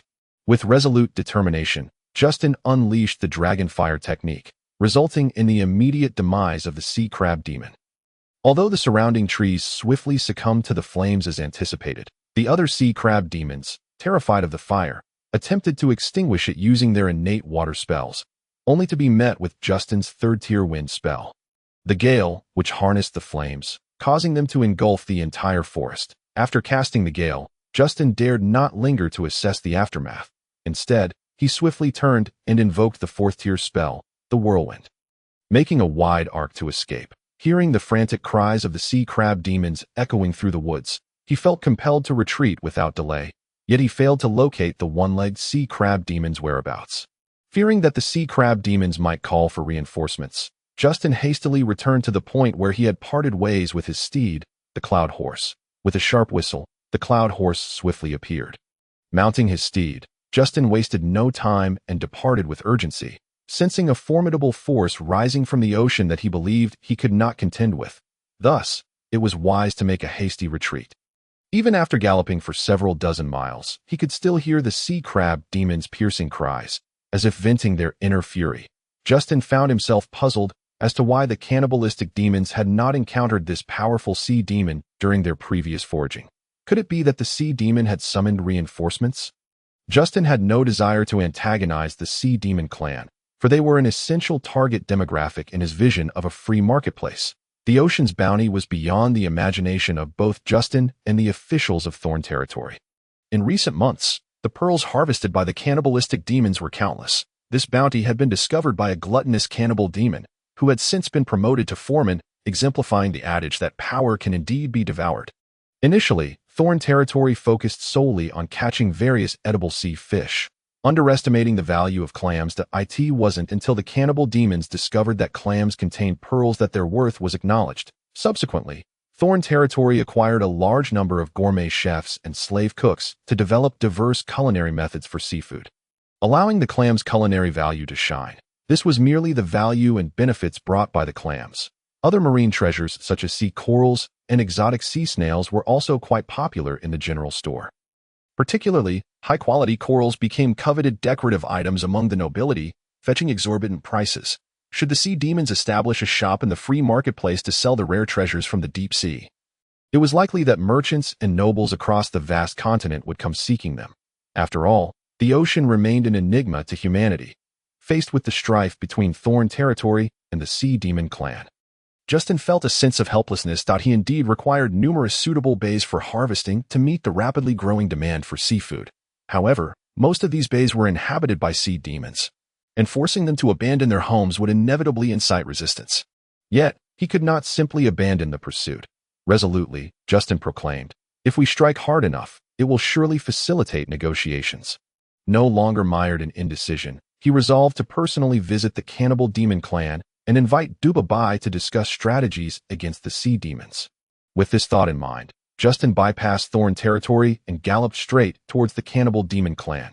Upon his arrival, he found himself surrounded by robust adult cannibal demons engaged in combat training, which struck Justin as peculiar. He sought out a cannibal demon to guide him to Dubabai. Upon seeing Justin, Dubabai's face lit up with joy as he exclaimed, "Brother, what good news have you brought me this time?" Justin replied with a wry smile. "This time, there is no good news. However, I see that your clan has transformed into a military camp. I wonder what plans you have, elder brother." Dubabai responded, "In the past, when I battled the 3 great cities of the human race, I did not encounter any formidable opponents. Out of sheer necessity, I made my way to the Sea Demon clan's territory, where I found few skilled fighters, but the feasting was indeed delightful. The various Sea Demon generals provided a truly sumptuous repast, reflecting on the scene of indulgence from years past." Dubabai's face beamed with excitement. Yet, as he recalled some unpleasant memories, his expression gradually sobered, and he continued, "In my hubris, I began to raid various sea demon territories, targeting only those sea demons of general rank or higher. Eventually, during one of these encounters, I consumed the offspring of a sea demon king, provoking that formidable beast to emerge from the depths of the ocean seeking vengeance."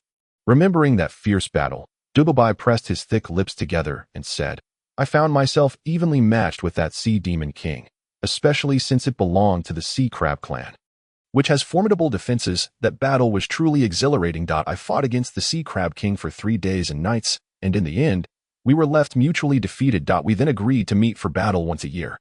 Regrettably, our realms remained on par, and neither of us could gain the upper hand. The frequent clashes became tedious, leading us to pit our subordinates against each other instead. It was then that Justin understood the source of the massive tremors emanating from the bay each year. It was, in fact, the duels between the 2 king beasts." Justin remarked, "I recently ventured toward the bay and sensed a formidable power emerging from the depths of the ocean. It seems that the sea crab king you mentioned is coming to fulfill the agreement." Dubabai replied, "It should be within the next few days." With a newfound interest, Dubabai inquired, "So, did you go and roast some sea crab demons?" Justin, recalling the menacing appearance of the sea crab demons, hastily replied, "Absolutely not. I could never consume those sea crab demons. That I merely have intentions regarding that bay. Previously, I dispatched some cannibal demons to forage there, which led to a dispute with the sea crab clan. I was hoping to explore the possibility of completely exterminating the sea crab demons." Dubabai responded, "Leave this trivial matter to me. Although I harbor a deep-seated grudge against the sea crab clan, over the years we have also established a rapport. It would be better for me to negotiate and see if a peaceful resolution can be reached. If all else fails, we can always resort to battle." Justin felt a surge of delight upon hearing this, exclaiming, "Brother, I await your words. Once this matter is resolved, I shall bestow an additional 3,000 sheep upon your clan." Dubabai remarked, "Lately, I've been feasting on sheep, cattle, and chickens, and I'm on the verge of developing an aversion to them. Do you have any other delicacies to offer, perhaps to change things up?" Justin recalled the seafood feast from earlier that day and replied, "Indeed. We have recently developed numerous new culinary methods for seafood and lamb, though I am unsure if they will suit your palate." Dubabai rejoiced, exclaiming, "After the battle, you must take me to sample those delights. I am truly craving them. By the way, the lollipops you sent were quite delightful. I would appreciate it if you could send more, as many of the younger cannibal demons have taken a liking to them." Justin readily agreed, stating, "This is a minor matter. Recently, I've had my subordinates working on new lollipop recipes. Whatever type you prefer, just let me know, and I shall do my utmost to provide it." Dubabai clapped Justin on the shoulder, saying, "I knew you were always thinking of your brother." With that, Dubabai broke into hearty laughter. Chapter 59, The Winds of Change in Crab Bay, the battle cry of the Demon King. Upon hearing these words, Justin gazed at Dubabai's rugged visage, suppressing his discomfort. "Who has been thinking of you all along? How can I still find the focus to meditate, or to flirt with Vivian and the others, or even to enjoy a meal? Brother, could you refrain from being so sentimental?" Justin internally grumbled that a strange fluctuation swept through the air, and Justin sensed this fluctuation as a form of power and a realm he found unfamiliar. Dubabai suddenly straightened, attuning himself to this force, and after a brief moment, he remarked, "That enormous crab is on the verge of breaking through to the 8th-tier monarch realm. It seems that creature has recently encountered an opportunity." Regaining his composure, Dubabai called out, "Assemble, all units, gather immediately and make haste to Crab Bay." Although it was the first time Justin had heard the name Crab Bay, he could surmise that it referred to the bay he had previously visited. After issuing commands to the clan warriors, Dubabai turned to Justin with an apologetic expression, saying, "Brother, I regrettably lack the time to entertain you right now. Once I finish this battle, I will seek you out for a feast." Justin stepped forward and proposed, "Why not allow me to accompany you and witness the spectacle?" Dubabai pondered for a moment before responding, "It is no trouble to bring you along. But the battle may be fierce, and I fear I might be unable to ensure your safety." Justin confidently replied, "I have made progress during this time. I should be able to protect myself. So you need not worry, elder brother." Dubabai conceded, "Very well." With that, Dubabai prepared to lift Justin. Upon seeing this, Justin felt utterly flabbergasted. Was he being treated as he had been during their first encounter? As a frail novice, shaking off Dubabai's grasp, Justin asserted, "I can keep pace on my cloud horse. No need for you to carry me." Dubabai considered this and remarked, "That steed hasn't been consumed yet. When the time comes, be sure to invite me. I would be quite interested in changing up the menu." Justin felt a wave of exasperation wash over him. Could this gluttonous demon king not take things seriously? He replied, "Elder brother, please do not concern yourself with my cloud horse. I shall never consume it." Dubabai laughed heartily. "I was merely joking. Seeing your pale expression, it seems you truly have a fondness for that steed." Justin felt an overwhelming desire to kick this frivolous cannibal demon king, wondering if he could ever speak with any seriousness. But then again, he was a cannibal demon. Even if he could articulate human speech, it would still be laced with the essence of a demon. Mounting his cloud horse, Justin followed closely behind Dubabai that moment. He came to realize that although he harbored a sense of wariness towards this elder brother, he simultaneously possessed a blind trust in his formidable capabilities. Could this truly be love? Justin found this notion far too sinister to accept. Perhaps it would be best for him to maintain a platonic friendship with the author, he mused. Suddenly, a thunderclap shattered the clear skies, causing Justin's heart to tremble. He thought, "I mustn't speak ill of that petty author. It seems I could easily attract divine wrath." Dubabai, naturally oblivious to Justin's malevolent thoughts, sensed a shift and inquired, "Brother, why the sudden shake of your head? Are you reluctant to go?" Justin replied, No, I merely had other thoughts that I find hard to dismiss." He certainly could not disclose the distasteful idea that had repulsed him. After all, what if it manifested into reality? With a grave threat looming, Dubabai surprisingly maintained his composure, asking, "Is there an obstacle you cannot overcome? Tell me, and I shall assist you." Justin responded, "It's nothing of great consequence. Merely that the people of Ark City are envious of the recent developments in the Thorn territory and wish to tighten their grip around its neck." Dubabai pondered, "Ark City possesses extraordinary power. Though I have challenged them before, I was shielded by the elders of my clan, which spared us from their elite forces and resulted instead in the dispatch of mages of comparable rank." He paused and continued, "Every fortified city along the borders is guarded by a grand mage, and occasionally a saintly mage surveys from the shadows. Thus, every action must be taken with utmost caution." Upon hearing this, Justin was rendered speechless. What was there to contest? Compared to Ark City, the strength of Thorn territory was utterly insignificant. Soon, the beach came into view, where a sea crab beast, nearly the same size as Dubabai but slightly smaller, stood imposingly. Justin quietly gasped. Had he delayed his escape, he likely would have become a feast. Dubabai shouted, "Great crab, why not wait until after your breakthrough to come? Are you not afraid of ending up here forever, never to become a king?" The Sea Crab King retorted, "You, the child of the man-eating demons, should fear lest the wind snatch away your tongue. With your meager skills, your survival thus far is merely a reflection of my good fortune." Justin assessed the strengths of both parties and halted at a safe distance of 5 miles. A sudden awareness struck him. He glanced into the depths of the ocean, where a crab demon missing a claw glared at him with a fierce intensity. Justin, however, chose to ignore such trivialities. Standing still in anticipation of the royal battle, before long, a multitude of man-eating demons positioned themselves 2 miles behind Justin. Observing this, he retreated to their location and queried the leader, "Why are we standing so far back?" The demon replied, "Your Highness, even at this distance we cannot be assured of safety." "Your Highness." Justin gasped, taken aback by such a grand title. The demon, noticing the confusion in Justin's eyes, explained, "You are the brother of our king. Thus you are a prince by association." Justin was at a loss for words. How astute of the demon to deduce such a connection. Truly, their intelligence was vast. Seeing that Justin had no further questions, the demon remained silent, standing watch. Due to the considerable distance, Justin could only see Dubabai and the Sea Crab King's lips moving, unable to hear their words. Why aren't they fighting already? Justin grumbled inwardly. Perhaps sensing Justin's impatience, the Sea Crab King launched a massive claw toward Dubabai. Dubabai, however, chose to confront it unarmed. With a resounding cry, Justin watched as Dubabai's form suddenly expanded, his arms inflating to match the size of the crab's claw. When their appendages collided, the resulting sound echoed like thunder in Justin's ears. It struck him then that, before a royal master, his own strength was as nothing but refuse. A mere swing of an arm could turn him to pulp. As Justin wallowed in despair, a cheer erupted from behind him. "Our king is mighty. Our king is divine. Our king is unstoppable." Justin was momentarily stunned. How could the battle between royal masters be so absurd?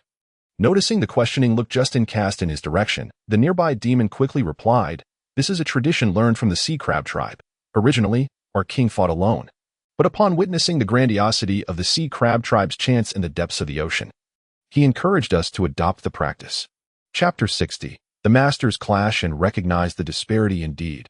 The shouts of thousands of sea crab demons resonated uniformly from the depths of the ocean. Their chants far more elaborate than those of the man-eating demons. Justin facepalmed in embarrassment. Was there no semblance of seriousness among the royal masters? How could they so blatantly lower his expectations? Nonetheless, despite the nonsensical chanting, the ferocity of the royal battle remained undiminished, particularly as the Sea Crab King utilized water magic to disrupt and hinder his opponent, demonstrating remarkable control over his spells. Justin meticulously observed the Sea Crab King's techniques in close combat, using his mental acuity to perceive the vibrational frequency of nearby magical elements. He was astounded to discover that his mental prowess was utterly unfit to match the Sea Crab King's mastery of magic. It was as if he were not even worthy to carry the king's shoes, even if the king did not wear any. Nevertheless, Justin remained undeterred. He understood that recognizing the gap in strength provided him with a direction for improvement. The greatest peril lay in blind confidence and unwarranted optimism. Justin employed his mental energy to capture the vibrations of magical elements, simulating them in his mind to estimate the effects of enhanced control over elemental arrays. In a brief moment, however, his mental energy was swiftly depleted. Far exceeding the exhaustion he had experienced during the midday battle, he promptly closed his eyes to meditate, refraining from further attempts to capture elemental vibrations or calculate the arrays, focusing solely on recovering his mental strength. He was concerned that he might be drawn into the fray. Should he find himself incapable of self-preservation, the consequences would be dire. The fierce battle continued for 4 hours before a lull finally settled in, leaving the coastline unrecognizable from its former state. Had he not remained motionless, Justin would scarcely have recognized the bay he had visited that morning. The Sea Crab King proclaimed, "I believed I would surely triumph this time. Yet I see you are on the verge of breaking through to kingship yourself. Your training speed is commendable." Dubabai laughed heartily. Old crab, you shall never achieve victory in this lifetime. In a few years, if you manage to survive, that will be a feat in itself." The Sea Crab King retorted angrily, "With just you, a mere child, do not presume to challenge me. Whether it be 10, 50 or 100 years. You shall find that you cannot best me." Between the demon and the mage, barbs were exchanged, neither willing to submit in their verbal sparring that as dusk descended. The Sea Crab King and the man-eating demon lord agreed to continue their duel the following day. Justin hurried to catch up with the returning Dubabai and asked, "Brother, if it ended in a draw, why schedule another battle?" Dubabai replied with a hearty laugh, "Brother, battles between kings are a rarity, unless bound by deep-seated enmity. They often seek to fulfill their own objectives through mutual exchange. However, surpassing the threshold of kingship is indeed a formidable challenge. Each step is a daunting leap. While kings may live for a millennium, the efficacy of secluded training is often lacking. Thus, engaging in sparring with equally matched opponents undoubtedly accelerates their cultivation. This is the reason behind my yearly contests with the Sea Crab King." Understanding dawned upon Justin. So the Sea Crab King is not merely seeking revenge for his offspring? Dubabai chuckled. This old crab has lived for 9 centuries. With countless descendants, if he fails to ascend to kingship, he will turn to ash within a century. Would he truly seek vengeance for a wayward progeny by confronting a peer of equal rank? With a sly grin, Dubabai added, "This old crab is quite shrewd. He seeks an excuse to depart from the Sea Tribe Empire. After all, why would a king of such caliber be found so close to these coastal bays?" Justin remarked, "Then I shall rest easy. In the future, I intend to explore suitable bays along the coastline for fishing. If royal masters are to appear at random, I might as well seal the coast for my own protection." Dubabai urged, "There is no need for you to underestimate yourself. Brother, anyone who can emerge alive from there is no fool. Your foundation may be lacking, but you should still be a great mage by now." Justin, well aware of what they are referred to, chuckled, "I must thank you, brother, for granting me this opportunity. Otherwise, I would never have aspired to the heights of a grand mage." Dubabai, however, responded earnestly, "You need not belittle yourself, though I am unaware of the secrets you hold. I can sense your immense potential. Even without entering that place, you can still achieve remarkable feats. It may just take a bit longer." Justin was taken aback by this revelation. He had never anticipated that Dubabai would hold such high expectations for him. Had this been said before the battle, he would have merely scoffed, but after witnessing Dubabai's prowess, he could hardly dismiss the words of a royal master. Nevertheless, Justin soon regained his composure. Potential merely represented future possibilities and did not equate to present strength. At this moment, he was nothing but a mere dish before a royal master, easily devoured in the blink of an eye. Observing Justin lost in thought, Dubabai instructed the man-eating demons to make camp on the spot. Conserving their energy for the impending conflict, Justin did not dwell on his thoughts for long. His developed perception was thus, to speak little, think less, and act more. Words that fail to translate into action become mere empty rhetoric. Thoughts that cannot be manifested turn into futile daydreams.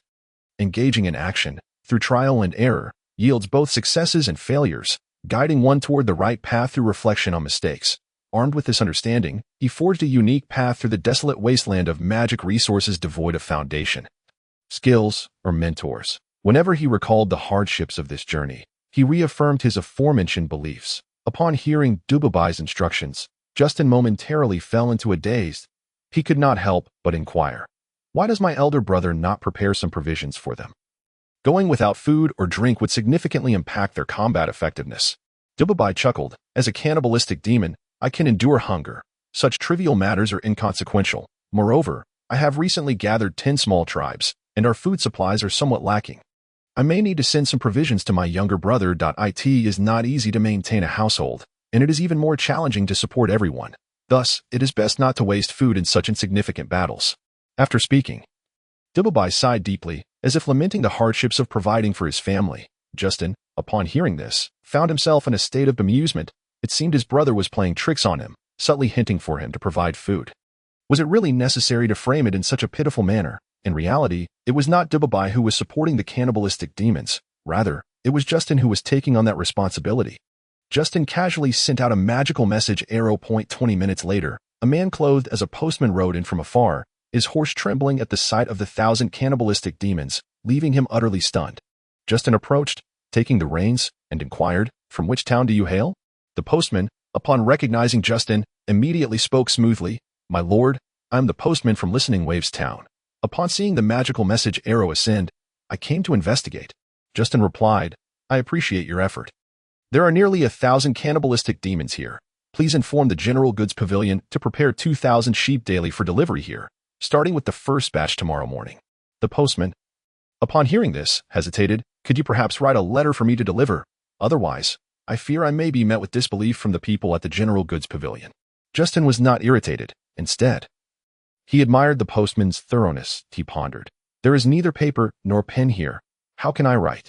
The postman, displaying remarkable cleverness, produced paper and a pen from his uniform and offered them to Justin, saying, Please, my lord. He also muttered, As postman, we must always carry these two items. Chapter 61. The Affection of JVI. Dubabi's disruption. Justin gazed at the postman's receding figure, reflecting, This individual is quite astute. Should he rise to the position of town mayor within 5 years, he may be worthy of promotion. Dubabi, standing nearby, exclaimed joyously, I knew my brother would not let me go hungry. I extend my gratitude on behalf of these subordinates.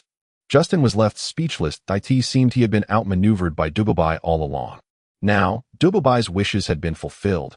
Frustrated, Justin sought to practice with a cannibalistic demon to vent his anger, only to find himself utterly exhausted. While the demon merely panted lightly, Dubabi laughed. Indeed, my brother is formidable. No longer practicing magic, but instead wielding a sword, Justin shot Dubabi a glare. The phrase practicing swords sounded rather awkward, akin to practicing servility, a term that could easily be misconstrued. Dubabi continued, The warrior you selected is a noble-level powerhouse, soon to advance to king level, with strength comparable to that of a human magic tutor.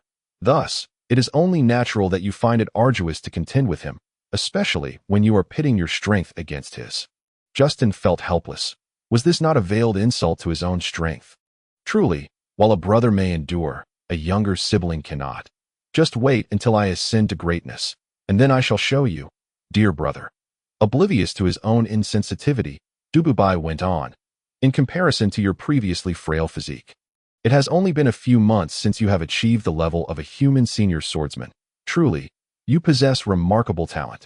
Noticing the fatigue etched on Justin's face, Dubabi finally ceased his incessant chatter, stating, Brother, you should rest. Your exertion surpasses even that of your elder. Justin took a moment to steady his breathing before responding, Forgive my disarray, brother. I am indeed weary and shall rest for a while. With that, Justin moved aside to begin cultivating his fighting spirit. This was a technique he had discovered. Practicing his fighting spirit when utterly exhausted could enhance the speed of his training. The night passed in silence. And when Justin opened his eyes, dawn had arrived. After a night of cultivation, he felt invigorated and energetic. Grabbing the noble-level cannibalistic demon he had sparred with the previous evening, he resumed their training. Justin practiced various techniques repeatedly, continuously recalling the battle scenes between Dubabi and the crab demon king in his mind, slowly honing his instincts. However, this noble-level cannibalistic demon exhibited an intricate mastery over strength.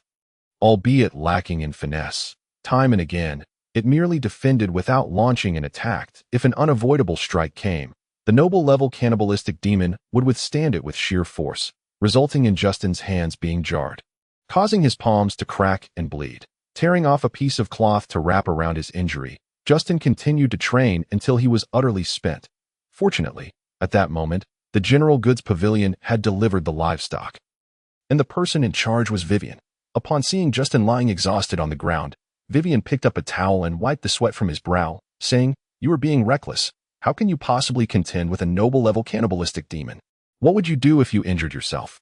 Noticing the blood-soaked cloth wrapped around Justin's hand, Vivian swiftly unwrapped it and remarked, Why are you wrapping your hand with this? Justin found it difficult to explain that he had already been injured. As Vivian inspected the wound, she saw it was soaked in blood. She quickly summoned a maid to bring a first-aid kit, exclaiming, Fortunately, I always carry this kit when I go out. Otherwise, I truly would not know what to do. Justin feigned ignorance and grinned. Vivian, somewhat annoyed, said, What are you smiling about? I am not scolding you. Just remember to be more cautious next time. You cannot wrap a wound with cloth that has been soiled with dirt and sweat. If not treated properly, it could become infected. Justin nodded earnestly. You speak truly, dear sister. You are indeed a wise and considerate partner. Vivian shot him an exasperated glance as she carefully applied medicine and bandaged his hand. Observing the beads of sweat forming on Vivian's brow due to her concern for his injury, Justin chuckled. Rest assured, I will not come to harm against a noble-level cannibalistic demon. Their mastery over strength is remarkable. And such a rare opportunity to practice should not be wasted that I hope to reach the rank of Sword Duke soon. Vivian extended her hand to help Justin rise, but he held onto her hand, lingering for a moment, and sighed. If only the surroundings of our territory were peaceful, with the gentle fragrance of flowers accompanying our days, how splendid that would be. Vivian understood the immense pressure weighing on Justin's heart, as he often toiled sleeplessly in his training, all to safeguard himself in this ruthless world. Alas, when she considered Justin's magical potential, a sigh escaped her lips. If only Justin had been born into a noble family in the imperial capital. With such talent, how different his life would be.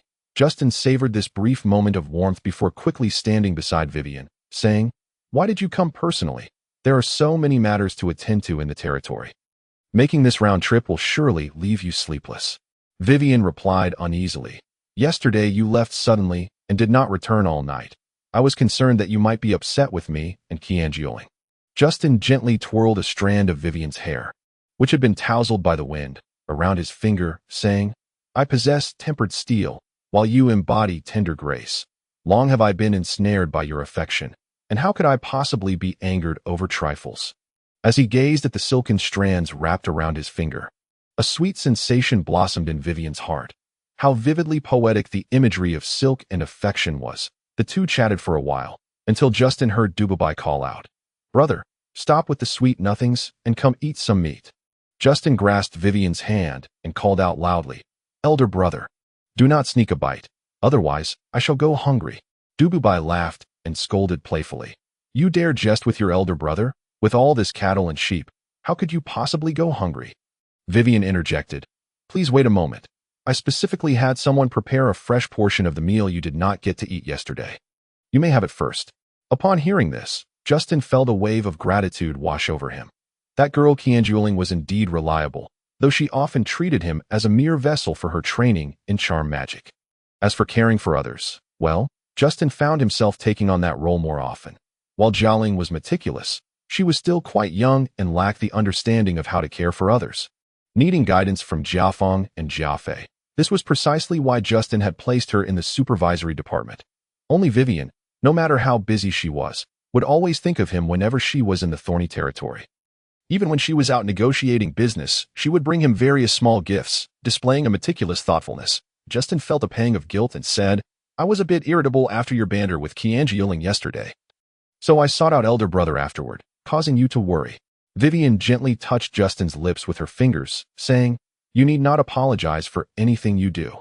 Upon hearing this, Justin felt a surge of emotion. This was the demeanor of a true matron. Vivian instructed her subordinates to lay out a tablecloth on the ground, then arranged the food boxes atop it, opening them to reveal an enticing aroma. As Justin inhaled the delectable aroma of the food, he felt an insatiable longing and grasped Vivian's hand, saying, "You arrived so early to deliver the meal. You must not have eaten yet. Why don't we share this meal together?" Vivian responded with a smile. Just as they were about to raise their chopsticks, Dubabai approached, gnawing on a leg of lamb, and mumbled, "I never expected my sister-in-law to cater to you like this. It truly makes me envious." As soon as he finished speaking, Dubabai swallowed his mouthful and began pouring the contents of a food container into his mouth. Justin and Vivian tried to intervene, but they could only watch as Dubabai indulged. Vivian, with her keen sensibility, promptly selected several dishes from the side and placed them before Justin and herself, allowing them to dine in moderation. Dubabai, not lacking in understanding, simply succumbed to the allure of the delicious food. Seeing Vivian take a few dishes, he poured the remaining food into his mouth, praising, "From now on, I must find a few human chefs to prepare meals for me. This is simply exquisite." Justin remarked, "If you were to find a chef, brother, it would likely need to be one of Sword Lord rank or higher. Otherwise, how could they create such culinary delights amidst fear and trepidation? If you have the time, do visit the largest tavern in Thorn Territory, the 100 Fragrance Pavilion. Just charge it to my account. They offer a plethora of delectable dishes that will undoubtedly satisfy you." Chapter 62. Who among the sea crabs is more dashing? Each wave mightier than the last. Once Justin finished his meal, Vivian, already satiated, bid him farewell, stating, "Tomorrow I must go to Ark City to see Sister Salaf, so I cannot come again, that I will instruct Jiafeng and Jiafei to attend to you." Justin replied with a smile, "I am already quite pleased that you could come, there is no need to inform others. After all, this is a battlefield, and it's best if young ladies do not visit too often. With affection in her eyes, Vivian said, "Then I shall take my leave." After watching Vivian depart, Justin noticed that the cannibalistic demons had gathered, and he walked over to Dubabai. Dubabai declared, "Lads, today we have feasted well, so we must shout with vigor. Let us not be as lackluster as we were yesterday." Upon hearing this, Justin could not help but feel exasperated by his brother's grand ambitions for such superficial displays. At that moment, Dubabai turned to Justin and said, "Brother, you humans excel at these slogans. Why don't you help me train these subordinates?" Justin could only smile wryly at the absurdity of this request. However, it seemed irrefutable. He patted his chest and assured, "Do not worry, brother. Although I lack experience, I am familiar with the techniques." Dubabai soared into the air, eagerly anticipating the battle at the bay. Justin, meanwhile, divided over 1,000 soldiers into 10 formations, appointing a responsible demon for each that he then instructed the captains on how to coordinate their shouts. After Justin had clarified his instructions, they rehearsed several times, achieving excellent results, since the sea crab demons shouted in their aquatic tongue, while the cannibalistic demons used their own language.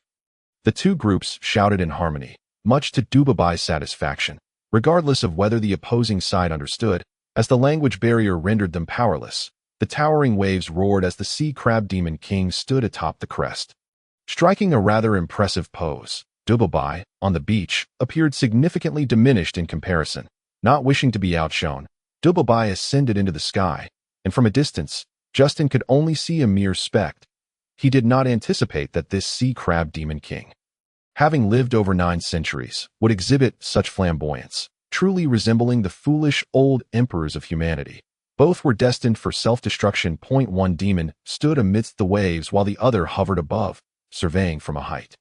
After a prolonged standoff, Dubabai plummeted from the sky like a meteor toward the sea crab demon king. The latter did not flinch, rising to meet Dubabai in midair.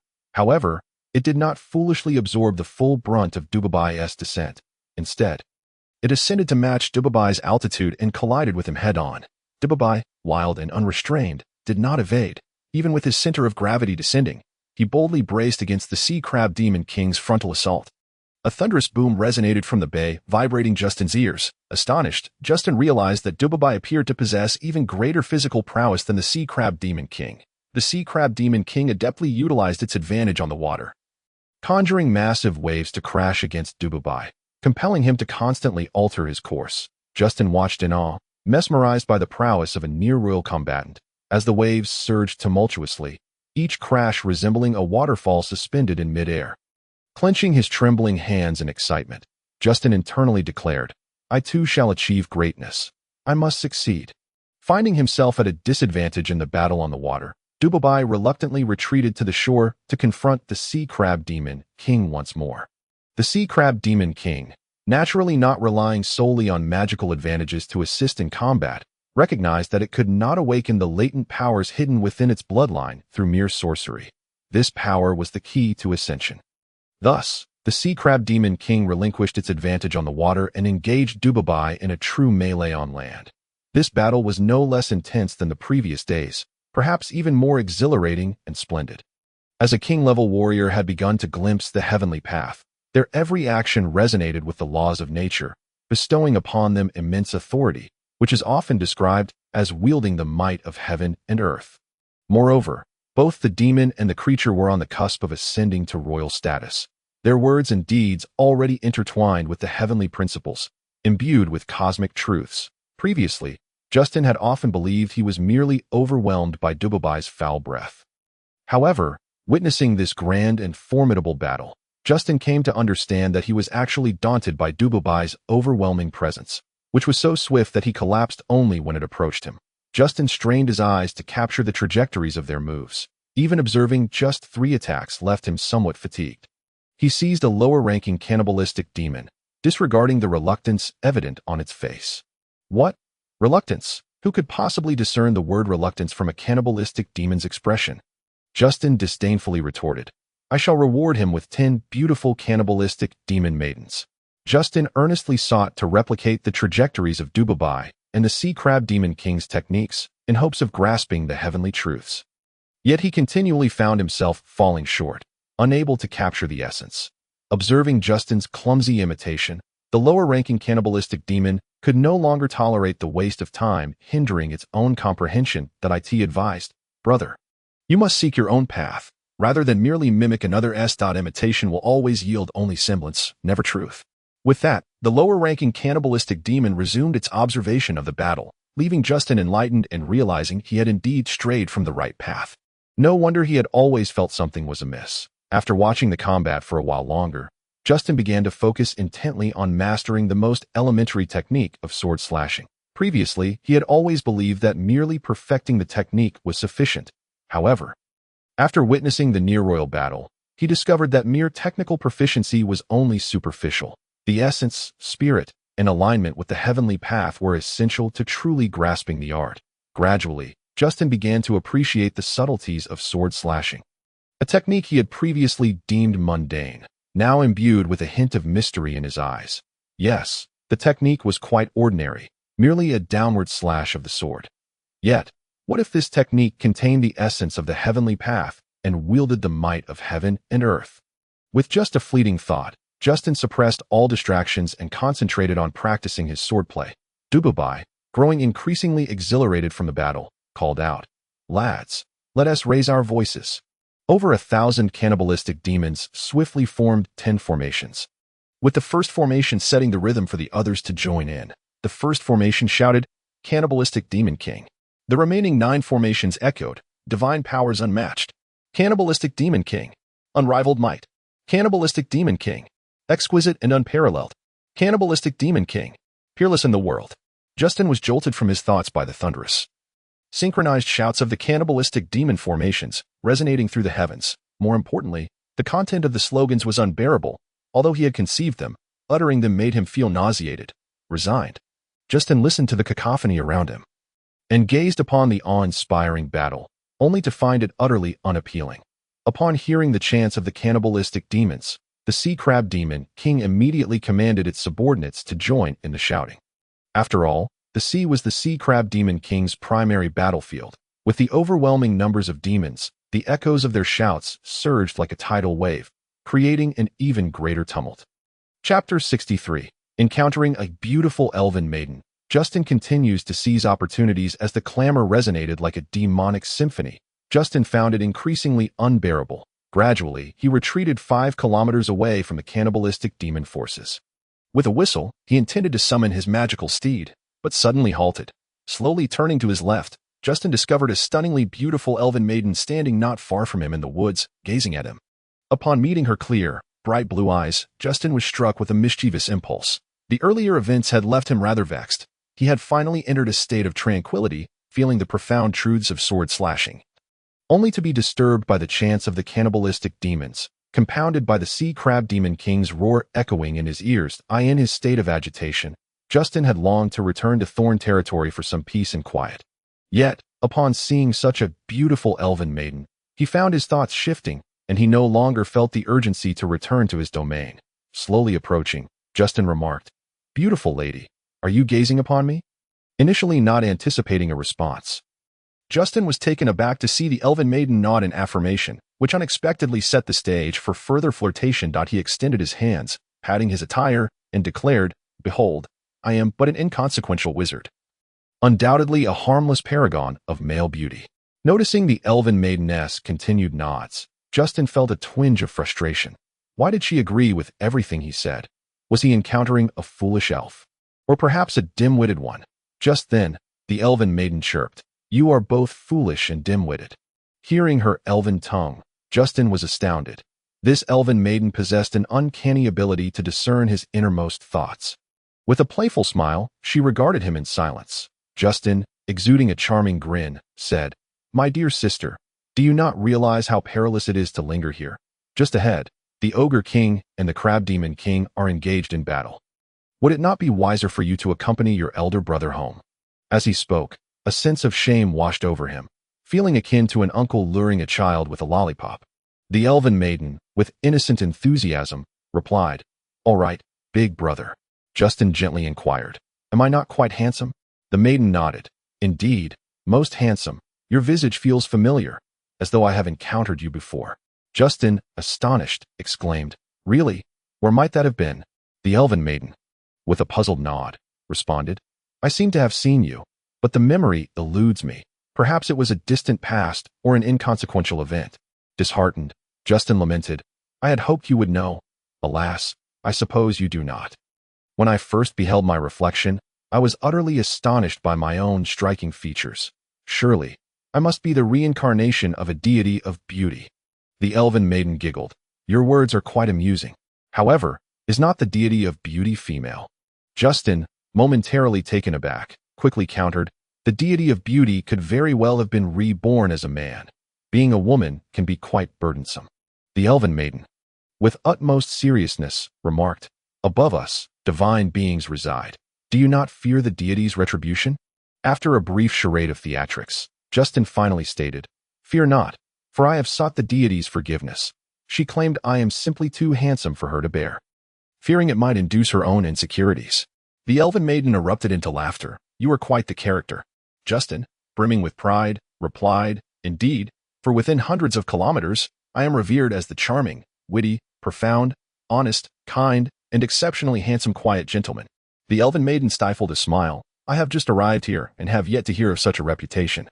Though it seems well-deserved, you truly are a quiet gentleman. Seizing the moment, Justin grasped the elven maiden's delicate hand, exclaiming, It is rare to find a kindred spirit, especially one as beautiful as you. My joy knows no bounds. Hence my loquaciousness. Typically, I am quite reserved. The elven maiden furrowed her brow. Your hand. Justin, realizing his indiscretion, awkwardly withdrew his hand from her slender waist, scratching his head. I felt as though an invisible thread of fate had entwined us. Thus I could not help but reach out. The elven maiden shot him a disapproving glance. Enough, Lord Justin. Cease your attempts to take advantage of me. Justin, taken aback, pondered when he had gained such notoriety that even elves recognized him.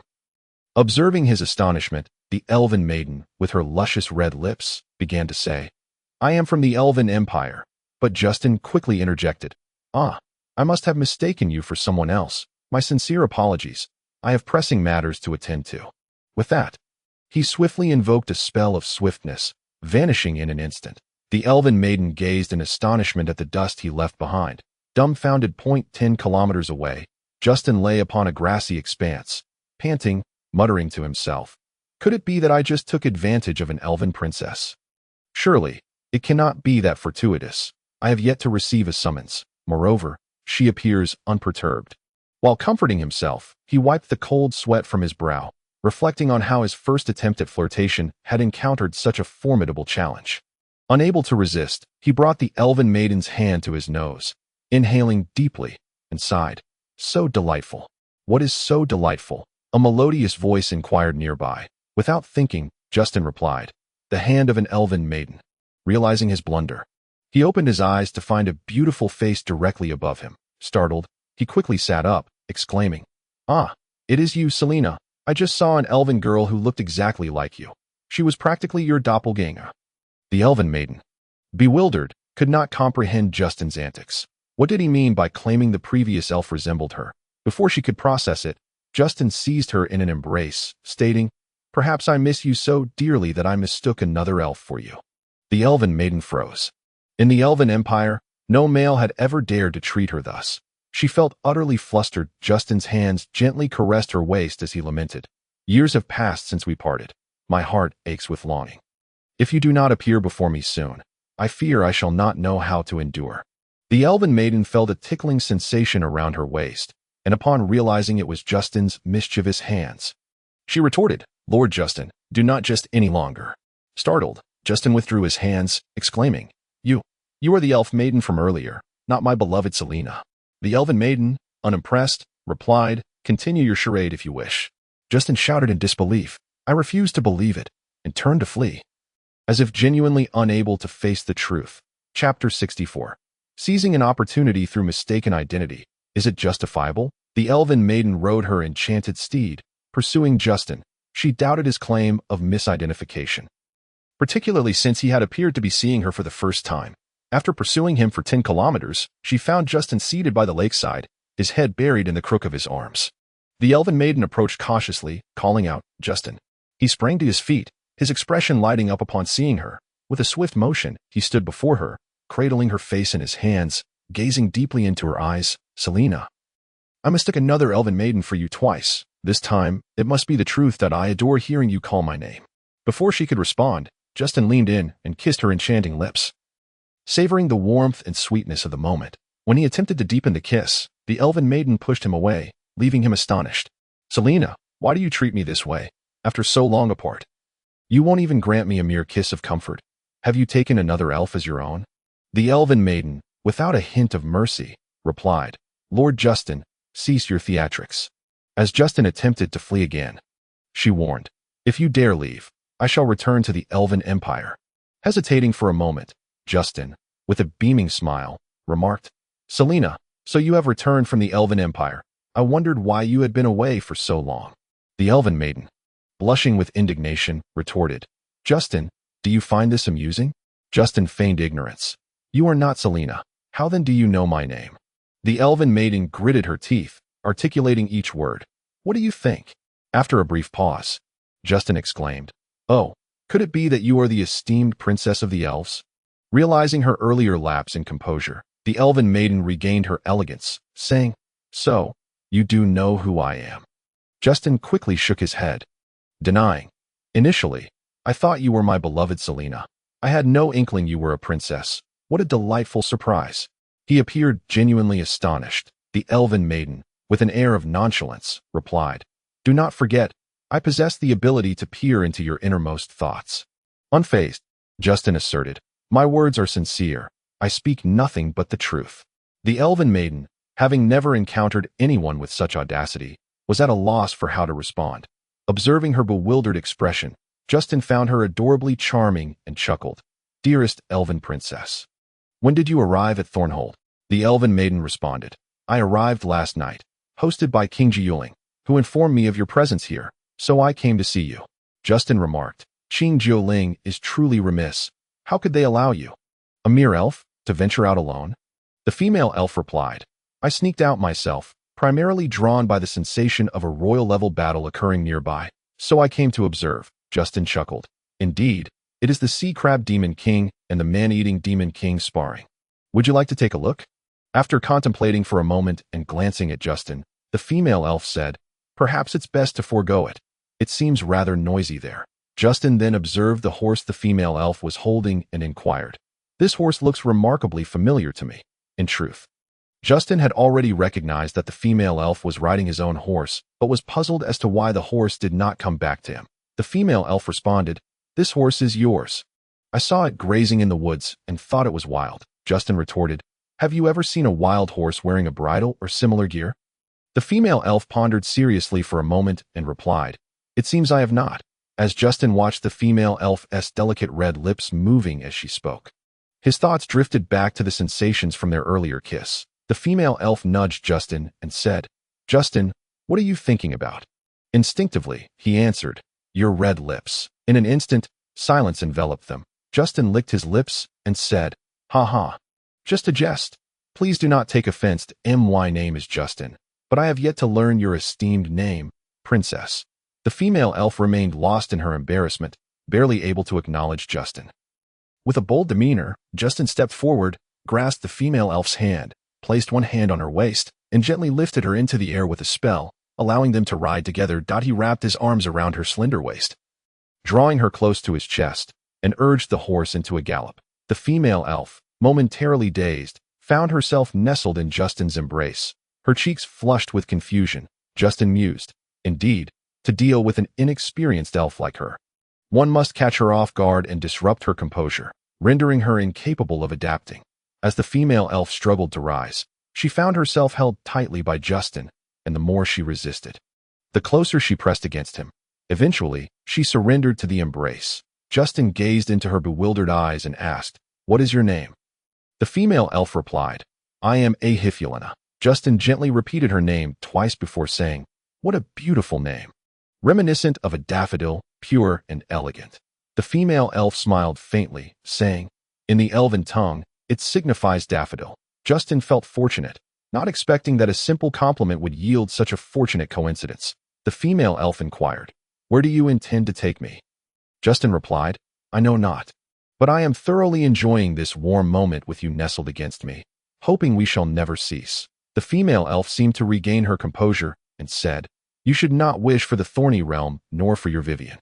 Qing Jialing, or Jialing, upon hearing this, Justin's heart soared with joy. "At last, I confirm you are indeed the princess of the elves. My earlier antics were merely a test. Please do not take offense," observing Justin's fluid emotional transitions.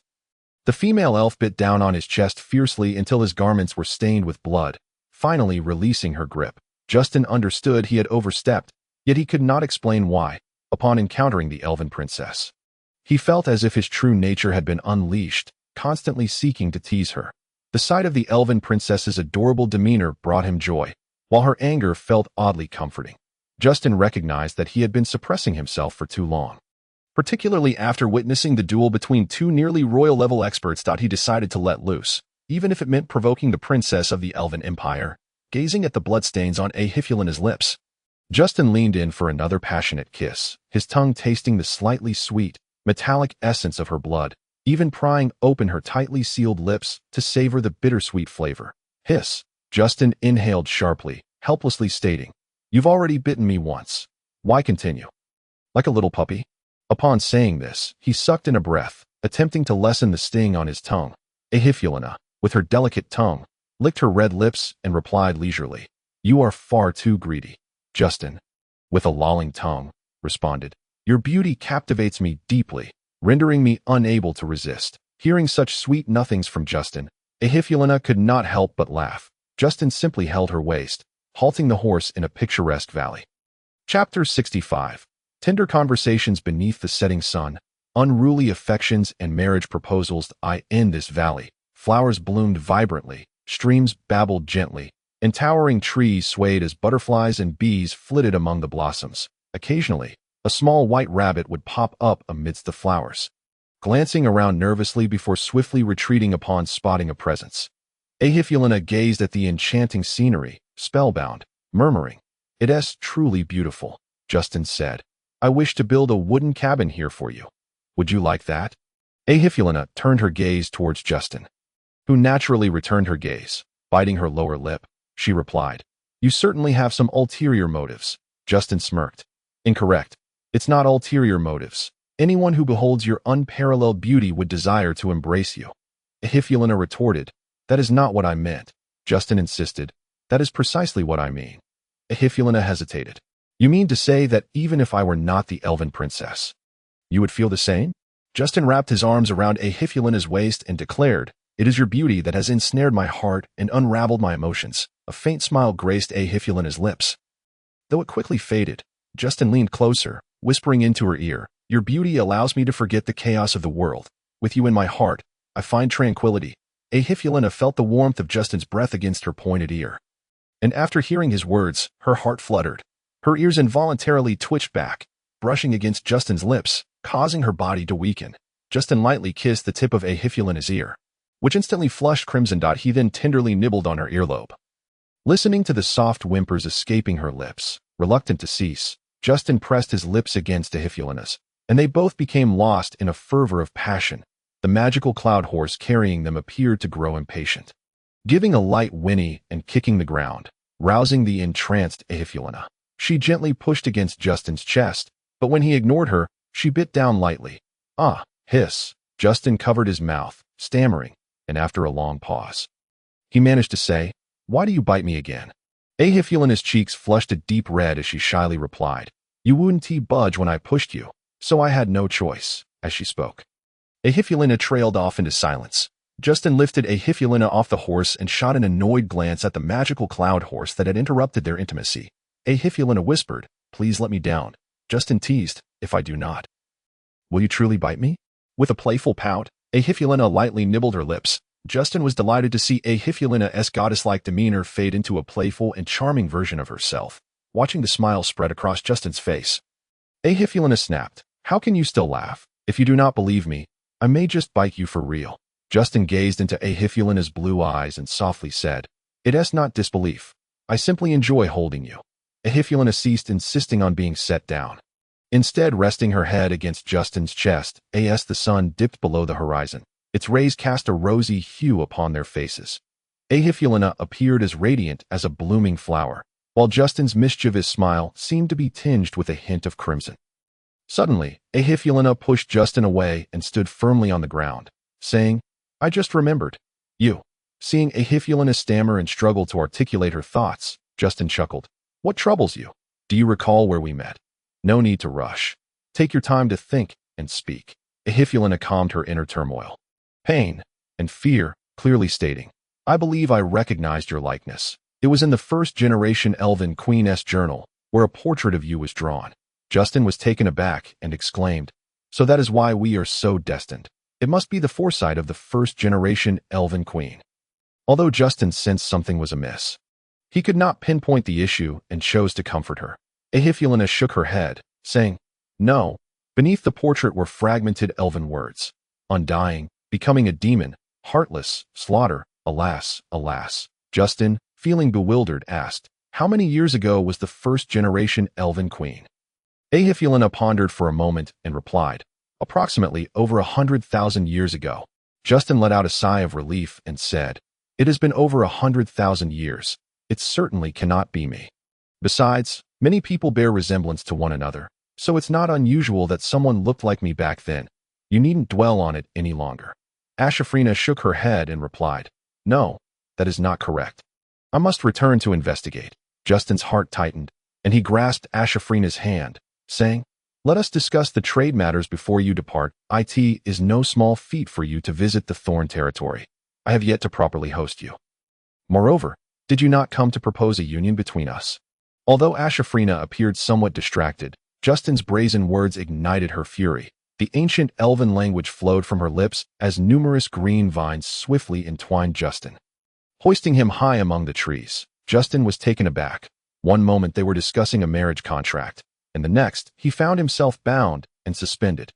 Ahifulina conjured a magical staff from seemingly nowhere and pointed it at Justin, declaring, "Lord Justin, you have taken advantage of me greatly along this journey.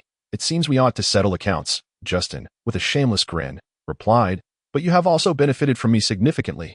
Ahifulina, her chest heaving with indignation, retorted, "Nonsense. It has been you who has taken advantage of me throughout this journey." A faint smile crept across Justin's lips as he remarked, "Yet, while you claim I took advantage of you, you simultaneously benefited from me." Ahifulina, no longer irate, calmly stated, "It appears you are a stubborn duck refusing to acknowledge the truth." Justin exclaimed, "Incorrect, incorrect. Ahifulina, I am no duck. I am a lord, a person of respectable profession. How could you possibly liken me to such a profession?" Ahifulina gazed at Justin in confusion, unable to comprehend his nonsensical ramblings. Justin, with utmost seriousness, explained, "A duck is a profession. It means that while I benefit from you, you must also pay me. Do you understand?" Ahifulina was further perplexed and replied, "Isn't a duck merely an animal? Besides, the Elven clan trades with you, thus providing you with wealth. You possess nothing that the elves require." Justin was momentarily speechless. This was solidifying his identity as a duck, and he could not allow that to circulate, for it would destroy his dignity. He then gravely inquired, "Are you familiar with the profession of a prostitute?" Ahifulina nodded. "They frequently appear in travelogues, a rather disreputable profession." Justin continued, "A duck refers to a male prostitute. Do you understand?" Ahifulina, bewildered, asked, "What does a male prostitute have to do with a duck?" Justin, feeling a headache coming on, replied, "I do not know what connection there is. It is merely a saying." Ahifulina began to grasp the implications and said, "If you are a duck, then I must be a client." Justin was left speechless, feeling utterly defeated. Ahifulina's face flushed, as if she had finally unraveled the connections between a client and a duck, as well as between a male prostitute and a duck. And she spat. "There is not a single kind word from your mouth." Justin, on the verge of tears, lamented, "Is this truly my fate?" Ahifulina queried, "What were you babbling about earlier?" Justin, puzzled, responded, "Was it about ducks?" Ahifulina clarified, "No." Justin continued to guess. "Was it about you taking advantage of me?" Ahifulina, struggling to contain her anger, asserted, "Incorrect." After a moment of contemplation, Justin suddenly realized, Could it be about my taking advantage of you? Ashafrina was now exasperated, having lost all traces of her initial elegance, and shouted, "No. It is about our union." Justin, filled with delight, exclaimed, "Are you proposing a union with me?" Observing Ashafrina's flustered silence, Justin boldly conjectured, "Could it be that it is not you, but rather your sister?" Ashafrina was on the brink of madness. Having never encountered such a brazen human, seeing that none of his guesses pleased her, Justin had a sudden inspiration and suggested, "Could it be that you and your sister wish to marry me together?" Ashafrina promptly cast a silent spell. Relishing the sight of Justin's mouth moving without sound, it provided her with a modicum of satisfaction. After a considerable pause, Ashafrina finally lifted the silent spell. Justin opened his mouth, attempting to shout, "Ah! Ah!" Upon witnessing Justin's antics, Ashafrina felt a surge of amusement, yet stifled her laughter, as she began to realize that Justin was the kind of melodramatic man who shone brightly in the sunlight. After his outburst, Justin said, "Oh, why did you stop me from speaking? I have so much to share with you." Ashafrina resumed her ethereal demeanor and replied coolly, "Are you still rambling?" Just as Justin was about to speak, Ashafrina cast the silent spell once more. She warned, "If you continue with your nonsense, I shall turn and return to the Elven Empire. If you wish for me to leave, please proceed with your foolishness." After saying this, Ashafrina lifted the spell again. Justin kept his mouth tightly shut. Only then did Ashafrina inquire, "Why did you bring up our union?" Justin, perplexed, replied, "I do not know. It just slipped out." Ashafrina murmured to herself, "Could this truly be fate?" As Ashafrina quietly mused, Justin, unable to hear her, urgently called, "Nana, what are you saying? I cannot hear you." Ashafrina, once again at a loss for words, thought to herself that Justin was exceedingly shameless for addressing her as Nana, a title she had never heard anyone use before. Noticing Ashafrina's serious expression yet lack of a silent spell, Justin joyfully exclaimed, "Nana, Nana Lena, Lena Farina, Farina Zafrina, Zafrina Ashafrina, Ashafrina." After calling her name in its entirety, Justin asked, "Nana, do you prefer me to call you Nana or Lena?" Or perhaps, Ashafrina felt her head was about to explode from Justin's incessant chatter and shouted, "Stop talking." Justin immediately fell silent, genuinely fearing that Ashafrina would turn and return to the Elven Empire. A possibility he could not bear to contemplate. Seeing Justin's compliance, Ashafrina's expression softened somewhat. She remarked, "Why do you buzz incessantly like a saber-toothed bee, driving one to distraction?" Justin chuckled at his earlier childish antics. Noticing the smile on Justin's lips, Ashafrina realized he had taken her words lightly, which only served to aggravate her further.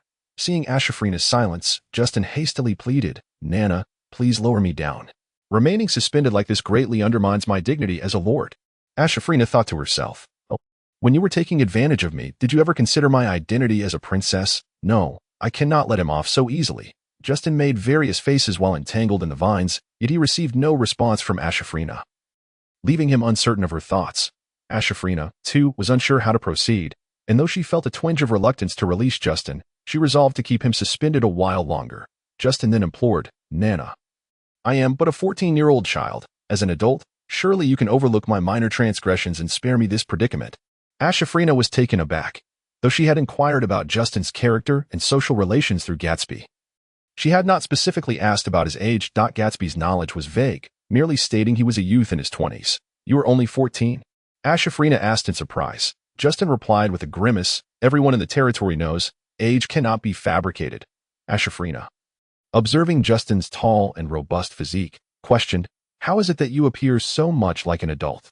Justin hesitated, uncertain if he could disclose the secret of the ogre's treasure. Seeing his reluctance, Ashafrina assumed he still harbored reservations about her and felt a wave of disappointment. She waved her staff, dispelling the green vines that bound Justin, and turned to leave. Caught off guard, Justin stumbled and gasped in surprise. However, upon noticing Ashafrina's retreating figure, he hurriedly stood and chased after her. Grasping her small hand, "Why are you leaving so suddenly?" he asked. Ashafrina remained silent, tears of sorrow glistening in her eyes. Justin quickly reached out to catch her falling tears, exclaiming, "Why are you crying?" At that moment, Justin refrained from any further foolishness. He hastily clarified, "My silence was due to the secrets of the ogres. It was not my intention to conceal anything from you." Ashafrina, hearing this, asked, "Is that true?" Justin responded with unwavering certainty, more genuine than pearls. Ashafrina's eyes sparkled once again as she said, I thought you were wary of me. Justin remarked, how could that be? I am someone who would willingly dedicate myself to you. Why would I deliberately hide anything from you? Ashafrina playfully struck Justin's chest with her fist, replying, if you keep babbling nonsense, I shall ignore you. Justin reassured her, I am being quite serious. However, if my words displease you, I shall cease. Ashafrina fell silent. Justin continued, Nana, you have yet to tell me why you are concerned about the marriage contract. Ashafrina shyly explained. There is a legend among the elves that the child of the celestial spirit is inherently fluent in the languages of all races. A person of great fortune who can significantly benefit the development of all tribes. I am not entirely sure of the specifics. It is merely the version that has been passed down. Upon hearing this, Justin was taken aback. Surely not. I am not the son of the elf queen, nor am I any child of the celestial spirit. Well, at least now I understand that I need not entertain such fanciful thoughts. Yet, Justin remained puzzled as to why Ashafrina placed such importance on the term marriage contract. Noticing Justin's bewildered expression, Ashafrina explained, the elves once deliberated on marrying the elf princess to the child of the celestial spirit. But for thousands of years, no such child has been found, and thus the notion has faded from elven history. Thankfully, Gatsby's ancestors recorded the rumors of the child of the celestial spirit, allowing him to know. As soon as Ashafrina finished speaking, Justin eagerly inquired, so, if my identity as the child of the celestial spirit is confirmed, you would agree to marry me? Ashafrina's face flushed deeply as she replied, that was merely a discussion from several 100,000 years ago. It is not a conclusion. Moreover, your identity remains unconfirmed. Seeing Justin's earnest expression, Ashafrina felt a wave of sweetness in her heart. Justin asserted, how can we easily change matters discussed by our ancestors? Besides, even if I am not the child of the celestial spirit, would you not marry me? Ashafrina, feeling flustered, retorted, who said I would marry you? I still have a sister. Justin, astonished, asked, are you suggesting you would agree to marry my sister? Ashafrina, defeated by Justin's audacity, angrily replied, why don't you go talk to my sister instead? Justin, feeling somewhat embarrassed, said, I thought you would not agree to marry me. Ashafrina, feeling a bit dazed by Justin's words, replied, who said I would not agree? Immediately, Justin embraced Ashafrina, saying, I told you that you would agree. As soon as Ashafrina uttered those words, she realized she had been tricked. She bit down hard on Justin's arm, wanting to relieve her pent-up frustration. Justin, unbothered by the pain, exclaimed with excitement, I have gained another wife. Ashafrina bit down even harder, only releasing her grip when the taste of blood reached her tongue. Justin suggested, my dear, let us build several wooden houses here and have a whole brood of little elves running around and playing. Shall we? Ashafrina retorted playfully, who said I want to bear little elves with you? However, upon saying this, Ashafrina felt something was amiss, as if the topic had veered off course, and hurriedly asked, what did you mean by saying you have gained another wife? Chapter 67. Marrying a wife is like playing house. Justin has yet to mature.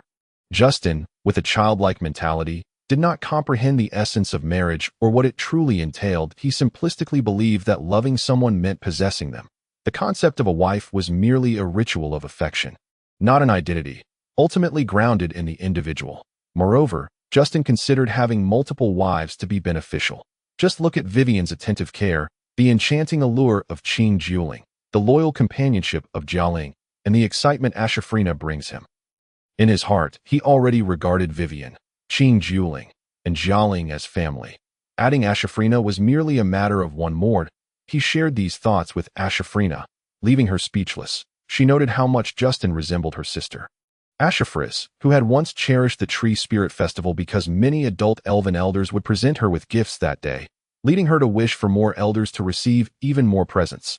The thought of her sister's adorableness brought a smile to Ashafrina's face. However, when Justin displayed such childish notions regarding love, Ashafrina could not bear it. Reflecting on her sister counting the days to the Tree Spirit Festival and the number of adult elves, her amusement turned into a tangle of concern regarding Justin's naivety in matters of the heart. No, she could not allow Justin to harbor such immature thoughts. Should kindness equate to domesticity, that would simply not do. Ashafrina firmly stated to Justin, in the Elven Empire, only monogamy is permitted.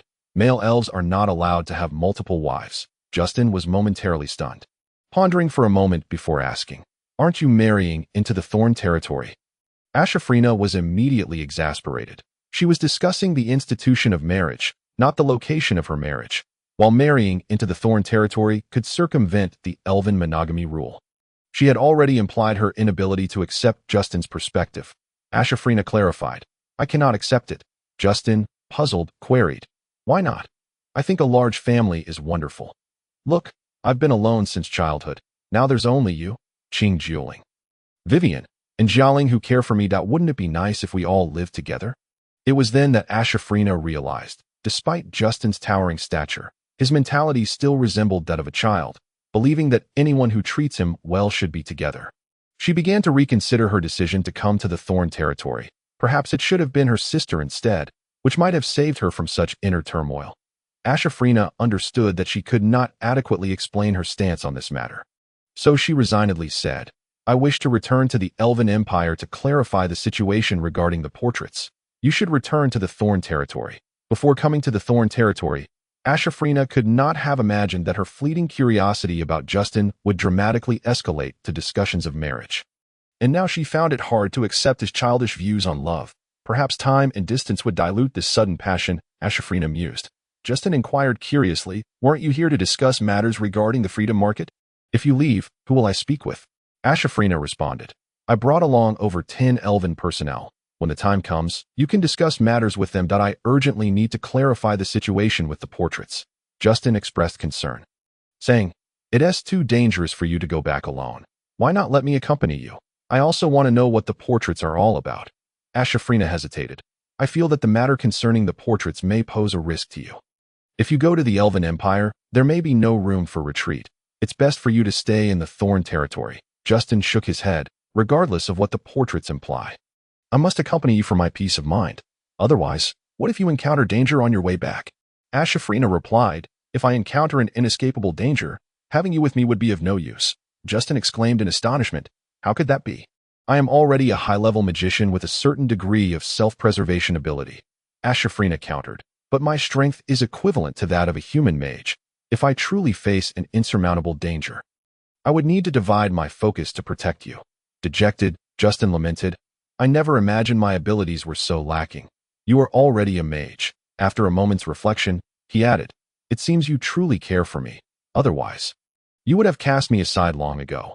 Ashafrina found herself speechless. She thought to herself, "If not for suspecting you might be the child of the celestial spirit and wanting to uncover the truth, I would have dismissed you long ago, allowing you to take advantage of me." Seeing Justin's forlorn expression, Ashafrina's heart softened, and she gently said, "I can only stay for 5 days. After that, I must return to the Elven Empire with the Elven delegation. This should put your mind at ease, right?" Justin's face lit up with joy. "That sounds wonderful. Let us return to the castle." Ashafrina nodded. "Yes, tomorrow we will discuss the concept of the freedom market. If it proves feasible, I will represent the Elven race in signing the trade agreement." As Justin stepped forward to take Ashafrina's hand, she interjected, "I will return first. You can ride back on your own." With that, Ashafrina soared into the air, disappearing in an instant. Justin gazed longingly at the place where Ashafrina had vanished, resolutely determining to enhance his strength. Otherwise, he would indeed fall behind. Mounting his magical steed, Justin raced off, seeking to dispel the unarticulated unease within him. He was not overly concerned about the freedom market. Rather, he felt deeply troubled by the portraits Ashafrina mentioned, sensing an ominous premonition. Upon returning to the castle, Justin hesitated, unsure whether to practice in his room or to seek out Ashafrina first. Ultimately, he steeled himself and decided to return to his room for training, for in this world, strength was of utmost importance. The next morning, Justin found only Jialing waiting for him in the dining hall and, surprised, asked, "Why are you the only one here today?" Jialing replied, "Sister Vivian has gone to Ark City and has not yet returned. And Sister Cangmang is accompanying the elf princess, so I am the only one here for breakfast this morning." Justin also wished to see Ashafrina, yet reason admonished him to exercise restraint. Moreover, Jialing was present. If he were to turn and leave, one could only wonder what thoughts might occupy her mind, he remarked. "Then let us dine." After finishing breakfast, Justin inquired about Jialing's progress in her magical studies.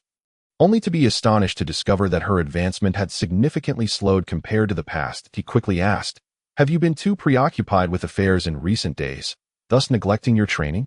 Jia Ling replied, "During the meeting, you mentioned the establishment of the supervisory department, and I found myself at a loss that I could only consult Karen's, attempting to draw upon his previous experiences to form the department." Justin gazed at Jia Ling with uncertainty and queried, "Surely the events of the past few days cannot have such a profound impact. You must be concealing something from me."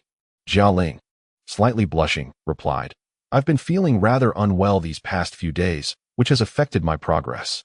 Justin, concerned, asked, "What is wrong with your health? Have you consulted Vivian?" Jia Ling fidgeted and said, "Vivian remarked that I am now a young woman, no longer a little girl." Justin, intrigued, inquired, "What is the difference?" Jia Ling, her cheeks flushed, responded, "It is a matter pertaining to women. It is not something I can easily articulate." Justin, having no choice but to relent, remained curious about the distinction between women and girls that Jia Ling had alluded to. Chapter 68. The dismal prospects of the marketplace. Justin rebukes Jana seated in the conference room. Justin felt a twinge of anxiety as he contemplated the negotiations about to commence. Should this meeting prove successful, the Thorn territory would successfully lay the cornerstone for the free marketplace. Conversely, if the talks were to fail, Justin dreaded the thought, for he must succeed. Pondering the trade relations between the Thorn territory and the Elven Empire, Justin anxiously stood and gazed out the window. Outside lay a quaint garden, adorned with a burst of seasonal flowers in a riot of colors, competing for attention. As he beheld the picturesque scene, his troubled heart felt somewhat alleviated. That moment, Jia Fong and Jia Fei entered, announcing, "My lord, Sister Qing Jioling is about to accompany Princess Ashafrina to the castle entrance." Justin jested with the two. "You two are always together. Will you marry together in the future?" Jia Fong and Jia Fei exchanged glances, their faces flushed with shyness. Justin, not expecting a response, exited the conference room to greet Ashafrina and her entourage at the castle entrance, given her status as a princess of the Elven Empire. Justin felt it imperative to maintain the requisite respect in both etiquette and rank. Standing outside the castle, Justin observed Qing Jioling guiding Ashafrina toward him. The latter's face adorned with a constant smile as Qing Jioling engaged her in light conversation. As if sensing a connection, or perhaps guided by an instinctive awareness, Ashafrina lifted her gaze to meet Justin's, revealing no semblance of recognition. In that moment, Justin comprehended the bittersweet irony of yesterday's warmth resembling that of lovers, now reduced to the indifference of mere acquaintances.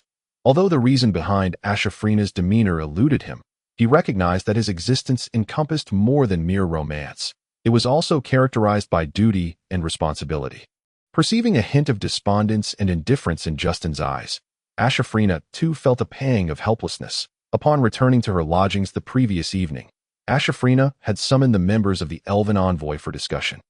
She confirmed Justin's identity as the son of the Celestial Spirit, as he was able to converse with her in the Elven tongue. Furthermore, she learned of Justin's ongoing communications with the Ogre Tribe.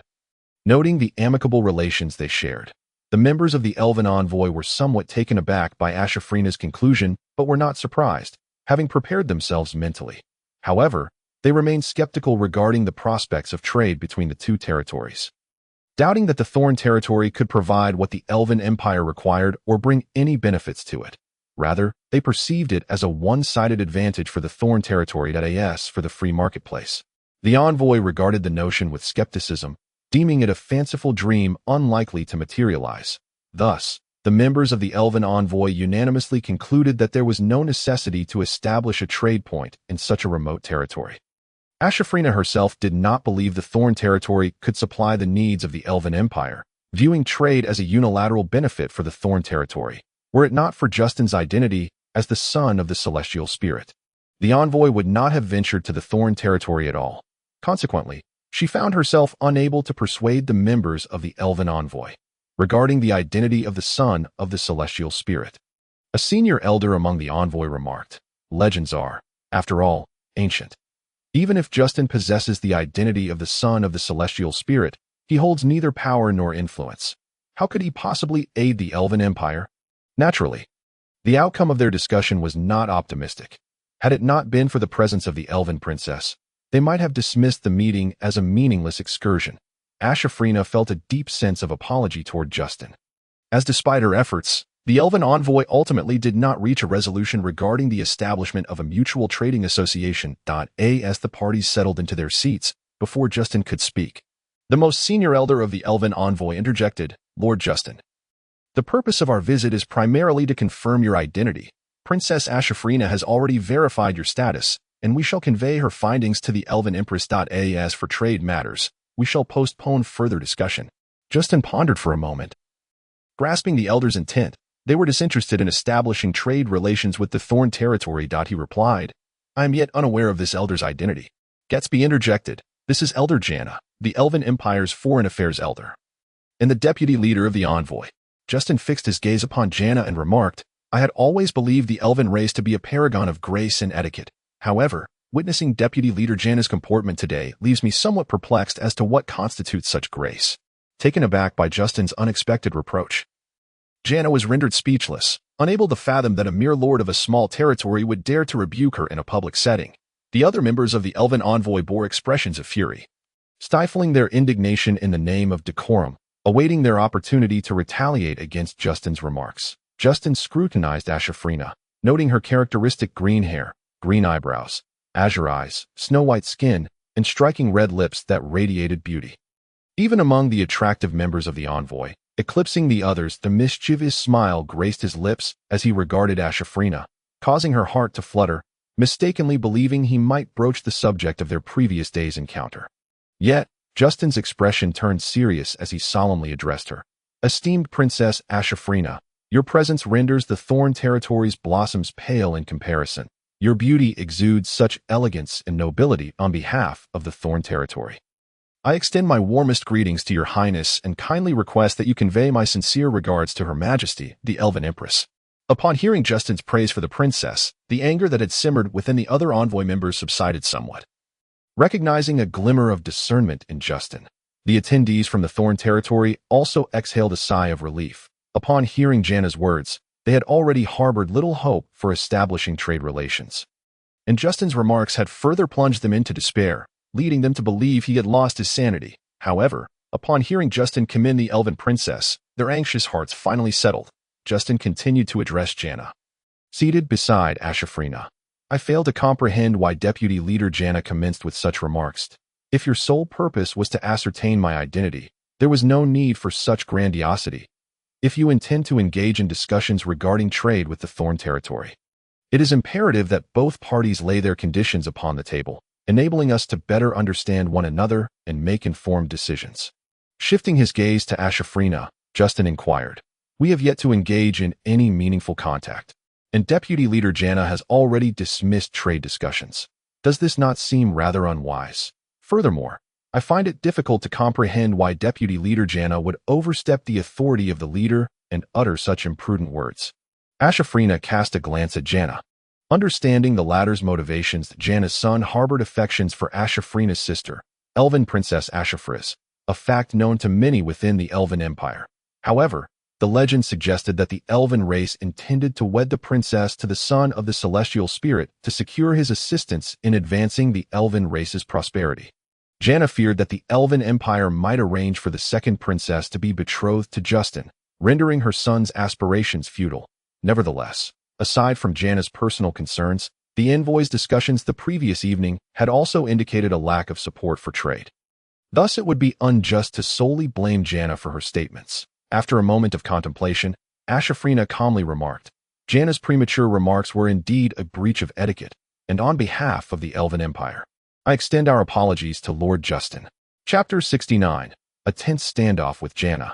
The negotiations end unfavorably upon hearing Ashafrina's words. Janna's face, once pale with fury, turned crimson, her anger palpable, yet she struggled to voice her retort. Justin, reveling in his triumph, offered Janna a smug smile, akin to flaunting his victory, which only deepened Janna's animosity toward him, prompting her to wish for nothing less than to cast a spell to turn him into a charred remnant.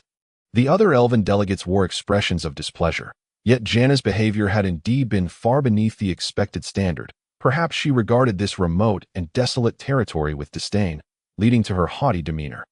While they inwardly criticized Ashafrina for undermining Janna's dignity, they could only express their discontent in silence. The officials of the Thorn territory wore expressions of delight as they beheld the once formidable Jinnah now reduced to a state of disarray, akin to a bedraggled fowl, eliciting a sense of satisfaction within them.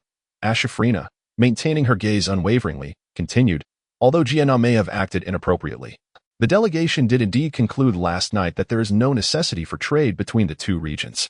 Justin, somewhat disheartened, inquired. The establishment of the free marketplace in Thorn territory aims to foster mutual exchange among all races, promote fair trade, and encourage harmonious development. It is beneficial not only for Thorn territory, but also for the Elven Empire. Noticing the indifference among the elves, Justin carefully articulated, no race can thrive in isolation. Otherwise, over time, true isolation, both geographical and psychological, will ensue. The Elven Empire has inherently limited interactions with other great empires and races, even among the three major empires. How many genuinely engage with the Elven Empire? Otherwise, why would there be a continuous stream of incidents involving the trafficking of elves? The elves appeared to be stirred by Justin's words, many adopting contemplative expressions, while Elder Jinnah remained impassive, creating a stark contrast with the others. Justin pointedly addressed Jinnah. What I have said bears merit, and the esteemed delegates will discern the truth. However, I perceive that your reaction, Elder Jinnah, differs from that of the others, suggesting you possess unique insights. Might you share them with us? Upon hearing her name mentioned unexpectedly, Jinnah gasped and turned her gaze to the elf on her right. That elf promptly reiterated Justin's inquiry. Jinnah, devoid of any thoughts, was consumed by fury at the mere sight of Justin, thus failing to heed his discourse. Confronted with his question, her mind was a blank slate. Ashafrina, having recognized the small man's vengeful disposition and petty nature, seized upon Jinnah's distraction and intentionally posed a question to embarrass her. As the leader, Ashafrina could not allow her member to falter and thus intervened, stating, Elder Jinnah's thoughts appear to be somewhat underdeveloped, so there is no need for her to speak further. Let Lord Justin continue.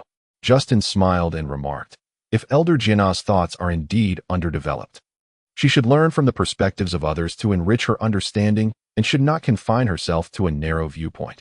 Seated there, Jinnah's face flushed with indignation, feeling as though Justin were relentlessly trampling upon her dignity. To the extent that she was numb to the pain of her nails digging into her palm, for a powerful archmage, one can only imagine Jinnah's state of mind at that moment.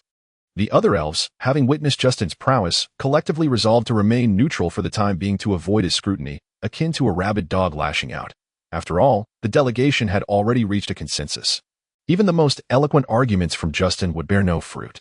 Observing Jinnah's furious demeanor, Justin calmly stated, the essence of the free marketplace lies in the principle of freedom and equality among all races. Thorn territory has already begun to embrace this concept.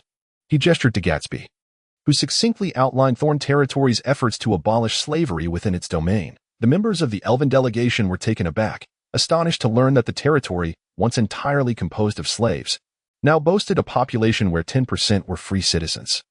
All having transitioned from slavery. At that moment, they fully recognized Justin's extraordinary contributions to the emancipation of slaves. However, this bore little relevance to the Elven race, merely enhancing their appreciation for Justin's ideals of freedom and equality.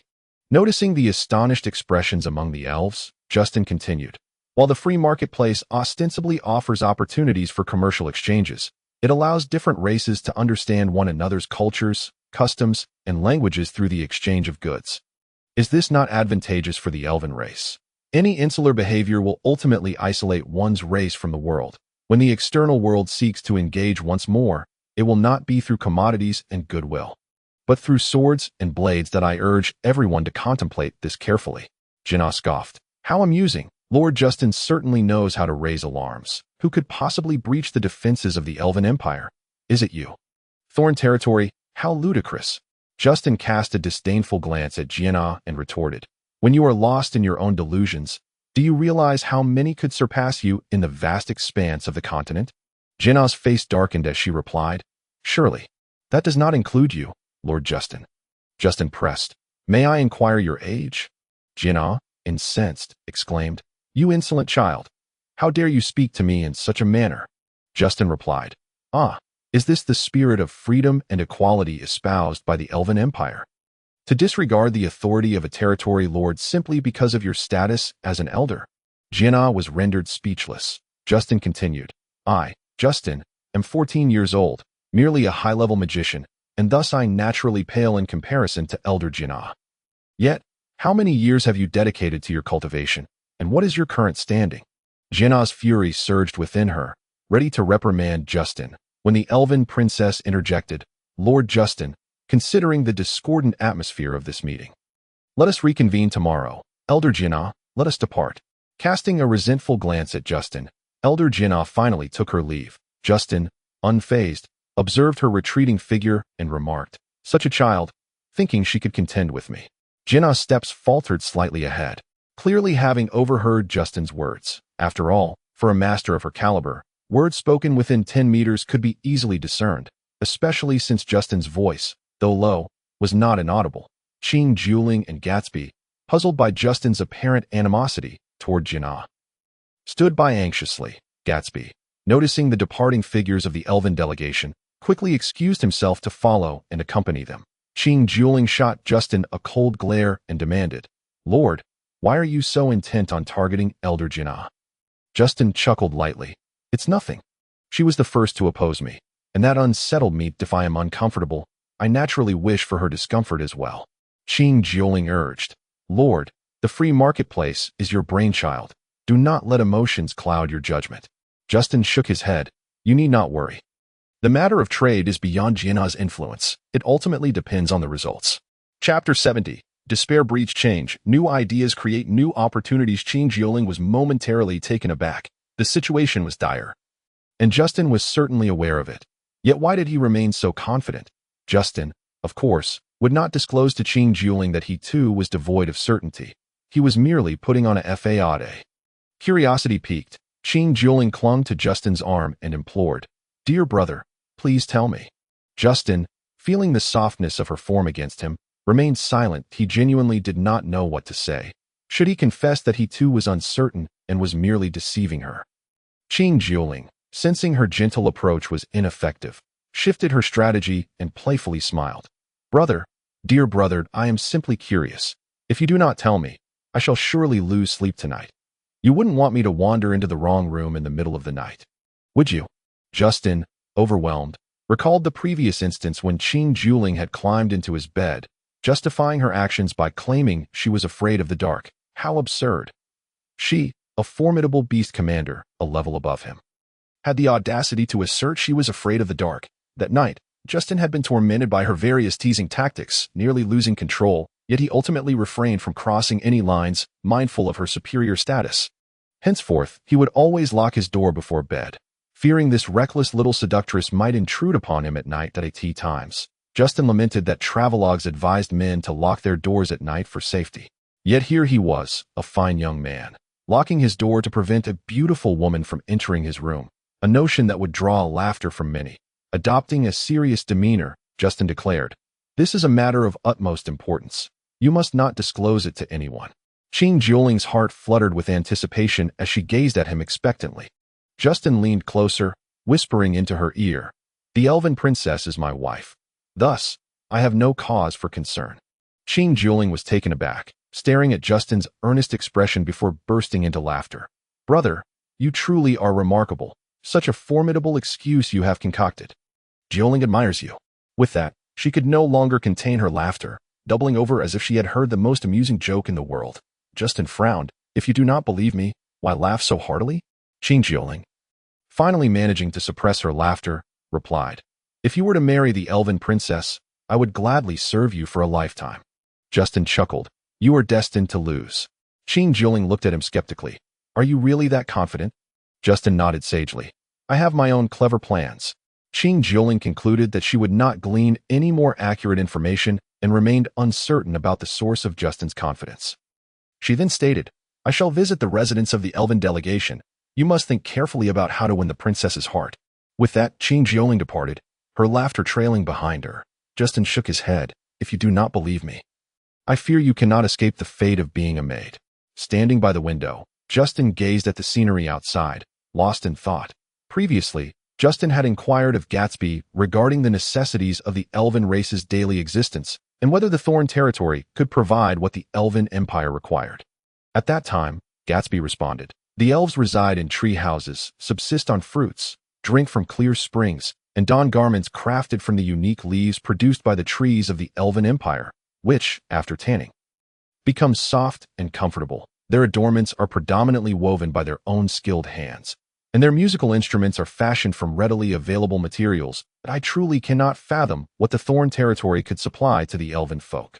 Thus, Justin now found himself in a predicament. If trade relations were to be established, what could the Thorn territory possibly offer if it merely resulted in the establishment of a trading post to import Elven Empire goods for resale? Even if it proved to be immensely profitable, it would deviate significantly from Justin's original vision. Moreover, Justin harbored a clandestine ambition. The Elven Empire's trade with other nations predominantly revolves around exports, which suggests that over the course of more than 100,000 years, the Elven Empire has accumulated vast wealth. If it were possible to acquire this wealth through trade, the Thorn territory could become the most affluent domain on the vast continent. No, he must devise a business that caters to the needs of the elven race, thereby amassing their wealth and strengthening his own power. The Elven Divine Tree is a sacred artifact for the elven folk. If the Thorn territory could produce what the Elven Divine Tree requires, it would undoubtedly fetch a high price. However, Justin knew nothing about the Elven Divine Tree, and even Gatsby was unwilling to divulge any information regarding it. How could Justin conjure an understanding from thin air? Furthermore, the Elven Divine Tree was certainly no ordinary item, and its requirements must be extraordinary. What capacity did the Thorn territory possess to produce such a thing? This line of thought was futile. It was indeed vexing. Although Justin was dissatisfied with the Elven delegation's decision against trade, he believed that human effort could prevail, and he would surely find a way to address this issue. At worst, he could approach Ashafrina, appeal to her charm, kneel in supplication, abandon his dignity. Anything would suffice, as it would at least establish a trading point for his solace. However, when he beheld the Elven Empire's mountain of gold, yet found himself powerless to act, Justin's frustration deepened, especially after encountering the Elven Empire's envoy. If the Thorn territory could produce items desired by the Elven Empire, Justin could potentially persuade the Elven delegation to establish normal trade relations, thereby opening the trade route between the Elven Empire and the Thorn territory. Yet now, he was left empty-handed, devoid of any assurance. The elven folk cherished music, archery, and revered nature. What sort of pastimes were these? Why did they not indulge in seafood, hot pot, or beef and lamb? Justin despairingly realized that he was fated to remain distant from the Elven Empire's wealth. No. If ignorance was bliss, that would be one thing. But knowing of the Elven Empire's immense wealth and relinquishing it so easily was not in Justin's nature. He moved a chair to sit by the window facing the garden, embarking on a painful contemplation while occasionally glancing outside at the beautiful scenery. Suddenly, Justin realized that his thoughts had ventured into a dead end. Since he could not find business opportunities within the elven race's existing lifestyle, could he not alter their way of life to create opportunities? The elven race's greatest flaw lay in their vanity. Many items they dismissed might simply be due to inadequate packaging or presentation. Could he not refine ordinary items to make them more exquisite and sell them at a premium to the elves? Yes, that was a viable thought. The elven folk enjoyed music. Would they not require compositions? And to create music, one must have items to carry the melodies. What items could encapsulate the elven inspiration? Paper could easily fulfill that role. However, the existing paper was far too coarse and rudimentary, failing to meet the elven needs. Thus, could they produce more refined, high-quality paper to cater to the sophisticated elven populace? This matter could be brought to the attention of the Minister of Affairs to consult Gatsby. The limitations on the elves' use of paper likely extended to ink as well. Justin had a profound disdain for the current ink available. Ever since his promotion to senior mage, his senses had sharpened, heightening his aversion to the foul odor of ink.to think he found the ink repulsive, yet would expect the more sensitive and refined elves to use it was akin to immersing them in a cesspit. Indeed, the ink required customization, and it should ideally possess various floral fragrances rather than the unchanging stench. Chapter 71. Whimsical ideas conceal business opportunities. King Jiuling's mockery. Fragrance. Yes, if he could extract floral scents, could he not create a specialized product for sale? Petals, pollen, essence of pollen. If he could extract the essence of fresh flowers to create floral essence, it would undoubtedly be an irresistible temptation for the vanity-driven elven race, sure to stimulate their purchasing desire. But from where would the fresh flowers come? Would he need to send people to the jungles to gather them? If he could indeed produce floral essence, the quantity of fresh flowers required would be staggering. Cultivation might be feasible. The Gabise Mountains were akin to his own backyard. Cultivating a vast array of flowers was certainly possible. However, flowers do not bloom year-round. Although the thorn territory could improve the soil for planting flowers using ash-gray beasts, it could not alter the growing environment of the flowers. What was to be done? Altering the valley's climate with magic crystals was far too extravagant and would be unwise, not to mention that the thorn territory lacked the financial means for such endeavors. Having a mage maintain the flower's growth environment was out of the question, for the thorn territory only had Justin as its mage, capable of casting spells below the 5th level, limited to merely watering and loosening the soil. Changing the environment was truly unrealistic, and it was utterly fanciful to expect Justin to perform such tasks that a god of magic could maintain the environment of a realm. A holy mage could sustain the climate of a nation. A grand mage could oversee the climate of a city, while a mage could only affect the atmosphere of a room, primarily due to the varying levels of comprehension of magical elements across different tiers. What could Justin maintain? A few wood or water spells. Would they be of any use? If only he had the legendary magic formations. After the War of the Gods, the magic formations vanished, which was undoubtedly a significant loss to the world of magic. Although no magic formation master of the divine realm had emerged on the vast continent, the ability to greatly enhance spell potency through magic formations was well known. A holy mage-level formation master could even contend with a god of magic or a sword god. And some holy mage-level formation masters could even trap a newly ascended, unstable god of magic or sword god. The formidable power of the formations, capable of even striking down high-tier mages or swordsmen, made them a thorn in the side of the cultivation world. Ancient formation masters were often reclusive, engrossed in their studies, and their eccentric temperaments made it necessary for anyone seeking their assistance in setting up a formation to provide a wealth of rare materials and money, drawing envy and covetousness from others, especially since formation masters tended to be principled. Even showing no deference to gods of magic or sword gods, they became targets for extermination by human gods of magic and sword gods as unstable elements before the Divine War. The path of a formation master required exceptional mental control and high mental energy, thus rendering it impossible for ordinary mages to practice. Moreover, to maintain their unique status, most formation masters shared their cultivation methods only verbally, leading to the tragic decline of formation knowledge after the Divine War, leaving it in the hands of no one to this day. Although many mages study formations, they have made no groundbreaking progress, making the formations established before the Divine War increasingly precious and fragile. Their value lies in their rarity, while their fragility stems from their difficulty in repair. Once a formation encounters issues, it becomes challenging to locate a formation master for maintenance, resulting in the current situation where even empires and sacred sites struggle to find intact formations. Magic formations.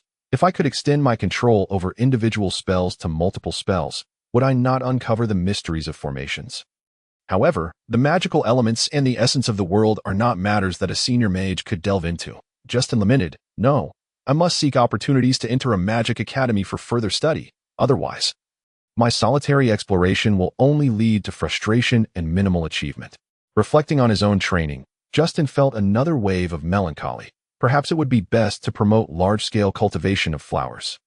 Ideally, he could hire some alchemists to extract floral essence. That would render the plan for producing floral essence perfect. When Vivian returned from Ark City, he would ask her if she could recommend suitable alchemists to assist him in realizing this plan. Thus, Justin sat in the conference room, suddenly aware that dinner time was approaching, and he had finally sorted through his thoughts.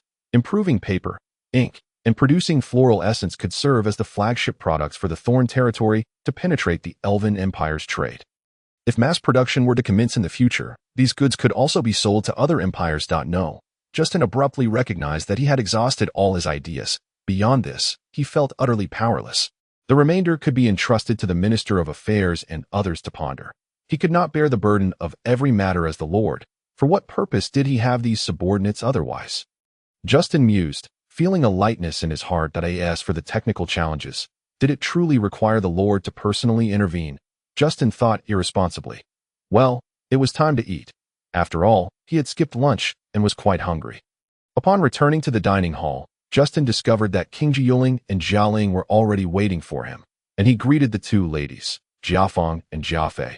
Upon seeing Justin enter the dining hall, hurriedly instructed their servants to lift the lids off the food boxes. The steaming aroma of the meal fully stimulating Justin's appetite, he paid no heed to the two ladies' politeness, grabbing a food tray to scoop up various delicacies, roasted lamb legs, steamed seafood, beef with potatoes, an array of fresh fruits and vegetables, bread, and milk, among others. Observing Justin devouring his meal with great enthusiasm, Jialing gently advised, "Brother, do take your time eating. You didn't return for lunch, and now you're binging at dinner. Such behavior is detrimental to your health." Before Justin could respond, Qing Jialing, standing nearby, taunted, "Your brother must have been secretly meeting with the elf princess. After all, she is his wife. Look at him." Utterly exhausted and on the verge of collapse, he needs to replenish his strength post-haste. Justin shot a glare at Qing Jialing, only to be met with a playful wink in return. Resigned, Justin replied, "I spent the entire afternoon in the conference room contemplating what goods we could trade with the Elven Empire after establishing commerce with them." A hint of guilt washed over Jialing as she said, "It's entirely my fault for being too foolish to help alleviate your burdens." Qing Jialing, astonished, remarked, "You actually think of selling goods to the Elven Empire? How utterly absurd. The elves cherish nature and disdain most products crafted by humans. To forego lunch and ponder such unrealistic matters is truly beyond comprehension." With that, Qing Jialing shook her head, seeming to find Justin's thoughts laughable, aware that the little fox girl's words were but half-truths, likely intended to pry information from him. Justin chose to ignore her mockery. He turned to Jialing and said, "If you can manage the oversight department well and create an efficient and transparent atmosphere for the governance of Thorn Territory, I would be immensely grateful. Please do not feel compelled to assist me in every matter." Upon hearing this, Jialing resolved to swiftly establish the framework of the Oversight Department and enter into a productive working state. Chapter 72. The Fox Clan's Grand Schemes. Justin's wariness. After finishing their meal, Justin returned to his room to continue his training.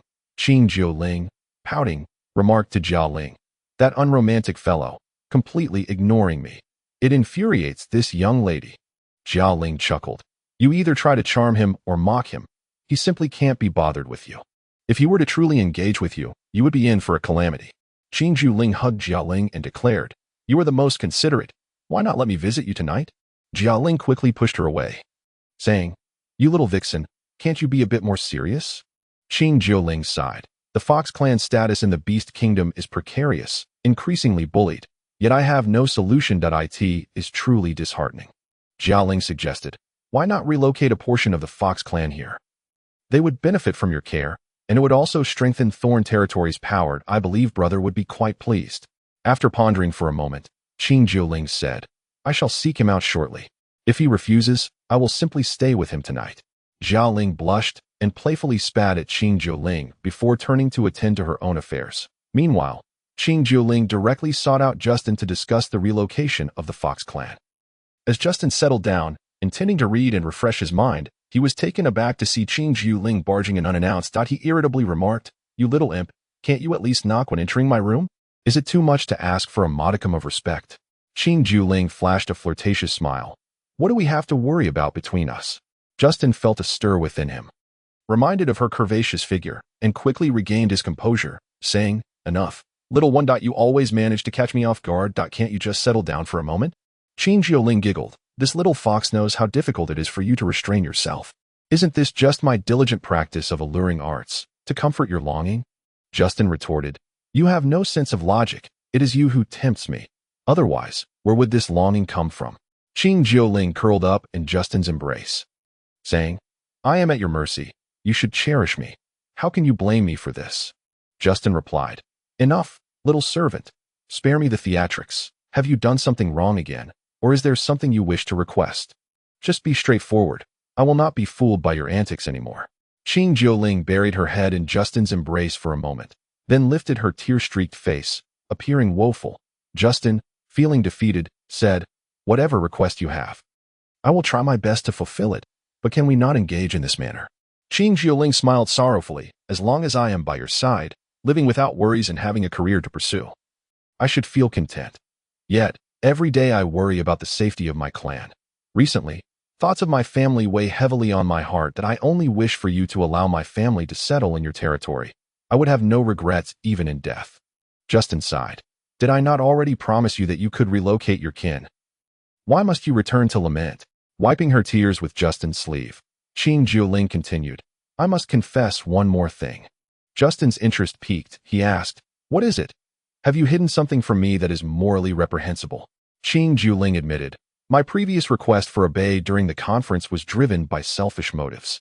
A flicker of intrigue crossed Justin's eyes as he calmly inquired. And what were those selfish motives? Observing Justin's expression, Qing Jiuling replied softly. In truth, I wish to secure the bay for my clan, to provide them with a place to thrive, ensuring they would not go hungry. Justin responded, such emotions are understandable. However, Qing Jiuling sighed. At first, I failed to communicate with you due to my selfishness, and now I seek to relocate my clan for the same reason that I worry that my many selfish desires may cause you to disdain me. Justin reassured her, self-interest should not equate to greed. That is a fundamental boundary. I can comprehend your motivations. Furthermore, if Thorn Territory aims to establish a free marketplace, aspiring for the collective development of all races, we must first achieve the integration of all factions. Therefore, your desire to relocate the Fox clan is entirely reasonable and could expedite the process of our territory's multicultural development. At this point, Justin stated seriously, however, let me make one thing clear. Any actions that violate territorial laws will be met with equal punishment, regardless of whether they are your kin. You must communicate this to your people beforehand. Qing Jiuling readily agreed, saying, a few days ago, one of my sisters arrived from the Beast Kingdom's Fox clan. She has already reached the rank of Royal Fox that I thought that since our territory lacks high-level combat power, her presence would provide us with additional security. Justin scrutinized Qing Jiuling, noting a flicker of hesitation in her eyes, and remarked, if she is willing, then certainly. What are her skills? Qing Jiuling lowered her head, saying, the Fox clan excels in allure. She is particularly skilled. After contemplating for a while, Justin suggested, why not have her assist me in training courtesans? Qing Jiuling was taken aback, exclaiming, you want a royal powerhouse to help train courtesans? Justin clarified, I intend to establish perfume pavilions across the vast continent, gathering intelligence and information from various nations to relay back to the central pavilion in Thorn Territory, ultimately reporting significant findings to me. This task is of utmost importance, and I have little trust in others. It would be best if your sister took on this role, as I would inherently trust someone you recommend. Touched, Qing Jiuling said, brother, your trust in me means the world. I would never act against the interests of the Lord. Justin replied, in that case, after 2 days, you may bring her to see me. However, as she will be working for me, she must adhere to my commands that I wonder if she can comply. Qing Jiuling nodded. She will be able to do so. Justin affirmed. The perfume pavilions will serve as the eyes and ears of Thorn Territory, carrying a significant responsibility that IT is crucial to convey the breadth of this matter to her, urging her to consider it carefully. Qing Jiuling nodded. No problem. Justin closed his eyes. Go discuss it with her. I will await your news. Qing Jiuling ceased her flirtations and respectfully withdrew. Half an hour after her departure, Justin opened his eyes and mused. It seems the Fox clan harbors grand ambitions. I must establish another set of eyes to keep things in check for peace of mind. But to whom can I entrust this task? With a deep sigh, Justin lamented, talented individuals are rare, but loyalty is even rarer. After a lengthy silence, Justin resumed his training. Some matters cannot be rushed. They require a slow and steady approach. The following morning, after breakfast, Justin summoned Cairns and Gatsby to the castle, where the three of them discussed the improvement of paper, ink, and the production of perfumes. Gatsby found Justin's ideas commendable. Having lived among humans for an extended period, he had grown accustomed to writing with pen, ink, and paper, though he held little fondness for the three items. Upon hearing Justin's words, Gatsby's mind opened up, suggesting the creation of exquisite musical instruments and crafts for sale. Cairns deemed Justin's concepts astonishing and predicted that these improvements would surely create a sensation across the entire continent. After their departure, Justin rode to Crab Bay, having been informed by Qing Jiuling during breakfast that the Elven clan would be holding internal discussions today, delaying their negotiations until tomorrow. Thus, Justin's thoughts turned once more to his brother's battles. Chapter 73. Aspirations astonished Dububai, Storms of royal combat erupt, galloping swiftly to the encampment of the ogres. Justin found them still enjoying breakfast, a barbecue feast, with Dubabai gnawing on a leg of lamb. Upon hearing a commotion, Dubabai lifted his head to see that Justin had arrived. Discarding the mutton leg, he remarked, "Without the delightful cuisine brought by my younger siblings, I must continue to gnaw on this mutton leg." Justin, with a wry smile, replied, "Brother, your purpose here is not to indulge in culinary pleasures. Moreover, with your hearty appetite for roasted meats, how could you possibly emulate the paltry appetites of mere humans, which would be far from satisfying?" Dubabai laughed heartily, saying, "You speak the truth, dear brother. The platter of food from yesterday was scarcely enough for a single bite, leaving me utterly unsatisfied. After the battle, ensure that ample provisions are prepared for me, for I am eagerly anticipating it." Justin rolled his eyes, feeling helpless against his gluttonous brother. Yet, this banter brought a certain ease to their companionship as a man and a demon. Gazing towards the bay, Justin inquired, "How fared your encounter with the Crab Demon King?"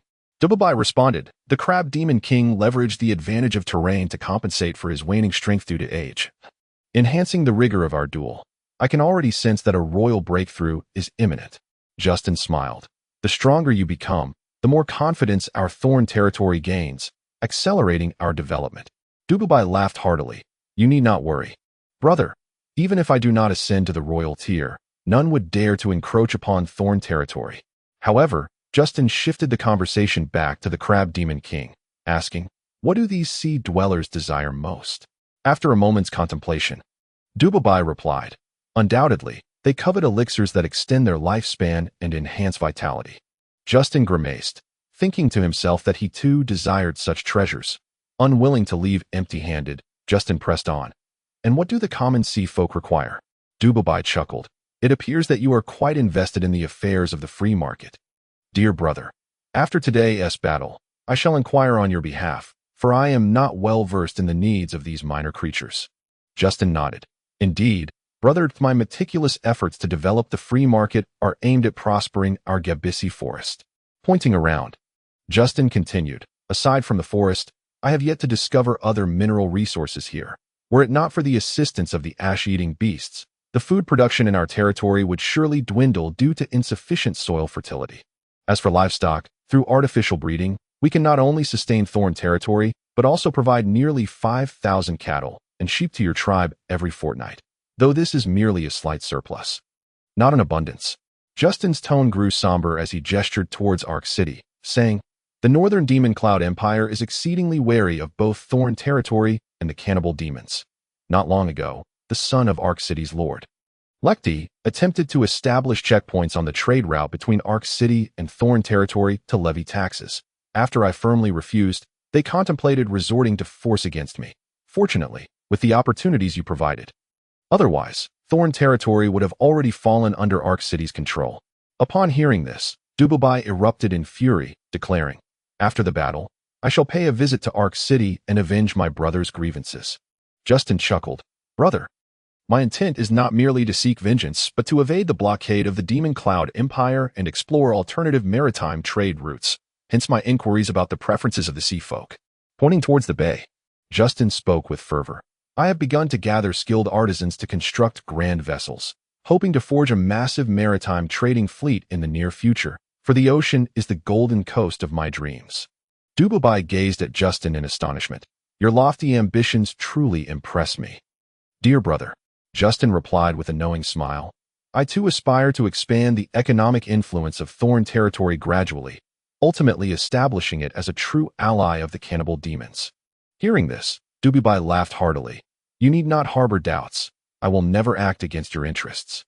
The teachings of our cannibal demon ancestors proclaim that we should not seek to dominate the continent, but rather support the reigning powers and enjoy the benefits." Justin pondered for a moment, realizing the sharp insight of the cannibal demon ancestors. With a hint of mischief, he thought, could it be that the ancestors amassed their so-called treasures during the divine wars using this very principle? Dubabai declared, "Brother, I must now depart for battle. You shall remain and cheer for my sons as they watch." With that, Dubabai, brimming with resolve, dashed towards the bay. Justin bore a wry smile, bemused by his brother's peculiarities. His fervent enthusiasm for hollow slogans was reminiscent of vain human monarchs. It was astonishing that even the cannibal demon king had adopted such frivolous tendencies. When Dubabai reached the beach, a colossal wave surged forth. This time, the crab demon king opted for a more imposing entrance. Striding across the waves to confront Dubabai, without need for further words, the two engaged in combat at once. The crab demon king swung his massive pincers towards Dubabai, who blocked the strike with crossed arms. Subsequently, the crab demon king aimed another pincer at Dubabai's torso, but Dubabai deftly evaded the blow with a powerful thrust of his hands. Finally, Dubabai brandished his weapon, the bone greatstaff, and struck towards the crab demon king. The crab demon king, wary of the bone greatstaff, refrained from meeting it head-on and instead summoned a wave to counter the blow. Upon impact, the wave dissipated into froth, while the crab demon king seized the opportunity to retreat. Dubabai scoffed. "Old crab, I managed to absorb one of your strikes barehanded. How is it that you evade mine? Are you afraid?" The crab demon king retorted. "Little one, how could your future crab emperor fear you? If you possess the skill, then fight unarmed. Why resort to weapons?" Dubabai laughed maniacally. "You shameless old crab. Your pincers, honed over nearly 9 centuries, have become instruments of kingship. To suggest a bare-handed contest is absurd." The crab demon king countered. "If you have the ability, then refine your hands as well. Wielding a holy weapon against me shows a lack of courage." Dubabai fumed. "Damn it, old crab. If you were merely a female crab, I would surely show you the might of my great staff."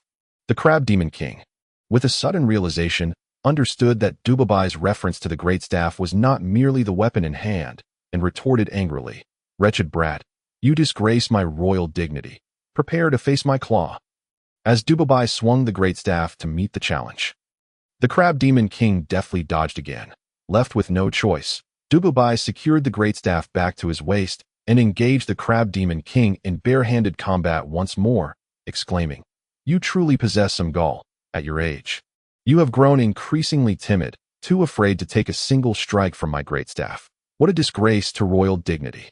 Justin, observing from over 10 miles away, was dazzled and disoriented, completely unaware of the verbal sparring between the two. He witnessed the crab demon king conjuring waves with each swing of his pincers, creating a curtain of water that obscured the sky. In contrast, every strike from Dubabai unleashed violent air shocks, compressing the atmosphere so that even Justin felt the impact of the forced AT that moment. The followers of the two near-royal warriors began to stir, further aggravating Justin's mood. Reluctantly, he distanced himself from the cannibal demon's ranks and moved to a more isolated spot. He tore off 2 small pieces of cloth, fashioned them into balls, and stuffed them into his ears, finally able to observe the battle in peace.